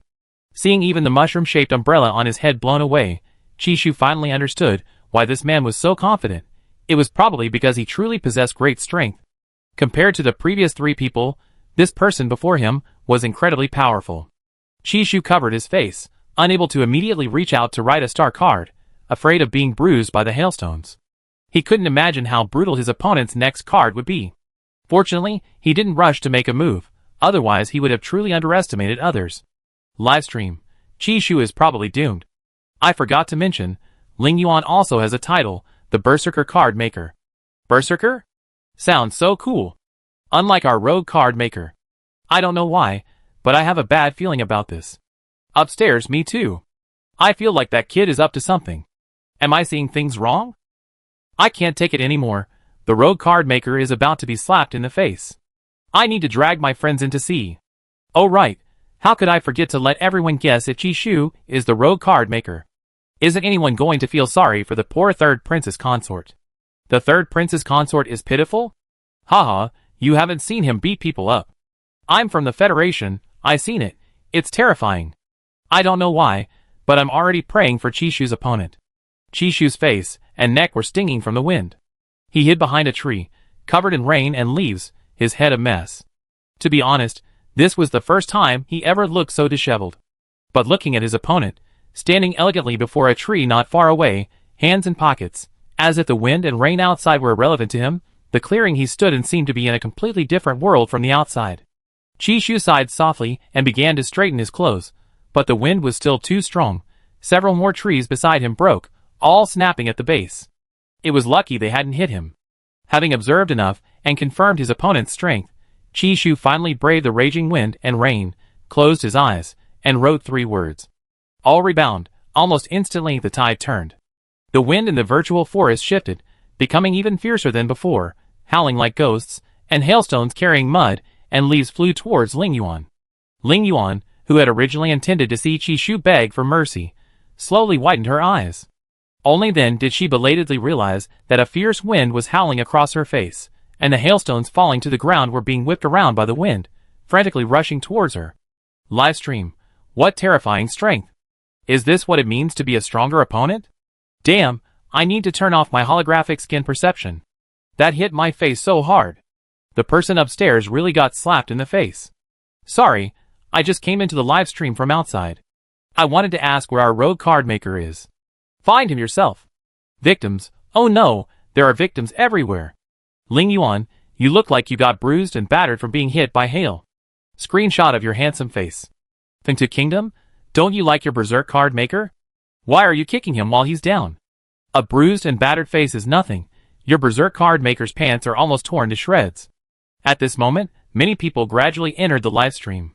They had all heard that the rogue card maker was here, and some even said that the third prince's consort was the rogue card maker. Although they didn't quite believe it, they still wanted to see if it was true, just in case.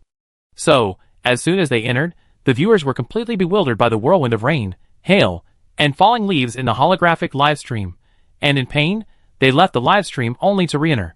Then, they saw Chishu standing somewhat disheveled but beautifully beside a fallen tree. His posture was upright, his legs straight and long, his shoulder-length black hair slightly blown by the wind, a strand of black hair clinging to his full, rosy lips. So handsome, hiss. This doesn't seem like it. This looks like a normal star card battle, right? That's because you didn't watch the beginning. Go back and watch the replay, and you see. Really? Such an elegant third prince's consort, actually a rogue card maker?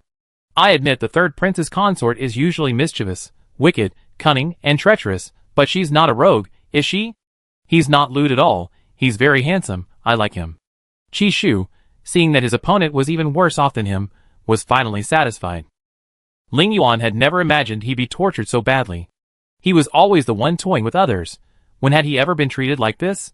He was the hope of the entire Fengta Kingdom, the youngest and most skilled card maker, and now he was going to be eliminated in a beginner's tournament. Was this acceptable? His clothes were tattered, and his body was covered in bruises. Ling Yuan gritted his teeth and persevered for nearly 3 minutes until the wind finally stopped, revealing the forest in the aftermath of a major disaster. Chishu only had a small, barely noticeable bruise on the bridge of his nose. Seeing Ling Yuan's pitiful yet defiant state, Chishu felt a little apologetic, but not much. You're pretty good? Ling Yuan felt utterly humiliated, but he couldn't say anything against the boy opposite him. Saying more would make him seem petty, but he was humiliated, yet he couldn't log off. He hadn't forgotten his mission. Losing this match meant winning 3 more to qualify for the promotion tournament. Only 2 days left. If he loses the first match, he's finished. Boom! A bolt of lightning struck, and Chishu instinctively dodged at lightning speed. He hadn't expected that this guy, despite being tortured like this, still possessed such formidable strength.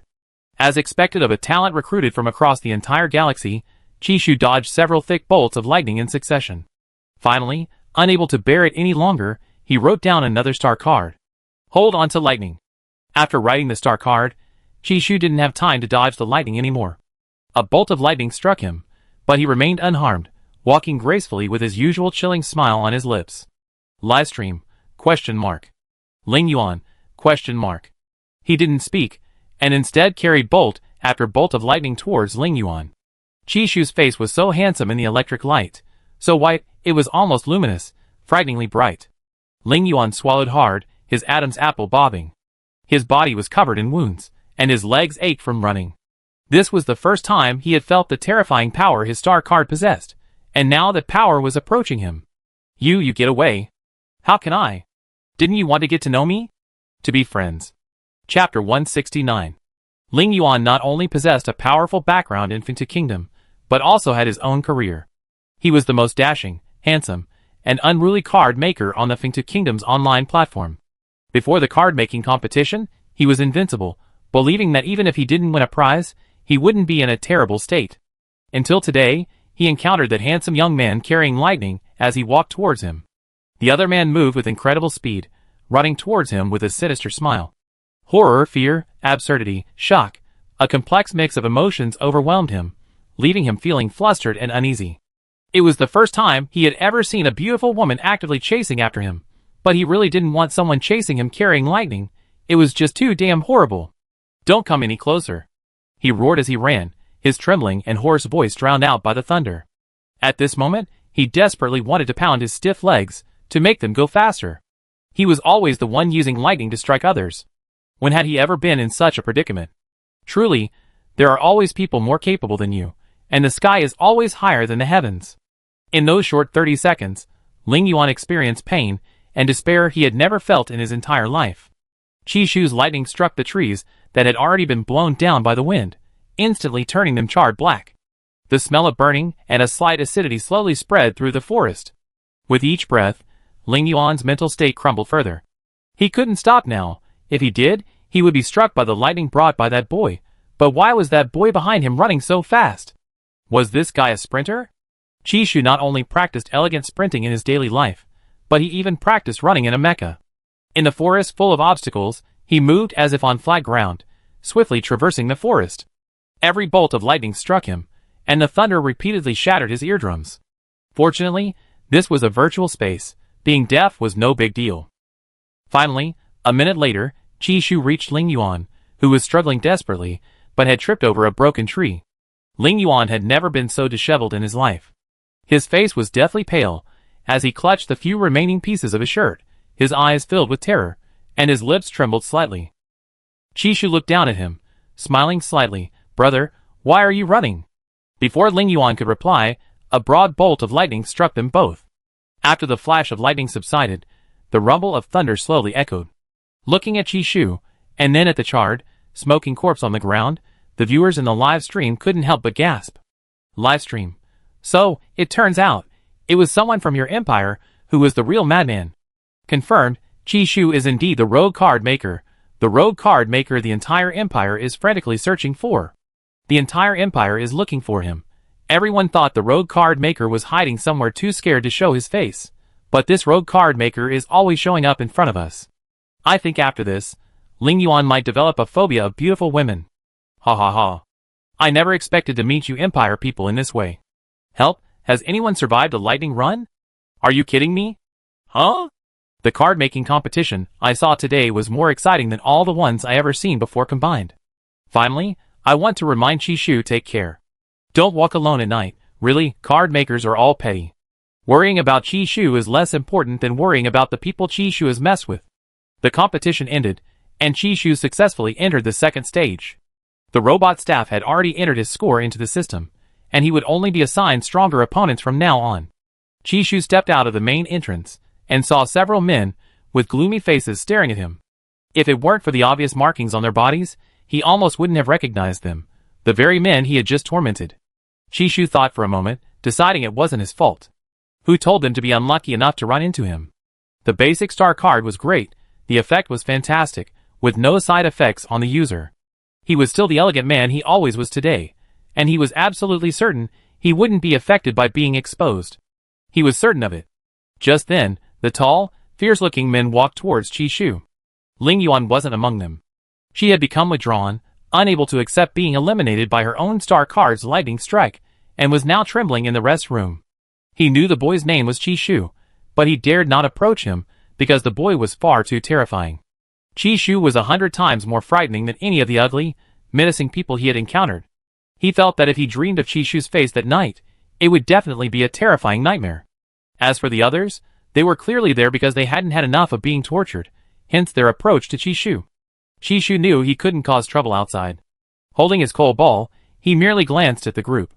Just as he was about to leave, a group of people suddenly rushed over, then abruptly stopped their vehicle. The scene was rather strange and perplexing. "What's wrong?" Qi Shu asked, looking at the group whose faces had instantly turned pale. The group couldn't help but quietly take a step back. One of them gritted his teeth and said, "No, you. Go." Qi Shu nodded slightly, got into the hover car, and his companion, Cod, gave the group a sharp look. Watching helplessly as Chishu's hovercar departed, the group felt an unprecedented sense of frustration, their anger finding no outlet. They knew Chishu was likely someone of high status. After seeing the comments in the live stream, they learned she was the third prince's consort, a woman of noble birth. The third prince, Alhype, was renowned not only within the empire, but throughout the entire star system. After all, he was a prince possessing both violence and beauty, an object of worship and reverence for countless people. Initially, the group thought, so what if Chishu was Alhype's partner? Alhype wasn't with Chishu now. However, when they approached Chishu, they discovered an incredibly powerful and suffocating mental energy imprint on his body. The leopard in his arm stared intently at them, as if uttering another word would have their throats slashed by a single claw. The immense pressure loomed over them, forcing them to retreat with despair in their hearts. Losing face in front of the entire galaxy was bad enough, but to be unable to get revenge was even worse. This was the first time they felt so frustrated. Could it be that Chishu is retaliating against us in the competition because of what we said about him at the beginning? Possibly. Why? Why does a card maker like Chishu exist? Strength, partner, he's powerful in every way. After Chishu got into the hovercar, the atmosphere inside was quiet and eerie. Even the usually talkative Wang Tudo didn't dare utter a sound. Chapter 170. Chishu had already guessed that his identity had been exposed, but he feigned ignorance, asking, "What's wrong with you guys?" Inside the six-seater hovercar, Code sat in the driver's seat. Hearing Chishu's question, he snapped out of his daze, thinking to himself that after serving as Chishu's bodyguard for so long, he hadn't even known that Chishu was the rogue card maker. The feeling of having such a powerful figure by his side was truly subtle and complex. Chishu wasn't just a rogue card maker, he was also incredibly well-rounded. He hadn't lost a single match, whether in team or individual competitions. Thinking of the word rogue, Code couldn't help but chuckle. Chishu, what are you laughing at? Sorry, third prince's consort, I'm laughing because my dog gave birth to quadruplets, one of which is a Dalmatian. Code was actually quite good at suppressing laughter, but this time he really couldn't hold it in. Why is there only one Dalmatian? Because the other puppies don't have spots. Hearing this was like hearing a profound truth. Chishu knew that Code might be laughing at him, but he could only pretend not to. He suddenly felt an urge to hit someone, but he couldn't. It would seem like he was acting rashly and immaturely, which wasn't elegant. Although he had the title, what did it have to do with him personally? Having mentally prepared himself, Chishu closed his eyes to rest. Inside the car, Wang Tudo didn't dare to utter a sound, somewhat timidly. He was currently having a mental breakdown, feeling his brain wasn't working properly. How could others have guessed at a glance that Chishu was the rogue card maker? Why? Wang Tudo was shocked, then suddenly remembered that they were Chishu's guards. Could they stop someone Chishu had provoked?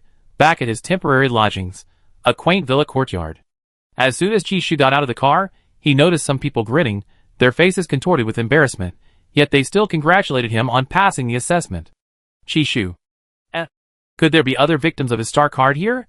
He coughed lightly and said, "Yes, thank you everyone. Leave a few to guard the area, and let a few others go and rest. You worked hard." With that, he returned to his temporary bedroom, closed the door, and let out a heavy sigh of relief. He hugged the black ball of fur and rubbed his face against its neck.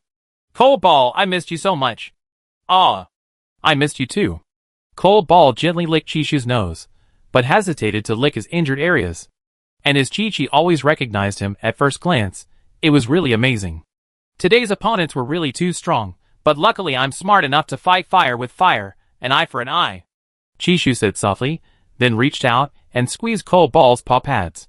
Alhype was very indulgent towards Chishu. Since Chishu touched him, so be it, after all, she was his wife. Someone tried to approach Chishu today, but Chishu readily admitted he was already married. Alhype was very happy and satisfied. In his heart, Chishu was a perfect person.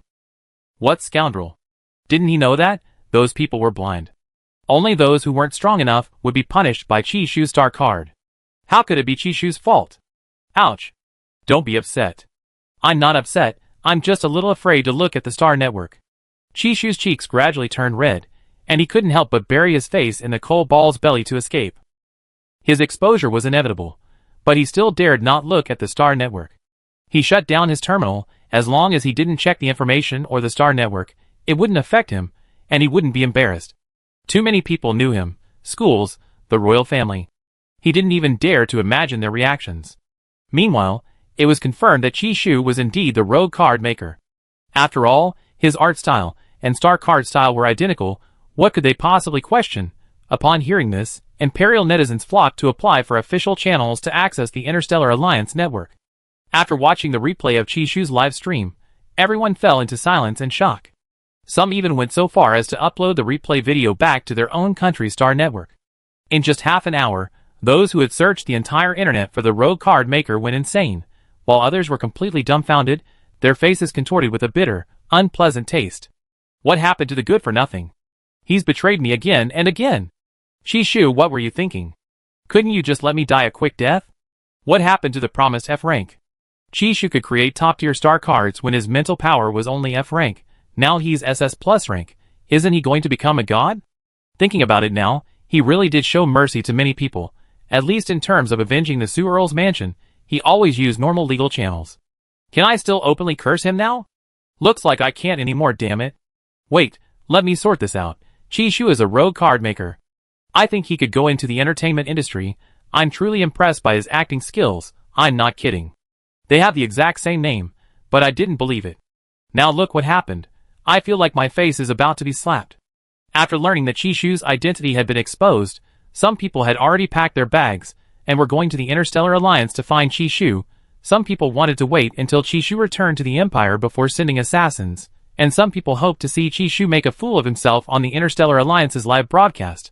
But clearly, it's not possible yet. The preliminary rounds are over, and all they see are Chishu's opponents utterly disgraced, losing face and disgracing the entire galaxy. These people probably hate Chishu even more than they do. They never imagine they have to wait in line to beat up Chishu, with many even threatening to cut in. Some are already speculating whether Chishu can safely return to the Empire. Meanwhile, some netizens still unaware of the power of the rogue card maker. After researching the stories behind Chishu's star cards, they suddenly realize that the bounty on Chishu isn't without reason.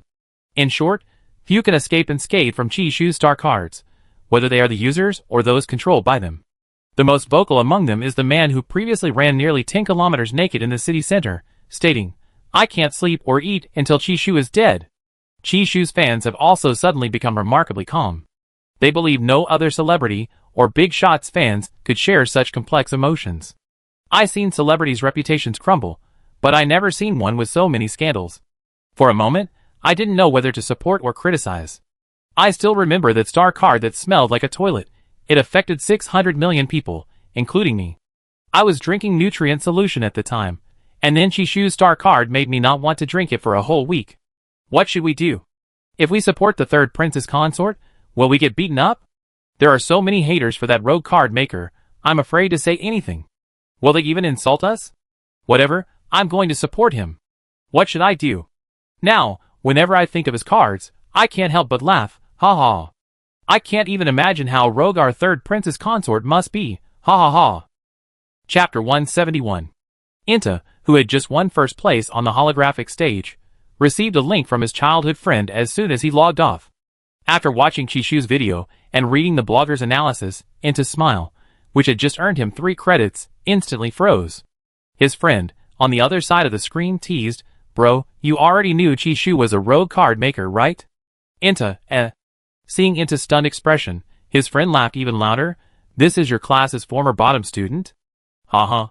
Seeing Inta's almost tearful eyes, his friend pursed his lips, afraid to laugh anymore, but his whole body trembled from holding back laughter. "Don't be sad, at least you have another awesome friend, you should be happy."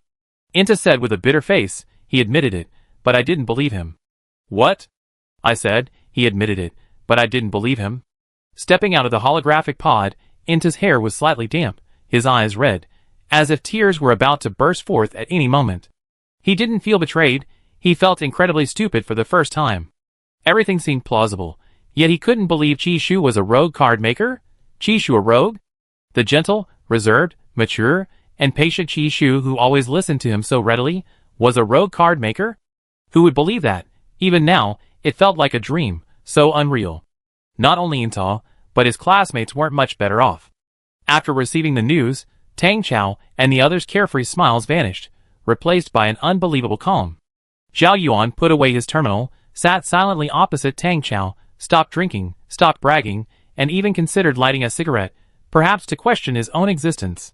Tang Chao awkwardly recalled how they had always treated Qi Shu like a child. But this kid turned out to be someone who could single-handedly defeat countless heroes and leave them utterly ashamed. After a long silence, Tang Chao suddenly chuckled dryly, glancing at the class credit list. Qi Shu had only earned 20 credits in one semester. That's the kind of credits a senior who feeds pandas couldn't accumulate in 10 years. Damn, we were so stupid. Do you think Qi Shu thinks we're all noobs? No way. I don't think he has time to mock us. As they spoke, the two exchanged a glance, then suddenly remembered something. Zhao Yuan whispered, you know, that armpit thing, that ballet thing, and that 360-degree slide tackle. How did he come up with that? He forced a smile, wanting to laugh, but also wanting to cry.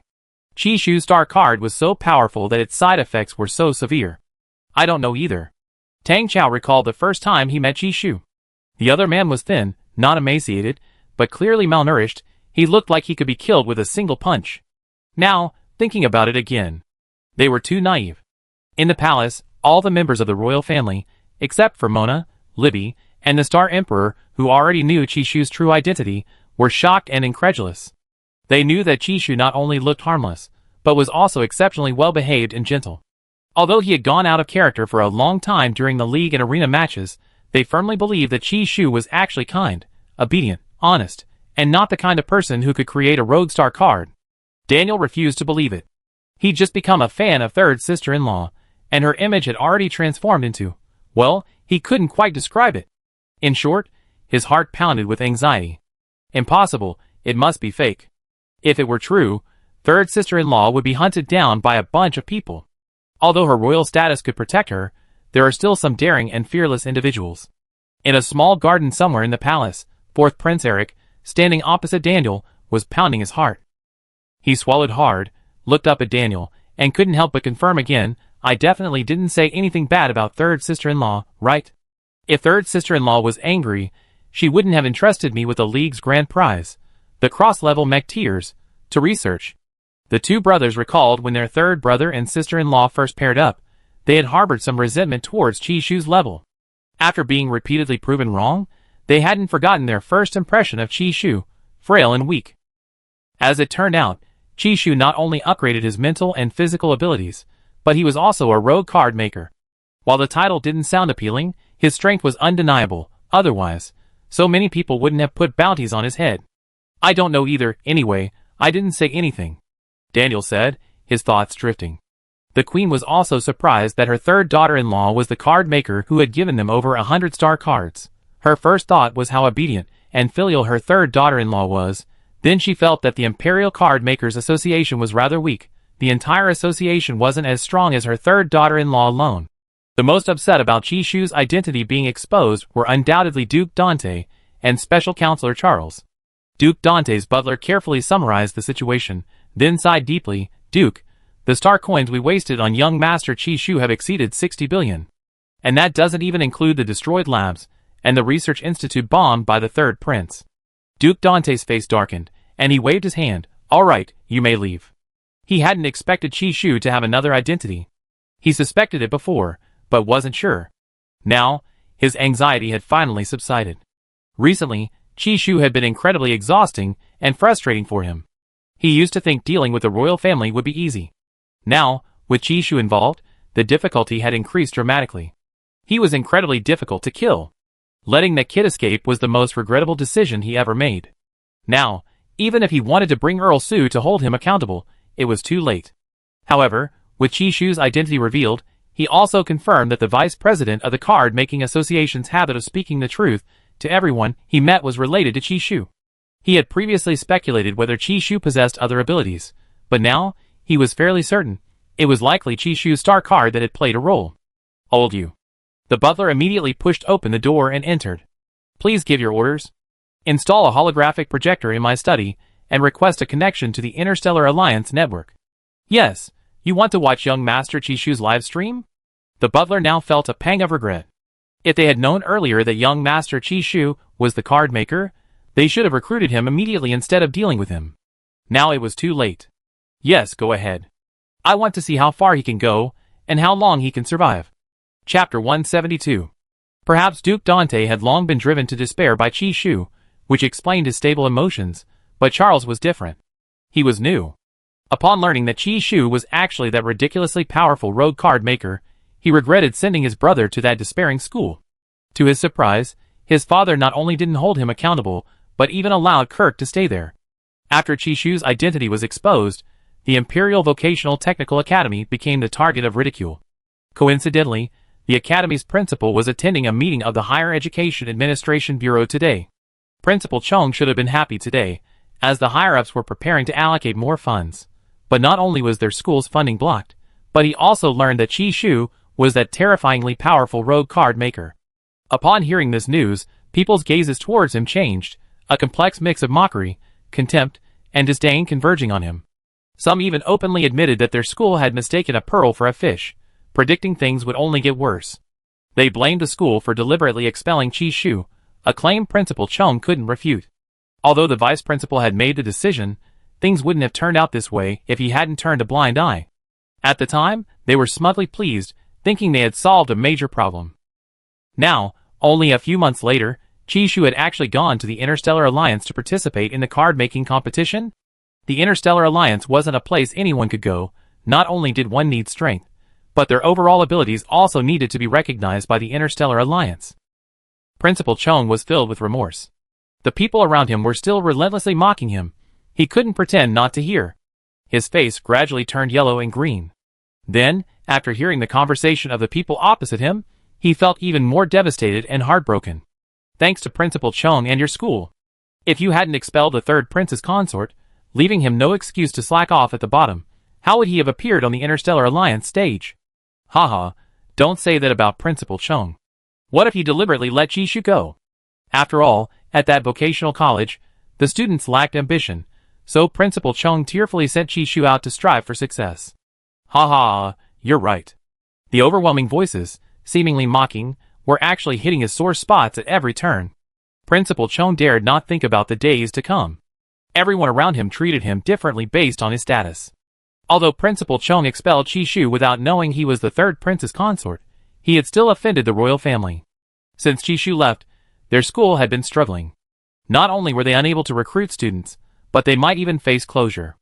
Their school was a private one, and now, they were all ruined. The students of the Imperial Vocational Technical College, who had been classmates with Chi Shu, felt not only jealousy but also deep regret after seeing the glamorous and confident Chi Shu on screen. Those who had insulted and bullied Chi Shu were having a terrible time. Some people, ever since they saw Chi Shu and verbally abused him at the beginning of the semester, were plagued by nightmares.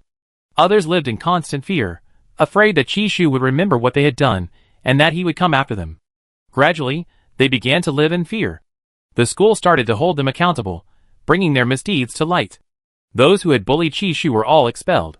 No school was willing to accept them afterward because they had a criminal record. In short, to protect itself, the Imperial Vocational Technical Academy was willing to offend these people's families in an attempt to salvage the situation, but to no avail. Their small corner went unnoticed. But once spotted, an invisible hand crushed them, leaving them no chance to recover. Interstellar life also values interpersonal relationships, and the Imperial Vocational Technical Academy was utterly finished. As Chi Shu's identity as a rogue card maker was exposed, many people began to recall the regional league on the Capital Star, where Chi Shu and Rice had teamed up to win the championship. Although Chi Shu's star cards were flashy, his strength was overwhelming. Both Imperial and Federation netizens were eagerly anticipating the Interstellar Alliance card-making competition because of Chi Shu's participation. Some haters were waiting for Chi Shu to stumble. The morning on the Alliance's main star was foggy, the sky a bluish-gray. Some people grew increasingly angry, tossing and turning all night, unable to swallow their anger, unable to bear it any longer.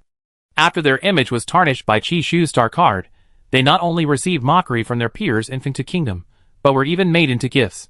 The victim who was turned into a monkey and roamed the forest like a monkey by Chi Shu's star card said he would rather die from being pierced by 1,000 arrows in the competition than lose face. His parents still don't believe it's a side effect of the star card, and insist he go back to China to see a psychologist. Actually, he doesn't know that the two who were exposing each other's secrets are the ones truly ashamed to face anyone. Even when they go out to eat wearing electronic masks, they can hear people talking about them. Ling Yuan is the most conscious of his reputation, and also the one who suffered the most. He suffered severe physical and mental trauma. During the competition, he not only lost all his dignity, but his clothes were almost completely torn, and he was even struck by lightning. He was driven to the brink of collapse by Chishu's torment, and dared not seek revenge. So, when the three announced a meeting, he didn't show himself, instead hiding himself, wishing his name would disappear from the world. The three victims from Fengta Kingdom, their faces painted with totems, had dark circles under their eyes early in the morning. They decided to secretly teach Chishu a lesson. As card makers, their skill in underhanded tactics was unparalleled. I think we can stake out Chishu's temporary residence and use high-level cards to trick him. What if he doesn't go out? Impossible, he'd definitely go out. After all, this young master is young, naive, and innocent, with the strongest curiosity. He'd definitely go out. He'd probably win the preliminary competition by accident. That makes sense. They didn't think it made sense, they just felt embarrassed. They couldn't bring themselves to praise Chishu verbally. Anyway, we must teach him a lesson. Although he has many guards, they might all be useless, just looking tough. Okay, it's decided. Chapter 173. On the other side, Ningju, whose goals were largely the same as Feng Tugua's, successfully entered the Interstellar Alliance to participate in the competition based on his points, and ultimately passed the preliminary round assessment. After being tricked by Chishu and Jun winning in the University League, he made beating up Chishu his immediate goal. To this end, he worked day and night making cards, finally earning 50,000 points before the deadline. With the preliminary round over and 7 days left until the promotion round, he was determined to capture Chishu during this time, because besides beating Chishu up, he also had a mission. The Federation's card-making headquarters required him to bring Chishu back to the Federation, but he felt he could take revenge on himself while bringing Chishu back. Worried that Chishu might escape, he even devised 20 plans. Anyway, no matter how powerful Chishu was, he couldn't escape the constraints of his star cards. Chishu, who was being targeted by countless people, dared not access the Empire Star Network. He had already blocked Star Blog before participating in the competition. In short, with Cold Ball by his side, he was doing quite well. He practiced Tai Chi in his room that morning as a form of exercise. Afterwards, he went downstairs to cook. Cod and the others had bought the freshest ingredients from the Interstellar Alliance, and Chishu, in high spirits, made a huge basket of steamed buns. Hearing that Wang Tudo was also a foodie with considerable culinary expertise, the two decided to make a long-lost dish of braised pork. Wang Tudo's tongue practically melted from the food. Third Prince's consort, you're amazing. You can even replicate ancient Earth cuisine. I only ever heard that braised pork was delicious, but I never imagined it would be this fragrant. Wang Tudo didn't even want potatoes anymore. Being able to serve as Chishu's bodyguard felt like the greatest honor of his life. Chishu dared not go online, nor did she want to practice calligraphy. With nothing else to do, she started cooking. Those who had experienced the apocalypse were most attached to food. Having dreaded the days of food shortages, Chishu even treated nutrient solutions like beverages. Landon watched Chishu happily making dumplings, buns, and hand-rolling dough in their temporary shelter, and then thought of the people squatting outside. He suddenly didn't know what to say. Landon was even a little relieved that Chishu's hobby was cooking, which inadvertently reduced their workload. Perhaps Chishu was serious about choosing a culinary arts major, but at the time, she had her own revenge plan. Before escaping the Su Earl's mansion, Chishu had been feigning ignorance, hiding her true strength. This third prince's consort truly had great perseverance.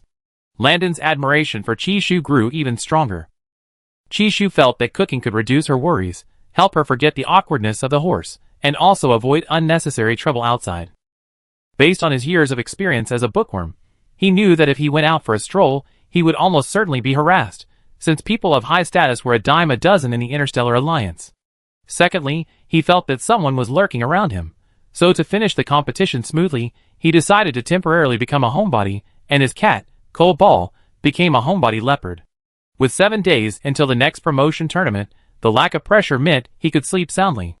With the fragrant Cold Ball by his side, Chishu, a cat lover, felt quite content. These past few days, he ate his fill at every meal. Because there were many people, Chishu cooked extra food to try different flavors and avoid wasting food. Cold Ball raised his paw in support of Chishu's actions. Now, the guards no longer felt useless. They took turns dissuading those who came to visit the third prince's consort, and even helped her finish the uneaten food.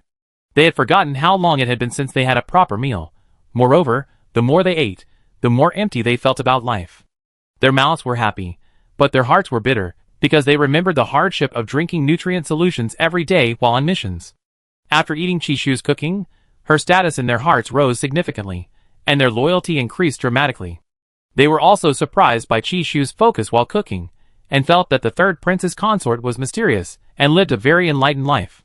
They envied Chishu's attitude towards life, living each day with carefree abandon. The people of Fengta Kingdom, who were lingering near Chishu's temporary residence, never expected that Chishu was a shut-in. The three of them had been staking out Chishu for 3 days and 3 nights. The upgrade competition was about to begin. Chishu hadn't even left his house. Weren't nobles supposed to love shopping? Why was he different from what they expected? He hardly even shopped online. They had already created star cards, waiting to ambush Chishu, but he hadn't shown up. They had also been repeatedly detected as abnormal by the Interstellar Alliance system and warned. Furthermore, Chishu's dozen or so guards had very sharp intuition, almost catching them several times. Ningju was just as devastated as they were. Even though Ningju had devised a foolproof plan, he had underestimated the group of people around Chishu and overestimated Chishu's curiosity about the Interstellar Alliance's main star. He couldn't believe that Chishu, with his SS Plus level mental strength, could stay in that small house for so long. Does someone with SS Plus level mental strength actually dislike being let out for fresh air? Is that even possible? Not only that, the people he sent back every day were drooling. Ningju felt his elites were useless, so he went to check things out himself with his invisibility card. He almost forgot to come back, and was chased by the group protecting Chishu. He couldn't release his mech, nor could he freely use his mental strength. The Interstellar Alliance was full of mental strength sensors. They couldn't act rashly, and could only run away.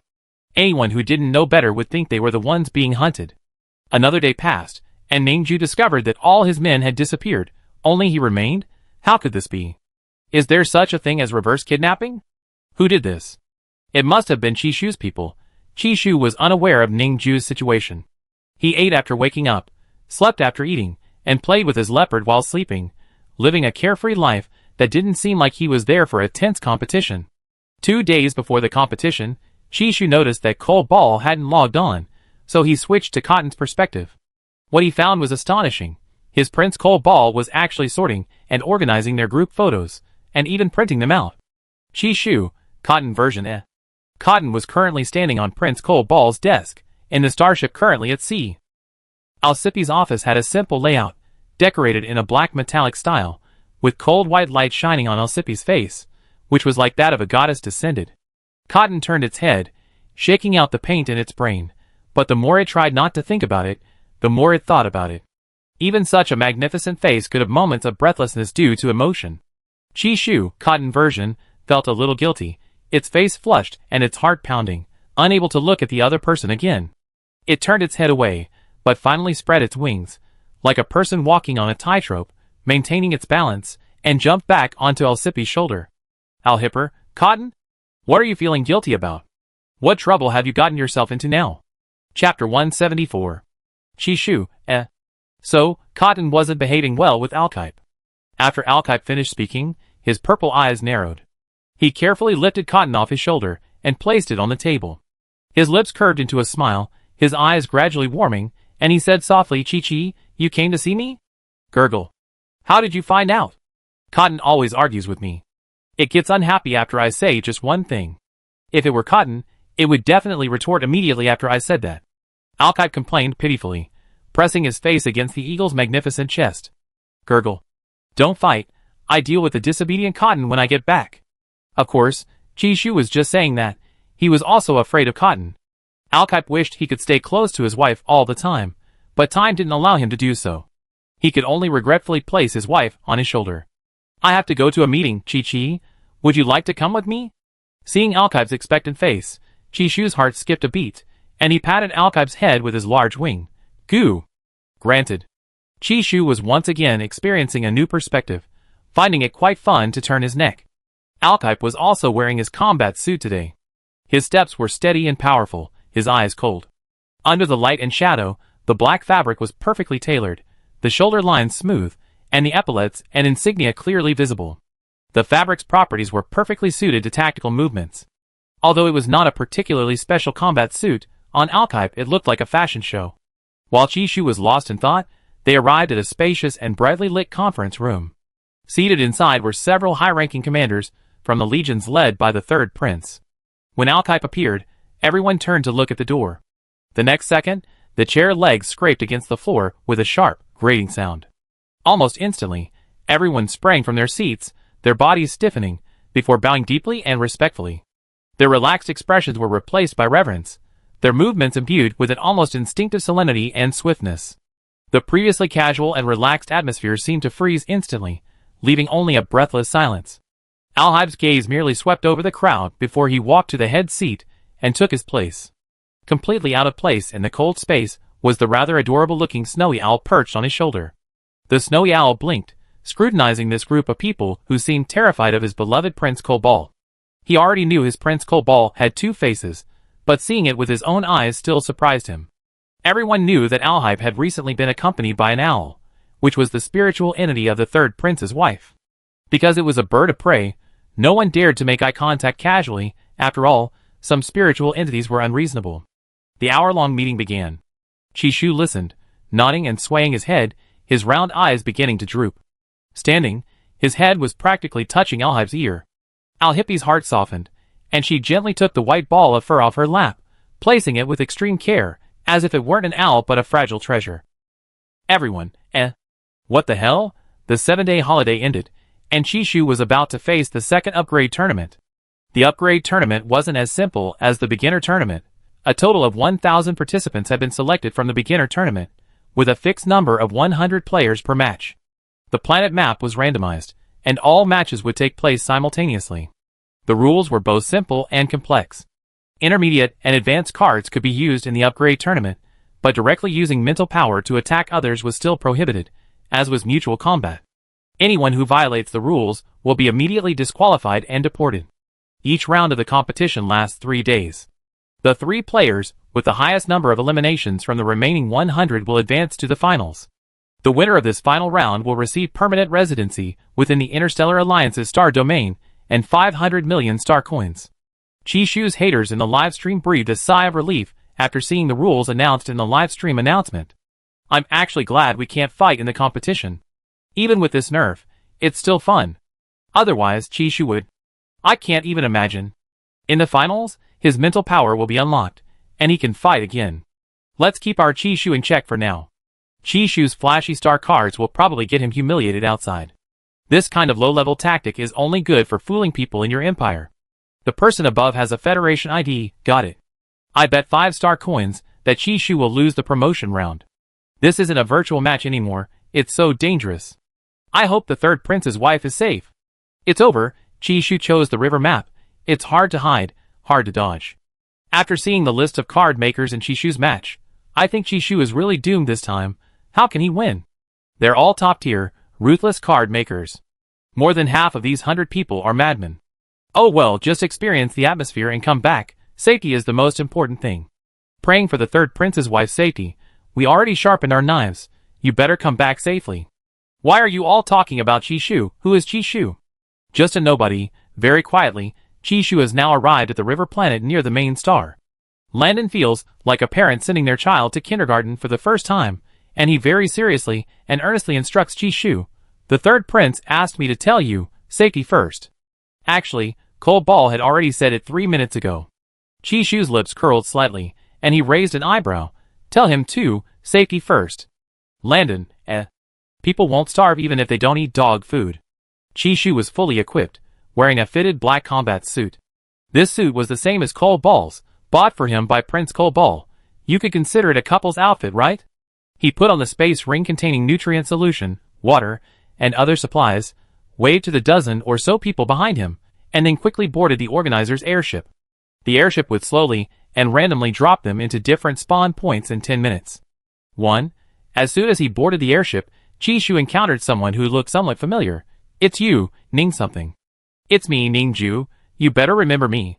Chishu didn't understand what this guy was angry about, but that wasn't his concern.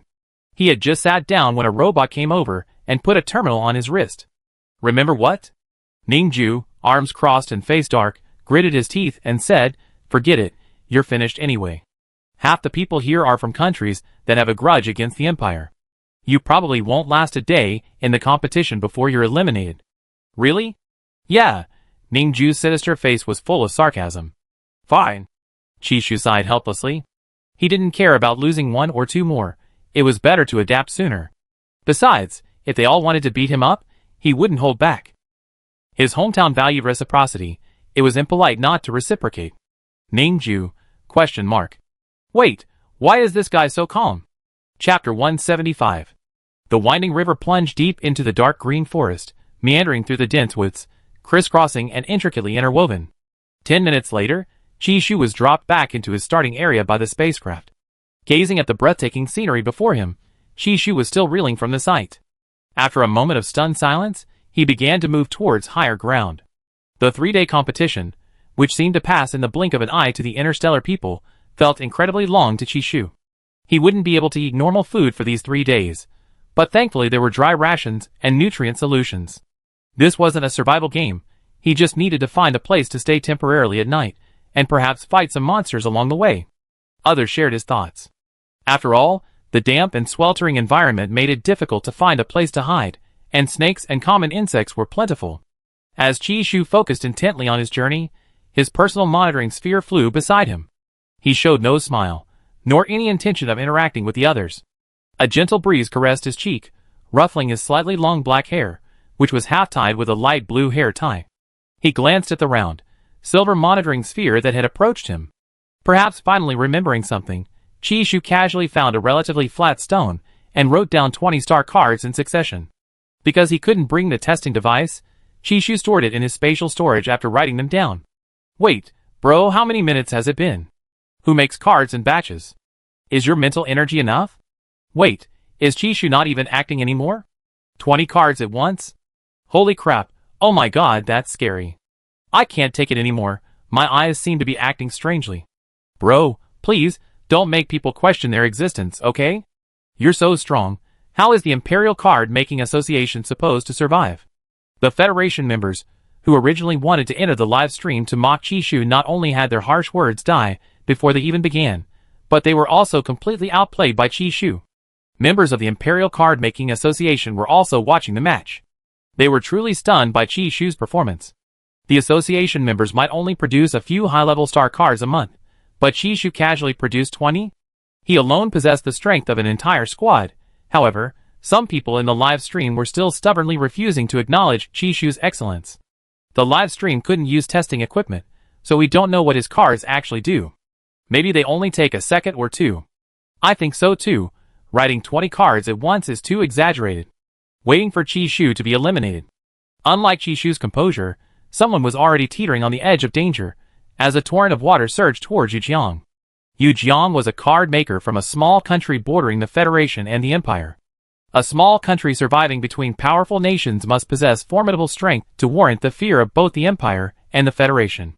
His star card focused on wind power. As his mouth and nose were blocked by the water, a high-level wind control card was released with the flow. Almost instantly, a violent storm began to swirl around the nearby rivers and forests, the water and wind networks intertwining to form a raging waterspout. The surrounding trees and flowers were swept up, and even the grass and river creatures were not spared. The viewers in the live stream seemed a little disoriented. It's been so long since I've seen such a normal card-making competition. It's good, but it feels like something's missing? The moves are cool, but compared to Chishu's, sigh, never mind. Am I being too demanding lately? Ever since I saw Chishu's star cards, I can't watch anything good anymore. I'm doomed. This is what a competition should be like. Chishu himself knew there would be a bunch of people criticizing him, but as long as he couldn't see it, the negative comments wouldn't catch up with him. As he advanced towards higher ground, relying on the map in his terminal, a waterspout was churning wildly not far away.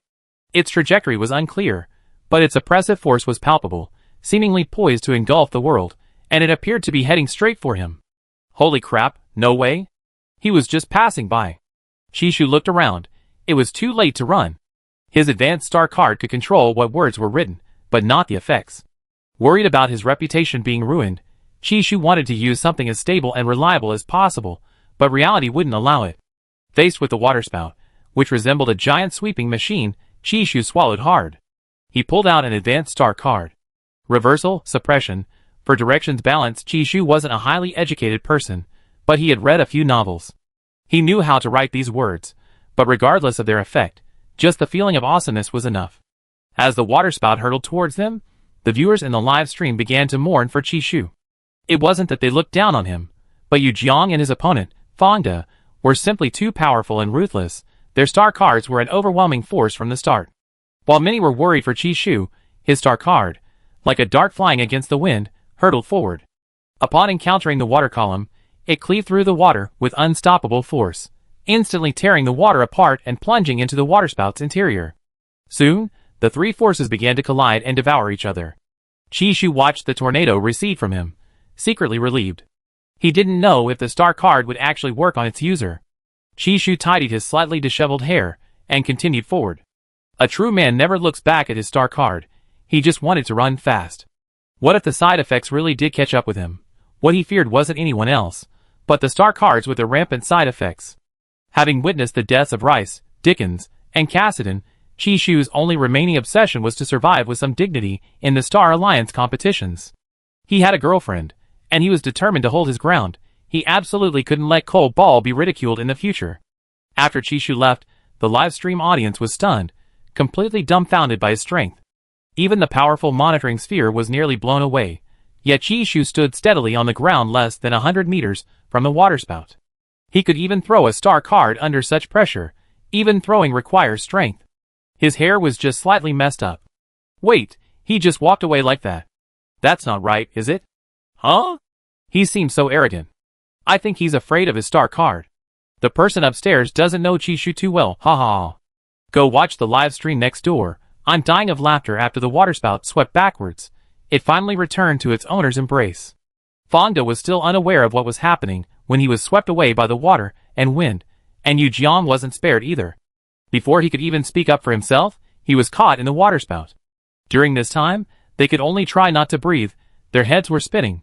Their bodies felt like they weren't their own, uncontrollable, and even their mental energy couldn't quickly maintain balance. Fortunately, the water stopped and the wind died down. The two men, falling from a great height, would have been killed instantly without exceptional mental and physical strength. River creatures, leaves, branches, and grass, still bouncing about, were scattered all over the ground. Chapter 176. Although the viewers in the two's live stream didn't know it was Chishu's doing, they knew that a powerful force had completely suppressed Fangda and Yu Jiang. This terrifying power made them tremble involuntarily.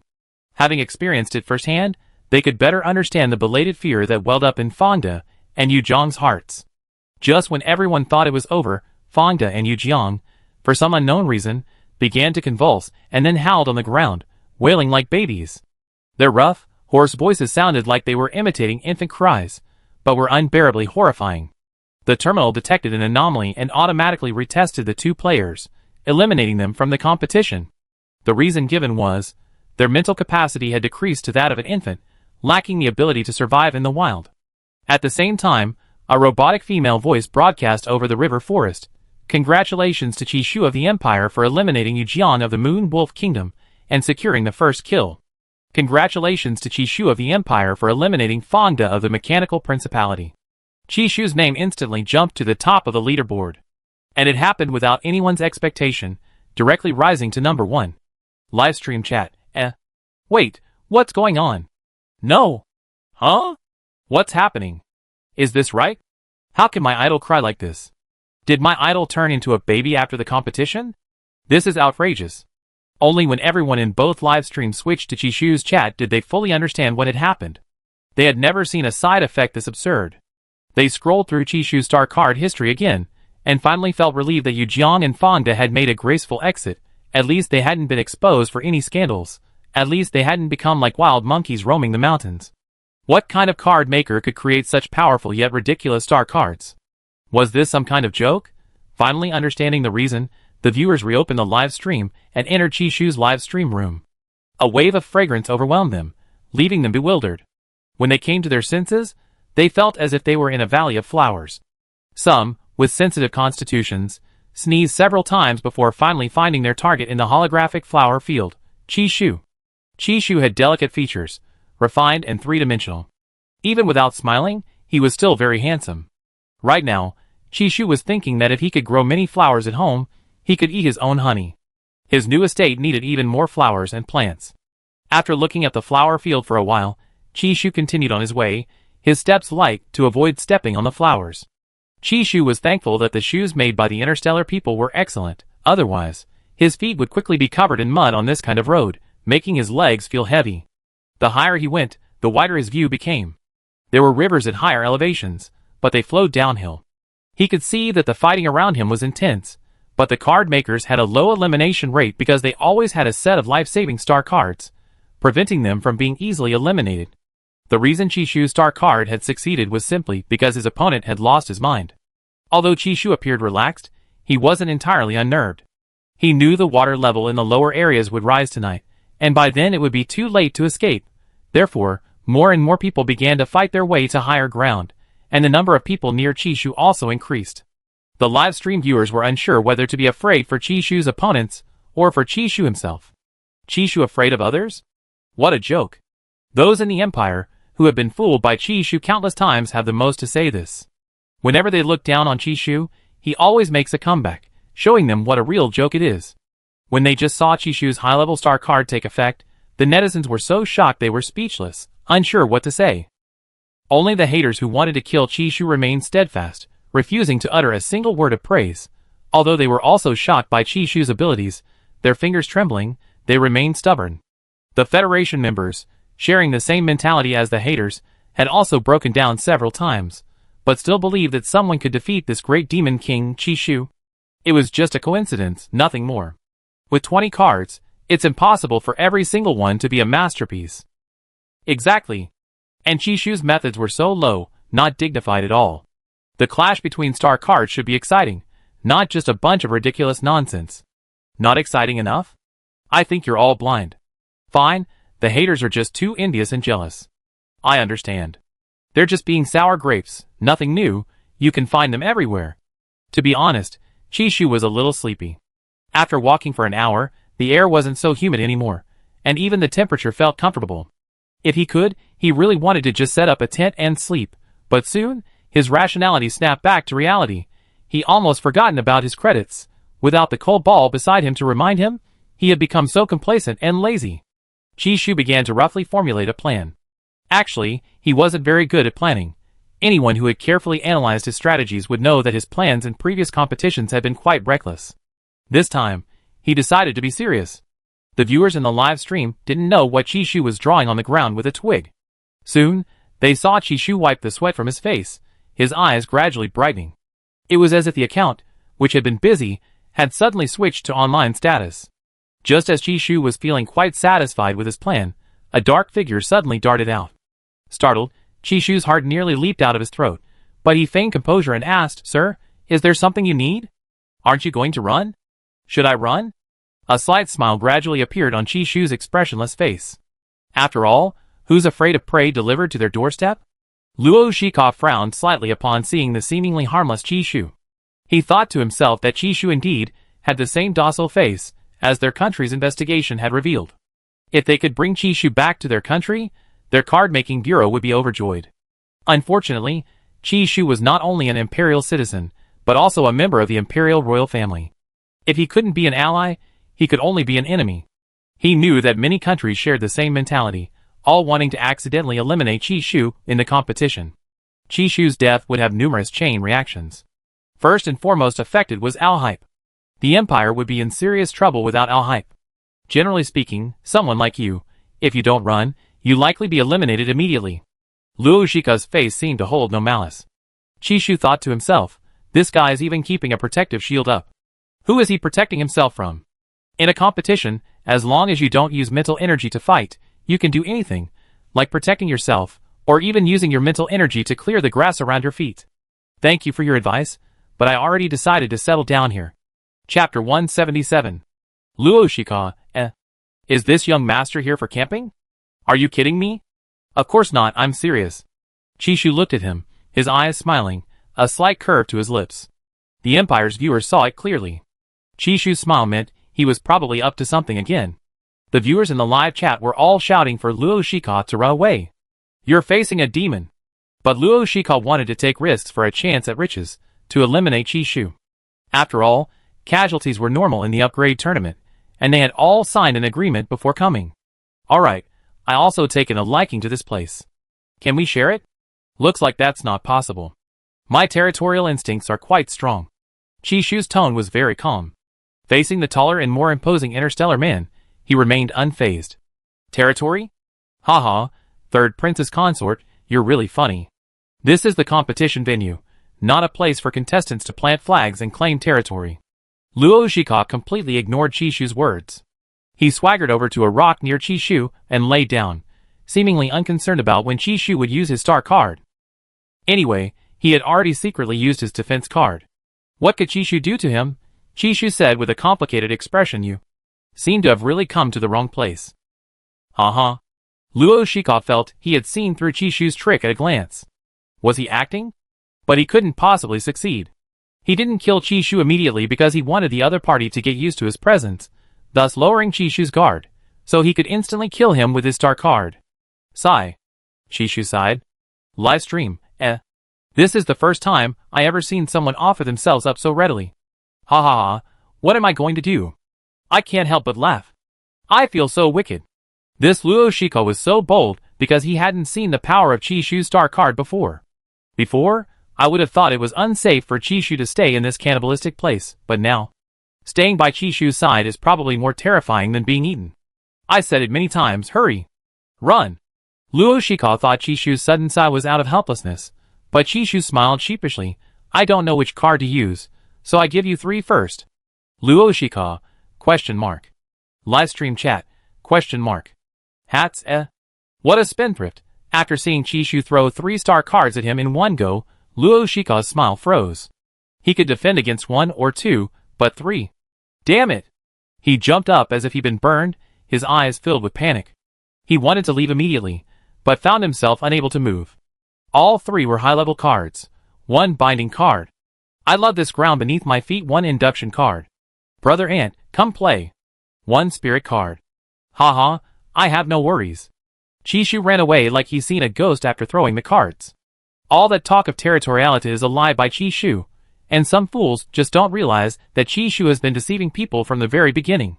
Luo Shika belatedly realized that his defense card could only defend against powerful attacks, not this kind of. Chishu, come back. Luo Shika had 1 foot on a rock and the other already on the ground, his posture like an emergency exit sign.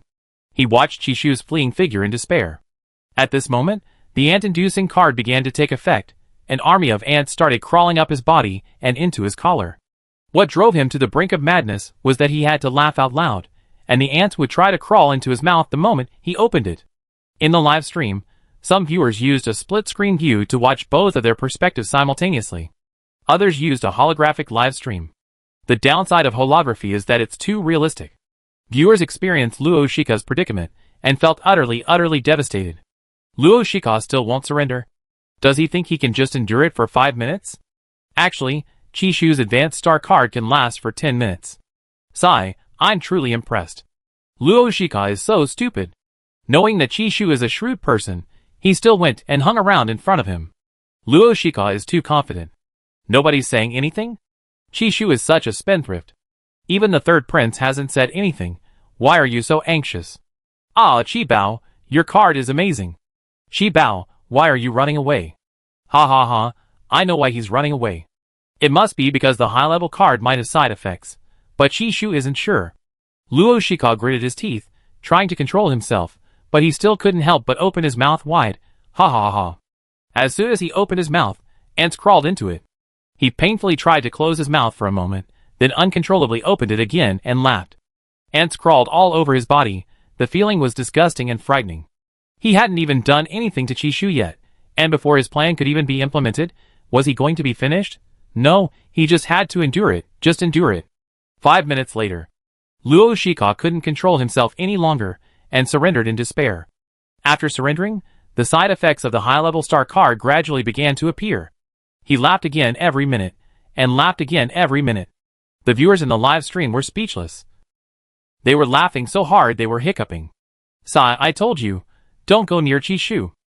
I guess Luo Shika was reckless because he didn't expect Chishu to be able to create 20 high-level star cards in such a short time. 1-star card wouldn't hurt him, but Chishu had a whole stack. Is it even playable? After Luo Shika was eliminated, the broadcast above the river forest rang out. Ningju felt a sharp pain in his ears. He gritted his teeth and cursed under his breath. It's Chishu again. This is never going to end. Ningju had finally eliminated one person, and Chishu had already eliminated 3. At this point, he roughly knew where Chishu was because he had seen Luo Shika before. That person had gone towards the highlands. So Ningju trekked across mountains and rivers, and finally found Chishu on the other side of the river. He shouted, "Hey! Chishu! Come here! Let's team up!" Chishu looked up at Ningju on the other side of the river, which was 30 meters wide, and said loudly, "I dare not go over to you, because there are snakes in the water. And you definitely want to hit me."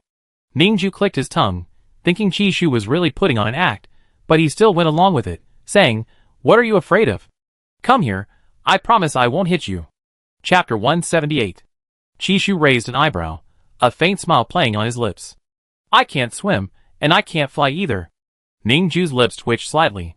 He thought to himself, does he think he can fly? He's not an insectoid. Alright, wait for me then, I'm coming over. We agreed to team up. Ningju stopped hesitating. After catching his breath, even though his legs were numb, he was determined to find Chishu. Seeing Ningju's sincerity, Chishu nodded, seeming very agreeable. "Then I wait for you." He stood by the river, watching the clear, rushing water, listening to the birdsong in the river forest. The people in the live stream were telling Ningju to run, but Chishu didn't even bother with him. What the hell? Chishu would be so kind? Waiting for people? I can hardly believe it. Why am I now immediately worried about the safety of Chishu's opponent? And it seems to have become a habit. Why should we worry? Chishu is a shrewd man. Why would we need to worry? I feel something's not simple. Chishu is definitely brewing some kind of conspiracy. Just wait and see. Sigh, I think Chishu isn't so bad, is he? He wouldn't easily provoke an opponent. Trying to get something from a tiger, Ningju, I respect you as a man. Ningju jumped into the water without hesitation. The rushing water pounded his cheeks, trying to push him downstream again and again, but failing. His clothes and boots were waterproof, so he was completely unconcerned. He felt that Chishu wouldn't attack him proactively. Judging from Chishu's boastful personality, this guy wouldn't openly plot against someone. And indeed, that was the case. Chishu ignored him, instead taking a stick by the riverbank, seemingly about to do something. After he climbed onto Chishu's side of the river, soaking wet, he took out a towel from his spatial storage, dried his hair, and when it was almost dry, he looked back at Chishu. The guy already had 2 fish skewered on his stick, their tails still wagging. Chishu had been studying the competition rules for the past few days, wondering if the creatures on this river planet were edible. He found it quite rare to see such small fish in interstellar space, so instead of immediately eliminating Ningju, he cautiously asked, treating him like an encyclopedia, "Is this fish edible?" Ningju closed his deep eyes, then slowly opened them, a helpless smile playing on his lips. "You're here to compete, not for a picnic, and this isn't some survival game." Chishu nodded. "I know, but you said someone would come looking for me. I figured it's fine, they come looking for me anyway, and I don't want to cross the river. Also, I want to know, is the fish edible?" "Yes, it is." Ningju gritted his teeth. He was secretly wondering why he couldn't refute it, and that he was the one who told Chishu this information. Chishu's drop point wasn't the last one, so almost everyone on the same airship who dropped later than Chishu had marked his approximate drop location on their terminals. Forget it, Chishu is capable. I stay with Chishu for now, observe his tactics, and then decide what to do. Besides, even if he can't eliminate Chishu, he can at least get to know him. After testing the fish with his terminal and finding no toxins, Chishu looked at Ningju. "Help me get some fish, I catch a couple more." He wasn't trusting Ningju, but since the game rules didn't mention fish, there shouldn't be any problems. If he got sick from eating it, he'd just be letting down his credit-earning mentor. "I'm not eating," Ningju said. "Then can you get it for me?" Chishu held a stick in his slender, pale hand. On the stick was a fish that looked like a carp, not ugly, and about the size of an adult male's hand. Recalling the days he spent staking out near Chishu's house, Ningju gritted his teeth. He knew he definitely wasn't obediently helping out for the sake of food. Chishu sighed. Everyone who came to him was wary of him, using such a strong mental shield. Supernatural abilities couldn't invade the other's brain, so he could only focus on the game. After all, he was honest and straightforward. Taking the fish, Ningju was forced to use his mental power to clean Chishu's scales and belly. Was his noble spiritual power used for something like this? Was approaching Chishu really the right choice? Right now, Chishu was already grilling fish by the river. Ningju remained silent, and for some reason, he didn't feel any awkwardness around Chishu. Chishu felt he hadn't eaten for almost 3 hours. It was time to treat himself.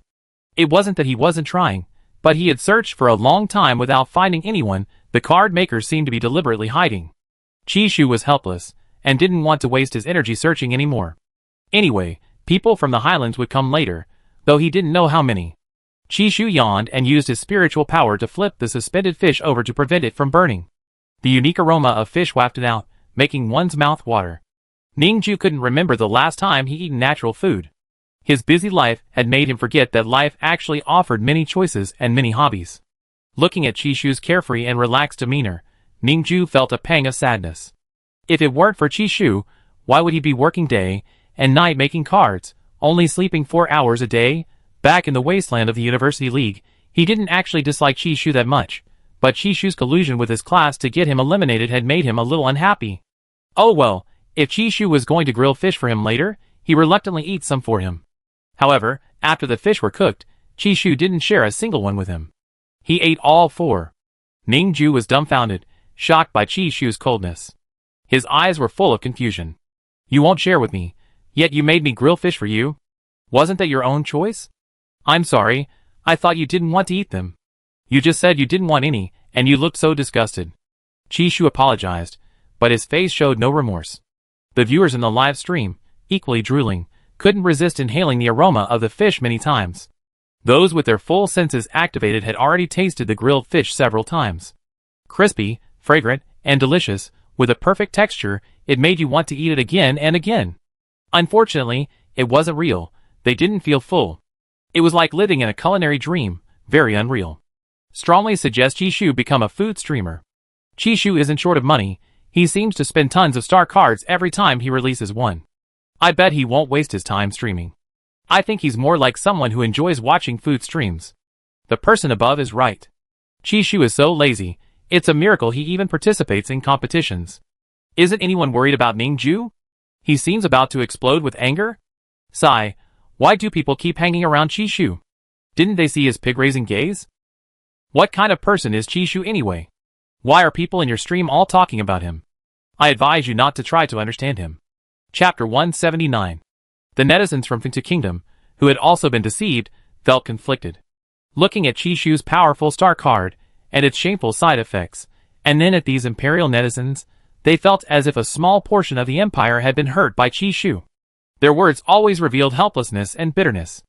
Even those in the empire, who disliked Chishu, didn't dare openly criticize him.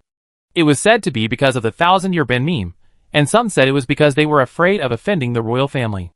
Chishu, who was receiving nationwide attention, had people concerned for his safety, while others wished for his destruction.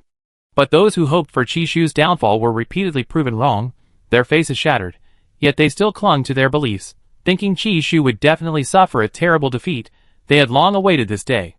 In short, they had stayed in Chishu's livestream room until now, relying on such unrealistic expectations, and now they were being tormented by the grilled fish, a derogatory term for a streamer, to the point of near mental collapse. With such delicious grilled fish, how could Chishu still be ranked last in culinary arts? Would they still be so sarcastic? After eating 4 fish, Chishu felt quite satisfied.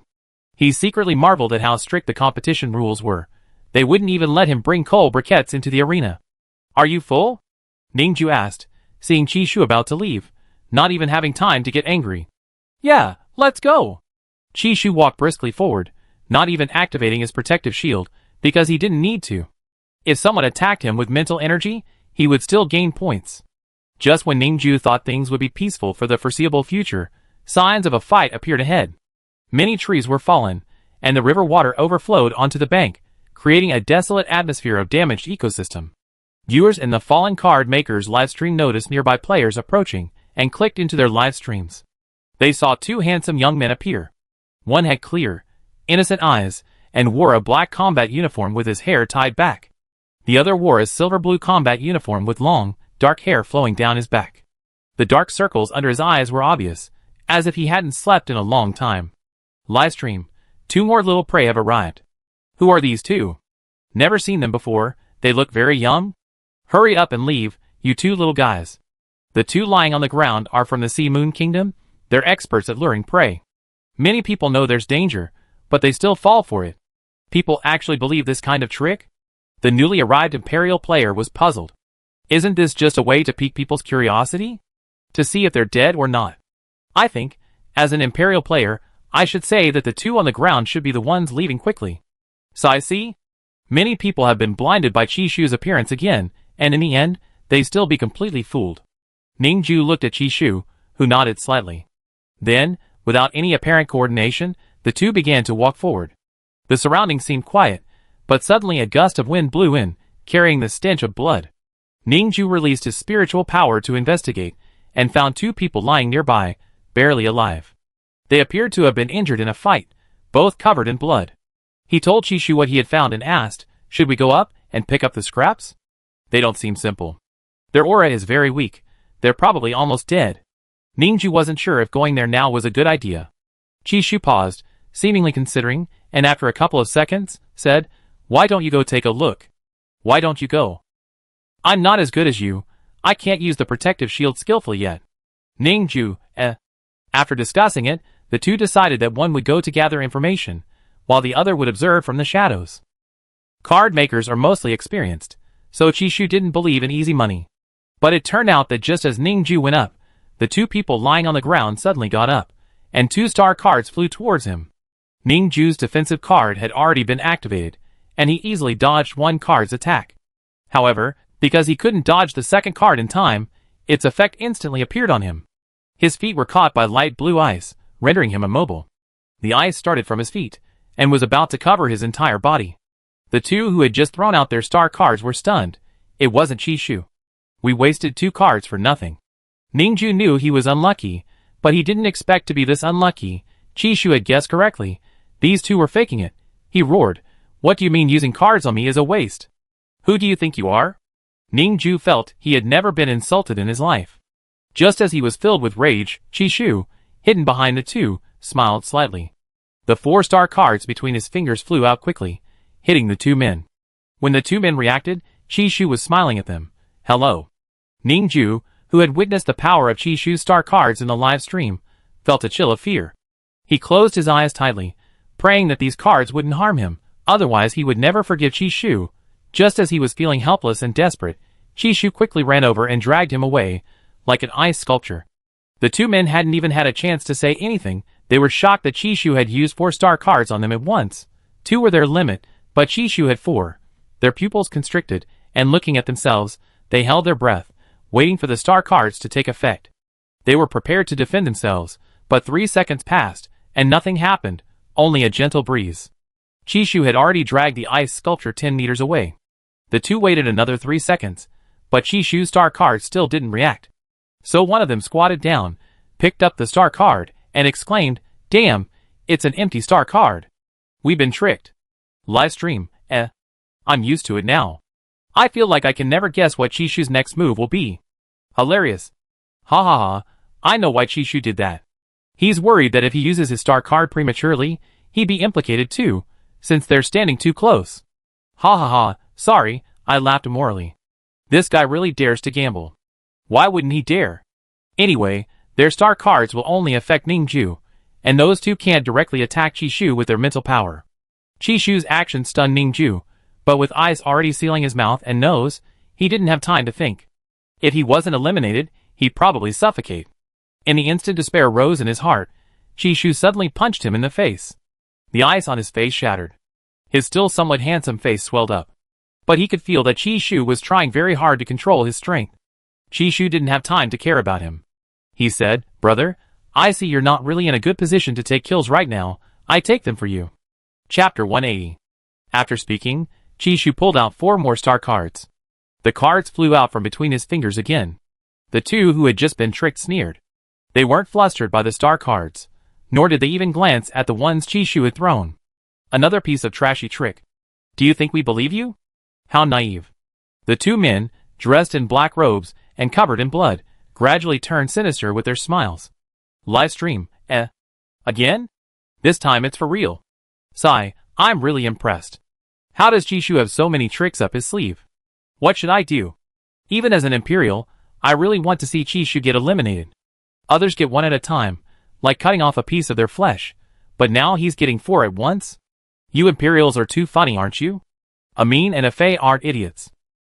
Upstairs, the funniest part is yet to come. The viewers in the live stream, who didn't recognize Chishu, were completely bewildered. They didn't understand what was so frightening about the person who had just dragged the ice sculpture away. He looked ordinary, nothing special, right? If he was really that powerful, he would have used a real star card from the beginning, otherwise why would he have waited until now? The moment the star card left his hand, Chishu dashed forward like lightning, dragging the ice sculpture without looking back. Ningju, deeply moved that Chishu hadn't abandoned him, didn't know what to say. He had thought Chishu disliked him. His eyes stung, feeling uncomfortable, a strange and unusual experience. Even Sal sometimes abandoned him and ran away in special circumstances. But Chishu? He had said such hurtful things on the airship, yet Chishu still wanted to save him. Although Chishu wouldn't give him fish, he was unexpectedly a good person. Ningju's plan to secretly bring Chishu back to the Federation began to waver. Chishu, unaware of Ningju's thoughts, had run nearly a kilometer before stopping, panting and drenched in sweat. Brother, you're really heavy. Chishu casually tossed Ningju to the ground. 5 minutes haven't passed yet. Wait a little longer, the ice will melt. Chishu couldn't possibly punch Ningju a few more times, that would kill him on the spot. Lying face down on the ground, Ningju, struggling to breathe, said, "Thank you." "You're welcome." Chishu, feeling exhausted, drank another vial of nutrient solution. He thought for a moment, wondering what kind of card had come from. He gently patted his forehead, and finally remembered. One illusion card. Ghosts everywhere. I'm scared. One binding card. I'm the strongest. Hold up. One mental card. Awaken the evil in my heart. The last one is a weather card. Ice and snow freeze my heart. Back in Chishu's live stream room, the viewers felt this wasn't a competition, but rather, an embarrassing competition? The two people who were just about to ambush Chishu were from Highway Kingdom. Their country had a feud with the Empire thousands of years ago, and later, in diplomatic settings, the people of their two countries always disliked each other, eventually escalating to the Star Network. Seeing their own country's players start to go crazy after being hit by Chishu's 4-star cards, Highway Kingdom netizens typed sarcastic comments on their keyboards, then deleted them one by one. To Kingdom, always eager for drama, wanted the situation to escalate even further. What? Ghosts? Where would ghosts come from in broad daylight? Your Highway Kingdom's card makers have quite the imagination. The one who's afraid of ghosts is already considered lucky, the other one is even more affected. He stands still, constantly saying he wants to put some additives in his colleague's food, and even wants to dismember his enemy and feed him to wild beasts. It's snowing. Why is it snowing? After Chishu left, the two card makers were simultaneously bound, but the effects of the illusion card and the mental card appeared separately on the two of them. Finally, the weather card, after a short while, began to snow locally. But this snow seemed different. The black robes of the two card makers were frozen solid, and even their inner layers of clothing, designed to protect them from the cold and heat, were frozen solid. They always wore special protective clothing, and now, suddenly chilled to the bone, they were caught off guard. Most infuriatingly, their innermost layers of clothing were frozen solid. So cold. Awakened by their sinful thoughts, the card makers continued recounting the most lewd things they had ever thought about, while their most vulnerable parts were frozen. It felt like the ice could penetrate their clothes and kill them. I surrender. After 3 minutes of being frozen, the evil card maker couldn't take it anymore. He was afraid of causing real problems. It was his life's happiness. The card maker, struck by the illusion card, felt like he was being strangled by a ghost while simultaneously crying from the cold. I surrender too. The people from Highway Kingdom in the live stream. Wait, is this right? What kind of strange move is this? Trying to trick someone backfired. These 4 cards feel unusual. I feel like something's missing. When these two surrendered, the missing part finally appeared, as the viewers felt. After being rescued by the robot, the two kept saying, "So cold, so cold." The moment their hands were freed, they frantically jumped around like madmen, one yelling, "A ghost!" and the other, "Next time I'm definitely going to put nails in that old card-making expert's meeting chair." Highway Kingdom, After a moment of silence, they started frantically tagging the legendary old card-making expert, asking, Have you ever been pricked by nails? What a vicious star card. My god, the stacking effect is terrifying. Both physically and mentally tormented, Chishu really treated everyone equally. I suddenly feel that Sal's mere fatal injury is nothing. I told you, run away as soon as you see Chishu, otherwise why do you think Chishu would run like a coward? At this time, Chishu, who had run like a coward, had rested, and the two set off again, but this time it seemed they weren't so lucky. Ningju, seeing the 5 menacing card makers suddenly appear before him, couldn't help but take a step back. He whispered to Chishu, "Should we run?" Chishu readily agreed. He turned around without hesitation, only to see several more fierce-looking card makers appear behind them. "Ningju, can you fly?" Chishu asked blankly. "I remember telling you I can't." Chapter 181. Ningju was only guessing on the airship. He hadn't expected so many people to be looking for Chishu. Was the competition for the position of taking Chishu's life really this fierce? Come on, there's a first come, first served rule, isn't there? Ningju's gaze swept darkly over the hostile card makers. Just as he was considering how to escape with Chishu, Chishu suddenly said, "Gentlemen, do you need something from us?" Chishu's tone was extremely calm, as if he hadn't just asked the question about flying. Even facing a circle of wolves and tigers, he still wore a friendly smile, casually pointing directions, as if he were a junior student asking for directions on the way to school. Ningju didn't know what Chishu wanted. He remained silent, secretly waiting for an opportunity. There were 8 people in total who had come to capture Chishu. 5 of them were from countries the Empire had previously offended, and the other 3 were people offended by outstanding graduates from the Imperial Royal Mecha Academy. At the Interstellar Alliance card-making competition, students from the Royal Mech Academy hadn't appeared for a long time, and the group before them seemed to be much older than Chishu. The competitors in Chishu's match had been curious when they heard that he, a star student at school, would be participating in the card-making competition. But many more were simply looking for revenge. After all, card makers love to hold grudges. At the same time, they wanted to show the Empire how they would torture the third prince's consort in their hands. After all, their country wasn't close to the Empire, it was in a distant star system next door, so Alhive couldn't come into the Interstellar Alliance's territory to attack them. They had expected that with everyone gathered, the young master would be trembling with fear. Unexpectedly, Chishu remained composed, even surrounded, showing no emotion. He even appeared calm and collected in front of the cameras, making them seem like villains. Chishu looked at the crowd calmly. Perhaps because there were so many of them, no one was afraid of him, so they arrogantly didn't use their mental protective shields. He felt he hadn't used his abilities in a long time, and was starting to feel unfamiliar with them. Thankfully, someone had come to give him some practice. He slightly curled his lips, and several strands of his ability, like spider silk, gradually enveloped everyone present except himself and Ningju. The crowd, still eyeing him menacingly, thought Chishu was truly a fearless newborn calf, still able to laugh at a time like this. His smile was as piercing as a provocation, instantly igniting anger in everyone present. "It's nothing. I just wanted to talk to you about your country and your school." The leading card maker's facial muscles twitched slightly. He didn't know why he was suddenly so angry. He felt a chilling, unfamiliar force guiding him, but his mental power couldn't grasp it. The longer it went on, the more annoyed he became by Chishu's face. Ningju instinctively felt that following Chishu was the right thing to do, but why did his surroundings feel so unsettling? It was as if there were unseen objects moving in the air. He didn't have much time to think about these things. He saw the people around him gradually turning red, and was surprised that they had been provoked by Chishu's smile. Wasn't that a bit too petty? He and Chishu hadn't even mentioned that this group was ganging up on him. Just as he was getting angry, Chishu suddenly retorted, "Isn't this inappropriate? I'm just a primary school student. How can I talk about such sensitive topics? Don't get me into trouble." Chishu hadn't expected these people to be so strong. They could maintain their composure while still being furious, even without being able to find his special ability. As expected of top card makers from various star systems, none of them were easy to deal with. Of course, Chishu wasn't in a hurry. "Since we can't talk, then let's not talk," the leading card maker roared.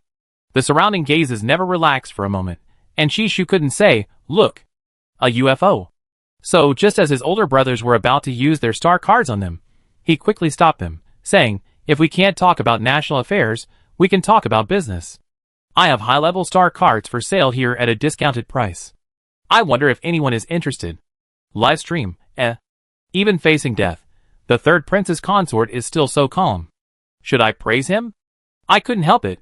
I really couldn't help it. I wanted to laugh. Although Chishu's situation seems perilous, I don't think it's that simple. What do you mean it's not that simple? I just don't understand how Chishu could possibly break this deadlock. Just look at their profiles. They're all werewolves, possessing countless combat experiences and rich resumes. They're far beyond what Chishu, a freshman in college, can compare to. I think some people in the Empire are overglorifying your third prince's consort. While she's strong and resourceful, in this situation, she really can't afford to be opportunistic, can she? Hesitation leads to defeat. Underestimating the enemy easily makes one a loser. I think these 8 people should deal with Chishu as soon as possible. Nobody wants to complain. Is this the time to do business? Or is doing business part of Chishu's scheme? Damn it, everything he does now seems so cunning and unfathomable.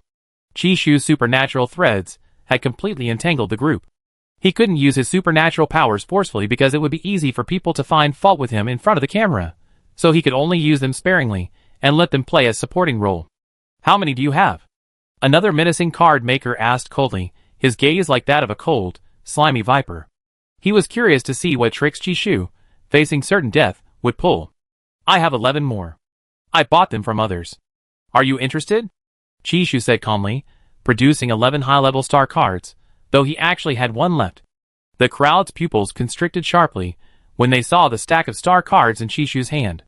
They clearly hadn't expected him to actually possess so many at once. This wasn't outside, it was in a competition. Chishu's actions were tantamount to revealing his trump card. Before coming, they had all heard that Chishu was very clever, but this is what he's like? Isn't he just an innocent young master? Did they think they would coax him like the Imperials?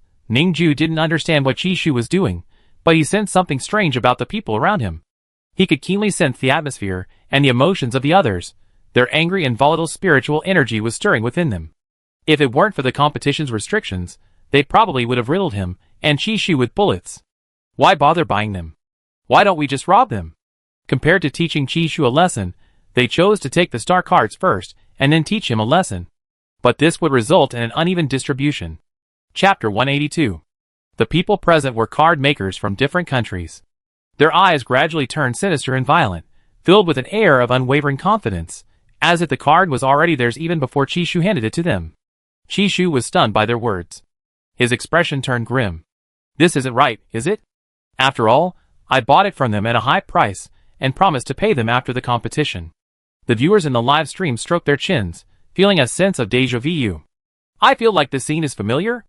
I feel like I've seen it somewhere before. I have a bad feeling. Me too. I won't say anything more. Although I don't know what Chishu is going to do, my intuition tells me that switching to a flat live stream is the right thing to do. The 8 people's gazes were focused on the star card in Chishu's hand. Chishu's supernatural threads gradually wrapped around their heads, and their rationality was slowly fading. To outsiders, it looked like they had simply fallen out with their partner over the star card. Stop talking nonsense. Hand over the card now. Why should I give it to you? What are you from Highway Kingdom anyway? If not us, are you going to give it to you greedy people from Funtu Kingdom? Don't give it to them, give it to me. When the supernatural power's intrusion reached 80%, Chishu feigned helplessness, finally tossing the star card into the sky. At the same time, he released all the star cards. He didn't want to taste this hodgepodge. Earlier, Chishu had secretly used his last remaining flight card. As the effect activated, he immediately grabbed Ningju's shoulder and vanished in a flash. The 2 monitoring spheres linked to their terminals didn't react in time, only catching up with Chishu and Ningju's backs by then. They traversed the forest. Chishu felt his arm's strength was astonishing, but the branches of the surrounding trees nearly scratched his face. Fortunately, he was fast enough that the side effects of the star cards couldn't catch him. As for the flight cards, he didn't understand flight cards. Simple flight cards should have few side effects, right? He prayed. Ningju was bewildered as Chishu grabbed him. The terrifying mental energy imprint on the other's body made him feel his death was imminent. He used to think that Alhype, a godlike figure only appearing in legends, cared about nothing but war. Now, it seemed Chishu could be considered his weakness. At this moment, the live streams of the 8 affected individuals were in chaos, but the scene was even more chaotic.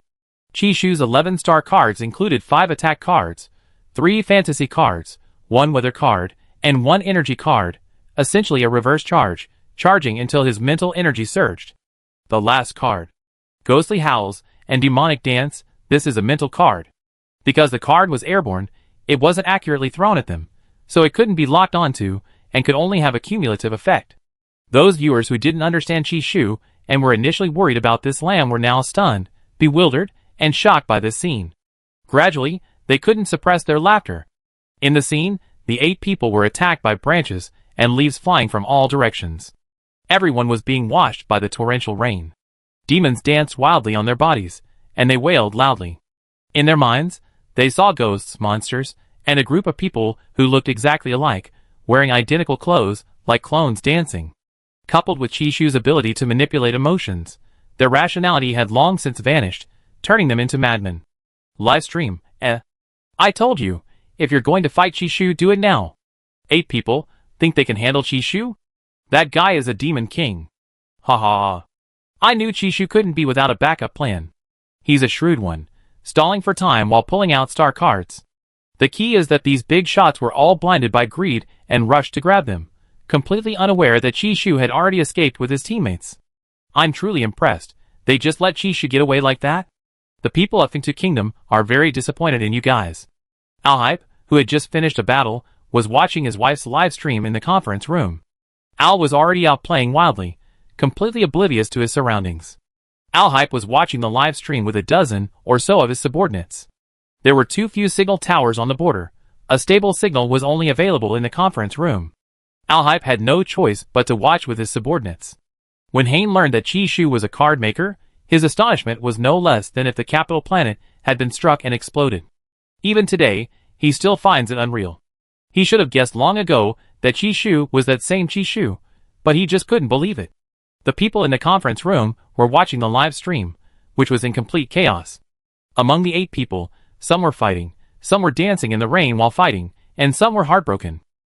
This, Her Highness the Princess Consort, is too amazing. Hain wanted to say she was too cunning, but a cold glare from Alhype made him afraid to say anything bad about the 3rd Princess Consort. Exactly, the 3rd Princess Consort is too capable and too smart. A subordinate, who had been harmed by the side effects of the star card, said tearfully. Hearing this, Alhype thought it made sense. His wife was intelligent, needless to say. Knowing his wife was strong, he didn't watch her every day, only every other day. If Hain knew what Alhype was thinking, he would definitely retort. Of course not every day, because you have to go to work. In this conference room, after seeing Chishu, the saddest person was still the big, goofy Lim.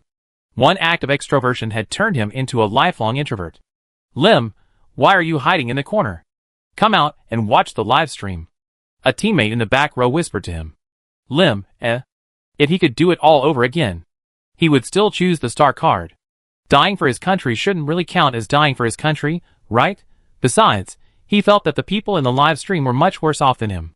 Compared to them, he didn't seem so unhappy anymore. Lim hesitated, then got up from the corner and slowly sat down in the last row of chairs to watch the live stream. Watching the live stream instantly balanced his mindset. Others chimed in. Compared to what we've seen, I think the cards Her Highness the 3rd Princess Consort used on us were actually quite mild. Yeah, the 3rd Princess Consort is so kind. She didn't even make us dance. She didn't make us sing and go crazy at the same time. Yeah, look at those people in the live stream. Some even want to unify the galaxy. I wouldn't even dare dream of something that big. At most, I hope to win a small prize from a blind box. Ha, look, look. That card maker from the Sea Moon Kingdom. This guy tricked our Empire's card maker in a competition before. He used cards on the cooperating mechs, and the opposing mech suffered terribly. Found him. I can only say, his retribution has come, and it's quite a significant one. Chapter 183. Chishu's livestream was still in flight mode. Alhype was worried that Chishu had been scratched. It must hurt a lot. Perhaps sensing Chishu's reluctance to show his face in front of his partner, Cotton flew back from outside and landed on his shoulder. Gurgle. Eat, eat. Eat again? Didn't you just eat a bunch of bugs? Alhype frowned slightly. He was still watching his wife's live stream. What was wrong with this little dumpling? Gurgle. Not enough. I'm starving. Wait a minute. Gurgle. Hurry up, or I just go to the Zerg border and eat myself. Alhype sighed helplessly and reluctantly got up to leave. He should trust his wife's abilities. Before leaving, Hein wanted to ask if the 3rd prince wasn't watching the live stream anymore. But he didn't dare say it, because the little white dumpling's big eyes were half closed as it looked at him. Hein, So fierce. Chishu's monitoring ball finally maintained a stable speed and had calculated a predictable trajectory. Chishu's face was now clearly visible, but he was still in the air, his hair disheveled, his hand gripping Ningju's shoulder. Ningju, however, was already bruised and battered by branches and leaves, forced to use one hand to shield himself. His shoulder ached, but he dared not utter a sound or voice his objection. They flew for nearly 5 minutes without stopping. Chishu knew his situation was awkward, so he used his mind to urge Mianhua to do something for him. Mianhua was initially unwilling, but after a little coaxing, the proud Mianhua agreed. Chishu breathed a sigh of relief. When will we finally land? Ningju's handsome, sinister face was swollen from Chishu's punch. Although it had healed, some bruises remained. The terminal determined that Chishu's punch was a rescue attempt, so Chishu didn't commit a foul for it. His injuries were all inflicted by his teammates while rescuing him. Ningju was both moved and pained. He had actually been carried around by someone thinner than him. Chishu heard Ningju open his mouth, the wind whistling into it, making it hard to hear clearly. What kind of logic is this? I said, when will this end? You said you're a pig's head? Ningju, give me back my gratitude. The viewers in the live stream finally saw Chishu. His face was slightly red from the scratches, but it didn't detract from his beauty. He still flew with remarkable elegance, as if it were nothing out of the ordinary. Some viewers in the live stream had hoped to see Chishu make a fool of himself, but he wasn't as pathetic as they had imagined. They were all disappointed. The wind blew across Chishu's cheeks, his black hair fluttering, his slightly narrowed eyes seeming somewhat nonchalant. Live stream, While the viewers in the live stream and Ningju were both feeling helpless, Chishu's personal ranking points increased by 8, totaling 13 points, placing him in first place and 7 kills ahead of second place. After the 8 opponents surrendered in agony, announcements of Chishu eliminating his opponents rang out repeatedly. Ningju had gone from shock to numbness. He even felt that 8 people were a bit few. He felt that Chishu could defeat 88 card makers in one go. That's right, in his eyes, Chishu was no longer the simple, naive young man, but a cunning card maker. He originally wanted to say that Chishu was insidious and cunning and sly and treacherous, but such words were obviously not appropriate for the savior who had saved his life. Twice now, Chishu has saved him. Now, Ningju has sworn never to take on another mission assigned by the Federation. Even if the sky falls, it's none of his business. The mission budget is so limited, and everyone's run away, he thinks with a clear conscience that not completing the mission won't cause any problems. The two are still traversing the forest about 15 meters above the ground. They crossed many rivers, and several times Chishu, at the helm, nearly lost control and crashed into the mountains. The two encounter many people along the way, but they don't pay attention to the other contestants, otherwise, they would have overheard a lot of discussion about Chishu. What just darted past? I think I saw Chishu? Impossible. You never seen him in person, only online. How can you be sure it's him? I don't know, but it just looks like him. He's probably too busy, right? He just got 8 kills, probably celebrating. My god, 8 people. What does that even mean? 5 minutes later, Chishu and Ningju finally stopped. The moment they landed, Chishu felt his legs go weak, the grass beneath his feet felt unreal. What frustrated them was that the star card had stopped right at the scene of a fight between several card makers. One of the card makers was tripped by a skill and accidentally grabbed another card maker's pants, sliding down, the sound of fabric tearing echoing. The man was very strong. He could easily grab both pant legs with one hand, revealing his hairy feet. Chishu hadn't felt any side effects before, and thought he was just lucky. But now, the side effects were quietly hitting him. He saw Ningju grinning crookedly. Chishu, Ningju also saw Chishu struggling to suppress the corners of his lips, unsure whether it was a side effect or something else entirely due to the card makers present. He didn't know whether to run or what. How long?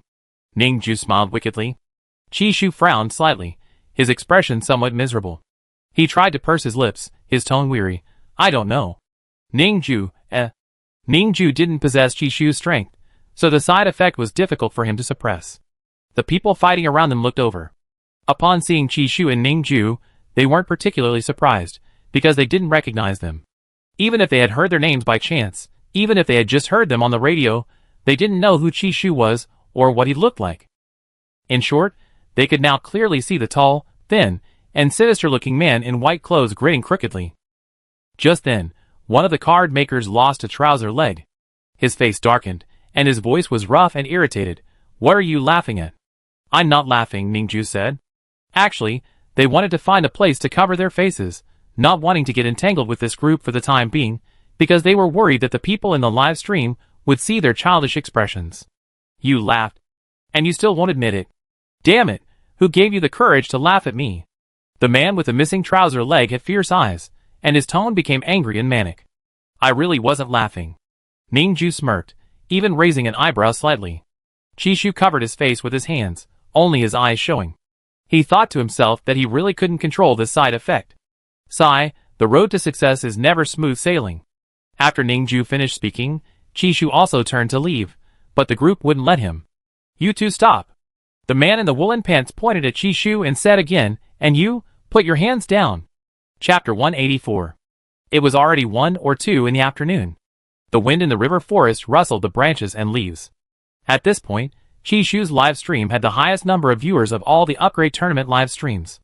Most of the viewers were fans of the eliminated players, who had switched over. Chishu had just eliminated 8 people, and the number of viewers instantly multiplied several times over, with new viewers constantly joining. People from the 4-star systems came upon hearing the news, all having heard that a player from the Empire was dominating the field with unprecedentedly flashy skill cards. They wanted to see if it was true. But when they opened the live stream, they saw a timid-looking boy standing behind a man with long black hair. The man with long black hair had a wicked smile on his lips. He had heavy dark circles under his eyes, and his cold, brown eyes were staring at a man who had lost a trouser leg. "Livestream, I come here because of your reputation, but who is the number 1 Chishu? It should be that card maker with the wicked smile, right? He looks so smug, it must be him. I think it might be the card maker with the long leg hair. He looks very angry, like he could take on 10 people at once. Maybe it's the one lying on the ground? Because it's impossible to kill 13 people and still be unharmed. Getting beaten up is normal. Anyway, it can't be the guy covering his face, right? Viewers who know the truth, eh?" After a second of silence, the netizens finally couldn't help but explain to the newcomers. "No, the one covering his face is the number 1 Chishu. Yes, don't be fooled by his seemingly honest appearance, he's actually the most dishonest. Don't be fooled by his looks. And don't believe everything he says." The newcomers didn't understand, and since humans almost universally like cute creatures, after being introduced by the veterans in the live stream, they simply didn't believe that the handsome, seemingly quiet boy could be number 1. Could a card maker without some underhanded tactics really be number 1? After all, eliminating 13 people in 5 hours isn't luck, it's skill. While I don't judge a book by its cover, this guy doesn't seem as amazing as you guys make him out to be. First of all, card makers need to be able to withstand attacks in a fight. He only has a few minor injuries on his face. How could he possibly be the guy who eliminated so many card makers? I don't believe it either. Objectively speaking, a card maker who can eliminate 13 people in less than 5 hours must have a strong physique and agile movements. I haven't seen the photo, but I guess it's not one of the 2 skinny ones. They seem fragile unless they're really strong. Perhaps because the riddle was more interesting, no one actively looked for the answer. Instead, they obediently watched the live stream. Those who were overly curious went to look at Chishu's photos and videos, only to come back completely baffled. Chishu didn't have a star card, and he didn't know if Ningju did either. He was about to let these guys continue fighting while they left, but at that moment, a slight smile involuntarily crept onto his lips. He tried to control himself with his supernatural ability, but it was useless. He couldn't suppress the unrestrained movement of his facial muscles, and one eyebrow was even slightly raised. Don't make me say it a second time. The guy in the hairy pants, his pants legs folded over his shoes, strode over. The breeze made his curly leg hair seem to gleam. Chishu suddenly thought of his Cobalt prince. The prince almost had no leg hair. Chishu still didn't dare lower his hands. He was already laughing hysterically when he saw the hairy guy, and his expression was even more uncontrollable. He looked at Ningju. Trying to appear different from Ningju, he said in a serious voice, "Do you have any star cards?" "I'm out of mine." Ningju knew Chishu had no star cards, and he was prepared. He smirked, and just as the hairy guy got close enough, he quickly threw out a binding card, only to have it neutralized by a defense card. Chishu felt a slightly scorching heat in the air, and knew Ningju's star card had failed. "Bro, are you reliable?" Ningju hadn't expected this hairy guy to be so persistent. "I don't know either. Maybe we should explain it to him?" "I don't think he believed me." Chishu covered his face, his dark eyes glancing towards his trouser leg. And then, he almost laughed. To avoid leaving a dark mark on the star network, Chi-Shu was trying his best to overcome himself. He had never imagined that his lifelong enemy would be himself. Ningju thought so too, but how would he know if he didn't try? Besides, these people had just fought, and they probably didn't have many star cards left. As the two slowly retreated, the hairy-legged guy had already reached them. "Put your hands down." Chi-Shu was devastated. This guy had a protective shield, seeing that threatening them wouldn't work, and that he had run out of cards, and not wanting them to escape, the hairy-legged guy had no choice but to take out his carrying card, preparing to create a miracle. Anyway, these two young men in front of him seemed to be out of cards. Dare to mock him? They better be ready to die. As he was making a card on the spot, Ningju raised an eyebrow slightly. A star card flew out, its sharpness like a blade, slicing through the air and striking the hairy-legged guy's muscular chest. Because of the special fabric of his shirt, the star card didn't embed itself into his flesh, but it still hit him. Ningju grinned crookedly. "You don't actually think that's all I have, do you?" Boom! A huge, deep sound came from beneath their feet, causing a ringing in their ears and a slight vibration under their feet.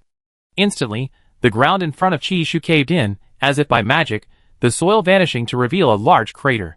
The three card makers, having lost their footing, fell into the giant pit of brown mud, which reeked of earth, with tree roots exposed above the surface. Meanwhile, Ningju, still grinning crookedly, pulled Chi-Shu out of the collapsed area, then, like a swift cheetah, climbed a tree in a few strides. Chi-Shu was astonished. Seeing Chi-Shu's look, Ningju sighed helplessly. "Hey, I'm not that bad, okay? That's not what I meant. But your eyes are saying I'm not a loser after all. Fine, if that's what you think, there's nothing I can do." Ningju, damn it! Chi-Shu wasn't trying to brush him off, but seeing Ningju's already accustomed crooked smile, he couldn't hold back. If he did that too, people would definitely laugh at him. Lots of people online were waiting to see him make a fool of himself. He couldn't afford to make a mistake. There wasn't time for much more talk between them. Ningju had originally wanted to leave, but seeing that he could get kills, he suddenly thought staying might be an option, since he had plenty of star cards in his pocket anyway. Chapter 185.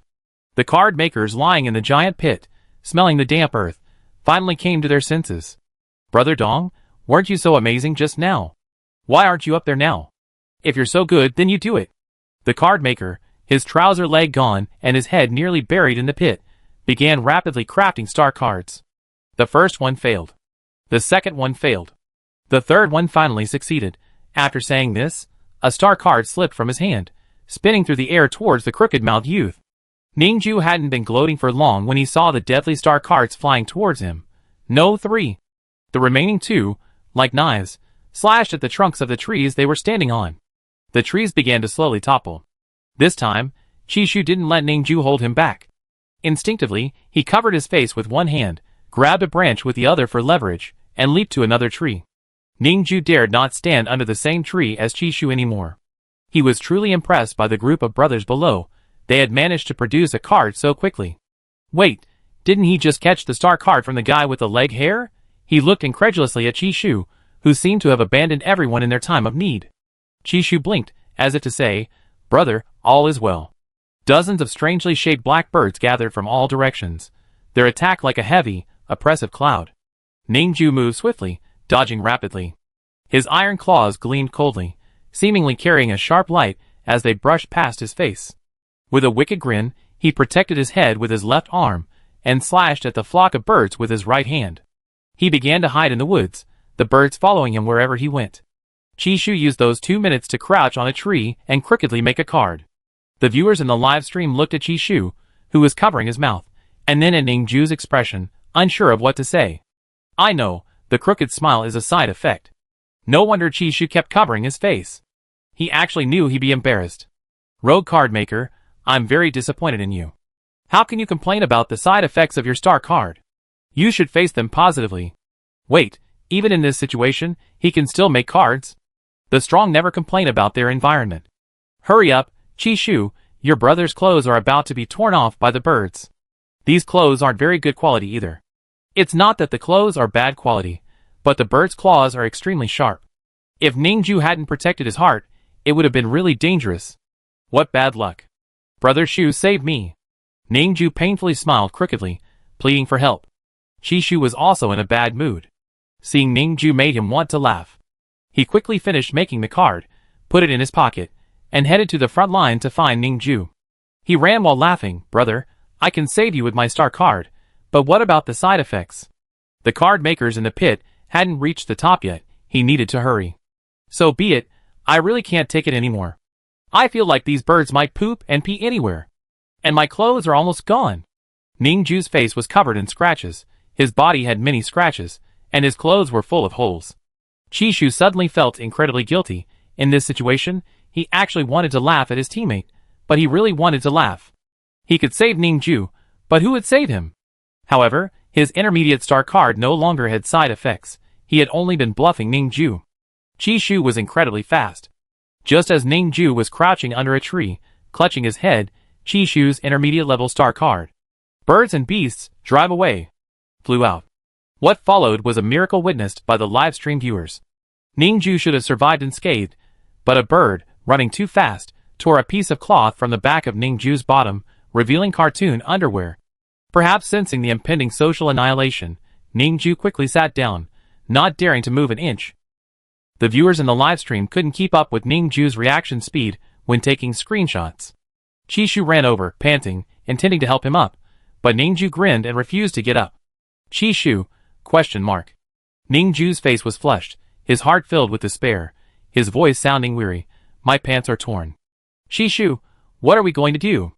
Didn't you bring any extra clothes? Help!" He wanted to laugh even more. He was in such a predicament. "I didn't bring any, do you?" "I do have some, but all my clothes were bought by His Highness. It's not very convenient. How about you use a leaf to cover yourself?" Ningju's family held a high position in the Federation, and he was the youngest young master of the family. Helping Ningju find leaves wasn't a big deal, especially since Ningju was helping him anyway, so Chishu didn't mind too much. After all, he needed to sleep that night, and he couldn't keep up the watch with both eyes. It would be too late to find an ally. Besides, Ningju was reliable in crucial moments. "Forget the leaves. Could you go borrow me some clothes?" Ningju was afraid Chishu would abandon him. Chishu nodded, then wait a moment, "But those heads. What you take is yours." Ningju had no choice now. Between getting points and avoiding embarrassment, he chose to avoid embarrassment. Besides, they were all judging by their skills, and he had no face to compete with Chishu. This was all Chishu deserved. It was just that he was less skilled and unlucky. Chishu turned around to borrow clothes from the group of guys, but their clothes were already covered in mud. "Ningju, do you still want these clothes?" "Yes." Ningju had been preoccupied these past few days, all because he was waiting for Chishu. He had forgotten to prepare himself before the competition. Originally, his subordinates would do these things, but they were missing, and he hadn't thought of it. "Alright, they can still be used after a wash." Chishu kept his hand over his mouth, looking at the guys who had rushed over to deal with him. "Brothers, do you have any clothes? Can we borrow a set?" "Clothes? You're mocking us, and you dare lend us clothes?" They were certain these two were looking down on them. "We weren't laughing at you, we just couldn't control ourselves. Do you know that, Chishu? Before we ran here, we were hit by the side effects of his star card." Chishu rattled off. The hairy-legged uncle didn't believe it. He didn't care about Chishu or anything like that. He was going to use his star card to beat these two arrogant youngsters to a pulp. He beat them until they cried and begged for mercy. Livestream. Uncles, run. No, he himself is Chishu. What's his name? You don't understand? This is a tactic. See? They don't believe it. Is this Chishu really that terrifying? You guys are exaggerating. Victims, new victims. Another one. Sigh. Chapter 186. You're really not laughing. Chishu's eyes crinkled with amusement, his rebuttal turned into mockery. He glanced at the group's clothes, noting they were all similar. He couldn't borrow the pants, but he could borrow a jacket. After I eliminate them, I drag them over for you. You can borrow it yourself, okay? Chishu felt he was now under Prince Ball's control, and couldn't just take off other people's clothes. Ningju nodded, sure. As long as he had clothes, he didn't care. He didn't want to go back to the Federation and be laughed at. The 100+ bald guys at their school, whose hair Chishu had burned, still couldn't hold their heads high. The leg-hair guy, hearing them loudly plotting and wanting their clothes, was so angry he laughed. Fine, let's see what you're capable of using to borrow our clothes. The other card maker couldn't take it anymore. They never seen card makers as pretentious and arrogant as these two young men. They pulled out newly made cards and, this time without giving Chishu any chance to react, threw them directly at him. Chishu hadn't expected these people to be positioned at different angles, leaving him no chance to avoid being hit. This time, it was the guy who pulled the leg of the guy pulling the hairy guy who used the star card. His star card was an attack card, and since Chishu couldn't work with only one hand, he used a counterattack card on himself after being hit. Then he gave the three of them three identical spirit cards. Boxer finds the traitor he didn't need to worry about accuracy with these three cards, he just threw them. As long as one person was locked onto by a star card, he would unleash a powerful punch on the person next to them. Ningju quietly lowered his presence, carefully moving behind a tree, and secretly watched the fight. The two traitors quickly grew to dislike each other. Just moments before, they had decided to eliminate the two youngsters together, but in the blink of an eye, Leg Hair Bro was already launching a powerful attack on the other two. Chishu was forced to dodge egg-sized stones flying through the air. Facing the earthy, forest-scented wind and stones aimed directly at his face, he could only cover his face and perform a backflip to retreat rapidly. If he hadn't been fast, he would have been left with a bruised and battered face. He was tense inside, but outwardly appeared calm and collected, dodging each stone, each time teetering on the edge of danger. The rebound card was the last to take effect, taking a full 3 seconds. While the others were fighting amongst themselves, the terminal had already eliminated them. Then, the egg-sized stones began to rain down on them. They endured this for several minutes, fighting back while being tormented by the effects of the star cards. Finally, they were hit on the head by stones one after another and passed out. Livestream, I didn't expect it, I guess wrong. This guy really is Chishu. He really has a face that wouldn't hurt anyone. No side effects, that's a bit strange, is that all? Why am I a little disappointed? It's not that there are no side effects, it's because they already fainted. Try watching them without them fainting. Don't ask me how I know. Rice said experiencedly. Such a normal match, I'm a little unaccustomed to it. However, Chishu's star cards are really strong. How did he manage to reflect the star card skills back? I wanted to say that during the water tornado. Chishu dragged the unconscious uncles one by one to Ningju's side with one hand, then looked up at the sky. Choose your own clothes. Can't I jump anymore? Ningju wrapped his jacket around his waist, covering his backside, as if that was all he could do. You can jump if you want, Chishu said, still covering his mouth. He was so tired, almost too embarrassed to face anyone because of his side effects. At the same time, he was glad Cotton had let Alhype take it to eat, otherwise, he would have been really ashamed. He wanted to always look handsome in front of Prince Cobalt. After escaping their predicament, the two set off again, but their mouths were still crooked beyond recognition. Chishu felt like he hadn't eaten for 3 hours. He was still covering his mouth. The people in the live stream laughed that Chishu had finally gotten his comeuppance, but because Chishu was so vigilant, they couldn't take a screenshot, which they regretted. As dusk fell, the orange-red sunset cast its glow on the river and forest, as if covered by a soft veil. Before nightfall, he and Ningju found a mountain, and climbed down to a cave in the cliff face. There were no snakes or insects inside, just piles of rocks, where they temporarily settled. Ningju was already resigned to his fate, but there was one thing he didn't understand. He asked with a wry smile, by the way, why didn't that card you used on me have any side effects? Chishu replied somewhat guiltily, because it was a mid-level card, controllable. Ningju suddenly stood up excitedly. Your mid-level card can fight against someone else's high-level card? That's amazing. Are all the people around you experts like you? Pretty much, I'm just an ordinary member of my class, Chishu said modestly. Ningju hadn't expected Chishu to be this strong. At this moment, Chishu seemed to be shining in his eyes. This is a true master. The card makers watching the live stream were stunned. Even the laymen were dumbfounded. This was supposed to be ordinary. The first-year card-making students at the Imperial Mecha Academy. If they didn't know their own limitations, they would have believed Chishu's nonsense. And where did the promised last place go? Live stream. Chishu, I don't know if you're cunning or not. How could you just blurt this out like that? My god, a mid-level card can handle a top-tier card maker's high-level card. Chishu, you better watch out, safety first. Wait, who taught Chishu this card-making skill? What if the Empire has already mastered it? With methods for rapidly creating cards and increasing the power of star cards, wouldn't the surrounding countries only be able to fear the Empire's existence? The Mechanical Principality is no longer satisfied with its small star field. Their plan is to slowly infiltrate the Empire. They have already remotely modified the systems of the machinery they export to the Empire. In a few more days, they can quietly bring down the Empire. But today, their own people heard Chishu say, "I'm just an ordinary member of our class. Your Majesty, will our plan be affected by the star cards? No, if there are any problems, we can blame Duke Dant," the aged king said calmly.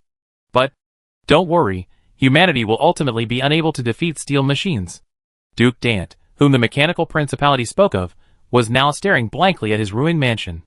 He never expected that the security system he had built up over many years would self-destruct. Unless there was his coded command, how could it possibly explode? He doesn't even have time to watch Chishu's livestream anymore, and his home is gone. Dust swirled around him, and that perpetually hypocritical smile vanished today. Just then, the butler, old Yu, rushed over, looking panicked and staggering. "Duke, something's happened to the young masters at school." "What happened?" "Their mental seas have been completely destroyed by the potion." "That potion is still..." Dante's face turned deathly pale. "What potion?" "That potion was originally intended for young Master Slade, planned to be used on Chishu." Chapter 187.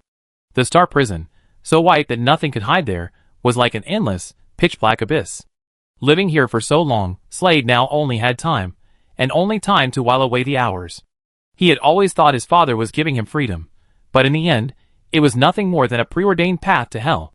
Perhaps his father was to have ruined him, but he himself was also undeniably responsible for knowing he would amount to nothing yet still living each day aimlessly. He reflected, he regretted, but the person he felt most sorry for was Chishu. He had given Chishu nothing, and had only caused Chishu so much pain and suffering. He understood Chishu's resentment. He had known what kind of person he was all along. From the moment he realized his feelings for Chishu, it was all too late. He could do nothing to make amends. Just when he felt despair and helplessness, one day, someone suddenly told him he could leave for a while, but on conditions. Without even hearing the conditions, Slade agreed. He was granted a brief escape from Star Prison. The formalities and procedures had been secretly completed. When he saw the Empire's sunshine, his eyes stung slightly. "A locator has been implanted in your body. It can't be detected without a fixed machine. Also, here's your anonymous terminal and spatial button." The spatial button contains most of what you need for travel, and the terminal has enough star coins for you for a while. The man in the black baseball cap handed him a white terminal and left. Slade knew what the other man meant. He had sworn that, given the chance, he would never let his hypocritical father get away with it. Were his brothers kind? Others might not know, but he did. His brothers secretly enjoyed torturing people and collecting their eyeballs. His brothers liked to inject animals with drugs to drive them mad before cruelly killing them. Afterwards, Slade returned to the home planet where Duke Dant's mansion was located. Everything was unchanged. The blue sky and white clouds were still as harmonious as ever. But his usual haunts were filled with gossip about him. Exaggerations, slander, mockery, and all sorts of disgusting things spewed from the mouths of acquaintances. But these words no longer stirred his emotions. He returned to his home planet and began contacting the underground forces residing there who were enemies of the Duke's mansion. Duke Dant had ruled this place for too long. He had many things to do.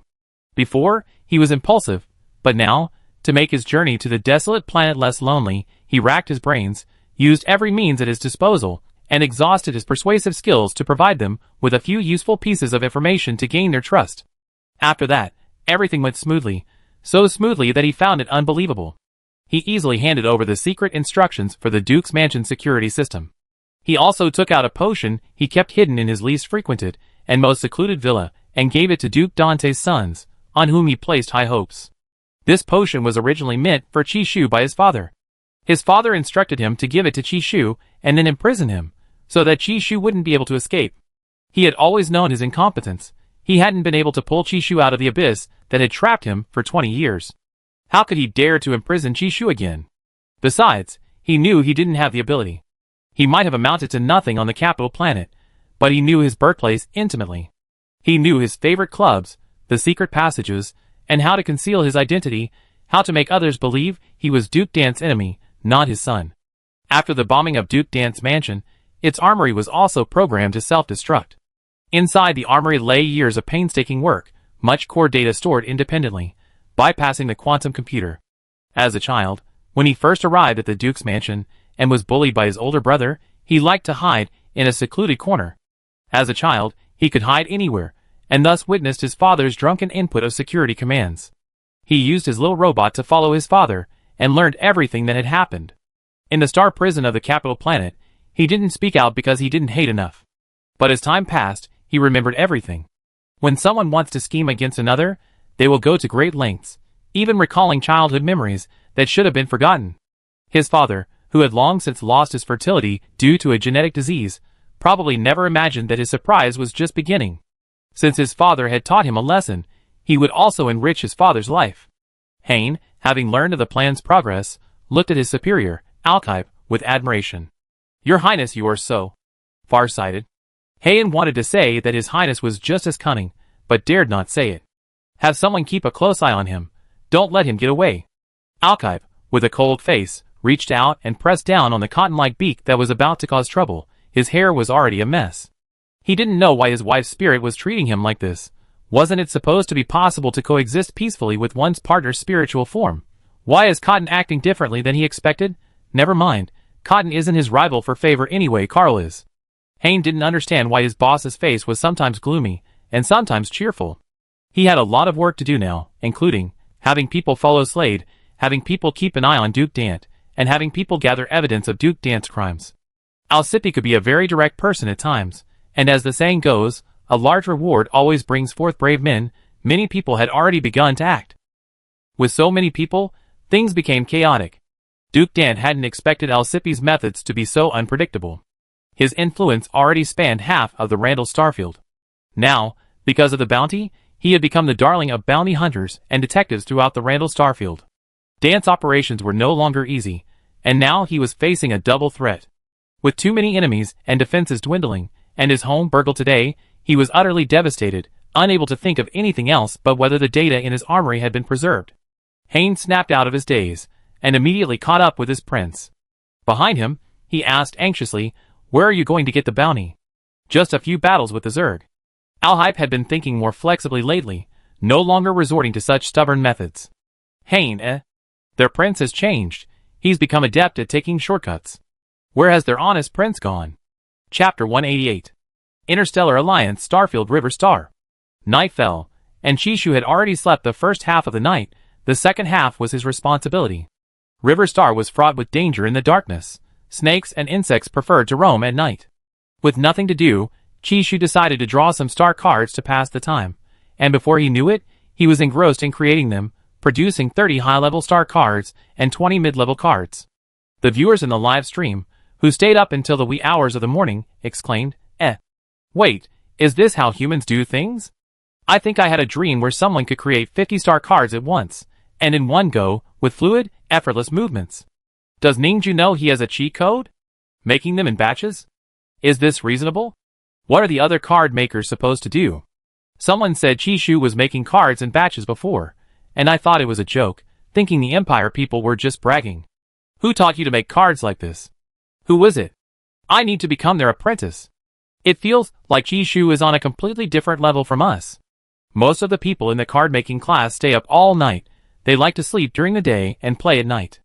After learning that Chishu was participating in the competition, they've been waiting for him. Chishu was different from what they expected. They thought he could only make a maximum of 20-odd intermediate cards a day. They really thought Chishu's limit was this. But now it seems Chishu's limit is limitless. This guy can make cards whenever he wants, without worrying about high-level star cards exhausting his energy. After writing 50 cards, his complexion was still as rosy as ever. His dark eyes stared at the star cards in his hands, as if he was trying hard to memorize and allocate the cards. Looking extremely serious, Chishu, when not smiling, was cold and aloof, like a soulless doll. Didn't anyone see that Ningju was smiling crookedly even in his sleep? I thought the hairy-legged uncles could escape unscathed, but the Interstellar Alliance media accidentally photographed them waking up, combing their leg hair like birds preening their feathers. What happened? Didn't someone say that as long as you knock yourself unconscious, you'd be fine? That's true, but I heard that his symptoms lasted for 2 days after entering the medical pod. Help! How come he's even stronger? I can't imagine Chishu going out surrounded by enemies. Ha ha ha. I laughed without feeling kind. Still laughing? We should laugh at ourselves. How many people dare to actually seek revenge now? Unless they're fearless. Chishu carefully categorized all the star cards, and specially put the most useful reflective cards in his pocket, so he would use them whenever he was hit. He used mid-level cards for himself and his teammates, and high-level cards for the enemy. This way, as long as he was smart enough, he wouldn't be affected by his own star cards. Chishu's calculations were meticulous. He slowly closed his eyes and began to rest. Another half-hour passed. He seemed completely unaware that someone had climbed the cliff face. His spiritual energy, like a venomous snake, roamed around him, probing for information. Earlier, the card maker Shui from the Snow Kingdom had been waiting nearby since Chishu and Ningju climbed the cliff. He waited until midnight, when the two lowered their guard before preparing to strike. He felt that if he didn't eliminate Chishu quickly, his plan with the Mechanical Kingdom wouldn't proceed smoothly. Once he kills Chishu, he can obtain the commands for the Imperial civilian machines controlled by the Mechanical Duchy. Generally speaking, the stronger a person is, the stronger their possessiveness and protectiveness towards their partner. Shui didn't expect that Alhype would let Chishu wander around outside so carefree. Were they truly oblivious, or were they giving them an opportunity? The Imperials were as arrogant and ridiculous as ever. Furthermore, his desire to kill Chishu wasn't solely based on one reason. Chishu was also the child of that couple. If it weren't for the couple sending the Snow Kingdom cheap, cold-weather building materials formula 10 years ago, so many compatriots wouldn't have turned on each other, including his parents. His parents hadn't participated in the struggle, yet they were caught in the crossfire. When he finally had the power to take revenge, he dealt with everyone involved, but that couple was gone. Fortunately, however, they still had a son. And what did it matter whether Chishu was innocent or not? He simply wanted to give himself a better excuse to kill someone who was an eyesore. The viewers in Shueia's live stream had no idea what Shueia was planning. They only felt that whoever Shueia had her eye on was in for trouble. Chishu leaned against the cave wall, arms crossed, eyes tightly closed. The night wind ruffled his black hair, revealing his delicate, fair forehead. He seemed annoyed by the slightest breeze, his brows furrowing slightly. His livestream camera, 1 second zooming in on Chishu's face, instantly pulled away. The sound of gravel tumbling down the cliff was distant, but the livestream camera immediately picked up the minute detail. The round, silver monitoring sphere spun around and finally spotted a pair of snow-white hands at the edge of the cliff cave entrance, with long, dark green fingernails. Monitoring sphere, shock. Livestream, shock. How scary. Damn, you scared me. Please stop playing ghost games, okay? There are no ghosts in this interstellar age. Ghosts are everywhere. Ghosts reside in people's hearts. Don't talk about these things at night. It's daytime here, so we can talk about whatever we want. I heard ghosts can tickle the soles of people's feet. I wonder if it's true. Ah, this person looks like a ghost. Isn't he quite handsome? This card maker is from our snow country. He's just fair-skinned. What kind of aesthetic is that? But why are his lips black? Lipstick, can't he use that? Shaw, just say so. We're not afraid of ghosts. Many viewers in Chishu's livestream were using holographic streaming, feeling as if they were actually there. Their hearts were pounding in their throats, only to see Chishu sleeping soundly. They spammed the chat with exasperated comments. Chishu, however, was fast asleep. Just half an hour ago, he was happily counting his star cards, but now, he was sleeping like a log, completely still, his eyelashes barely fluttering. Meanwhile, Ningju on the ground was also sleeping sprawled out, his sleeping posture carefree, seemingly having completely let go of his inhibitions, and not caring about his image. Unfortunately, he wasn't sleeping face down. The parts that needed covering were still fully covered. Because both live streamers were focused on the cliff edge, no one noticed that Ningju's ears twitched. The soft sound of sand being crushed underfoot filled the air, and a faint floral fragrance wafted over, tickling everyone's nose. Ningju hadn't expected the person who ambushed him to know medicine. To be able to find drowsy medicinal plants even on River Star? What kind of strength was that? The competition rules only said no fighting and no using mental power, but didn't mention using plants from River Star. Looks like he came prepared. Sigh, I really didn't expect their boss Chi to have so many enemies. What divine law did the Empire break? Why hasn't anyone come after their federation? Who do they think they are? Chapter 189. Meanwhile, Chishu, smelling the herbal fragrance, seemed to be sleeping even more soundly. He even rubbed his nose, then, as if feeling cold, hugged his arms to warm them. The people in the holographic livestream room also smelled the floral scent, their noses itchy, and many sneezed. What is this? It smells so good, not bad, just a bit too sweet. It's the long sleep flower, which puts people into a deep sleep, undisturbed by external influences. Damn it, Chishu, you're finally doomed. Sleeping like a log. A card maker who had once been a baby typed a line with glee. Someone wake Chishu up with an electric shock. This isn't personal revenge. Wake him up. Quickly. A card maker who wished to remain anonymous, but whose star cards had summoned an old man over 400 years old, typed, and sent the message passionately. The abacus beads upstairs have even reached Arfington Kingdom. Ah, Shu Bao, wake up! Why do I feel like he's faking it? The card maker who was fooled by Chishu's void star card suspects something's up. He was practically drooling. How could he be faking it? Stop doubting Shu, okay? To be honest, I've been waiting for this moment for a long time. A card maker who used to be a monkey gritted his teeth and typed this. After the man climbed the cliff, the tall, dark figure finally appeared in the cold light emitted by the monitoring sphere.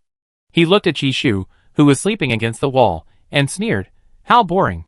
Just the fragrance of flowers, yet it easily made these two unconscious.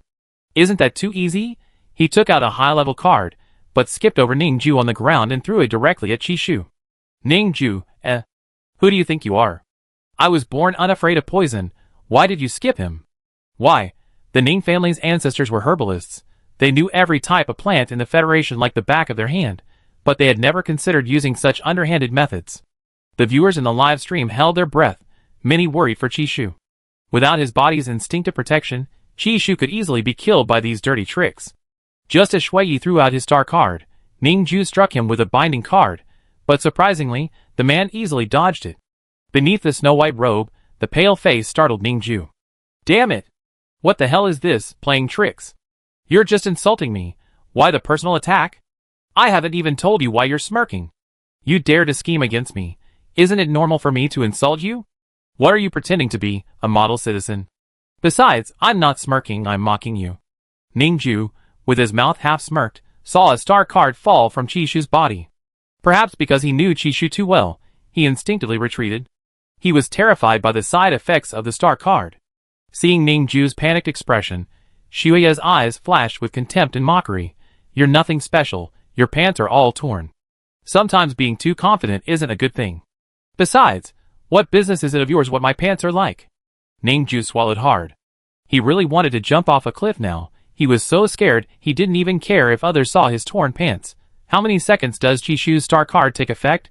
There's no precise time. He guessed that the stronger the opponent's star card, the longer the precast animation of his own star card. Fortunately, the cave was large enough, and he silently retreated quite a distance. Shuya originally wanted to kill Ningju as well, but then felt it wasn't necessary to offend the Federation. Why are you running? And you're still awake? Looks like the Ning family of the Federation has something going for them. Shuya sneered, waiting for the star card to take effect. In the live stream, Chishu's fans, though they thought Shuya was cunning, wanted to curse but dared not. They thought hard. So far, Chishu hadn't suffered a loss. His methods were both insidious and infuriating. As fans, they had no right to criticize other card makers. After all, Chishu's cards were beyond just being described as insidious. They were half-yin, half-yang. On the surface, he was still alive, but in reality, he had been dead for a long time. No one could survive his high-level or higher star cards, not even Chishu himself. Ningju had already retreated far away, his heart pounding like a drum, the black coat tied around his waist swaying slightly. He sensed it was coming. It's coming! The next instant, Chishu abruptly opened his eyes, as black as the night. A hint of amusement flickered in them. He thought he hadn't felt such intense killing intent in a long time. It's almost like we're strangers now. Hello, who are you? Chishu had now suppressed his crooked smile. He didn't need to cover his mouth anymore. His smile was natural. Shui Yi, belatedly realizing Chishu hadn't slept at all, stared incredulously. How could you? I don't know either. A special constitution? By the time Shui Yi's advanced devouring card took effect, Chishu's reflection card had almost finished working. A special constitution, then the star card. Before Shui Yi could finish speaking, she felt endless darkness creeping in. In the sky, flocks of birds that relied on eating raw meat gathered, a dark mass. They were all originally about to pounce on Chishu, but for some reason, they all turned toward Shui Yi. Accidents always happen so suddenly. The overwhelming stench of blood made Ningju, with his heightened senses, feel nauseous. During the day, he thought those birds were terrifying, but now they seemed like child's play. Thankfully, the hairy-legged uncle was relatively inexperienced. "Chishu, let's go, let's go!" Ningju grabbed him and jumped, not forgetting to cover his clothes as he landed. The livestream chat, ready to take screenshots. Young Master Ning, we're all on the same side. Who are you guarding against? I underestimated Chishu. This stench didn't even knock him out? Chishu's cards can bounce back. That's terrifying. He can use this move until graduation, right? Isn't it said that the writing of star cards is uncontrollable? Why can these top card makers control it? Cards written by low-level and incompetent card makers are uncontrollable, except for experts. They remember what symbols to write for what effects of star cards. This is terrifying. If Chishu's star card didn't have any side effects, then he only used a mid-level star card. The card-making class students were watching the competition in a small room. Several students were missing today. Besides Chishu, 3 others were unaccounted for. Later, the students in the live stream room spotted the missing students during the card-making competition. One was June Running, who said she had something to do and would be back soon. Only their teacher knew the specific reason. Her excuse to the class monitor when asked was going to collect her ex-boyfriend's body. The second was Lun Wan, a marginal figure in the class who liked to do part-time jobs and always brought a bloody smell to class. Her excuse to Inta was going home to farm. The last one was Zhao Yuan, whose reason was even simpler, going to maintain world peace. Chapter 190. Only Inta remained unaware of the true whereabouts of his missing classmates. He watched as his former bottom-ranked student unleashed a terrifyingly powerful attack on his opponent. Strangely shaped birds, with hooked beaks surrounded Yukino. It was clear without even looking that Yukino was in grave danger. The danger arrived suddenly. Yukino, his face ravaged and covered in blood, couldn't escape the flock of birds. He could only activate his defense card, but it was too late. The pain was unbearable. The cold night wind felt like it was scraping his bones. He had clearly locked his star card onto Chishu, so why was he the one who ended up in trouble? Yukino cried out in agony. If it weren't for his powerful physical abilities and self-healing, he might already be dead. He curled up like a shrimp, protecting his heart, enduring the torture for 5 long minutes. These star cards were meant for punishing others. When had he ever used them himself?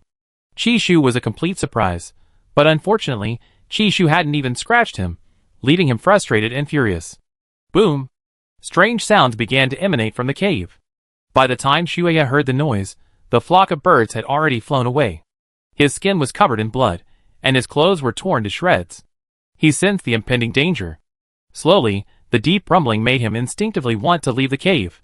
The cave collapsed even faster than he had imagined. Inta covered his eyes, unable to bear watching. Although the image was pixelated, he knew that Shuya was probably crushed down to his upper body. The lively atmosphere in their classroom suddenly fell silent. Only Tang Chao's voice held a hint of excitement. What on earth did Chishu do? So cool. I thought Chishu would show mercy this time too. I didn't expect it. That snowfield from the snow country, right? He went all out against Qi Bao. If Qi Bao had really been affected by his drug, he wouldn't have been able to resist at all. The other party wasn't using mental power, so he couldn't passively trigger the protection of the mental power imprint. He would have died without a doubt. Luo Chengning, a male classmate who looked like a dirty lamb, analyzed. So insidious. These people at the card-making competition are all terrifyingly cunning. Luckily, I'm not very good at it. I didn't have a chance to go. Tang Chao felt both incompetent and proud. After watching the live stream and hearing the analysis from his classmates, Kirk and Yuan Nan, who owed the school 50 points, were trembling with fear. They didn't know whether they should be glad they hadn't succeeded in attacking Chishu. Chishu in the live stream was still the same as usual, showing no reaction to what had just happened. He didn't even actively participate in the rescue. These things seemed perfectly normal. All participants in the upgrade tournament signed a waiver of liability. If anyone died from the effects of a star card during the competition, the organizers would provide compensation at their discretion, but would not hold the player responsible. Moreover, this was the territory of the Interstellar Alliance, beyond the jurisdiction of any nation. If anything happened, the individual would still have to bear the consequences. Ningju judged that a cunning card maker like Shui Yi, though ultimately saved, wouldn't live long. His life was likely ruined, a fate worse than death. His skin was completely rotten, and his lower body below the chest might be gone. The medical pod could save him, but only one life. How he would live afterward, well, that was anyone's guess. After using his mental power to scan the cave above, Ningju couldn't help but vomit profusely. Compared to Chishu, Sal's methods were actually quite merciful, at least with Sal, those people weren't. Chishu asked him, "Why did you vomit? Did your nutrient solution expire?" Ningju took the water Chishu offered, then looked at Chishu's unwavering face, no matter what happened. He felt that Chishu's ruthlessness was extraordinary, and for a moment, he didn't know whether to wish for a fate worse than death or to be utterly destroyed. In short, no one could gain an advantage under Chishu's hand. He was glad he had stopped trying to lure Chishu to the Federation in time, and also felt he should advise his brother to talk to the Federation's higher-ups about not cooperating with Duke Dante, otherwise it would be suicide. Anyway, the Federation was currently embroiled in internal strife. They had no time to care about others. The Federation was already struggling to deal with Alhype alone. Now, with a terrifyingly powerful Chishu, things were even more unbearable. He washed his face, looked up at Chishu, and said, "Brother Shu, let's be friends?" Chishu was a little surprised. "Sure."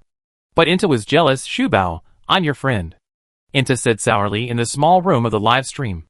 Tang Chao laughed uncontrollably after hearing this. "Class monitor, your possessiveness among friends is quite strong. If the third prince finds out, you're finished." "Inta, can I temporarily forget that His Highness is Shu Bao's partner?" Tang Chao didn't hesitate to rub salt in the wound. "No, haha."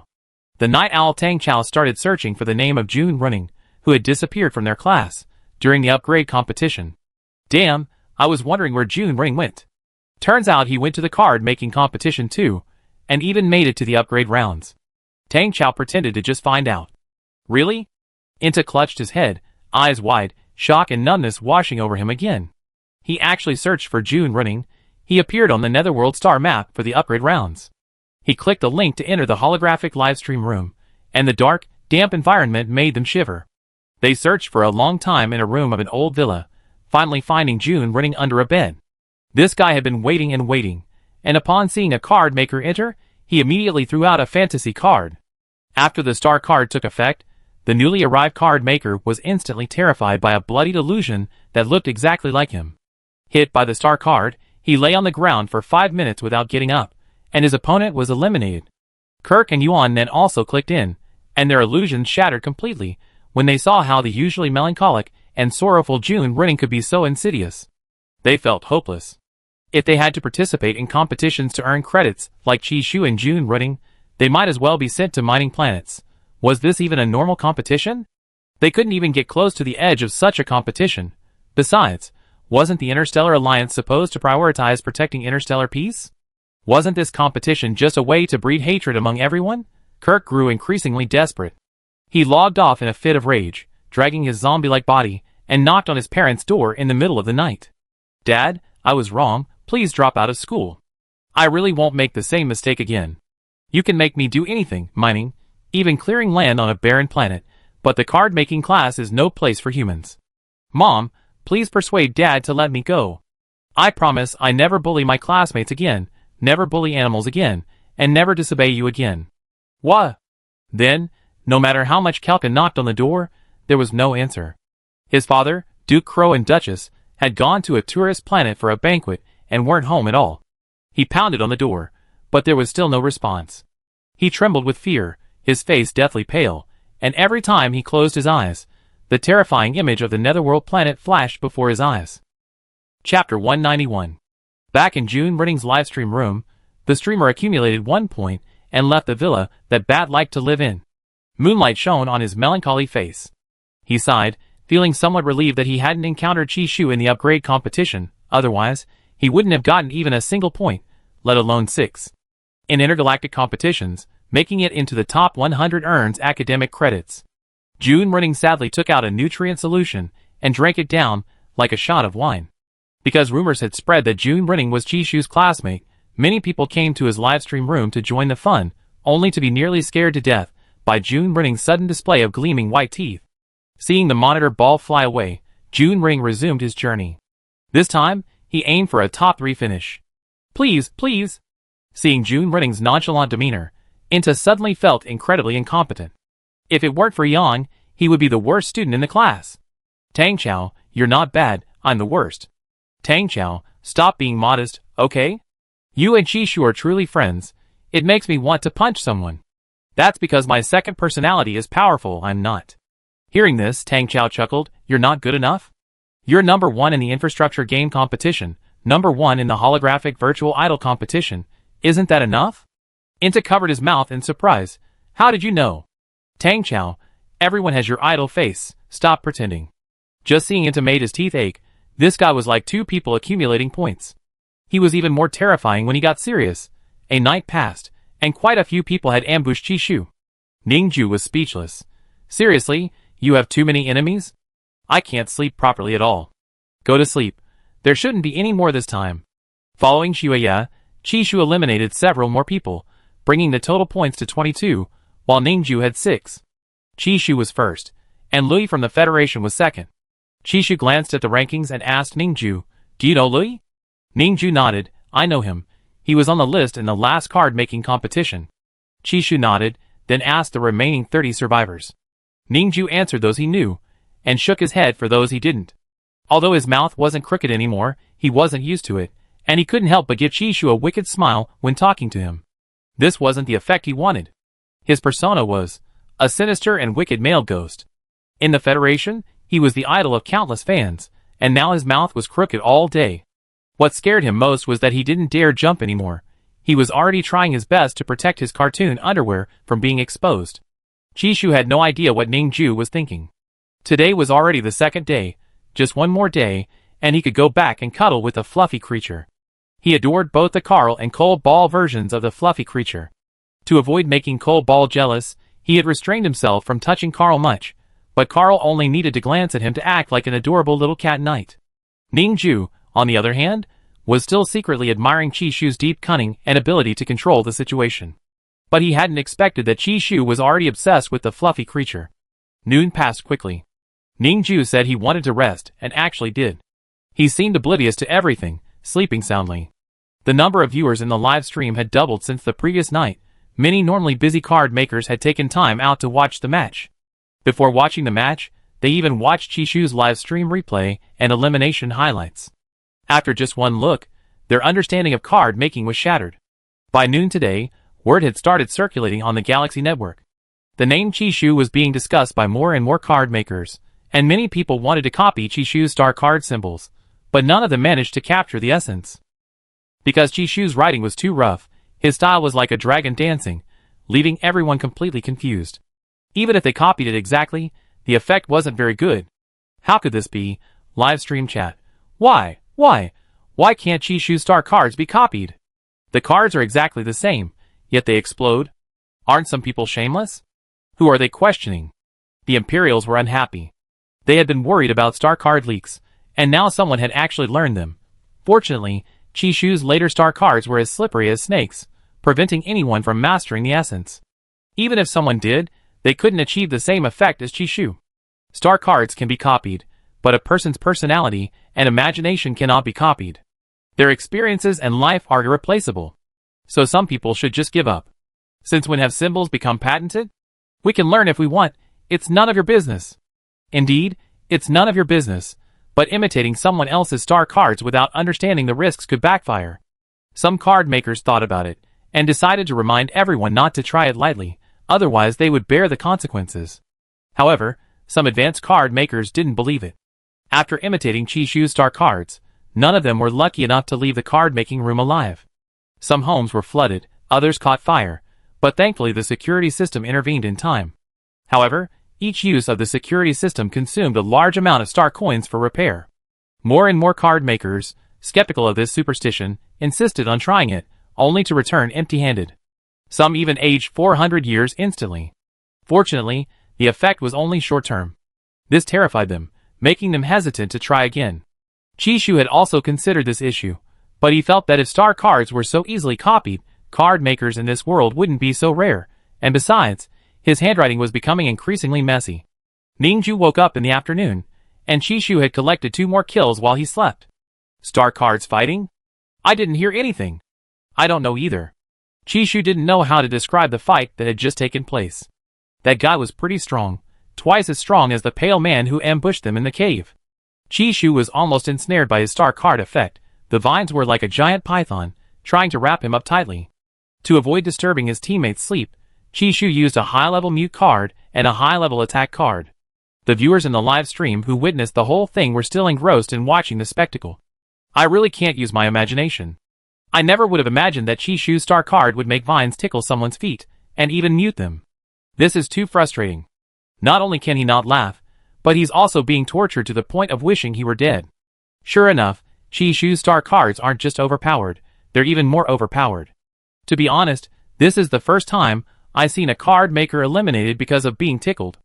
I've seen it all. Sometimes I don't even know where to begin complaining. Chishu, could you use a cooler skill like you did in the cave? No. I like seeing funny skills. You got selected. Chapter 192. Chishu was also helpless. His initial intention was to use high-end, cool, and stylish skills. The result was indeed powerful, but it was also very embarrassing. The key issue was that the later the game went, the less effective the intermediate level cards became. Like the guy whose shoes were taken off, and whose feet were tickled by the vines, his initial intermediate level cards were useless. This was just the promotion tournament, and already there were so many strong players.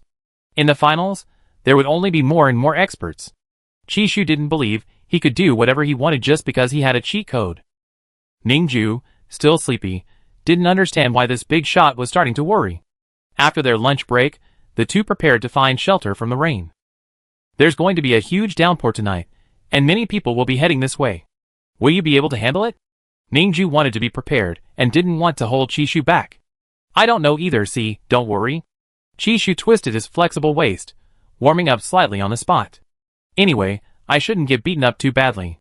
An afternoon passed, and only 20 people remained, indicating that more and more people were starting to run into each other. Chishu's score was still in first place. He was very grateful to the guys who had surrounded him.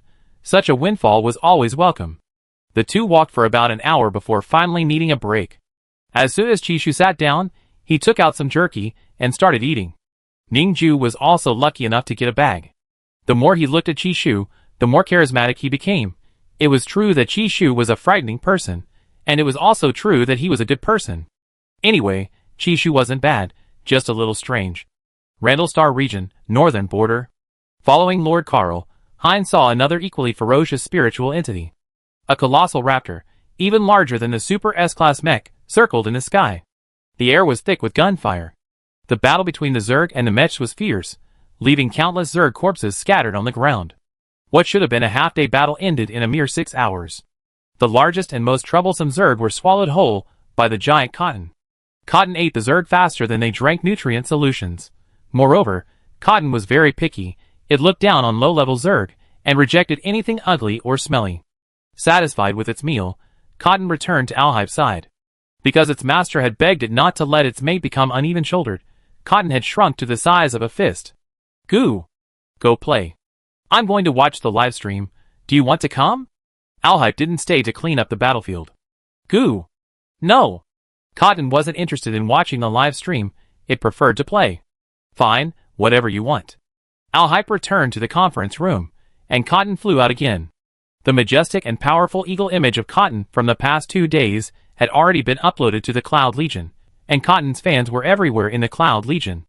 Perhaps due to fatigue and tension these past 2 days, Chishu's mental sea ached a little, like a migraine, making him rub his head involuntarily. Ningju saw that Chishu's complexion wasn't good and said worriedly, "How about I take you away?" Chishu shook his head, and just as he was about to say something, an unprecedented and enormous energy filled his body, and his mental state visibly improved instantly. Ningju? ? Could Chishu be an energy-charging robot? How can his complexion change so suddenly? Chishu didn't understand the meaning behind Ningju's gaze. Before he could even process the primal power surging within him, he heard footsteps. He looked towards the source of the sound, and saw 4 card makers emerging from the forest. 2 of them had rough skin, high-browed bones, wore black round hats, and black robes, with snakes coiled around their shoulders. They exchanged glances upon encountering Chishu and Ningju. The man in the round hat, whose snakes had coiled around his hands, suppressed the sinister glint in his eyes, and greeted Chishu with a smile. "Hello, third princess consort of the Empire. I am Sino from the Snake Kingdom. I have heard of your deeds for a long time. You are truly young and accomplished." Chishu, hello Sino. His reply was as robotic as a machine. Livestream. Even people from Serpent King Star are here? Is this year's upgrade tournament going to be this exciting? Chi Bao, This intergalactic competition is no joke. Maybe we should just go home? Go home my ass. Have you forgotten that guy has dozens of star cards? But this is a black star serpent. Is Chi Bao afraid of snakes? Don't die. Please. I haven't even had a chance to use the knife I sharpened. I won't allow you to die in the Intergalactic Alliance. Shishu. I want you back. Ah. Is it that scary? I think it's just average. I'm SSS level in physical fitness. If I get bitten, I'll only be bedridden for a year. Sal casually typed a line. Now, he finally had a chance to interject. Chishu's eyes narrowed slightly. He sized up the man speaking to him, noticing the jet black snake with a few golden scales coiled around the man's arm. Is it poisonous? Chishu asked his teammate. Ningju, it's a black star serpent, extremely difficult to detect with mental power. Anyone below SS level physical ability will experience no pain after being bitten and die instantly. Their snake was probably caught in the river forest. They couldn't bring it into the competition, but they could use what they had. Chishu, Are the interstellar people really this serious? Hearing Ningju's words, the others were surprised that Chishu didn't even know about the black star serpent, and suddenly began to doubt whether this person was really Chishu. He's currently in first place in this match, and he doesn't even recognize a venomous snake listed on the interstellar leaderboard? Could Chishu really be a poor student? It seems he's just a guy with strength but no knowledge. The venom they painstakingly found is going to be wasted on this guy. It's really disheartening. Sino's teammates had already taken out their star cards, their eyes fixed on Chishu. They were too lazy to waste time arguing with him. Then, third princess consort, I apologize. Sino smiled and bowed politely, as if bidding farewell to Chishu before his death. Then, he gently extended his arm, and a snake swiftly coiled around his fingertip, hissing at Chishu. Chishu, somewhat mesmerized by the snake, only snapped out of his reverie upon hearing Sino's words. He then pulled out a thick stack of high-level cards. Then, I apologize to you too? Sino, ? Chapter 193. Sino's family was extremely poor when he was young, barely able to afford even nutritional supplements. So he worked incredibly hard, using every means at his disposal, and finally became a renowned top card maker and ace snake tamer on Serpent King Star. Even the king of Serpent King Star treated him with deference. Considering his own strength considerable, Sino became even more cautious after learning that Chishu's bounty was a staggering 100 billion star coins. He diligently searched for people on River Star willing to join him in fighting Chishu. But when they finally found Chishu, the latter suddenly pulled out a stack of star cards at least 5 or 6 centimeters thick from his spatial storage. This kind of stack could kill them all multiple times over. Staring at the thick stack of high-level star cards in Chishu's hand, the four men were instantly stunned, as if trapped in a dream from which they couldn't wake up. Who the hell uses star cards by the stack? How extravagant is that? Is Chishu insane? Their expressions couldn't be described as utter shock, dumbfounded, or like being struck by lightning. They felt as if they wouldn't see the light of day again. Fear and dread surged like a black tide, gradually engulfing their mouths and noses. The suffocating feeling was like a boulder pressing down on them, impossible to move. They were so frightened that they could barely hold on to the incredibly thin star cards in their hands. At that moment, the black snake in Sino's hand lunged forward. Sino, shock. Just when Sino felt utterly hopeless, his little black snake fearlessly charged ahead. Sino felt like those 100 billion star coins had returned. Damn it, how could he forget about his snake just because of Chishu's star card? Anyway, Chishu's star card was too late to use, wasn't it? Then, everything in Chishu's hands will be theirs. Livestream. Shock. A terrifying scene suddenly unfolded. Even with the speed of the star card, it couldn't take effect instantly.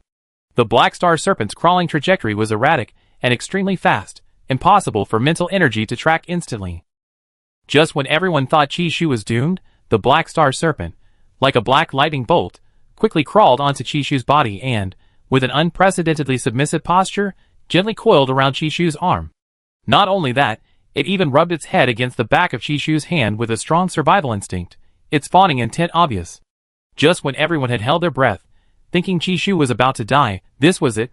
Chishu stared speechlessly at the snake on the back of his hand, barely managing not to immediately shake it off. Ningju, what does this guy mean? Ningju was already half dead from fright, but Chishu's reaction was one of utter indifference, the other of clinginess. He almost had a heart attack, so why is the person involved only reacting like this? They clearly heard his explanation, so why is Chishu so fearless? The live stream chat was silent for almost a minute.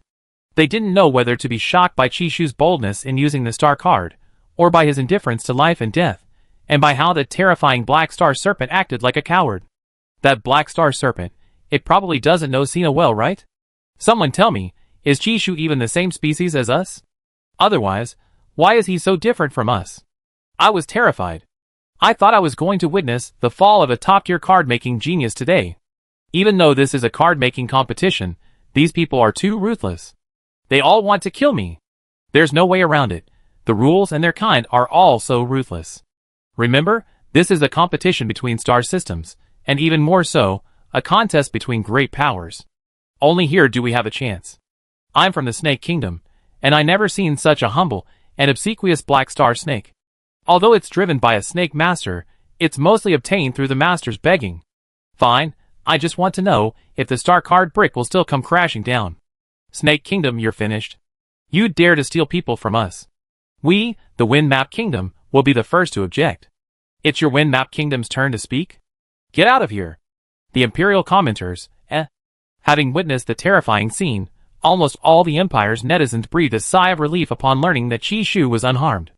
This included Chishu's haters, who believed it was unreasonable for Chishu to die outside the Empire's star system. While unwilling to admit that Chishu was stronger than them, he was still a citizen of their empire. When did it become the turn of other countries to steal his life?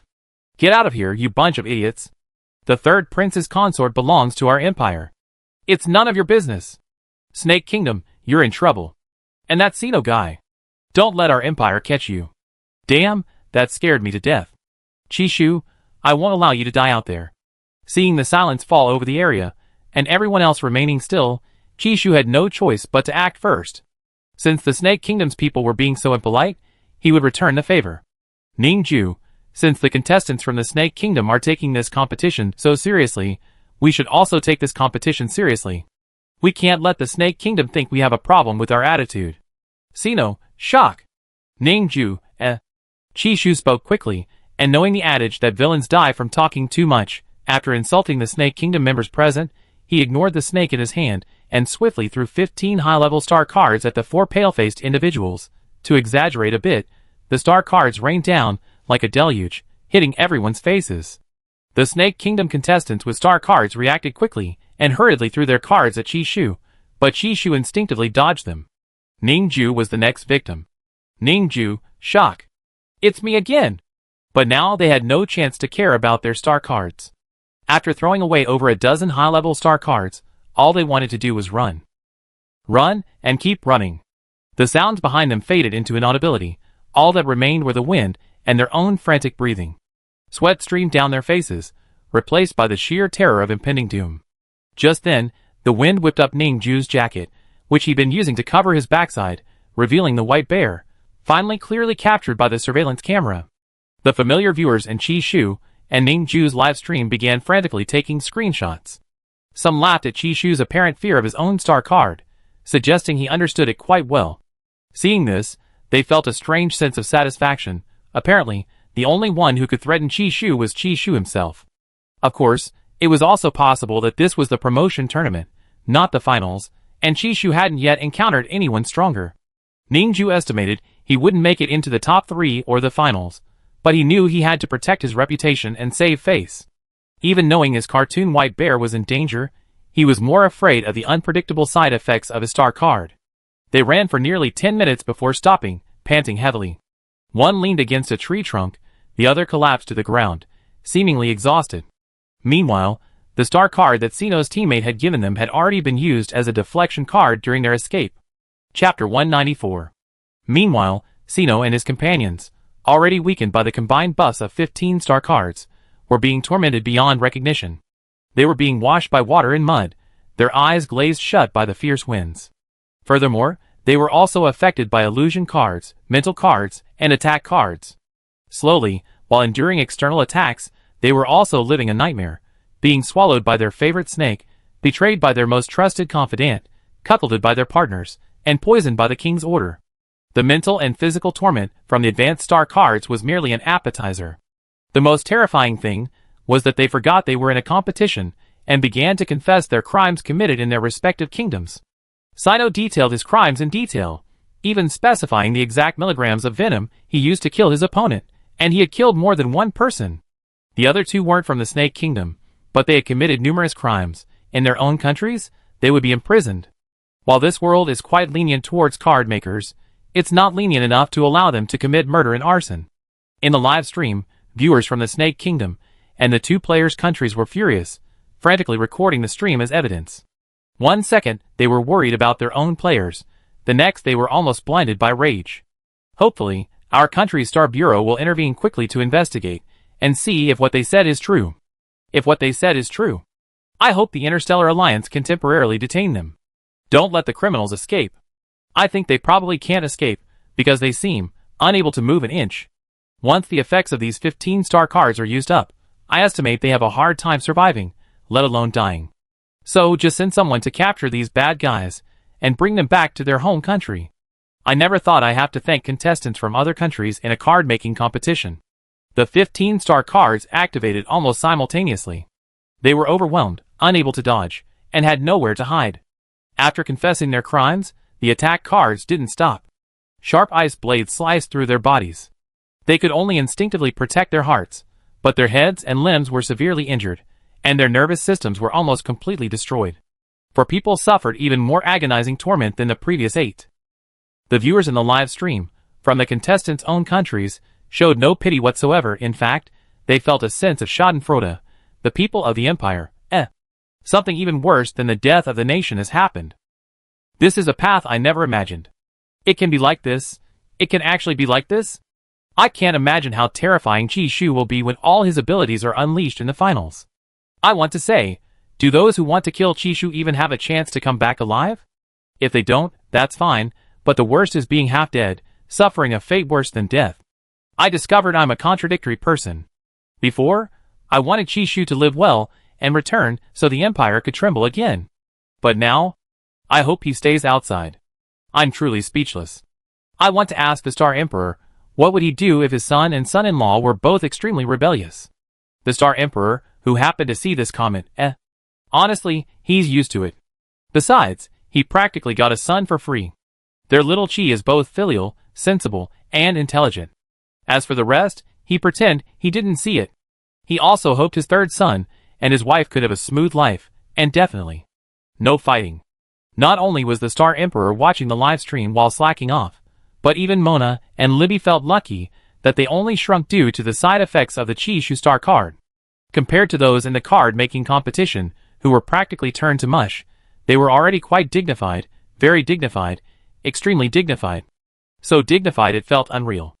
As for Al-Hype's brothers, the brothers recalled the sleepless nights they felt when Al-Hype was first matched, and now they realized it was all unnecessary. It turned out that from beginning to end, they were the clowns. Even during the University League, Chi Shu's reputation for fighting prowess had spread throughout the Empire's upper-class noble circles. Many nobles mocked him, calling him a barbarian who pretended to be something he never been. After the University League ended, many aristocratic families received invitations to a banquet the royal family would be hosting for Chi Shu. To prevent errors, the banquet address wouldn't appear on the invitations until about 2 weeks before the event.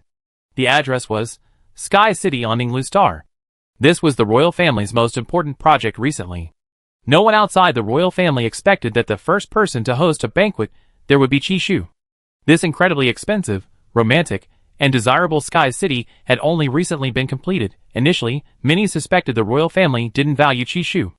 After all, so much time had passed, and aside from helping Chi Shu resolve the problems on Poolin Star, the royal family hadn't made any public statements or pronouncements. Over time, everyone thought the royal family looked down on the kid from a peripheral planet. But who knew then that the royal family wasn't ignoring him, but rather wanting Chi Shu to use the best and newest venue, not one that someone else had used, unique and unparalleled. That was the royal family's attitude towards Chi Shu. Now, considering the card-making competition, could it be that the royal family already knew about Chi Shu's abilities? And that's why they gave him better cards? The nobles actually thought their guess was quite reasonable, but they didn't know that most of the royal family had only recently become aware of the situation. Duke Dante had been incredibly busy these past few days. He was unaware of Chi Shu's mass production of star cards.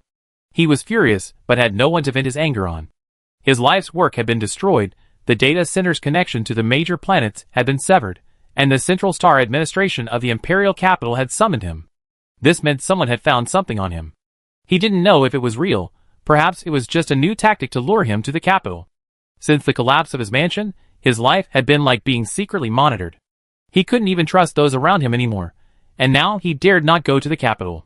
He felt that if he went, he might not return. His legions had also been acting strangely lately, and the legion commanders had completely lost contact with him. Did everyone betray us? Impossible, he thought. I don't believe it. He knew better than anyone how greedy those people were. Chi Shu was still unaware of Duke Dante's situation. After eliminating those 4 people, darkness fell again. He and his teammate Ning Ju casually found a place to rest. Having too many star cards, Chi Shu felt it didn't matter where he was, there was no need to rush. He simply stayed in this sparsely wooded forest. The river was 200 or 300 meters from where they were resting. There were some fruit trees on River Star. Chi Shu wasn't sure if the fruit was edible, so he asked Ning Ju. Meanwhile, Ning Ju, knowing he had failed to protect the little white bear, was heartbroken. He sat under a tree, looking extremely sad. Chapter 195. Do you know if the fruit on this tree over here is edible? Chi Shu looked up at the sparse, pinkish red fruit on the tree, resembling peaches. The fruit's surface was smooth, with glistening dewdrops on it. He wanted to pick some, but dared not try. Yes, but you might lose a front tooth if you bite into it. Chi Shu's eyes showed disappointment. Another inedible fruit, and the melons from Vine Melon Star are inedible too. Ning Ju couldn't stand this kind of look, it made him seem useless. He was silent for 2 seconds, then finally surrendered, saying, I really underestimated your love and pursuit of food. Just heat it up with water, and the fruit will be ripe and you can eat it. Chi Shu, is it good? I forgot to ask. I also forgot to mention, it's bitter. Chi Shu was very disappointed. He felt it must be that he hadn't figured out how to eat it, not that the fruit itself was bad. But he didn't have time to research it. Unable to eat the fruit, he could only lie on the tree and let it rot. The clingy black snake on his hand was wrapped around it. I say, is this snake really clinging to me? I don't know. Ning Ju looked at Chi Shu, who was still as low-key, humble, and overflowing with curiosity as ever, and felt deeply moved. He was sure that the people from the 4 major star systems were already itching to invite Chi Shu to their countries. Why an invitation instead of outright kidnapping? Because Chi Shu's strength is undeniable, those who provoke him never meet a good end. He didn't know what happened to the 4 people behind him, but they were likely badly injured, or possibly dead. And Chi Shu could still calmly want to eat something. This man, who used to be a clueless young master, why isn't he afraid at all after creating such a bloody scene? Chi Shu had no idea what Ning Ju was thinking.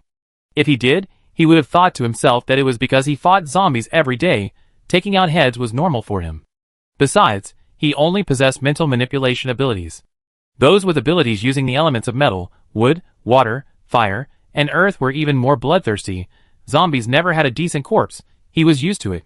The 2 rested for a short while when footsteps sounded again in the distance. Ning Ju released his mental energy, instantly withdrawing it just before it touched someone else's mental energy. Only 15 people left. I want to make it to the finals, Brother Shu, Ning Ju said with a wry smile. Lying in the tree, Chi Shu knew someone had arrived. He suddenly opened his eyes. Conditions? The condition is, I can grant you 1 request within my power. Really? Really? Then when you return to the Federation, find me the cantaloupe seeds for me, okay? Ning Ju's upturned lips instantly froze. You're not willing to suffer even the slightest loss? Chi Shu firmly replied, of course not. Everyone knew that only 1 or 2 cantaloupe seeds remained, currently stored in the highest protected chamber at the Federation's Botanical Research Center. At this moment, Federation netizens watching the competition expressed great concern for the safety of the cantaloupe seeds. Actually, the research center didn't just have cantaloupe seeds, Ning Ju's family also had them. If he didn't know Chi Shu was a foodie, he would have suspected that this guy had installed surveillance cameras in his house. I can't be sure about that. Ning Ju felt that their seeds were simply dead, otherwise, how come there hadn't been any signs of life after all these years? Chi Shu wasn't disappointed when he heard this. Anyway, if the cantaloupe didn't work, there were other seeds, he could settle for second best. He recently discovered that there were still too few truly edible fruits in the interstellar world, reminding him of many other fruits, even star fruit, which he used to dislike. Alright, I give you the card. Remember to transfer the money back to me when you get back. Chi Shu was currently ranked first in points, with Ning Ju 20 points ahead of him. It wouldn't affect him, he didn't care what happened. Besides, He felt Ningju was just insecure, not lacking in ability. Ningju didn't know what Chishu was thinking. He only thought Chishu was very generous, selling the card as soon as he said he would. Scarcity increases value. I transfer 3 times the amount back to you. Chishu didn't mind having more money, sure. He could use half of the money to build a large amusement park for Cotton and Carl at the manor. The other half could be used to buy dried fish for Prince Cotton. Ningju hadn't expected Chishu to agree so quickly. He clutched the 10 high-level star cards in his hand.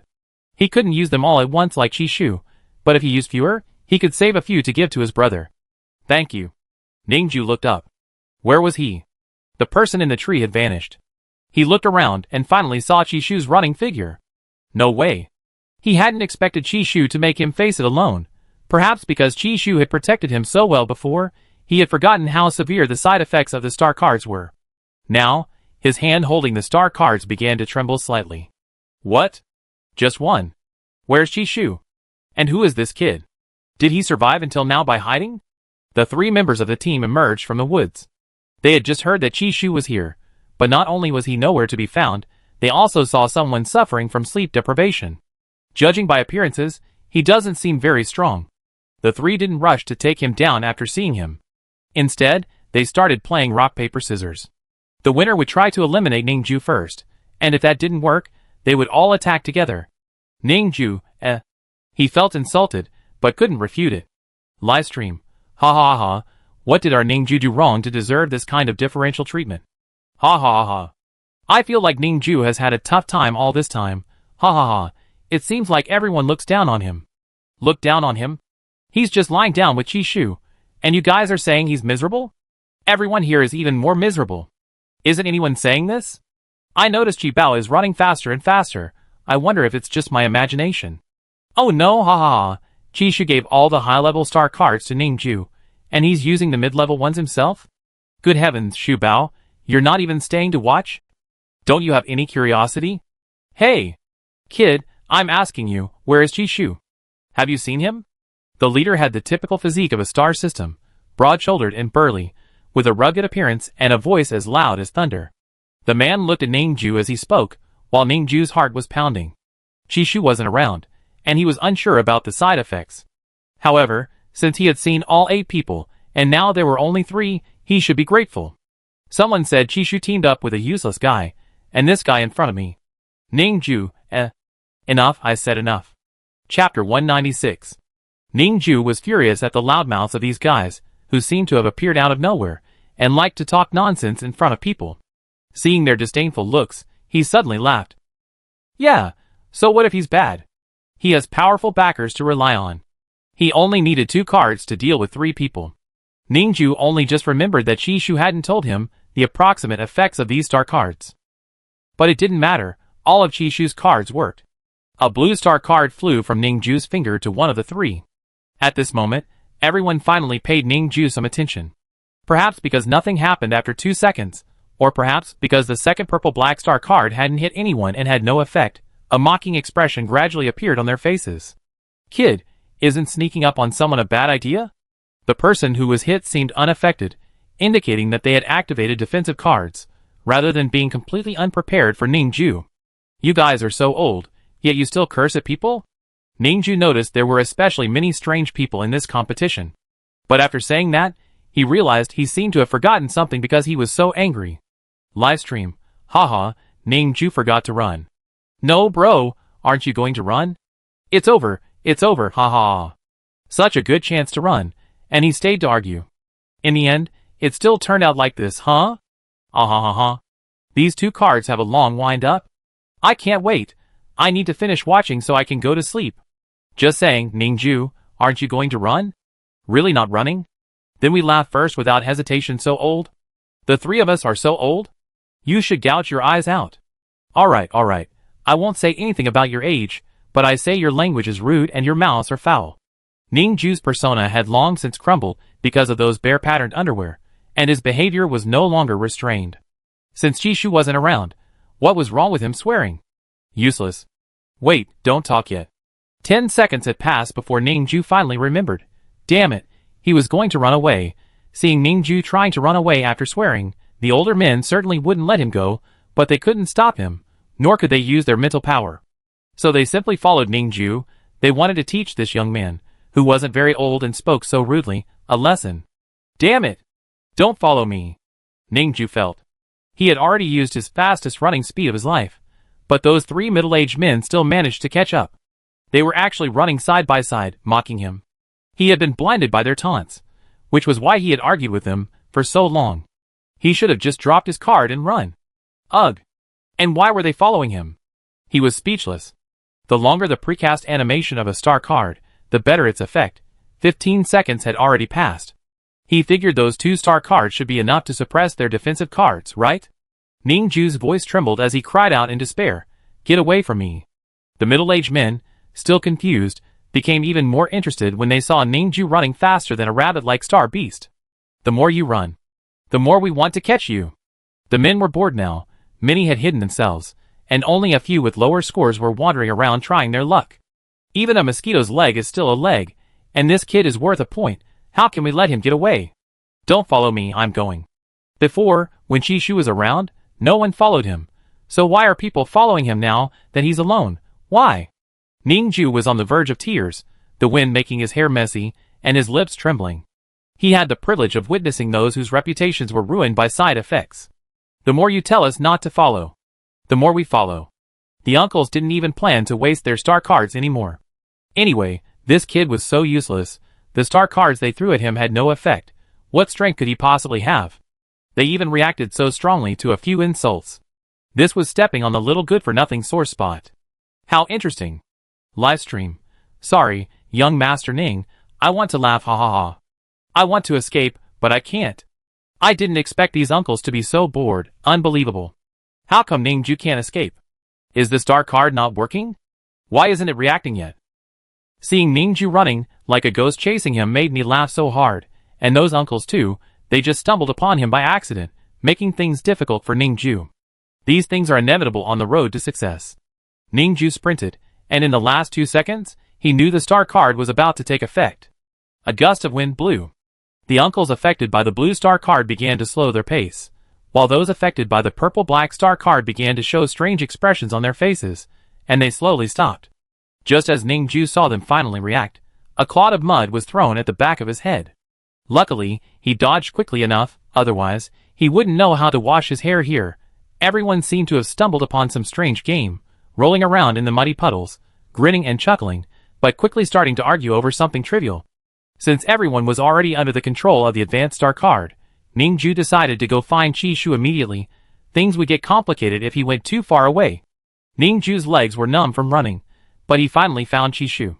He leaned against a nearby tree trunk, panting heavily, sweat pouring down his forehead, his eyes filled with complex emotions as he looked at Chishu, who had only recently recovered from his frantic run. "Why did you run so fast? I was afraid I affect your performance." Chishu noticed something strange about Ningju. His complexion wasn't good. The next second, Ningju suddenly lowered his head, looking up at him with a strange expression, the whites of his eyes showing. "Chishu, eh?" A dark, delusional young man got it. "Heh." Ningju suddenly let out a cold laugh. "Chishu, eh? Bro, you're finished." Chishu sighed, thinking he might as well find somewhere to hide and get through the night, but Ningju wouldn't listen. Ningju curled one corner of his lips, lowered his head slightly, and looked directly at him with his brown eyes. "What's there to be cowardly about? As long as you work hard, isn't this world yours? What's so difficult about ruling the world?" Chishu pursed his lips, wanting to laugh but too embarrassed to. "Okay, then big brother, will you take me to save the world?" Ningju didn't speak, only gave a cold, charming smile. Seeing Ningju's buff fully stacked, Chishu began to recall things that had made him slightly sad in the past, barely managing not to laugh out loud. Afterwards, Ningju led Chishu away, walking in front like a boss, his crooked, large white bear underwear barely covered by his black coat. Chishu, seeing the path ahead, exclaimed excitedly, "Big brother, someone's blocking the way." The two men had finally found Chishu. Although they didn't know how the people ahead had died, their instinct was that the battle had to be quick and decisive, without unnecessary words. So without a word, they threw out their star cards, too swiftly flying towards Chishu. Ningju threw out a beautiful blue stone he had previously stored in his spatial lock, killing 2 birds with 1 stone. The star cards were knocked away and landed on the ground. Chishu, So that's how it works? He had almost forgotten that physical attacks were possible in this world. He knew Ningju was hiding his true abilities. Ningju frowned slightly. So what if they're blocking the way? Don't be afraid. They're just two lone card makers. Chishu nodded like a younger brother. Chapter 197. Livestream. Shubao, how could you tease your teammates? Ha! I can't take it anymore. I can't imagine what Ningju will look like when he wakes up. Didn't anyone watch those three people's livestream? Those three actually got into a fight over throwing mud, and it got worse and worse. It seems like they were amplified by the blue energy card. And then, they were beating each other up, all with bruises and swelling, arguing like kids. I actually think those three only had 2-star cards used. What a loss. Other teams used at least 10. That's because Ningju bought Chishu's card. He's not Chishu himself, so of course, he wouldn't be so extravagant. The Chinibya Ningju was even more ruthless and daring than the cautious Ningju. He didn't waste any words, but the way he tossed the cards had to be cool. He used one of Chishu's cards and 2 of his own. Chishu saw that Ningju had just used one of his buy one get one free intermediate cards. Since there were no side effects, he stayed to watch. Ningju's star cards have 2 effects. The first is a binding and a violent tearing effect, and the second is a hallucinogenic card, making the user feel as if they are trapped in a deep, muddy swamp, struggling to breathe and suffocating.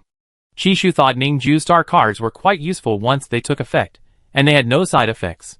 He wondered why Ningju was so insecure. Was he putting on an act? He was a little envious of Ningju. These cool and stylish skills were much more impressive than his own star cards. Sigh. Chishu thought Ningju could handle it with just 2 cards, and he even used an extra intermediate level card. The problem was that this one was a weather card, lasting only about 3 minutes. Chishu, his head drenched in rain, watched the small snake on his wrist try to shrink into his sleeve. Helpless, he could only find shelter under the nearest plant. Its leaves were larger than lotus leaves, just enough to keep him dry. Ningju, on the other hand, remained standing, elegantly tossing his hair back. His brows and eyes were gloomy, like a demon from the underworld, his dark circles adding to his menacing aura. Chishu thought Ningju's persona was being maintained in reverse, not bad. After securing 2 more kills, Ningju had 11 points. Chishu had 26 points. To get 3rd place, Ningju needed to get 5 more kills. Later, the opponents were either single or in pairs, taking a considerable amount of time. Chishu watched almost the entire time.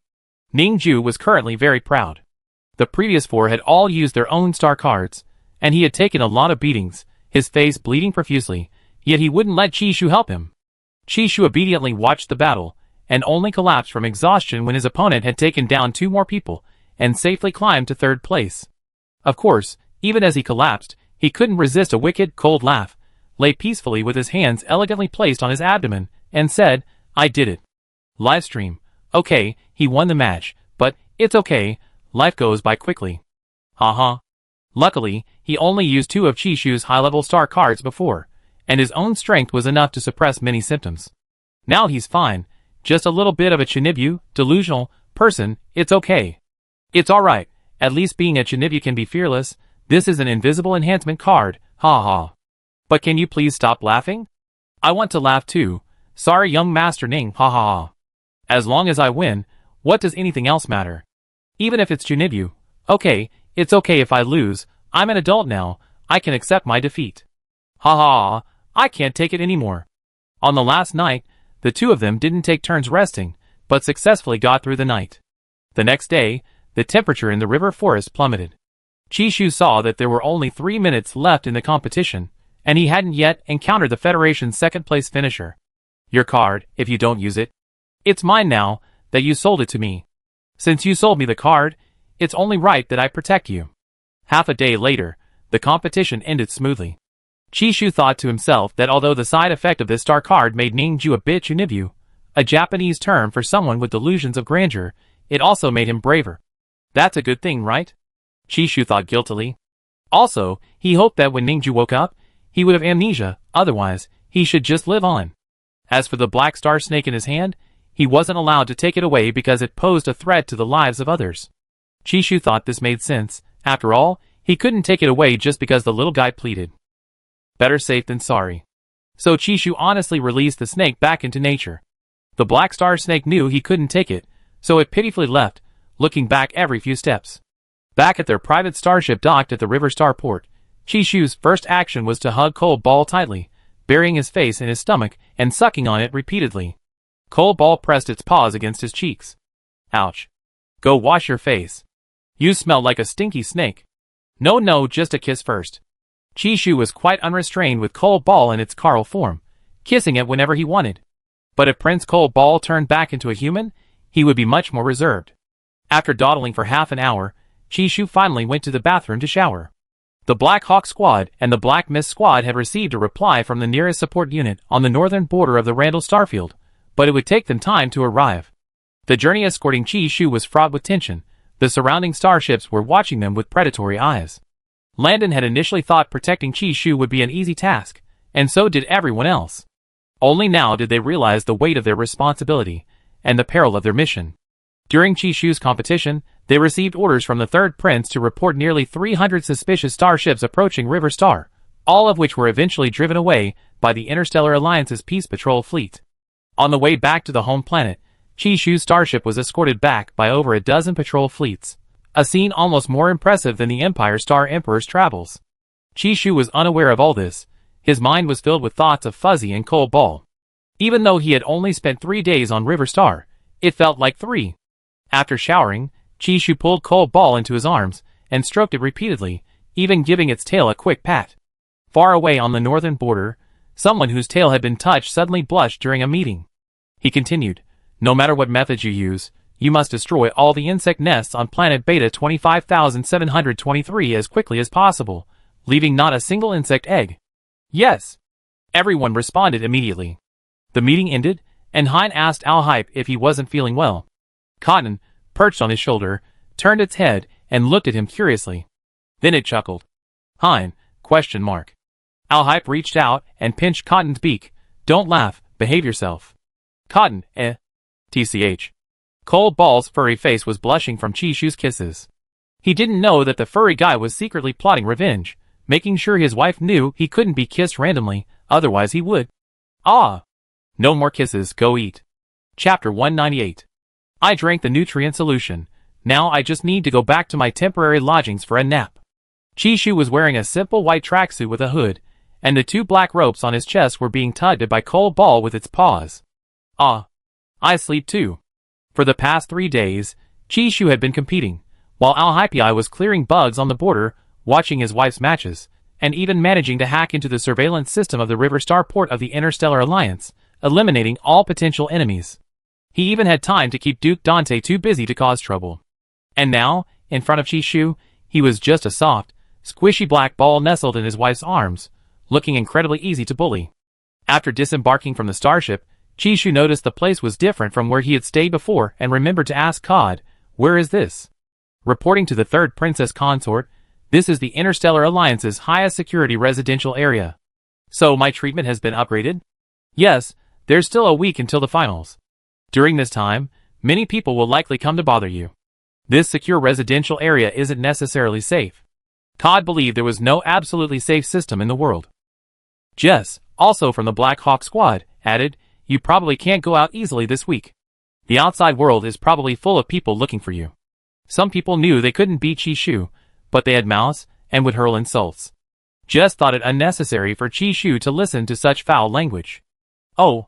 Chishu shrugged, indifferent. He didn't like going out anyway. "Also, if you need anything, you can let us know." "Understood." Chishu, carrying Cold Ball, followed the robot butler to the 2nd floor bedroom of the villa. The decor and furniture were brand new, and the air smelled wonderfully fresh. Upon reaching the bed, he slipped off his shoes, his left foot pressing down on his right heel, and immediately sank into the comfortable, spacious bed. Cold Ball struggled for a moment, then snuggled from his arms to his neck, resting its dark head on Chishu's shoulder. After they fell asleep, Chishu's mind was refreshed. With their bodies and minds in perfect harmony, it was easy for them to have inappropriate thoughts. In their dream, they achieved a true dream collaboration. Upon waking, Chishu abruptly threw back the covers. He hadn't expected that a 100% match rate could activate such a skill, and the dark ball beside his bed had already transformed into the reserve Carl. The Cold Ball Prince, who had actually teased him in the dream, had run away in embarrassment. Al-Hypei, who also went to shower immediately upon waking, never expected to be so unable to control himself. His mental integration wasn't complete, and he even seduced his wife into doing that kind of thing with him in his dream. Outside the residential area of the secure security zone, a group of assassins posing as reporters and bigwigs from various countries who came to poach him arrived. Layer upon layer of people surrounded the area, and numerous machines attempted to forcibly enter the airspace above the residential area, but were all instantly shot down and exploded in midair. If they couldn't bring Chishu to their side, then Chishu could only be their enemy. For a powerful enemy, the faster the better. They didn't hesitate to send out experienced assassins. Outside of the competition, they could secretly use every means to exploit loopholes in the Interstellar Alliance, determined not to let Chishu leave the main planet smoothly. The Federation was the first country to have this idea, but now they've given up hope and are even helping Chishu drive people away. Chishu took another shower and changed his clothes. Downstairs, Landon was wondering what was wrong. Did Chishu have some kind of germophobia? But after seeing the enhanced mental imprint, he just smiled and remained silent. Sure enough, the dog food, a Chinese slang term for public displays of affection, arrived, albeit belatedly. Chishu strolled around and saw the guards in the living room, including Wang Tudo, who didn't dare to look up. What's wrong with you guys? Nothing. Is there anything I can help you with? No. Wang Tudo wanted to bury his head in the ground. Thanks to Chishu, they realized how ignorant they were. With such a powerful person like Chishu standing here, smiling, they had the illusion that they were on a trip to the Interstellar Alliance. They were also watching the live stream and knew about Chishu's performance in the competition. Even Yuman couldn't believe that Chishu was the kind of person who could use star cards as bricks to throw at people. They finally felt a sense of awe. Chishu stroked his chin, thinking that since these people were all his subordinates, giving them some perks wasn't a bad idea. On the first day of their rest, Chishu gave each person 10 mid-level star cards of defensive and offensive types. You need them on patrol. Although Chishu didn't know the situation outside, he could guess a bit. Usually, there were many people inside, but now most of them were out dealing with people. When Wang Tudo saw that they were mid-level star cards, he almost burst into tears. The third prince's consort was so good to them. Thank you. I go distribute them to the brothers right away. Wang Tudo looked at Chishu gratefully. Protecting Chishu was their job, but Chishu was kindly helping them relieve their burden. Actually, these weren't things Chishu should be worrying about. The third prince's consort was just too kind. No need to thank me, go ahead. Chishu turned to go to the kitchen when his wrist terminal suddenly vibrated. It was the Empress contacting him. Chishu was a little surprised, but out of politeness, he quickly answered the video call. Mother. Chishu greeted the Empress with a smile, waving his little paw at Carl. Congratulations on passing the upgrade competition. Seeing Chishu and Carl in good spirits, the Empress smiled gently. Thank you, Mother. Are you feeling unwell? Is there anything inconvenient about living in the Interstellar Alliance? Not yet, thank you for your concern, Mother. Holding Carl in his arms, Chishu's shyness and nervousness lessened. And about the clothes you wear to the banquet. Have the local robot take your measurements and send them to Al Hippie. I have that kid discuss the style with you, and then you two can decide. Chishu nodded, following his mother's instructions. As they chatted, Chishu was relieved that the queen hadn't laughed at him for creating a card that would ruin his reputation. Half an hour later, the queen had something to attend to and hung up. Just when he thought he could relax on the sofa for a while, a call came in from an unknown account. The contact name was Ningju. Chishu, Had the side effects on this guy finally passed? Carl, what should we do? Your uncle Ningju won't swear, right? He made it into the top 3, he'd be happy, right? Chapter 199. Little Prince Carl was elegantly licking his paws when he heard Chishu's words. He tilted his head, seemingly curious about who Ningju was. The vibration of the terminal urged Chishu to answer quickly. Chishu hesitated for a moment before sitting up to answer, but he couldn't help but smile, suppressing his laughter to maintain a calm expression. He really couldn't help it, just thinking about Ningju's wicked smile, coupled with his childish antics, made him unable to hold back his laughter. After the video call started, Ningju's resentful face, magnified, seemed to radiate deep sorrow. Chishu forced a smile. He thought Ningju was calling to interrogate him, but instead, he was thanking him. Thank you. I wasn't confident at first. Although the process was surprising, the ending was good. At least I made it to the finals. Ningju didn't blame Chishu, it was his own choice. If he could do it all over again, he would still choose Chishu's star card. However, The thought of what happened in his memory made him wish he could change his name, and even consider going back to the Federation for plastic surgery to completely replace his face. Now, facing Chishu, he couldn't resist using his toes. A 3-bedroom apartment wasn't enough for him. His toes could carve the Federation's largest natural meteorite crater. Hey, no need to thank me. Your entry into the finals mainly depends on your own ability. From now on, you use your own star cards, mine is just for support. Chishu spoke the last few words very softly. As soon as Chishu finished speaking, the sound of star coins being credited to his account rang out. He opened his account details, glanced at them briefly, and then closed them again. Thank you for your patronage.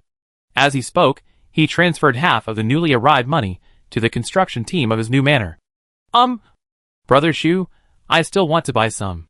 Well, I guess we can't sell too many to your Federation. I need to ask His Highness. The Federation and the Empire have been enemies for many years.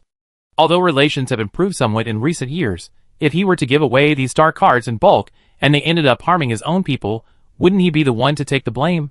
He and Ningju are friends now, so he can't decide arbitrarily. Anyway, if you don't understand, just ask Cole Ball. Okay, whatever. As Ningju spoke, he noticed a small, black ball sitting in Chishu's arms. I remember your spiritual form. It was an owl. I saw it when I watched the league last time. Yes, this is my prince's spiritual form now. Ningju felt like he was being fed dog food, a Chinese slang term for witnessing a public display of affection. Chishu kept referring to my prince. He never seen any couple in the interstellar space so clingy. Married couples were practically strangers, only ever engaging in physical intimacy and offering each other mental comfort. Everyone seemed too busy. His parents were like that. The two chatted for another 2 minutes. Seeing that Ningju wasn't really angry, Chishu secretly breathed a sigh of relief. Just as he was about to hang up, Ningju suddenly said, "My family also received an invitation from the Imperial Royal Family. I'll be attending your banquet. Let's get to know each other formally then." Chishu nodded, grabbed Carl's paw, waved, and said, "Goodbye. Rice, Dickens, Inta, Ningju, and others are all quite good." Chishu also had many friends in the past, and he was never short of friends. After the apocalypse, he thought he would be like someone who had been bitten by a snake once and was afraid of ropes for 10 years. But since integrating into interstellar society, finding himself again and gradually improving might not be so difficult. Laying back down on the sofa, Chishu stretched one leg out while the other bent and rested on the floor. Carl, in his arms, licked Chishu's hand, then circled his stomach a few times before settling into a comfortable cross-legged position. The upgrade competition had almost turned into a marathon for Chishu. He was terrified that his star card would negatively impact his social life. Now, he could finally take a break. Landon was already used to Chishu's carefree way of lying down. Their third prince's wife was an elegant and gentlemanly young master in public, but at home, she could instantly turn into a pancake, lying wherever she felt comfortable, without even turning over. The guards didn't dare look at Chishu resting, and all turned their backs. For people stood in the living room, and more than a dozen were outside. On the rooftop, there was Yu Mang, carrying a light and particle-silencing super-powered light cannon. He wore dark glasses, and had successfully intercepted and destroyed a particle missile that had bypassed the security system. Missiles burst forth like spectacular fireworks in broad daylight, a truly magnificent sight. This was the first time Yu Mang had encountered such a frenzied scene. The patrol stations and escorts on the Interstellar Alliance's main planet were insufficient, and numerous people arrived at the starports, most claiming to be working and forcibly entering the main planet. The Interstellar Alliance knew their general intentions, but was powerless to stop them. At most, they could intercept some highly destructive weapons. But even if they confiscated these items, these people would still find ways to smuggle dangerous goods in. Finally, Yu Mang was so busy he didn't even have time to drink his nutrient solution, spending the entire day staring at the sky. Only when he was utterly exhausted did he finally use Chishu's star card. The Interstellar Alliance's main planet was bustling with activity, busier than ever before, all because of Chishu.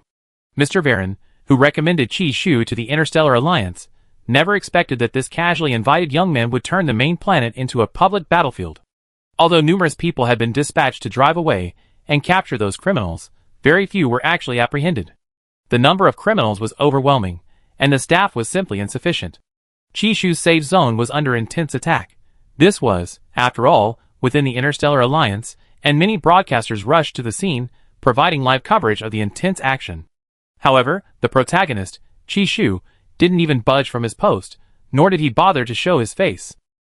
His guard team, which consisted of only a dozen or so people, seemed to number over 100. The assassins went to great lengths to approach Chishu, some even suspecting he was the child of a space pirate because Chishu looks a lot like a certain space pirate, and demanding that Chishu come forward to explain. The viewers from the Empire who searched for Chishu were completely bewildered, thinking, this is too fake. Don't these troublemaking foreigners see the Empire's previous news about planet Pranili? In short, they came for Chishu and started asking where he was. After waiting for nearly an hour without seeing him, everyone was disappointed and thought the streamer was definitely lying. Streamer, is this scene fake? How could such blatant bombing attacks happen on the Interstellar Alliance's main planet? Streamer, are you happy with this money? Is lying fun? Wasting our time. Is Chishu the kind of person who can tolerate this? That's hilarious. If Chishu encountered these things, he would just show up and throw out a few star cards. This must be a virtual live stream, right?